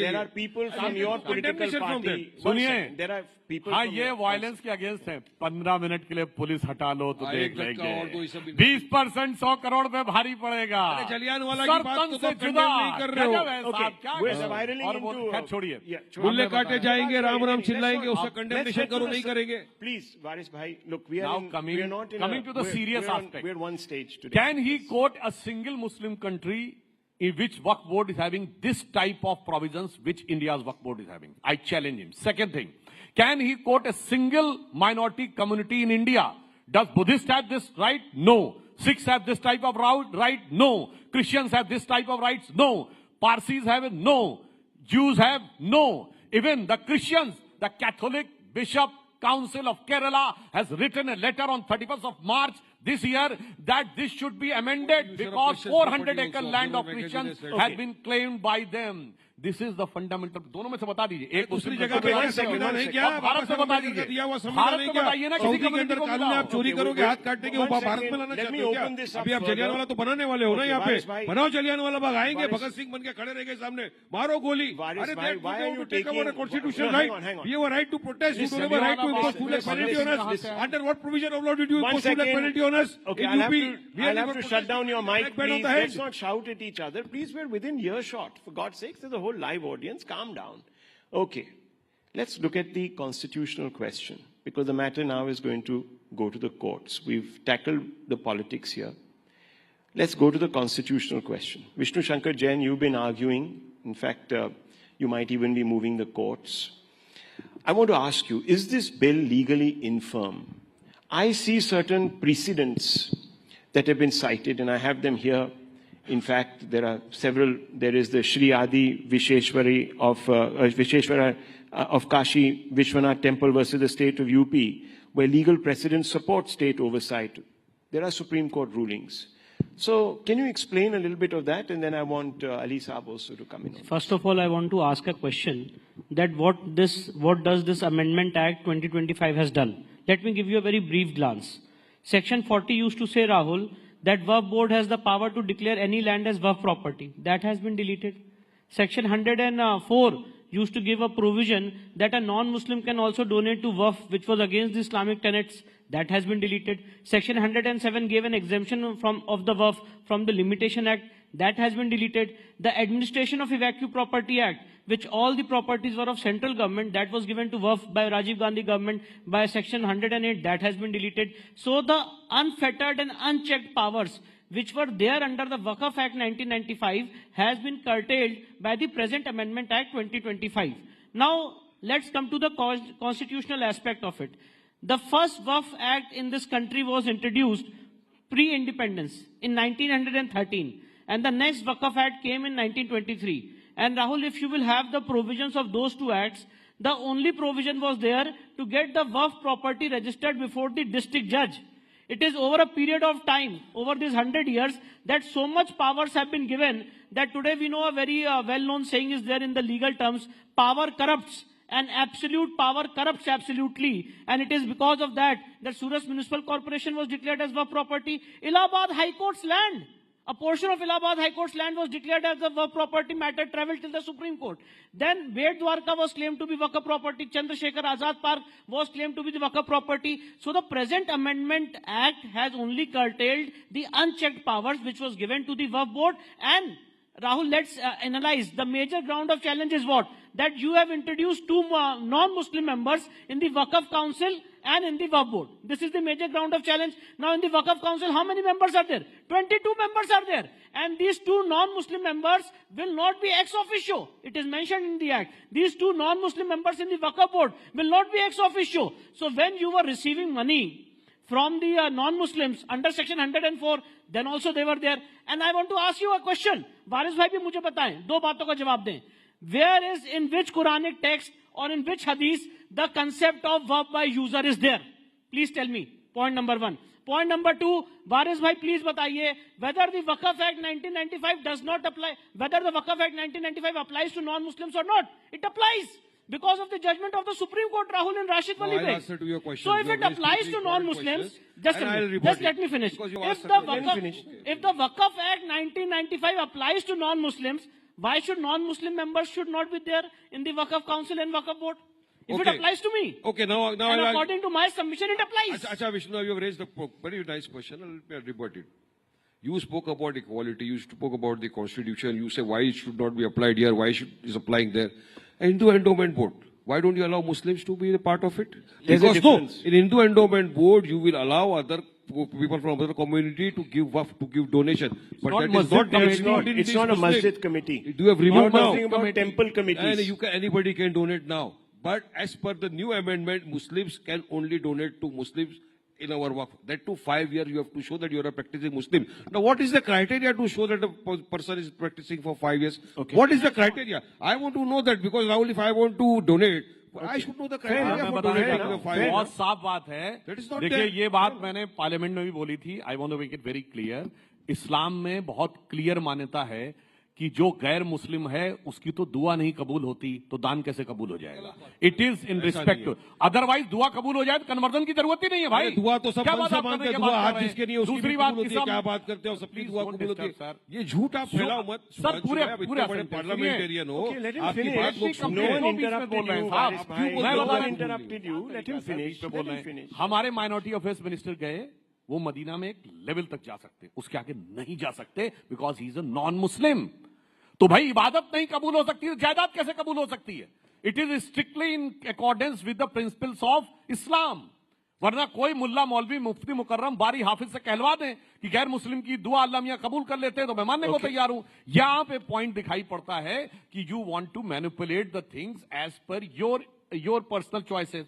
but one thing is very clear that as he has pointed out कि जो लीगल प्रोविजंस हैं, लीगल प्रोविजंस बिल्कुल कॉन्स्टिट्यूशन के हिसाब से किए गए हैं. जो अधिकार सबको हैं वही अधिकार आपको है. मगर अफसोस जानते क्या होता है?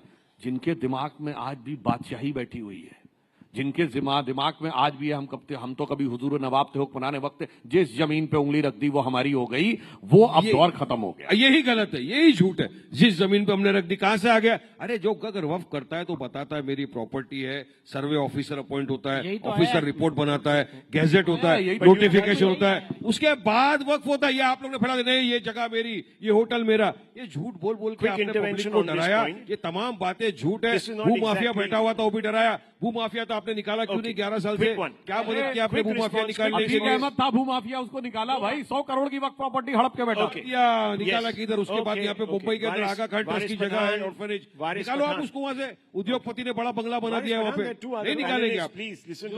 जो वारिस भाई प्रोसीजर बता रहे हैं यही बात सेक्शन 3B में आई है।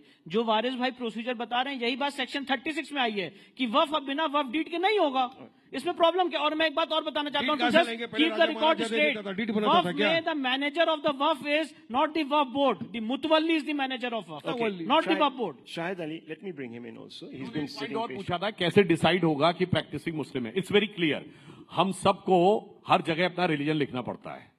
तो जिस समय सेंसस में अगर आपने अपना रिलीजन मुस्लिम लिखा हुआ तो कोई प्रॉब्लम नहीं। If you are converted then you have to get a certificate from a मौलवी and that should be 5 years old। ये हिंदुइज्म में है? नहीं, हिंदुइज्म में तो कन्वर्जन का कॉन्सेप्ट ही नहीं है। हमारे यहाँ कन्वर्जन का कॉन्सेप्ट क्या करेंगे आप? कन्वर्जन भी अप्लाई करेंगे क्या? हमारे यहाँ कन्वर्जन का कॉन्सेप्ट टाइम भी दे दीजिए इन दोनों को, कोई मसला नहीं। सॉरी, मेरा टाइम भी इन दोनों को दे दीजिए, कोई मसला नहीं। ओके, नो, क्यों? If they have been continuing, they have been this speaking, my time may also be given to them. I have no objection. Okay, no, please make your point, sir. Make your point. So, this Waqf Amendment Bill, which has been brought into this Act, Waqf Act, this is not only against the Constitution. I will tell you, this is against the secularism. This is against the preamble of Constitution. This violates basic features of India. Basic features cannot be amended or cannot be abrogated by anyone. So since by virtue of these provisions of these amendments, they have abrogated the basic feature, we believe that this will not stand before the Honorable Court. How this violates not only the preamble, but Article 26(14), I will tell. India is standing on 3 pillars basically, the executive, legislative and judiciary. Now, by virtue of these amendments, they have curtailed the powers of judiciary and they have conferred power upon the executive in the form of DM. So, presently, the power will lie were with the Waqf board, or with the Waqf tribunal. Tribunal basically is the court, judicial court. So, they have taken the power from the Waqf tribunal and they have conferred power to the DM. He will ascertain as to who has the title.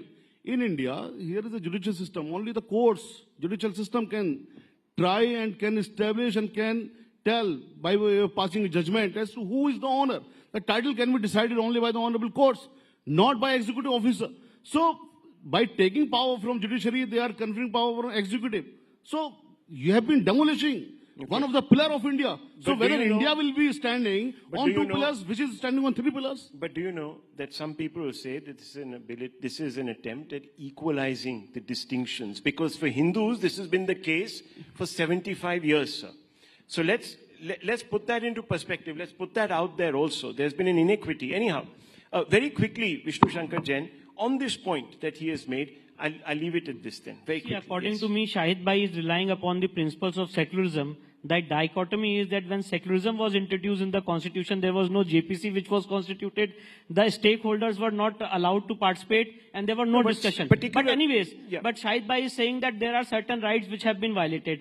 So point is this, Rahul, according to me, according to my legal scrutiny, this present Amendment Act is completely in consonance with the provisions of the Constitution. Only those provisions have been deleted which were violating the principles of fundamental rights and which were making the other sections of the society feeling discriminated in violation of Article 14, 25 and 26 of the Constitution. Well, viewers, this is an unending debate, as you can see.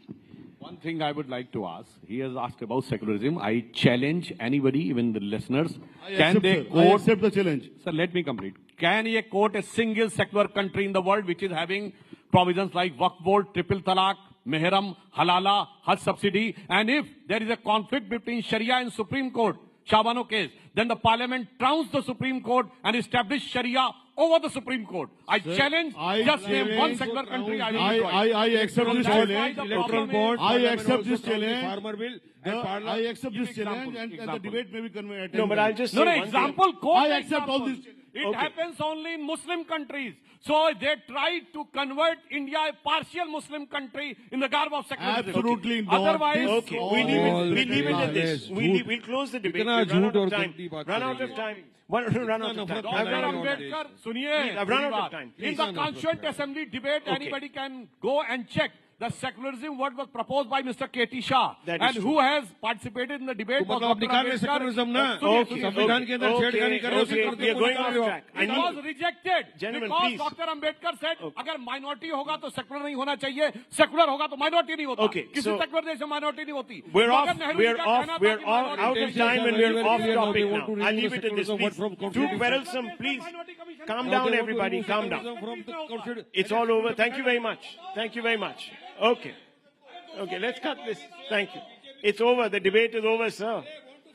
The debate is over. Clearly said, I would like the audience and your entire nation to know that Mr. Trivedi has said that they want to remove the secularism from the constitution.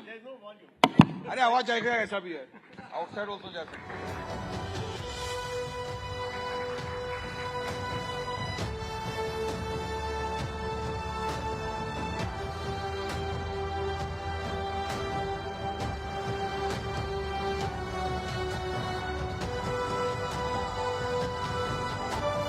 Thank you, panelists, and thank you, Rahul, for that very fiery discussion. As many of you are aware, the global trade environment has become increasingly complex in recent years, as has the politics of our nation. And one of the most significant shifts has been the imposition of reciprocal tariffs by the United States. This move has placed India in the spotlight, highlighting the delicate balance between economic growth, trade policy, and international relations. This upcoming session today will focus on understanding how these tariffs are affecting India's trade dynamics, the challenges they present for Indian industries, and the broader implications on the economy. To provide a deeper understanding of how India can best respond to these tariffs while continuing to thrive on the global stage. My colleague Shivani Gupta will be moderating the session today. Shivani, the stage is all yours. And joining Shivani with us is Gusharan Singh, who is a renowned economist, Dipanshu Mohan, Director, Center for New Economic Studies, and P.K. Basu, economist. What a stellar set of experts Shivani has. And I'm sure you all can't miss this discussion. It's the topic of discussion today. In fact, Dr. Jaishankar was with us, and he couldn't help but touch upon that topic as well. The stage is all yours. Absolutely. Thank you so much, Akansha. I know that we've had a few fiery rounds and people need a break, but a big round of applause, please, for the three gentlemen joining me here on stage. Actually, this is the burning issue of our times, isn't it? But we're going to have a much sober debate. I don't know whether that's a good thing or a bad thing, but let's have it at it. Let me begin with you, Gusharan Das, and I'll dive right in. India is in a precarious situation because we're kind of doing okay. We're kind of okay as far as the heat from US tariffs, reciprocal tariffs is concerned. But, you know, we are not the major player in the market. So we have to be very wary of the headwinds that come our way because of others that are getting affected, namely US and China. So US increased its tariff in a fit to 104% on China. Just yesterday, China has increased its tariffs on US goods to 84% now.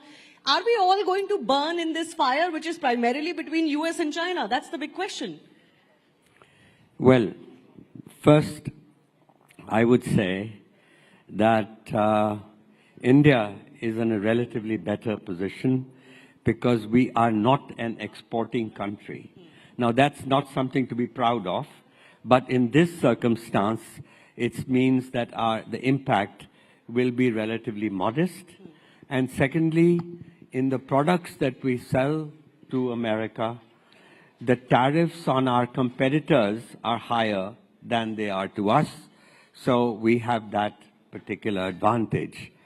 Where we are going to get hurt is because the global economy is weakening as we speak, moving to a recession, and it will, and that recession in the world will hurt us. But actually, Gusharan Das, interesting you talked about a global economy. Many believe the global economy is dead. There is nothing called globalism going forward. Well, I wouldn't say quite that, but I would say that this is also an opportunity for India.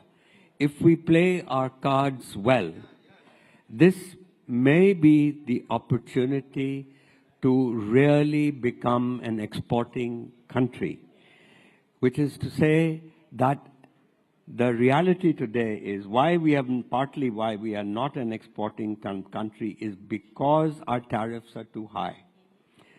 And therefore, we have not been able to join the global supply chains. And as a result of that, we have, frankly, the main issue for India, there's only one big issue for India, and that is jobs. Right. Half of India's population is still on the farm. Mm-hmm. And they have no future of rising. We're talking about India rising. They have no future. So the only way that this can be done will be through creating a larger manufacturing base. Every country that rose up, since 1991, India has grown at 6.35%. Now, this is very good for democracy. We have lifted 450 million people out of poverty. The middle class has grown from 10% to 30%. Now, this is all very good. But we have to do so much more. But we have not created an industrial revolution. Yes, and that has been a pain point for quite some time. We've been hearing about it for the last 15, 20 years at least. But Dipanshu, sticking to the tariffs, I want to press on this question with you. Is the global economy, the way it used to function, dead? Is that order dead? What is going to come after this if this is what is going to happen? Okay, thank you for having me here. Much more civic in terms of what I was listening in the last two sessions. So it's a very critical point in economic history and political history for nations. There are turning points in history for every century. This is precisely one of them. So a lot of things would look clearer 6 months, a year down the line. Where I think India is in a relatively better position is that it started aligning with other regional groups much earlier in the conversation. I think thanks to a little bit of foresighted thinking by the current administration, at least from projection purposes. So one good example is what India's been doing in BIMSTEC, within conversations as part of BRICS. It's trying as much as possible to be part of regional groupings where they have strategic interests. Is that the way to go, regional more than global? Absolutely, because in the rise of multipolarity, there are multiple poles of strategic alignment. And you have regional competitive advantages. Where I think India has been affected economically is that it's been very vulnerable on a few sectors, which I am sort of worried, which is agriculture, sectors like dairy, poultry, which will be big contesting points in its FTA conversations with the US. That's under a sort of discussion point. It's been a larger trade issue for many developing countries. Yes. And I think because we have lesser leverage given what the US is doing, you would find these sectors to be very critical in the way how India positions itself. Okay. As of right now, if you really look at the information out, we don't really have a very clear, cohesive trade policy vision. And I'm using the word trade policy because it's different from broader foreign policy. There are strategic, military interests, where you have a clear understanding who your principal trade partners are, not by the data, but by the vision of your alignment. And India has right now an FTA negotiation, even with the EU. I think the diversion of the trade conflict from what you're going to see between the US and China will have ramifications on India as well.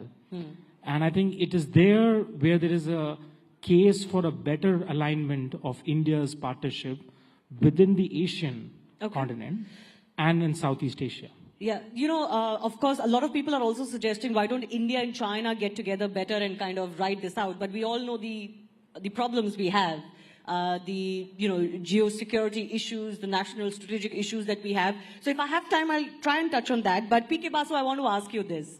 Donald Trump is saying countries are coming to him and begging him. Should India also join that queue, or should we stand our ground? What is the best way to negotiate with Donald Trump?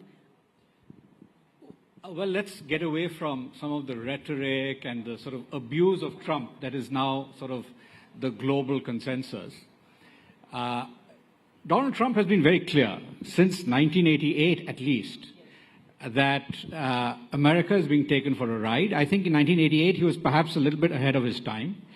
But the simple fact is that what America faces and the world faces is one economy, China, that is not a market-based economy. And I have been saying this for 25 years, and I'm glad that Donald Trump now also says something similar in roundabout ways. But the simple fact is this. So if you look at China, in the year 2000, I'll just start with steel. Steel is a very basic thing that is produced all over the world. In the year 2000, world steel production was 840 million tons, of which China produced 128 million. And it was already the largest amount of steel produced by any country in history. By 2007, that went to 400 million tons for China. And at that year, in March 2007, 18 years ago, Wen Jiabao, the premier of China, used the 4 uns, that the economy is unstable, uncoordinated, and unsustainable, etc. So he was referring to overcapacity in China then. Guess what? Steel production in China in the year 2020 reached 1,065 million tons. Way more, 200 million tons more than the whole world was producing in the year 2000. So now, this is just one. But if you look at automobiles, semiconductors, solar panels, everything, China produces way more than the rest of the world combined. Is this because China is very competitive? No. It is because China does not respond to market signals. It just keeps... this is the same thing as the Soviet Union. When the Soviet Union had too much steel capacity, it built up massive inventories. When China has too much steel capacity, it exports it to the world at below the cost of production, which is called dumping. Yes. Now, that is defined as dumping. Okay? So, what we have now is a situation where the US is dealing with China. Now, thank goodness, Trump is dealing with China on our behalf. We should all have been doing this. We should be thanking him. We should have been doing this 20 years ago. So now, don't curse Trump. Okay, now let me just complete this. Yeah, the complete point is that most of the rest of the world is negotiating. We have already started negotiating with the US long before April 2nd. We've been negotiating, and we are going to negotiate a mutual reduction in tariff. Once there's a mutual reduction in tariff, there will be no question of a global recession. But global trade will be very disrupted because at the moment, a lot of what is called these global supply chains, they're all centered around China. They used to be centered around ASEAN before the 98 Asian crisis. So they are now centered around China. If I get you correctly, you're saying this is an opportunity for the rest of the Asian bloc. So the simple fact is, for India, the opportunity is this. The opportunity is that most of our competitors are now paying more. So let's just look at Vietnam and Bangladesh. They were paying 0 tariffs in the US for textiles and garments. They will now pay 37% for Bangladesh and 46% for Vietnam. We lost our GSP benefits in the US market in June 2017. Trump took them away. But he didn't take them away from Bangladesh and Vietnam. So now we have a huge advantage. Now, Gurchand correctly pointed out that labor-intensive manufacturing is the one area where we've completely missed the boat. We've missed the boat. We find every opportunity once a decade to miss the boat there. This time we have a real opportunity to do that well. Now, I also... Minute each to both of our guests. They've raised their fingers. Yes. So, I would just say, let's think of this moment as another 1991 moment for India. Trump could be our best friend because ultimately, and PK has shown the way, that really it is only through labor-intensive manufacturing via the global brands, because we forget Indian market is actually relatively small, and we need the best story for India today is Apple, the iPhone. If we just duplicate the iPhone model to all the labor-intensive sectors, and it can be done, but it means work. Forget the work of reforms but you know, when the Prime Minister of Vietnam heard that India had got the iPhone, he flew to Cupertino, California to talk to the head of Apple, and he said, now we have lost the iPhone, give us the tablet, give us the iPad. And he got it. Now, every chief minister in India has to behave in that way. And it can be done. So opportunity, but it needs to be grabbed. And as you were saying, gentlemen, that we have missed those opportunities in the past. Dipanshu, very quickly, I have a final round of questions. But one thing we have to be clear. We have 10 years of data of the current government and what it has done. My problem is a lot of this has been said year after year. They've had number of opportunities. What you would find it difficult to understand is the issue around precursor to labor-intensive manufacturing is human capital development. And if you see year after year, the natural weightage of budgetary allocations towards areas of human capital development has repeatedly been falling. Now, where you would find India to become ready is investing in a medium to long-term vision, which I feel is more or less lacking. And I think unless and until, because you're talking about rising Bharat, if you don't have a long-term vision to become another Vietnam, or to become another Bangladesh, or to become another, South Korea, the evidence right now is we're falling more in a Latin American trap of high debt, government putting a lot of money, private sector not investing enough, consumption demand weakening, and you have a situation where you're sort of battling for yourself. So we have to be very clear that what is our vision, not just in policy, but in action. And I think I am not convinced by looking at the last few years that we're able to do it. We started doing it in 2014. The first 2 years of FDI data is very promising, even for private investment. But America is facing its demonetization moment now, like we did in 2016. Okay. So you have a big issue with the intent being there to do the right thing. But the way this is being done is going to erode a lot of good faith. Let me ask a couple of rapid fire. P.K. Vasu. But can I just respond to this? Okay, go ahead. You see, the basic thing that most people don't understand is that we lament the fact that private investment hasn't really picked up in India. In India, yeah. Private investment has been stagnant pretty much around the world for 25 years because of China. You look at the level of investment spending in the United States today compared to 25 years ago. The CAGR is less than 3%. You look at Korea, CAGR growth, compound annual growth rate for private investment spending in Korea is less than 1%. So Indonesia, Jokowi was president for 10 years. And during that time, he came in saying, I want 7% growth. What did he achieve? Less than 5%. Why? Because he couldn't get investment spending going. This is not specific to us. In fact, we are the second fastest growing in terms of investment. He doesn't agree Second with you. point is, it's completely, this is data. Now, the final point I'll make, one more, is that, we often say that we haven't industrialized. We missed the industrial revolution. Not true. India is the second biggest producer of steel, aluminium, cement in the world. We're the fourth biggest producer of cars in the world. Electronics and labor-intensive manufacturing are the two areas where we failed. Electronics is picking up. If you look at electronics, they're now about 10% of our merchandise exports. This year, they've grown about 40%. They've continued to grow strongly for the last 5 years. So we're beginning to see a pickup there. Okay. But there's a lot of I'll take space to grow. precursors from previous panels. If the Textiles and government garments. has to do its bidding, let the government do its bidding. I mean, you have to look at the facts. Indonesia has done remarkably well in drawing private capital formation.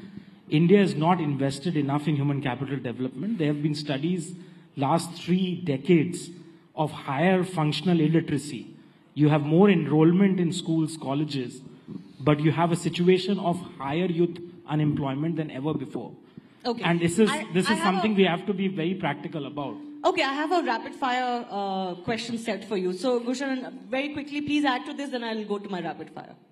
You wanted to add to this? Well, all I want to say is, let's not worry about why we failed so far to become a manufacturing powerhouse, why we seem to have skipped from a green revolution, making agriculture a surplus sector, to a leader in the IT economy.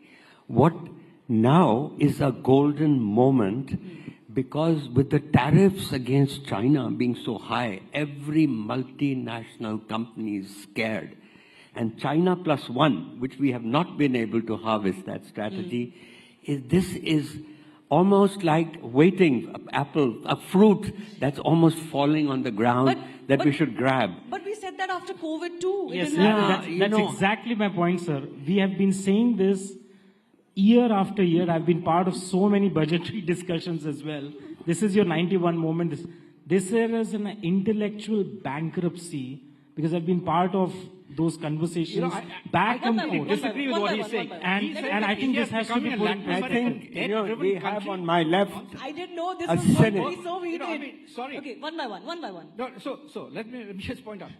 Our public debt as a percent of GDP is coming down. Our external debt as a percent of GDP was 24% in 2014. It's now 17%. 82%. It's coming Where down. is it coming down? 24% to 17%. External The debt. IMF has just warned us. So have you looked at the report of the IMF, which has just warned that your government debt to GDP is going over 80%, which is a red marker? I've been studying financial crisis in the United for States, 15 years. what it is in Indonesia, or what it is in Korea. India is So not what are you talking Indonesia. about? India is not Indonesia. So the point is, the point I just like to make on industrial. Very quickly. So let us just look at steel, for instance, right? I started with steel. Steel production in China and the world has been declining for the last 3 years. The only one of the top 10 steel producing countries in the world that has seen an increase in steel production is India. It's gone from 100 million tons in 2020 to 149 million tons last year. Let me say, there is a silver lining. India's deindustrializing. It is industrializing and growing rapidly. The macro questions from the sectoral questions. If you want to talk about sectors, I mean, we can talk the whole day. So the macro picture has to be put in intervene. perspective. I have to macro picture is really I have good. to intervene, running out of time. So, silver lining to the dark cloud. And of course, we can look at it as half glass full or half glass empty. But I do want to fire 2-3 rapid questions very, very quickly. PK Basu, I'll start with them. Because I asked you the question about Trump. Friend or foe? Donald Trump. Friend. Dipanshu? Donald Trump, friend or foe? Yeah. Friend, yeah. Well, the same here. Grab the opportunity. This is the moment. Is he a friend Go to us for or it. a foe to us? Well, thanks to him, China's tariffs are 100 and whatever you said. Yeah. And thanks to him, we have every multinational now wants to leave China, and this is the time to grab the opportunity. Okay, next question then. Tariff war, in the larger scheme of things, good or bad for world economy? Obviously bad for the world economy short term. In the long term?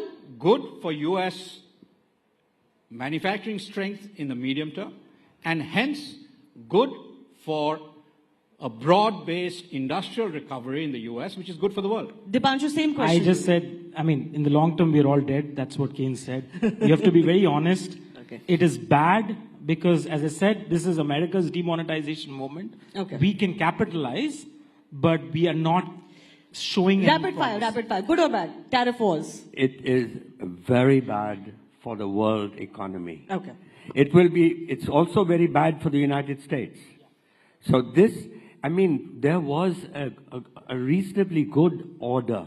And what we needed was to reinforce and return to a multilateral system. But at the same time, you all agree this is an opportunity for India, right? No, yes, yeah. yes, and yes. I want to just say one last thing. I do accept this cynic here. Most people are now saying that China is about to take over the world. You know, you must understand the Chinese economy is a colonial economy. Even China still has 40% of its population living in rural areas. Yeah. They provide the cheap labor that drives China's economy. So 10% of China, which is the Communist Party membership, benefits, and the rest are slaves. Okay, so we can discuss Chinese we system don't want to be versus part of our China. system separate till the discussion on cows China. come We home. need That's a a separate separate discussion. But I did want to end on a nice, slightly better note. The RBI has cut rates today, so consumers are a little happy. We don't know what the markets will do, how they'll behave, but generally speaking, India not as you have bad to as see the whether rest. it is passed on by the banks to the consumers. Sure enough. Just sure because enough. RBI has cut rates doesn't mean Sure banks. enough, the government does need some sentiment boost. And let's hope that at least as far as India is concerned, it's going to be in a better stead than the rest of the world. I do have to thank our guests for joining us. Pleasure talking to all of you, and thanks a lot for making this heated. Thank you. A big round of applause, please. Thank you, everyone, for our esteemed guests. 3 economists never agreeing on anything, that's a good sign. Thank you, Shivani. Thank you, esteemed panelists. As Malcolm X rightly said, the future belongs to those who prepare for it today. And so, as Sir said, let's seize the moment. I'm sure you all enjoyed that very insightful conversation. As I was saying, that External Affairs Minister Dr. S. Jaishankar was also here with us at Rising Bharat. And he also spoke extensively about it, but good to hear all those varied insights. And since we are now talking about future, let's also talk about the past. Up next, we are about to embark on a journey through time, exploring how India's rich history shapes its present and will influence its future.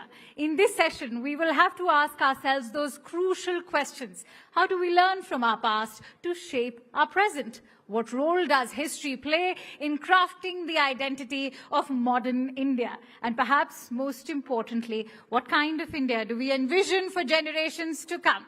Let's dive into this dialogue and see where it takes us. And for that, may I invite Anand Narasimhan to please moderate this session for us. Anand, the stage is all yours. And joining us for this session are Mr. Uday Maharkar, who is a former CIC, Professor Makan Lal, who's a historian and author, and Sanat Pular, who's a historian and art collector. Many thanks to you, gentlemen, for joining in. Anand, the stage is all yours.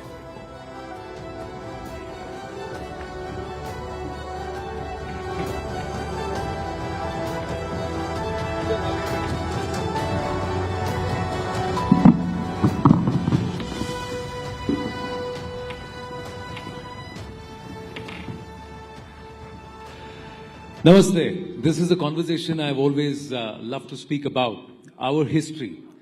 The past, present, and the future, let's have a historical dialogue. That's the thought process. Uday Maharkar ji and Makanlal ji and also Sanat, thank you very, very much. My first question is, to understand our past, कहते हैं कि अतीत को समझना आवश्यक है, यानी भूत को, we have to understand.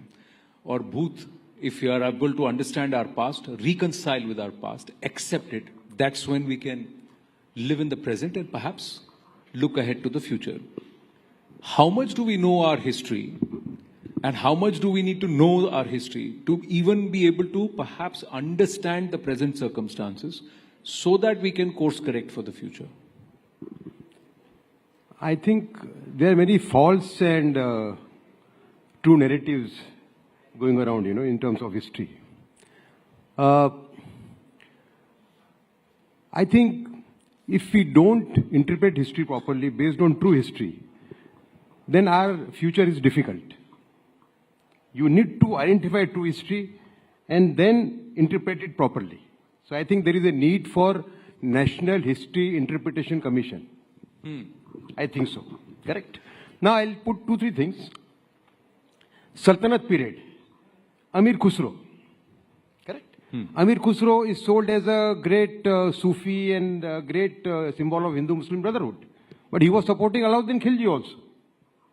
If you look at the Sultanate period, you see one big, we have a very ordinary sense of history, Now, entire Muslim period is clubbed as Mughal period.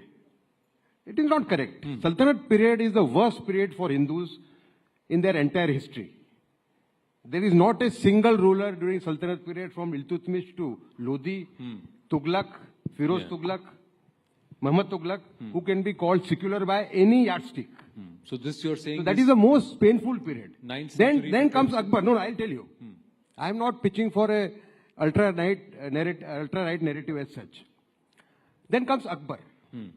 Akbar initially is a fanatic, and after 1570, he turns to modern interpretation of Islam and, becomes a moderate for that matter. Now, Akbar is the first person who withdraws jizya tax. He is the first person who puts a stop to temple destruction. So now this whole narrative where Akbar is being compared virtually with Aurangzeb, I think it's not correct. Aurangzeb was certainly most fanatical person, but he was only half fanatical as compared to Khiljis and Tughlaqs. Okay. Get your point. Okay. Second, you see, the period between 8th and 12th centuries, when these Khajuraho-like temples were made, where even orgies were, depicted on the walls, correct? That is being sold as a golden period. My sense of history, my understanding of history, based on very good books, says that that was a decadent period of Indian history. Because Vamachari Tantric cult had taken over the society. There were Kapaliks who were doing sex in the open in the 8th and 9th century and 10th century. Correct? And that was the reason why Islam got a foothold in India. So what is being sold, by people who want to serve perverted content, sexually perverted content, that we are a land of those temples. Liberal values, open values. I don't think so, because that is the decadent period, because it was the period where Vamachari Tantric cult took hold of the society. Correct. What I am asking you, Udayji, is why is it that a nation or a civilization, and Professor Makhanlalji, I'm going to ask you this question again, that we have an itihasa of more than 7,000-8,000 years if you were to go by what Rakhi Ghadi has shown us. How is it that that is all concised into 500-600 years, 1,000 years, jo hamara atit tha? Is that what is going to help us define who you are going to be in the future? Is 10,000 years of history, is that so difficult to accept, understand, grasp, that कि इसको अब इतने में ही सीमित कर देते हैं, भाई ये वाला पीरियड है, इसको निकाल लो, जैसे इंस्टा शॉर्ट्स हो गया, तो हिस्ट्री शॉर्ट्स नहीं हो सकता. That's exactly what's happening. I'm very grateful to you for asking this question, and this question I answer you as a university professor for 45 years. I taught in Banaras Hindu University, Cambridge University, Aligarh Muslim University. So this question is very dear to me. Why history? Why 500 years history or 10,000 years history? Let me explain it in simplest possible word, which I learned as teacher. Every time you fill a form, you write your name, you write a date of birth, you write your village name or city name, you write your father's name, mother's name, your qualification. What that form is, that's your history. That's your identity. Remember that. That little form is your identity. Because of that, एक कलम उसमें और रहता है. Is there any criminal case against you? That also is part of your own history. And therefore, same is applicable on nations. Whichever nation it is, they are your identity. History is your identity. And deeper the identity, deeper you are more stable. I will explain that briefly. But at the same time, always remember, why history is identity? Imagine a person who has lost his memory. ऐसा नहीं है कि we do not know. हम सब लोगों का वास्ता ऐसे लोगों से पढ़ा है जिनकी मेमोरी नहीं है. जी. जिसकी मेमोरी नहीं है, is he able to relate himself with anybody? Memory जिसकी खो गई है, क्या वो अपने पिता को, अपने माता को, अपनी बहन को, अपने रिश्तेदारों को पहचान पाता है? जी. He has lost his complete identity. आप उसको कहीं भी ले जाइए, he will not be able to understand कि जहां मुझे ले जा रहे हैं वो मेरे फायदा का है, गलत है. Same thing happens with a nation which forgets its history. History is not only its identity, history is also its future. And therefore, all the time I am asked this question, why history? क्या देती है हमको? अरे history gives you your identity, who you are. And that is why it's very important to study history, to know history. Believe me, to go to England, go France, go Germany. Even the most smallest house will have a rack full of history books to know their own people. Now I'm coming on very briefly, I will tell you why 500 years, why not 6,000 years? That is where the problem begins, when you become selective. History does not allow you to be selective. History does not allow you to write selectively. History does not allow you to write balanced history. No, history should be written as it is. And we the people, consumer of history, must learn to live with history and not in history. Yeah, very nice. Live with history, not in history, and accept all of our history. ये जो acceptance है ना उदय जी, and Sanad, I'll come to you in a bit. I'm just going to push Uday ji on this. This is what my grounds is, sir. If you believe that the Nehruvian historians balanced it out or tried to revisionize history, how is raking up the past in tones to say, this is the truth, this is what happened, going to help? Or is it to say, this happened, this happened, this happened, this happened, this also happened, and this also happened, and all of this makes us? When are we going to adapt that tone? When are we going to say that we were an advanced civilization 5,000 years ago, because we saw the Harappan civilization and of course the entire Saraswati civilization, but society decayed. We became decadent. We reinvented the wheel. We came back again. And there were different times, different shapes to Bharatvarsh. Eventually, this is the shape. Now, this is an accepting tone. When will we adopt that? No. Let me add to what he's saying. That it is, very essential that we know correct history and we interpret history in the right way. Correct. Now, you see, in that sense, Gandhiji's murder was a big jolt to the nationalist movement. Because those who did not believe in the original ethos of this country, they took over. And then this narrative started coming, Now, the Harappan civilization, there is always an attempt to whitewash the positive aspects of the Harappan civilization. Right. Idea is to ensure that India doesn't become a great nation. It is being done by a set of leftist historians, communist historians, and Islamist historians. Okay. The first thing which happened after independence, R.C. Mazumdar and Sir Jadunath Sarkar, two very balanced historians but patriotic people, they were sidelined soon after independence. No, Udayji, what I'm saying is, I'm not contesting all of this happened. Let's accept this happened. Jadunath Sarkar ji, R.C. Majumdar ji were not allowed to present Itihasa as it happened. There were people who corrupted the interpretation to say as it should be interpreted or as we want them to read it. ठीक है. How are we going to correct that? To tell all of Bharat, it's not with an agenda, it's not with venom, it's not with spite, nor is it with pride or arrogance. It's with a sense of realism to say all of this is what has made us who we are today.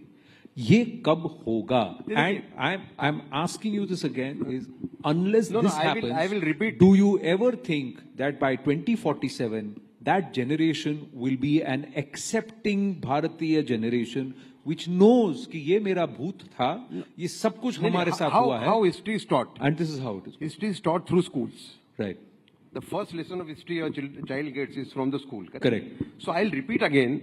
We need a National History Interpretation Commission based on scholars who will identify correct history and draw correct lessons from them. Otherwise, these false narratives, you can't tackle them. They'll continue. Ji Makhanlal ji. Can I intervene? Ji. Very simple way history is narrate the facts, all facts, first, so that people know what are the facts.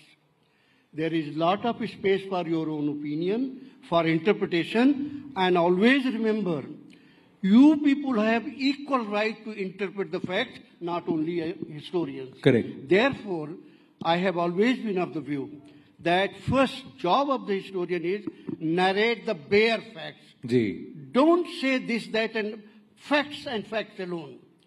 Afterwards, you give the opportunity for people to make up their own mind about the fact. Ji. After that, you have all the time for interpretation. You have all the time for balancing. That will be history written by you, not necessarily the history itself. Right. That is your opinion of history, but public which reads the facts, they will be also able to form their own. Now the point is, how do I teach these facts? How do I make sure that every person sitting here understands the same set of facts and it is left to their interpretation how you want to interpret those facts? So that means a half glass full, half glass empty, and an empty glass after you drink it. There are three possibilities. Anand, that can only happen when we set up a National History Interpretation Commission. Sir, the point is, again, that is the only way. Otherwise, now, all sorts of material is there in the market. Okay. Let me give just one example what is history, because he is also sitting quietly and very shy, not so aggressive like us. History, I'm telling you how to write. You may have a different opinion. He pointed out Gandhiji's murder. One fact is Gandhiji was murdered by Nathuram Godse. Other fact is court case went on. Those files are there. And third fact is Godse's own testimony, which was blacked out for almost 70 years. Correct. Now it is out. Now, these are three bare facts. You cannot amend any of this. You cannot hide away. Exactly. You cannot hide away Godse's statement. You cannot hide away. G.D. Khosla was the judge. He said, if there was a jury and all the people sitting in the hall were made part of jury, Godse would have been acquitted. That's Justice Khosla. I'll just... Anand, let me complete it. Let me complete it. I'll add something. Let me complete it. Let me complete it. But Justice Khosla gives a different judgment. Beyond that is all interpretation. Why Godse killed, what Godse meant in his testimony, why G.D. Khosla said if the entire hall was jury, Godse would have been acquitted. Now, all this is matter of your own interpretation. Correct. Facts have to be there. Correct. So what you are saying is put out rather than. Anand, I want to add one point. One point before giving a chance now. You see, take Savarkar's example. Savarkar is still being accused of Gandhi murder. Correct. In spite of other commissions, right. Declaring him innocent, Correct. Now, in 1978, Manohar Malgaonkar, the great author, literary figure, he wrote a book, The Man Who Killed Godse. By no means he was a Hindutva person. Correct. He was an honest, patriotic Indian, Right. He met Digambar Badge, the person on whose statement Savarkar was arrested. Right. The one who became approver. Right. Badge told him in 1978, 30 years after Gandhiji's murder, that Savarkar had no role to play, had given the statement under the pressure of the then government. Right. No, I understand. What I'm saying is, our itihas or history is... He was not part of the... Savarkar was not part of the trial. He was acquitted right in the beginning. Yeah, he was not. What I'm saying is, this has got to be history. What the judges said, what the accused said, what the incident was, and what the prosecution said. All of this, should it not be out for us to consume? Yeah. If some of it is masked, that means you are being fed partial information, so that your opinion, our opinion, as a society, as a people, is doctored in a particular direction. Now, thank you for your patience, Sanat. Now, he is doing something which is very different. What he is doing, he is collecting art. Because art is a huge representation of our history. over a period of time, how art evolves, how art is shown, and what happens also is a reflection of how we evolved, what were our influences on us, our society. So you got a lovely book, what's called Gems of Indian Art, Sanat. So let's talk about it, and let me understand your perspective. How would you want us to understand our itihas, our history, and what kind of a dialogue would you want on our history, say 20 years down the line?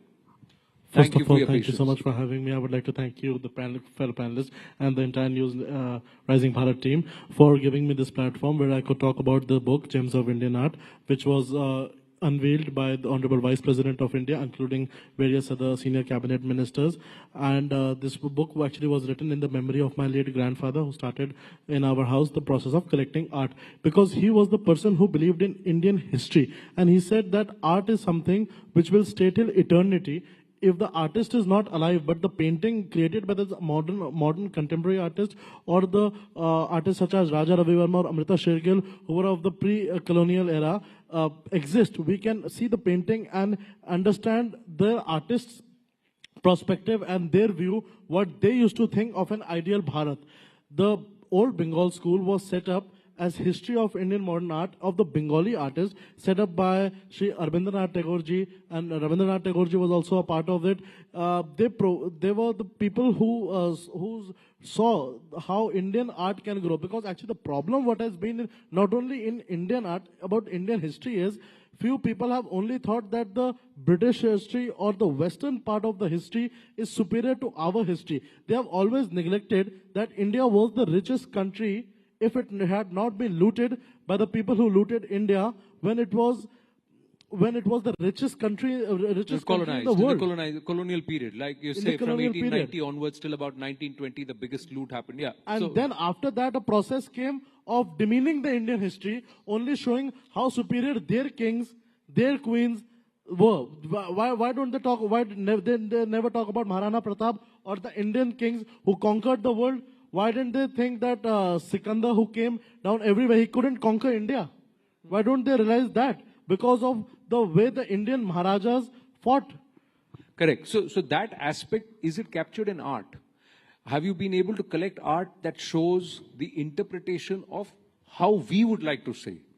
As Bharatiya, how we interpret those times and also the previous periods. Have you been able to collect from those periods? Of course, they have been art. I have an artwork of renowned artist M.B. Dhurandhar, and I would like to talk about that.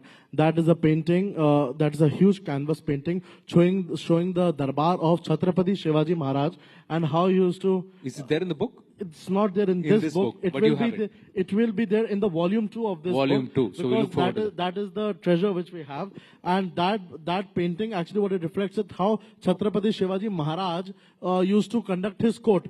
Now I'm unfortunate not to see how Chhatrapati Shivaji Maharaj used to conduct his court, but he is an inspiration for us to see that how actual governance is done.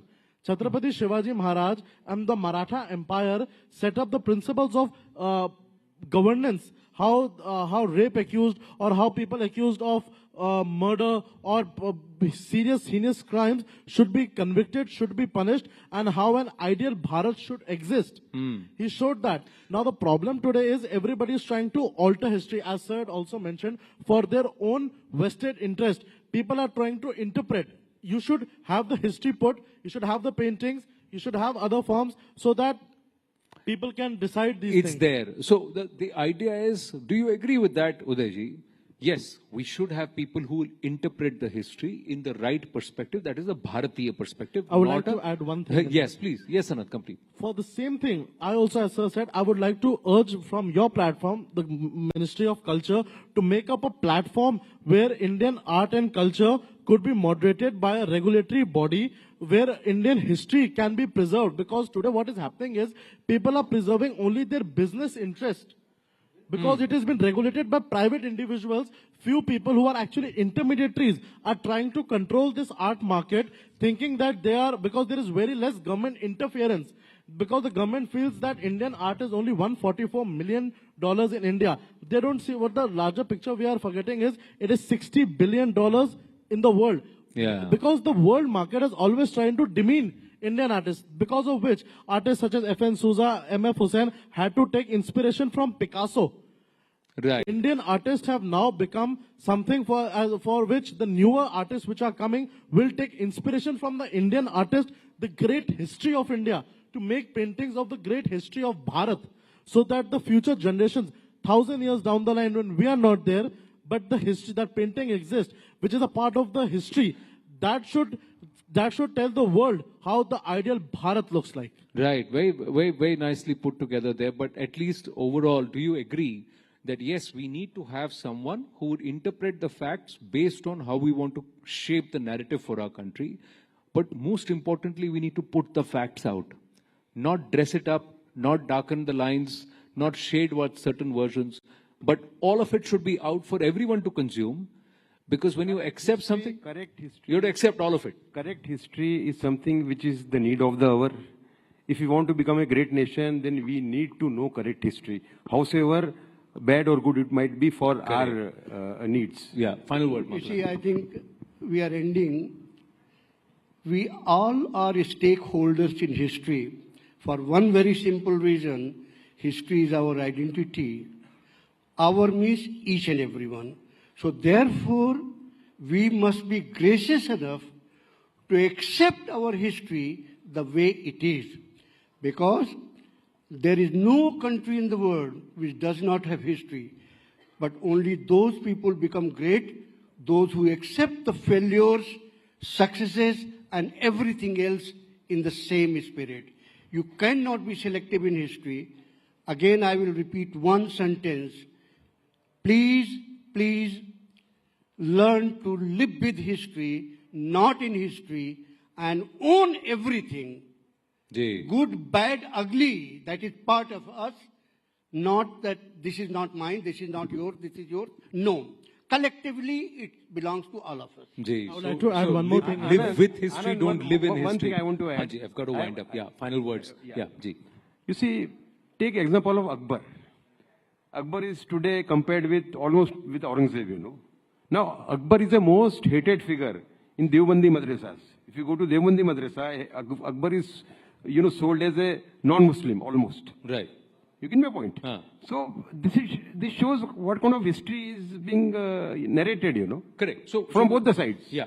So I'm just saying one has to have the understanding and we need to see all of what happened. So in a lifespan of about 30 years, lifespan about 40 years, lifespan about 20, 25 years, everything hasn't been good, even in our own personal history. We've all made mistakes. We've all shown colors of gray, colors of black, shades of black, but largely we've always been green or we've always been good, right? So we have accepted ourselves as to who we are. So that is the same thing that we need to do as a country. And yes. I would just like to add one more thing, that talking about history shows us, history does two things. First of all, it gives the other person and ourselves an idea of what we actually are and what mistakes we did in order to correct those mistakes for a new future. Because if you have done one mistake, it doesn't mean that you have to continue doing that mistake. You can correct yourself as well. And one more thing on history, I would like to add, the Western influence during the previous era, when I was not there and nobody in this room was there, the Nalanda Vishwavidyalaya was considered one of the best universities in the world. People from abroad used to come in to the Nalanda Vishwavidyalaya. They used to see that how can we get admissions. They were not admitted in our great university, Nalanda Vishwavidyalaya, or universities such as Banaras Hindu universities or other. They were not admitted over there. But today what the trend has started is that you have to go to Harvard, you have to go to Oxford to study, and then only you are considered of that level. I'm not saying that those universities are bad, but what I want to make the point here is... that is again where we are. It's a fact that there were great universities like Takshashila and Nalanda in Bharat.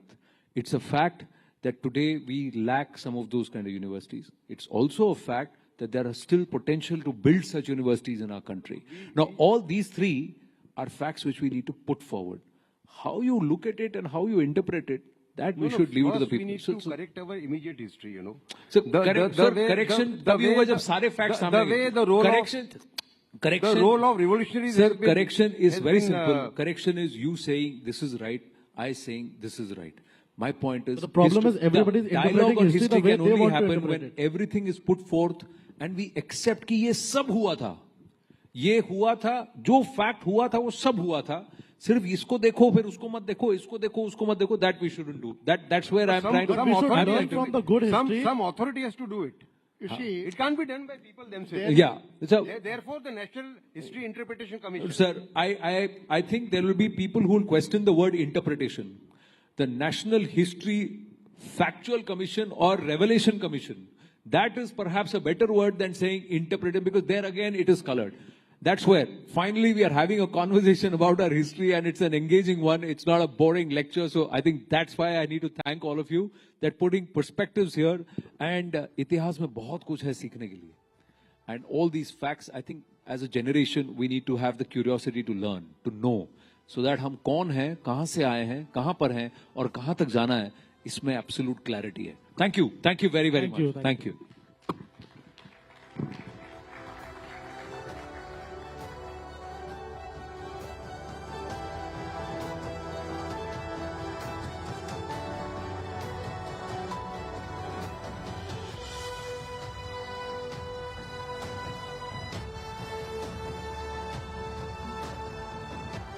Thank you, panelists.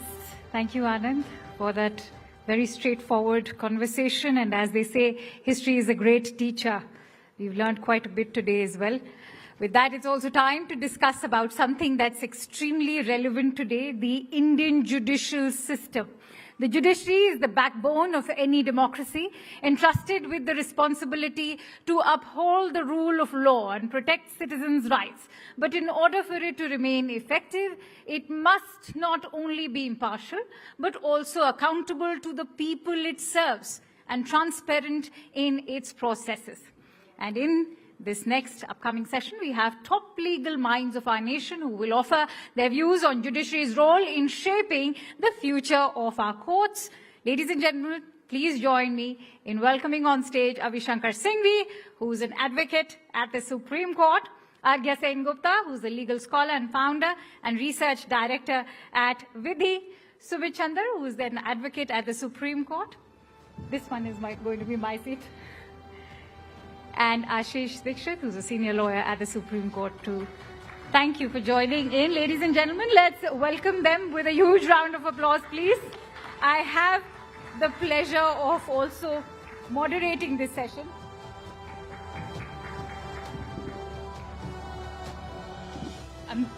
I've been very economical over here, MC, and also moderating. Avishankar.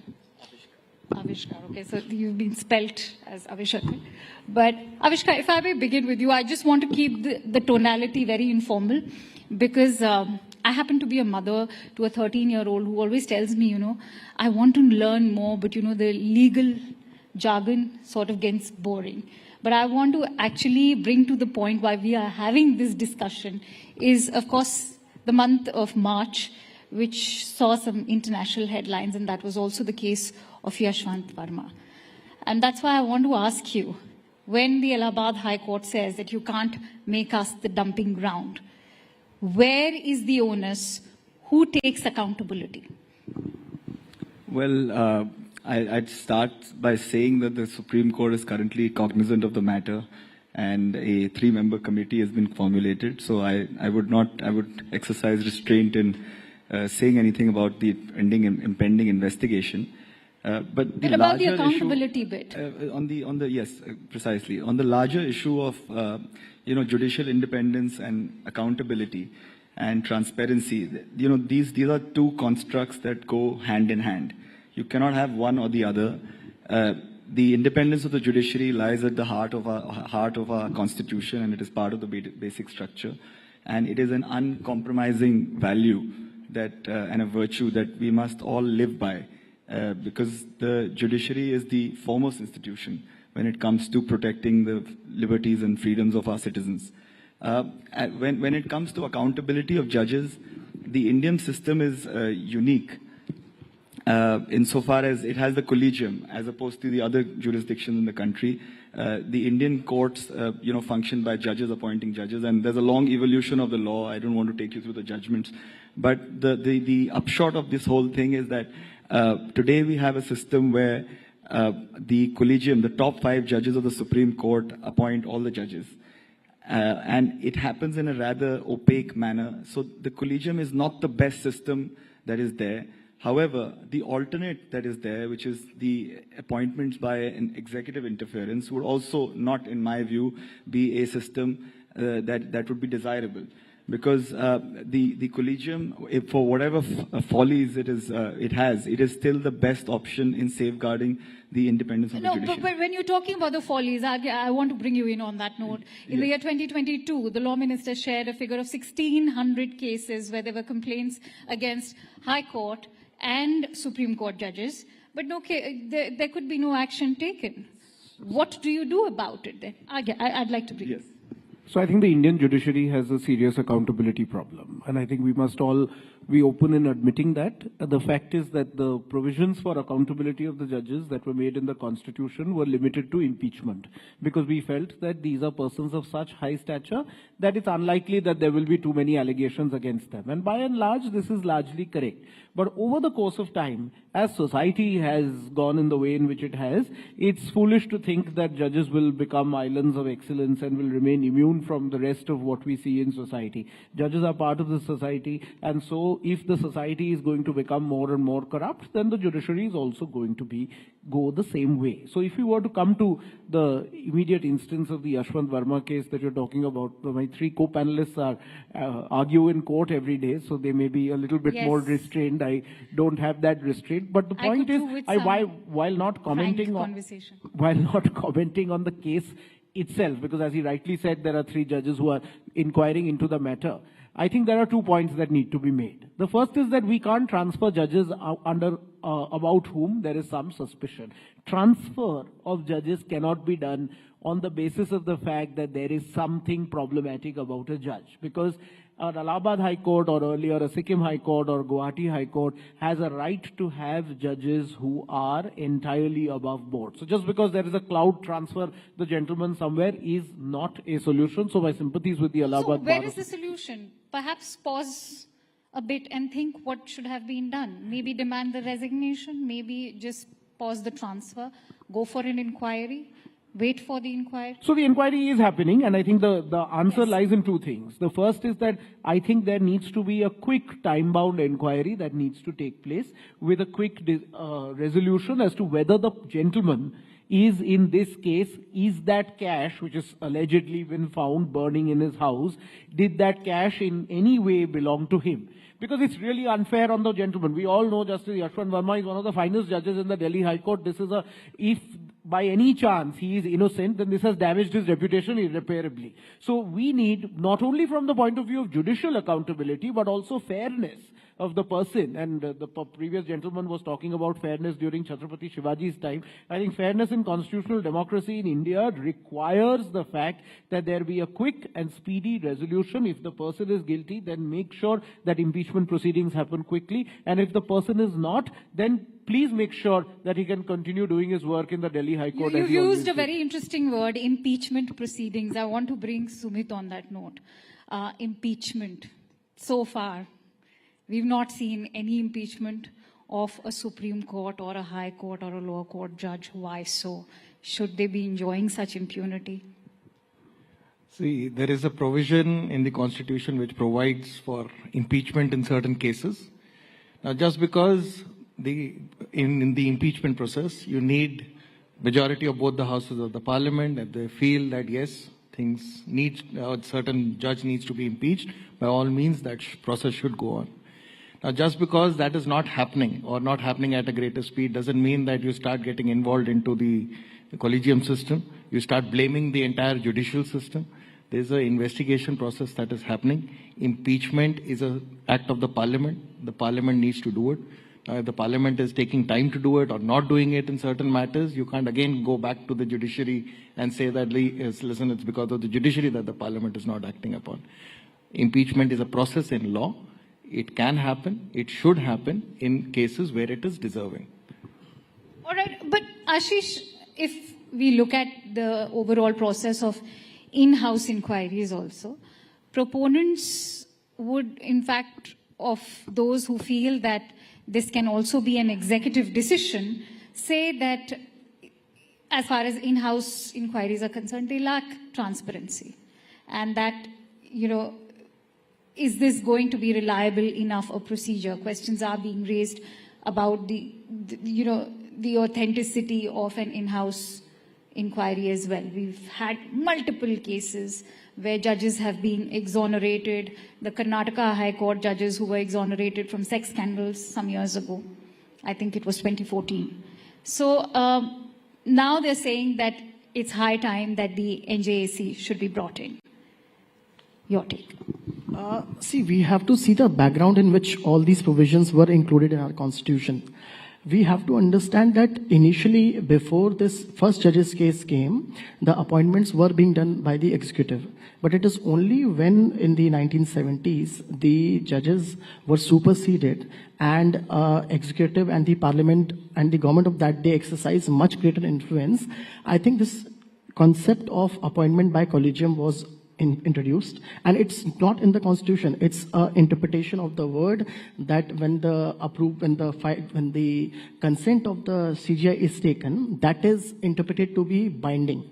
Now this is the system which is going on for last 30 odd years, and we have seen that yes, collegium system will have its issues. The government tried to bring in an NGAC, but the difficulty with the NGAC was the composition of NGAC. It included the CGI, 2 sitting judges, law minister, and the difficult part was 2 eminent persons who were given the voting rights, and those people were to be selected by the government. So this was the situation wherein the Supreme Court said that if these people who are so-called eminent people are not given voting rights, then it can be considered. And there is a misnomer in the general public that the government has no role in the appointment. In every appointment, government has a very important role, and government views are taken, IB views are taken, and it is a consultative process. Yes, there has to be a little bit more transparency, but that also has its negative side. Because if suppose a person is a candidature for a judge, if he is rejected and that is declared in public before, then his entire practice gets affected. So that part has also to be balanced. Now coming to the specific case of Justice Verma, as my friends have said, he's one of the finest judges we have seen in Delhi High Court. We all are surprised, and the inquiry is on. Perhaps the judges who were conducting the inquiry have now gone back and started holding their courts. Maybe we are going to see something very soon. But the difficulty is the protection which has been given to the judges in the constitution, and the purpose for which the judiciary is there, that it is the watchdog of the constitution. Eventually, it is the judiciary where everyone will go when their rights are violated. So we need to create a mechanism where those people are also protected. If you see election commission of CIC and all those people. I think that's a very valid point. Because these people have to be protected. How do you weigh in on that? And when we look at the collegium being challenged, many are saying that, it is going to be anti-constitutional also because it is diluting the division of powers. See, ultimately, we have to follow the dicta of the Supreme Court. The Supreme Court has said authoritatively with 9 judges. The NJAC was merely following the earlier judgment of the second judge's case in the 9 judges. So there was no doubt in my mind that the NJAC would have been struck down and the 99th constitutional amendment would be declared unconstitutional on account of it being violative of the earlier judgment. Now, the issue today is more fundamental. It is at the stage of selection of the judges. That is the area where you can employ more safeguards in the collegium system and actually have a more, robust mechanism where it is not as opaque as it is today. Today, the collegium system suffers from opacity, it suffers from arbitrariness, it suffers from a lack of judicial oversight, it suffers from other follies, but those follies are not, to my mind, equivalent to render the entire system undesirable and to have an NJAC sort of system, because as Soli Sorabji famously said that these are all human beings. Ultimately, human beings will be, they'll be falling foul to the integrity, to other issues. So you cannot ensure or legislate independence. Independence comes from within, and independence of the judiciary will only come by selecting the right people. And that is what should be emphasized today. And whatever happens in a particular case is not the reason for you to take a knee-jerk reaction. It must be well debated. So I'm not for a particular system. I think the current system must be reworked, tweaked, but you cannot go to NJAC, definitely. No, but has that been a knee-jerk reaction, what we saw earlier? when Prime Minister Modi during the 2014 tenure brought it in. That. Also, when you look at talking about a corruption-free India, is the onus just left on to the executive? We expect each and every organ of the government to be corruption-free. Why should the judiciary be granted this kind of impunity? So let me put it a little bit differently. So your daughter is 13 years old and she wants to know more about the judiciary. But she feels that this is stuck in this legal jargon, and everywhere you talk about the judges, people say that ye to lawyer wali baat hai. So you suddenly feel that, oh, this is a no-go area for me because this is a technical matter. Now this is the mindset that we need to change, because law is not something that is filled with mystique. Law is an instrument that is meant to order society and meant to make our lives easier. This seems a laughable proposition today in India, right? Because if anything, law doesn't make your life easy. No one wants to go anywhere near a court of law if they can have their way. So how do we make this easier? How do we reduce this shroud of opacity and make sure that law is something that the lay person can engage with? Three things, which is related to appointments and accountability. I mean, there are many more. But on appointments, I mean, I have a different view from Avishkar. I think the collegium system started with all good intention, but is completely discredited at this point of time. And the reason is that it is a closed system. There is a view that it's only people appointing themselves, and there is a kind of closed brotherhood that is appointing people. Some merit to it, maybe not entirely. But I think every system has its time. This had its time. This is a system that needs to go. There needs to be a bipartisan commission of some kind. As Ashish was saying, we could think of the NJC with some tweaks. It doesn't have to be exactly the same composition, though I must point out that the eminent persons were not appointed by the government. They were appointed by the Chief Justice, the Prime Minister, and the leader of the opposition. But we can still tweak it. But we need some kind of system that is neither the government nor the judiciary on its own. On accountability, as I said, that this appointments commission also needs to be an appointments plus accountability commission, so that inquiries are held in a manner that doesn't feel like judges are only judging themselves. So you feel like nothing will come out of it. If you looked at the Chief Justice of India, Gogoi, had a 3-member inquiry committee that was set up against him. No one really believes that that was a credible process. I mean, whether it is credible or not is a different matter. It's a great disservice to the judges also who did that, because no one believes that it was credible. So we need to ensure that this commission, which is in charge of appointments, also takes into account accountability. And the last point on transfer, transfer should not be done in these kinds of situations. I'm taking it those cannot as be closing punitive. thoughts. Yes, that's fine. See, please keep in mind, I think there's been independence of judiciary is, I think, one of the core factors which should be respected.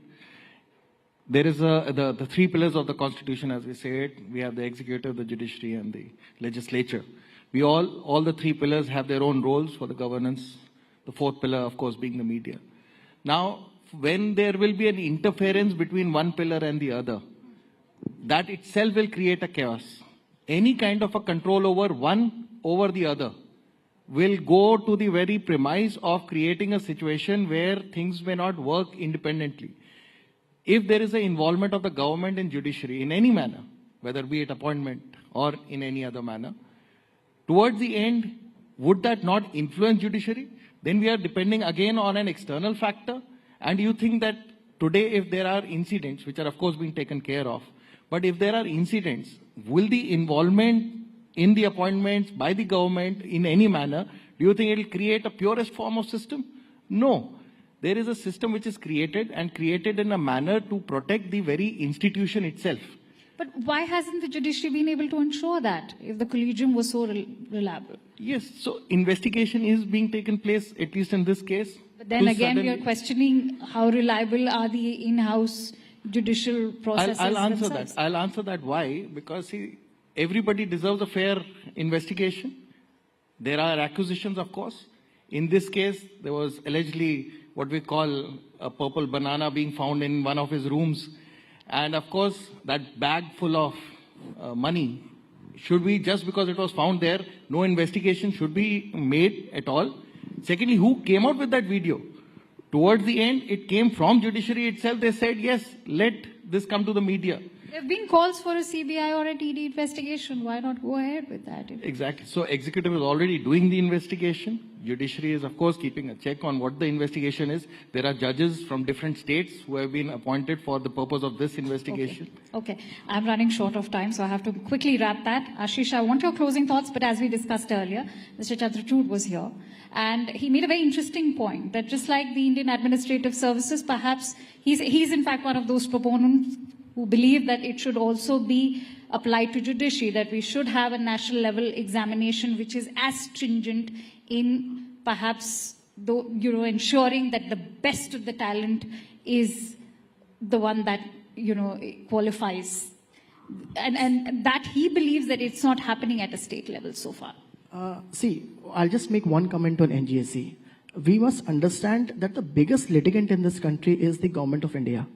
So if you want a litigant to have a complete say in the appointment of judges, do we expect a fairness or a procedure where the good judges will be appointed? That's the thing which we have to see. No one is against the government in a consultative process, consultative mechanism. But whether the government should have the final say in the appointment is the part where, for the sake of independence of judiciary, we all have to oppose it.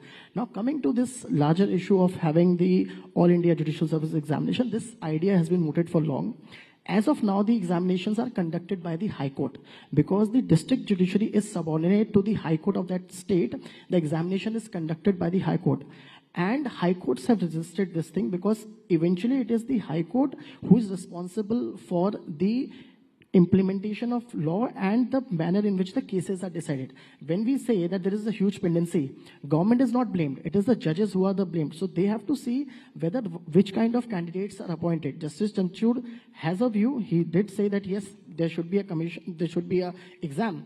And I must tell you, the examination which is done by the High Courts is equally tough, if not more.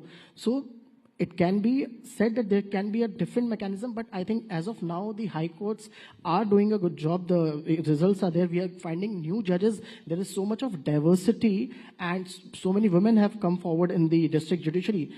30 to 40% we see that there are women judges in the district judiciary. And High Court is also cognizant of this. I'd like to give you 15 I'll just seconds. say that if independence of the judiciary is part of the basic structure of the Constitution, then no matter what law Parliament brings, the Supreme Court will always have the right to strike it down if that law falls foul or impinges on the independence of the judiciary. And that was the precise reason for striking down NJAC. Today, they are free to bring any law in Parliament under 368, but that law must be within the structure of the Constitution, and it should not impede in any manner the independence of the judiciary. All right. I'm sure, ladies and gentlemen, all of you will agree that institutions are just not known by the strength of their decisions, but also by the integrity of their designs. Thank you so much for a very insightful conversation. As we all know, as far as Bharat is concerned, dharma is historic for us. It's in our civilization. Many thanks to you all for being part of Rising Bharat. It was a pleasure having you all over here.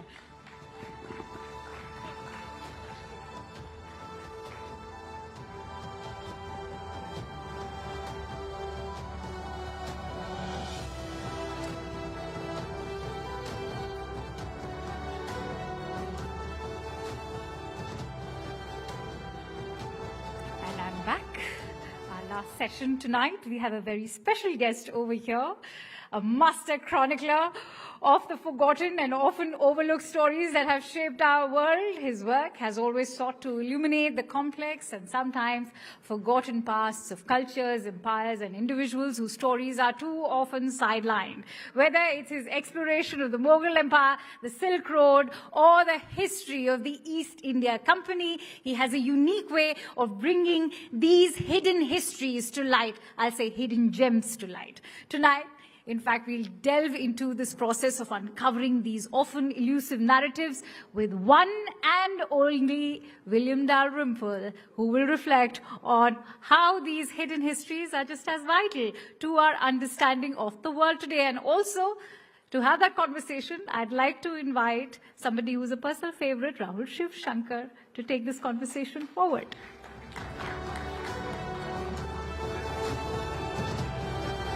Yeah, enough.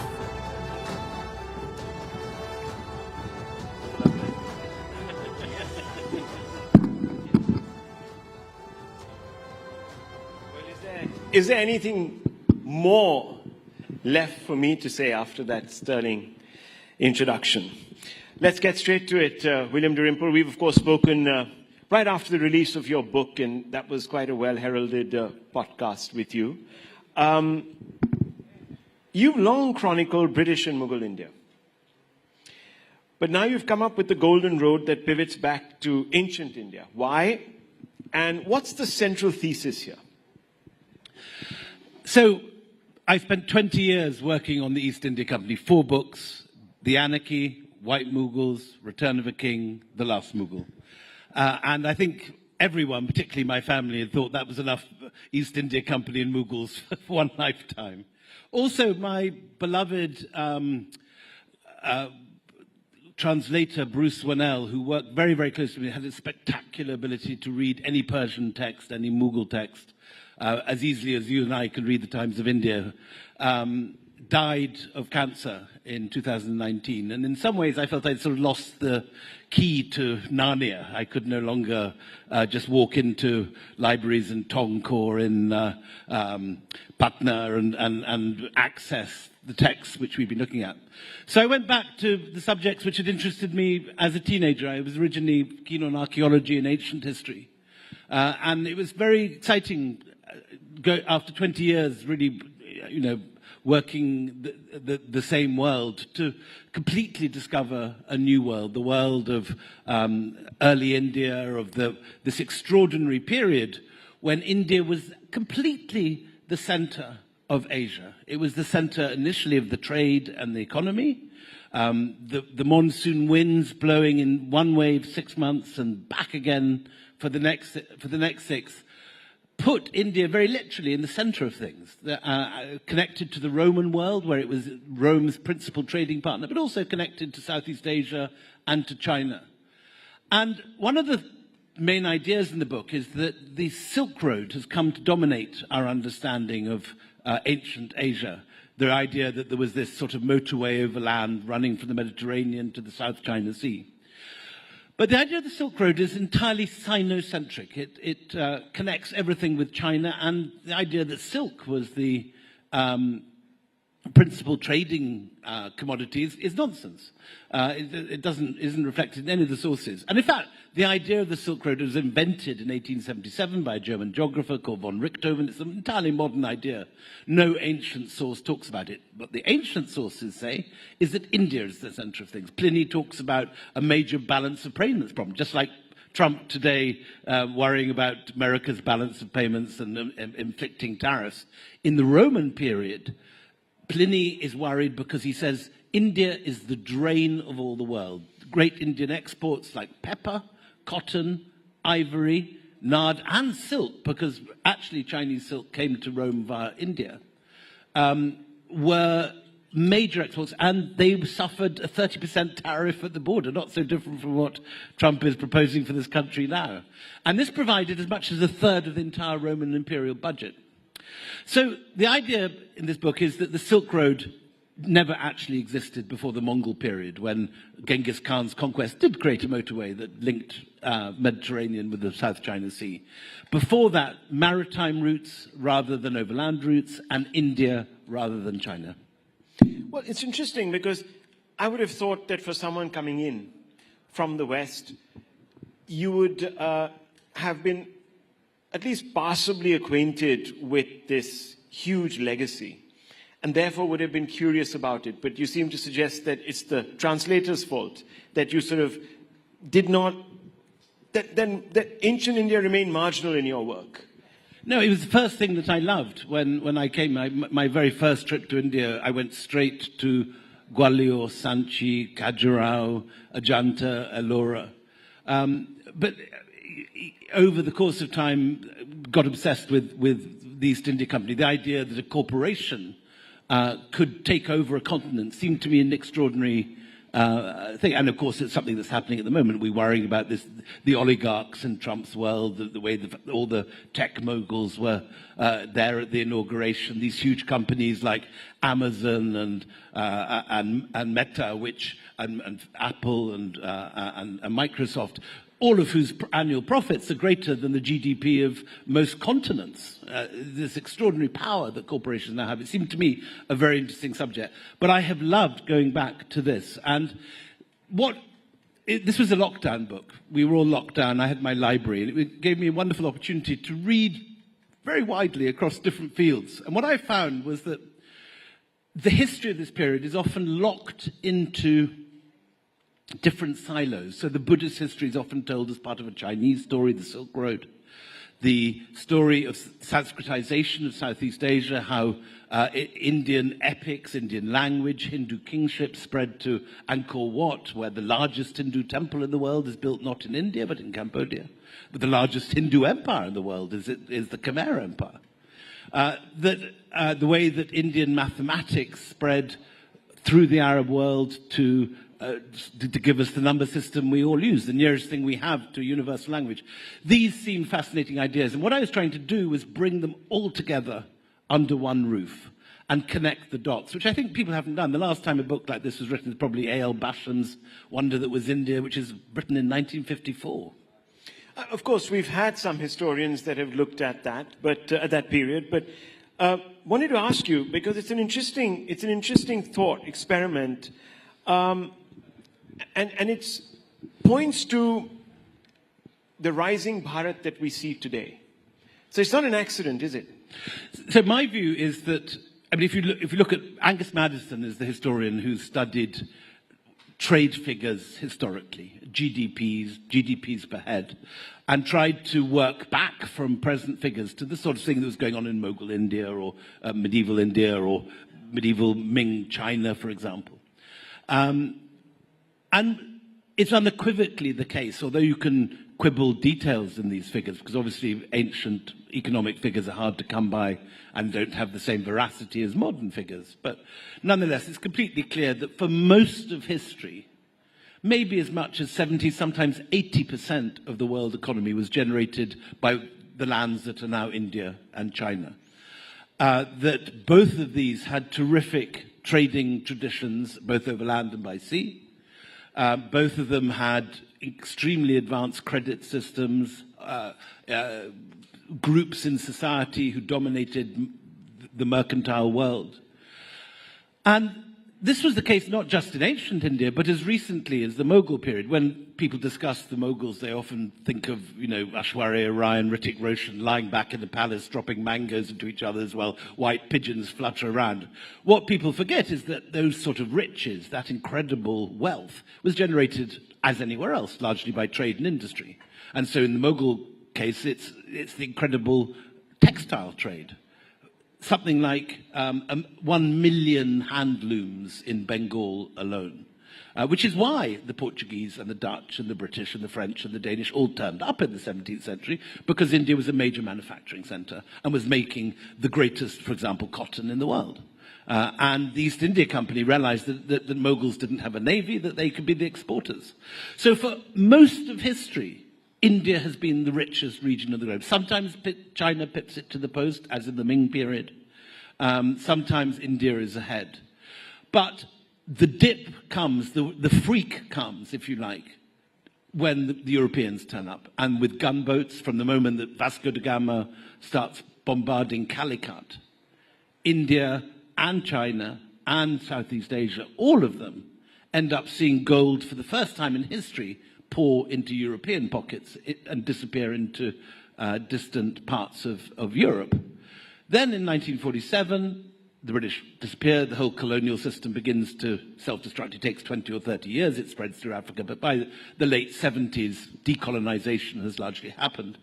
And what we see now, 75 years later, is not some freak of either of the brilliance of the administration in this part of the world, nor some strange quirk of economic history. It is things reverting to their natural place. India has always been a rich country. It has 2 harvests a year. It has rich minerals. It has gemstones. It has spectacularly fertile soils. It has innovative people. And so, seen from the long view of history, the rising Bharat that this summit is celebrating is not anything at all surprising. It's just the natural equilibrium of the world reasserting itself after 400 strange years of European colonialism. I want to ask you a little bit more about, you sort of talked a little bit about, a lot about the trade aspects of things, the economy. But this was also a knowledge system of vast study. Correct. So build on that a little bit. You've really delved into that in your book. There's Nalanda, and before that also you sort of talked about other stuff. Yeah, no, so Nalanda is the subject that the last panel but one was talking about. And they were quite correct to say that Nalanda was the main center of learning in Asia.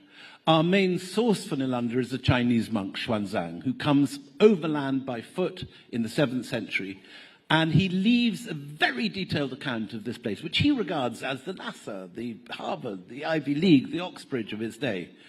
And we know that not just Xuanzang, but hundreds of other monks from China, from Korea, from Japan, come to this place because it has the best library in Asia, 9 stories tall, 3 sections, all the books in the world. You can borrow any of them as long as you put them back in your pigeonhole in the central courtyard in the evening.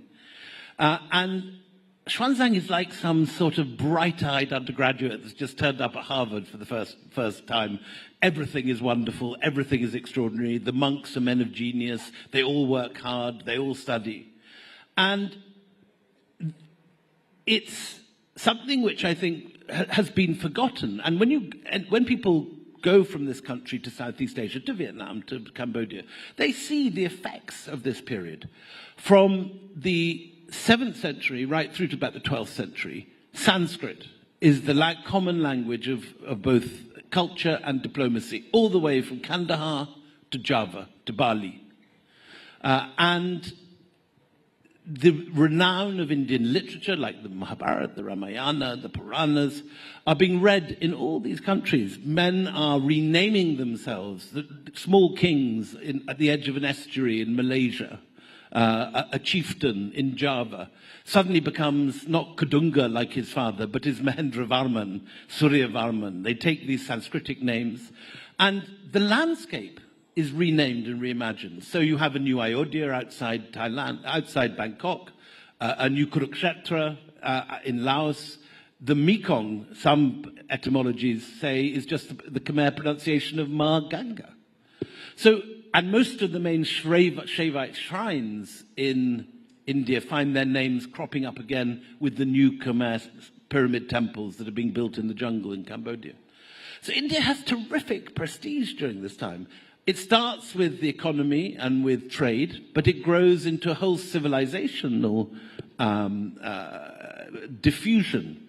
And the most remarkable conquest, if you can call it that, of the imagination, important to say this is a conquest of ideas, not a conquest of swords. It was not done with jackboots and spears and shields and swords. This was an empire of ideas, an empire of the spirit. The most remarkable conquest is China.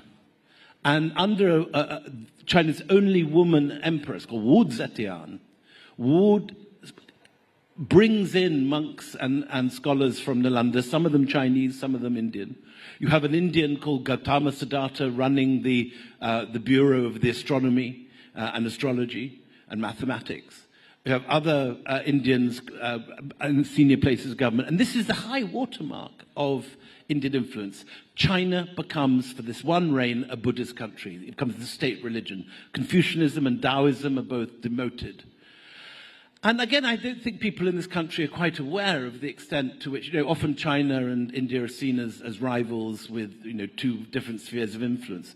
I don't think many people have taken in the fact that an Indian religion born in Bihar becomes the state religion of China for a period of history.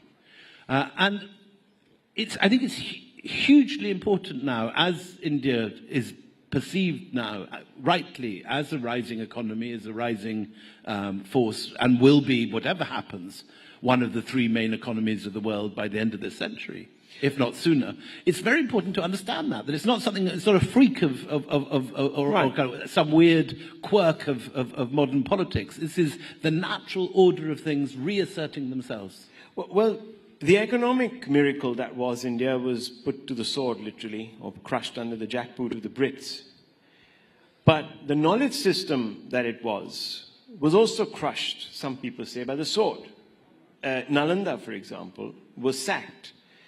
And that led to what many people today describe as the great vandalism of what was an Indic culture, which predated Islam and, of course, then the Brits. How is it that we have not looked back and examined that sort of got lost in time? That narrative, that vandalism that took place, why was that ignored? I don't think that's true. You know, you've portrayed the Mughals that followed as refined, rooted, and Indian. How do you now view critiques that this framing glossed over conquest, destruction, and displacement? You've been hard on the British, but not so. So there are a long period of Islamic rule in this country. The worst destruction unquestionably took place in the early years of the 12th and 13th century. That's when Bakhtiar Khalki burns Nalanda. You get, at this period, as before, rulers who are violent. You get rulers who are great examples of civilization and refinement. It isn't as if violence was introduced to Eden in the 12th century. If you read about Chola conquests, for example, completely destroying the Chalukya capital of Vatapati, ploughing it under so thoroughly that we don't even know where it is today with satellite imagery or anything. We can't find this capital because the Cholas destroyed it, or burning the temples of Sri Lanka, as the Pallavas and Cholas did. Violence has always existed. The Cholas also raided Buddhist monasteries at Sompo Mahavihara, which is the equivalent of Nalanda in what is now Bangladesh. So violence is there throughout history, but you're quite right that there's a terrible things that happen, and the burning of a great library, whether it's Alexandria in the 8th century or whether it's Nalanda in the 12th, is one of the great horrible tragedies of world history. Not everything is lost. It should be said that a lot of the manuscripts from Nalanda make their way both before the destruction and as the destruction is happening to Tibet. There are monasteries in Tibet that contain great works of Nalanda monks. The tradition lives on in Tibet and abroad, and much of the learning of Nalanda continues because it has been an international center of Buddhism. You have monks coming from Korea, from Indonesia, from Tibet, and so on. So while what happened is one of the great tragedies of world history, and I would entirely agree with you, it isn't that it's totally extinguished. There is a great deal which survives, and we actually know a great deal of Indian history from Chinese manuscripts translated out of Sanskrit into Chinese, and we have to translate back, like with Xuanzang, in order to understand our own history here. Would you agree with some of those who say that while the Hindu kings that you describe who went about invading other kingdoms, other Hindu kingdoms, they weren't necessarily supplanting a way of life? The Muslim invasions led to a break in the continuity of a particular tradition, of a Hindu tradition, of an Indic tradition, of a Buddhist tradition, call it what you want. So there's a distinction. Would you agree with that? I say it's more complicated than that. It isn't as if Sanskrit is wiped out. You get the great epics surviving. They are translated into Persian and into other languages. A lot is lost. I'm not for a minute denying that, and I think a great disservice has been done to history by anyone that has ever denied that destruction. But India remains a great center of learning. People come to study in the centers of learning in India. And when, for example, Genghis Khan destroys the great universities of Central Asia, it is here in Delhi that new universities get built. When you go to House Khas village, that is the great university of Firoz Shah Tughlaq, which was full of scholars, refugees from Central Asia. So there is a long tradition of scholarship continuing in this country under all sorts of different religious and linguistic banners. There are spectacular examples of places where Indic learning continues even under Muslim rule. For example, in Bijapur, where the Sanskrit classics are translated and a lot of the learning. So history is full of violence. There are destructions through all periods of history. But I would say that the tradition has continued. There is a long thread that runs through Indian history, which is not one of continual destruction, but is this remarkable survival. Where did Indians lose thread of this ancient India? Say again? Where did Indians lose the thread? I think it's here. I think it is very much retrievable. I don't feel that I'm living in a country which has lost its civilization or lost its civilizational bearings. I think the fact that it is here, the fact that we are discussing this all now, and that India has still a rich tradition. I mean, it'd be not true to say that India has the same reputation it had during the age of Nalanda when all the great scholars were coming here. But it's possible to imagine that that will happen again, that there are traditions of learning and knowledge here which are remarkable and which can still teach the world a huge amount. And I think we need to... I think we should also, I should say, be more aware of our history and do more to preserve it. For example, Nalanda itself, only 10% has been excavated. 90% remains unexcavated. How is it that in the 21st century there is a tiny site museum there with strip lights and a couple of dusty cabinets? There should be, I mean, even in countries like Turkey you go today and you find enormous provincial museums, beautifully spot-lit, fantastic displays of objects in glass cases. Nalanda is a remarkable example of how India can showcase its past and show off its incredible traditions of soft power, traditions which have been lost, but which can be taught again. I'm very optimistic. I think there is so much that can be done. There are so few really first-class, world-class museums in this country, but there is great material here. A decision by government to invest more in museums and archaeology could see this become a major centre of tourism and of cultural display. So let me lead you on to the two final questions because we're running out of time. Obviously, there's a growing movement within India to reclaim civilizational memory from colonial and Islamic overlays. And you know that there's been a thrust, even politically. How do you view some of these efforts? Which efforts are you referring to? This reclamation of the ancient history. And there are now obviously some amount of tensions that are building up in certain sites across the country where people are hoping that one community would abet in this great reclamation project by giving up their own control, so to speak, or their own rights. India is not unique in that it's a country with many different layers and civilizations, many different periods of different dominance. If you go to, for example, an island like Sicily in the middle of the Mediterranean, there are successive Arab, Byzantine, Spanish, Neapolitan.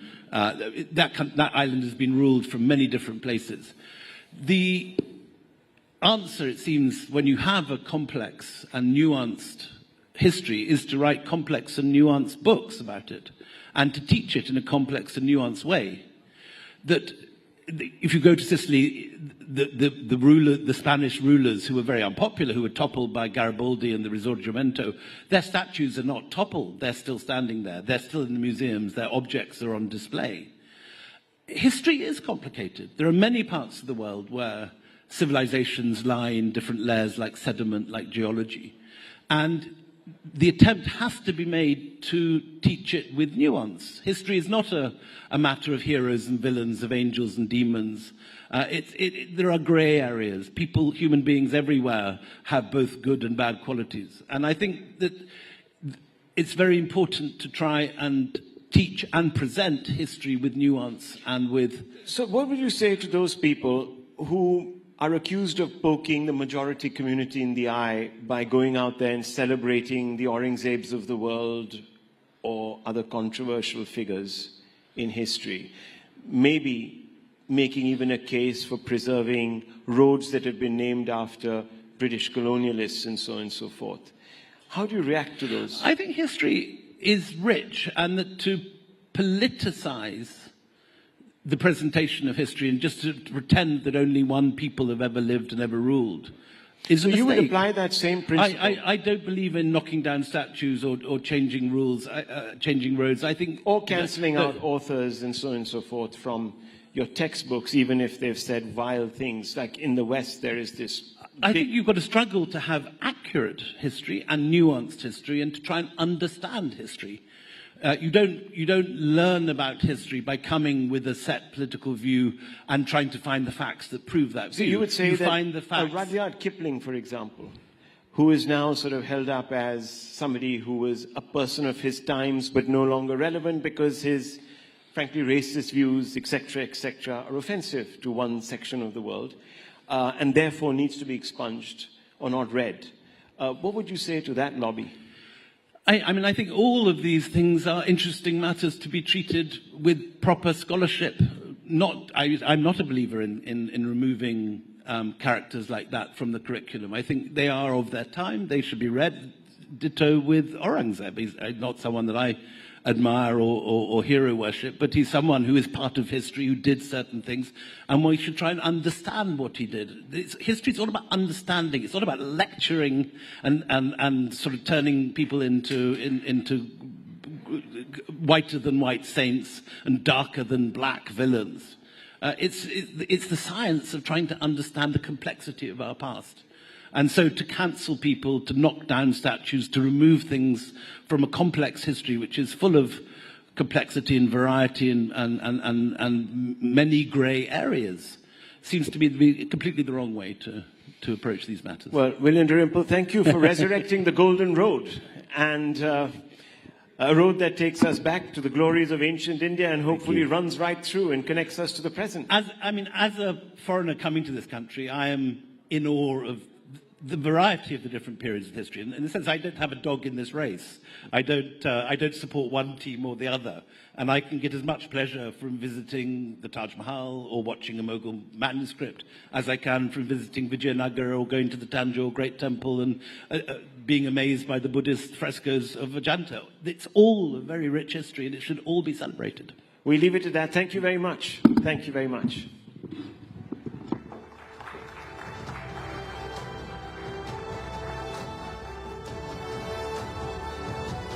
To sum this conversation, I'd like to quote William himself from White Mughal. India has always had a strange way with her conquerors. In defeat, she beckons them in, then slowly seduces, assimilates, and transforms them. Many thanks to you, William, for those precious insights. Now, as we come to the end of these 2 impactful days at the Rising Bharat Summit, I want to take a moment to express my heartfelt gratitude to each and every one of you for being part of this incredible journey. The ideas and discussions we've had here are a testament to India's dynamic potential and the collective determination to rise, grow, and redefine the future. I hope that the conversations we've had here will not only inspire action, but also foster collaboration among all of us to push the boundaries of what's possible. The Rising Bharat journey doesn't end here. Let's take the momentum, the partnerships, and the ideas from this summit and turn them into real-world impact. As we conclude this enriching summit, we would like to reiterate our heartfelt appreciation to our partners. Your unwavering support has enabled us to bring together the brightest minds and most innovative ideas. Thank you to our co-presenting partner, Dream Sports Associate Partners, Max Estates, Vikram Solar, Samtel and Reliance Industries Limited, Workspace Partner, IndiCube, our exchange partner, National Stock Exchange, Logistics Partner, DTDC, Energy Partner, Crown LNG, Insurance Partner, Insurance Dekho, and State Partners, Uttar Pradesh and Madhya Pradesh. Thank you everyone for making this summit a grand success. It wouldn't have been possible without your support. Thank you so much.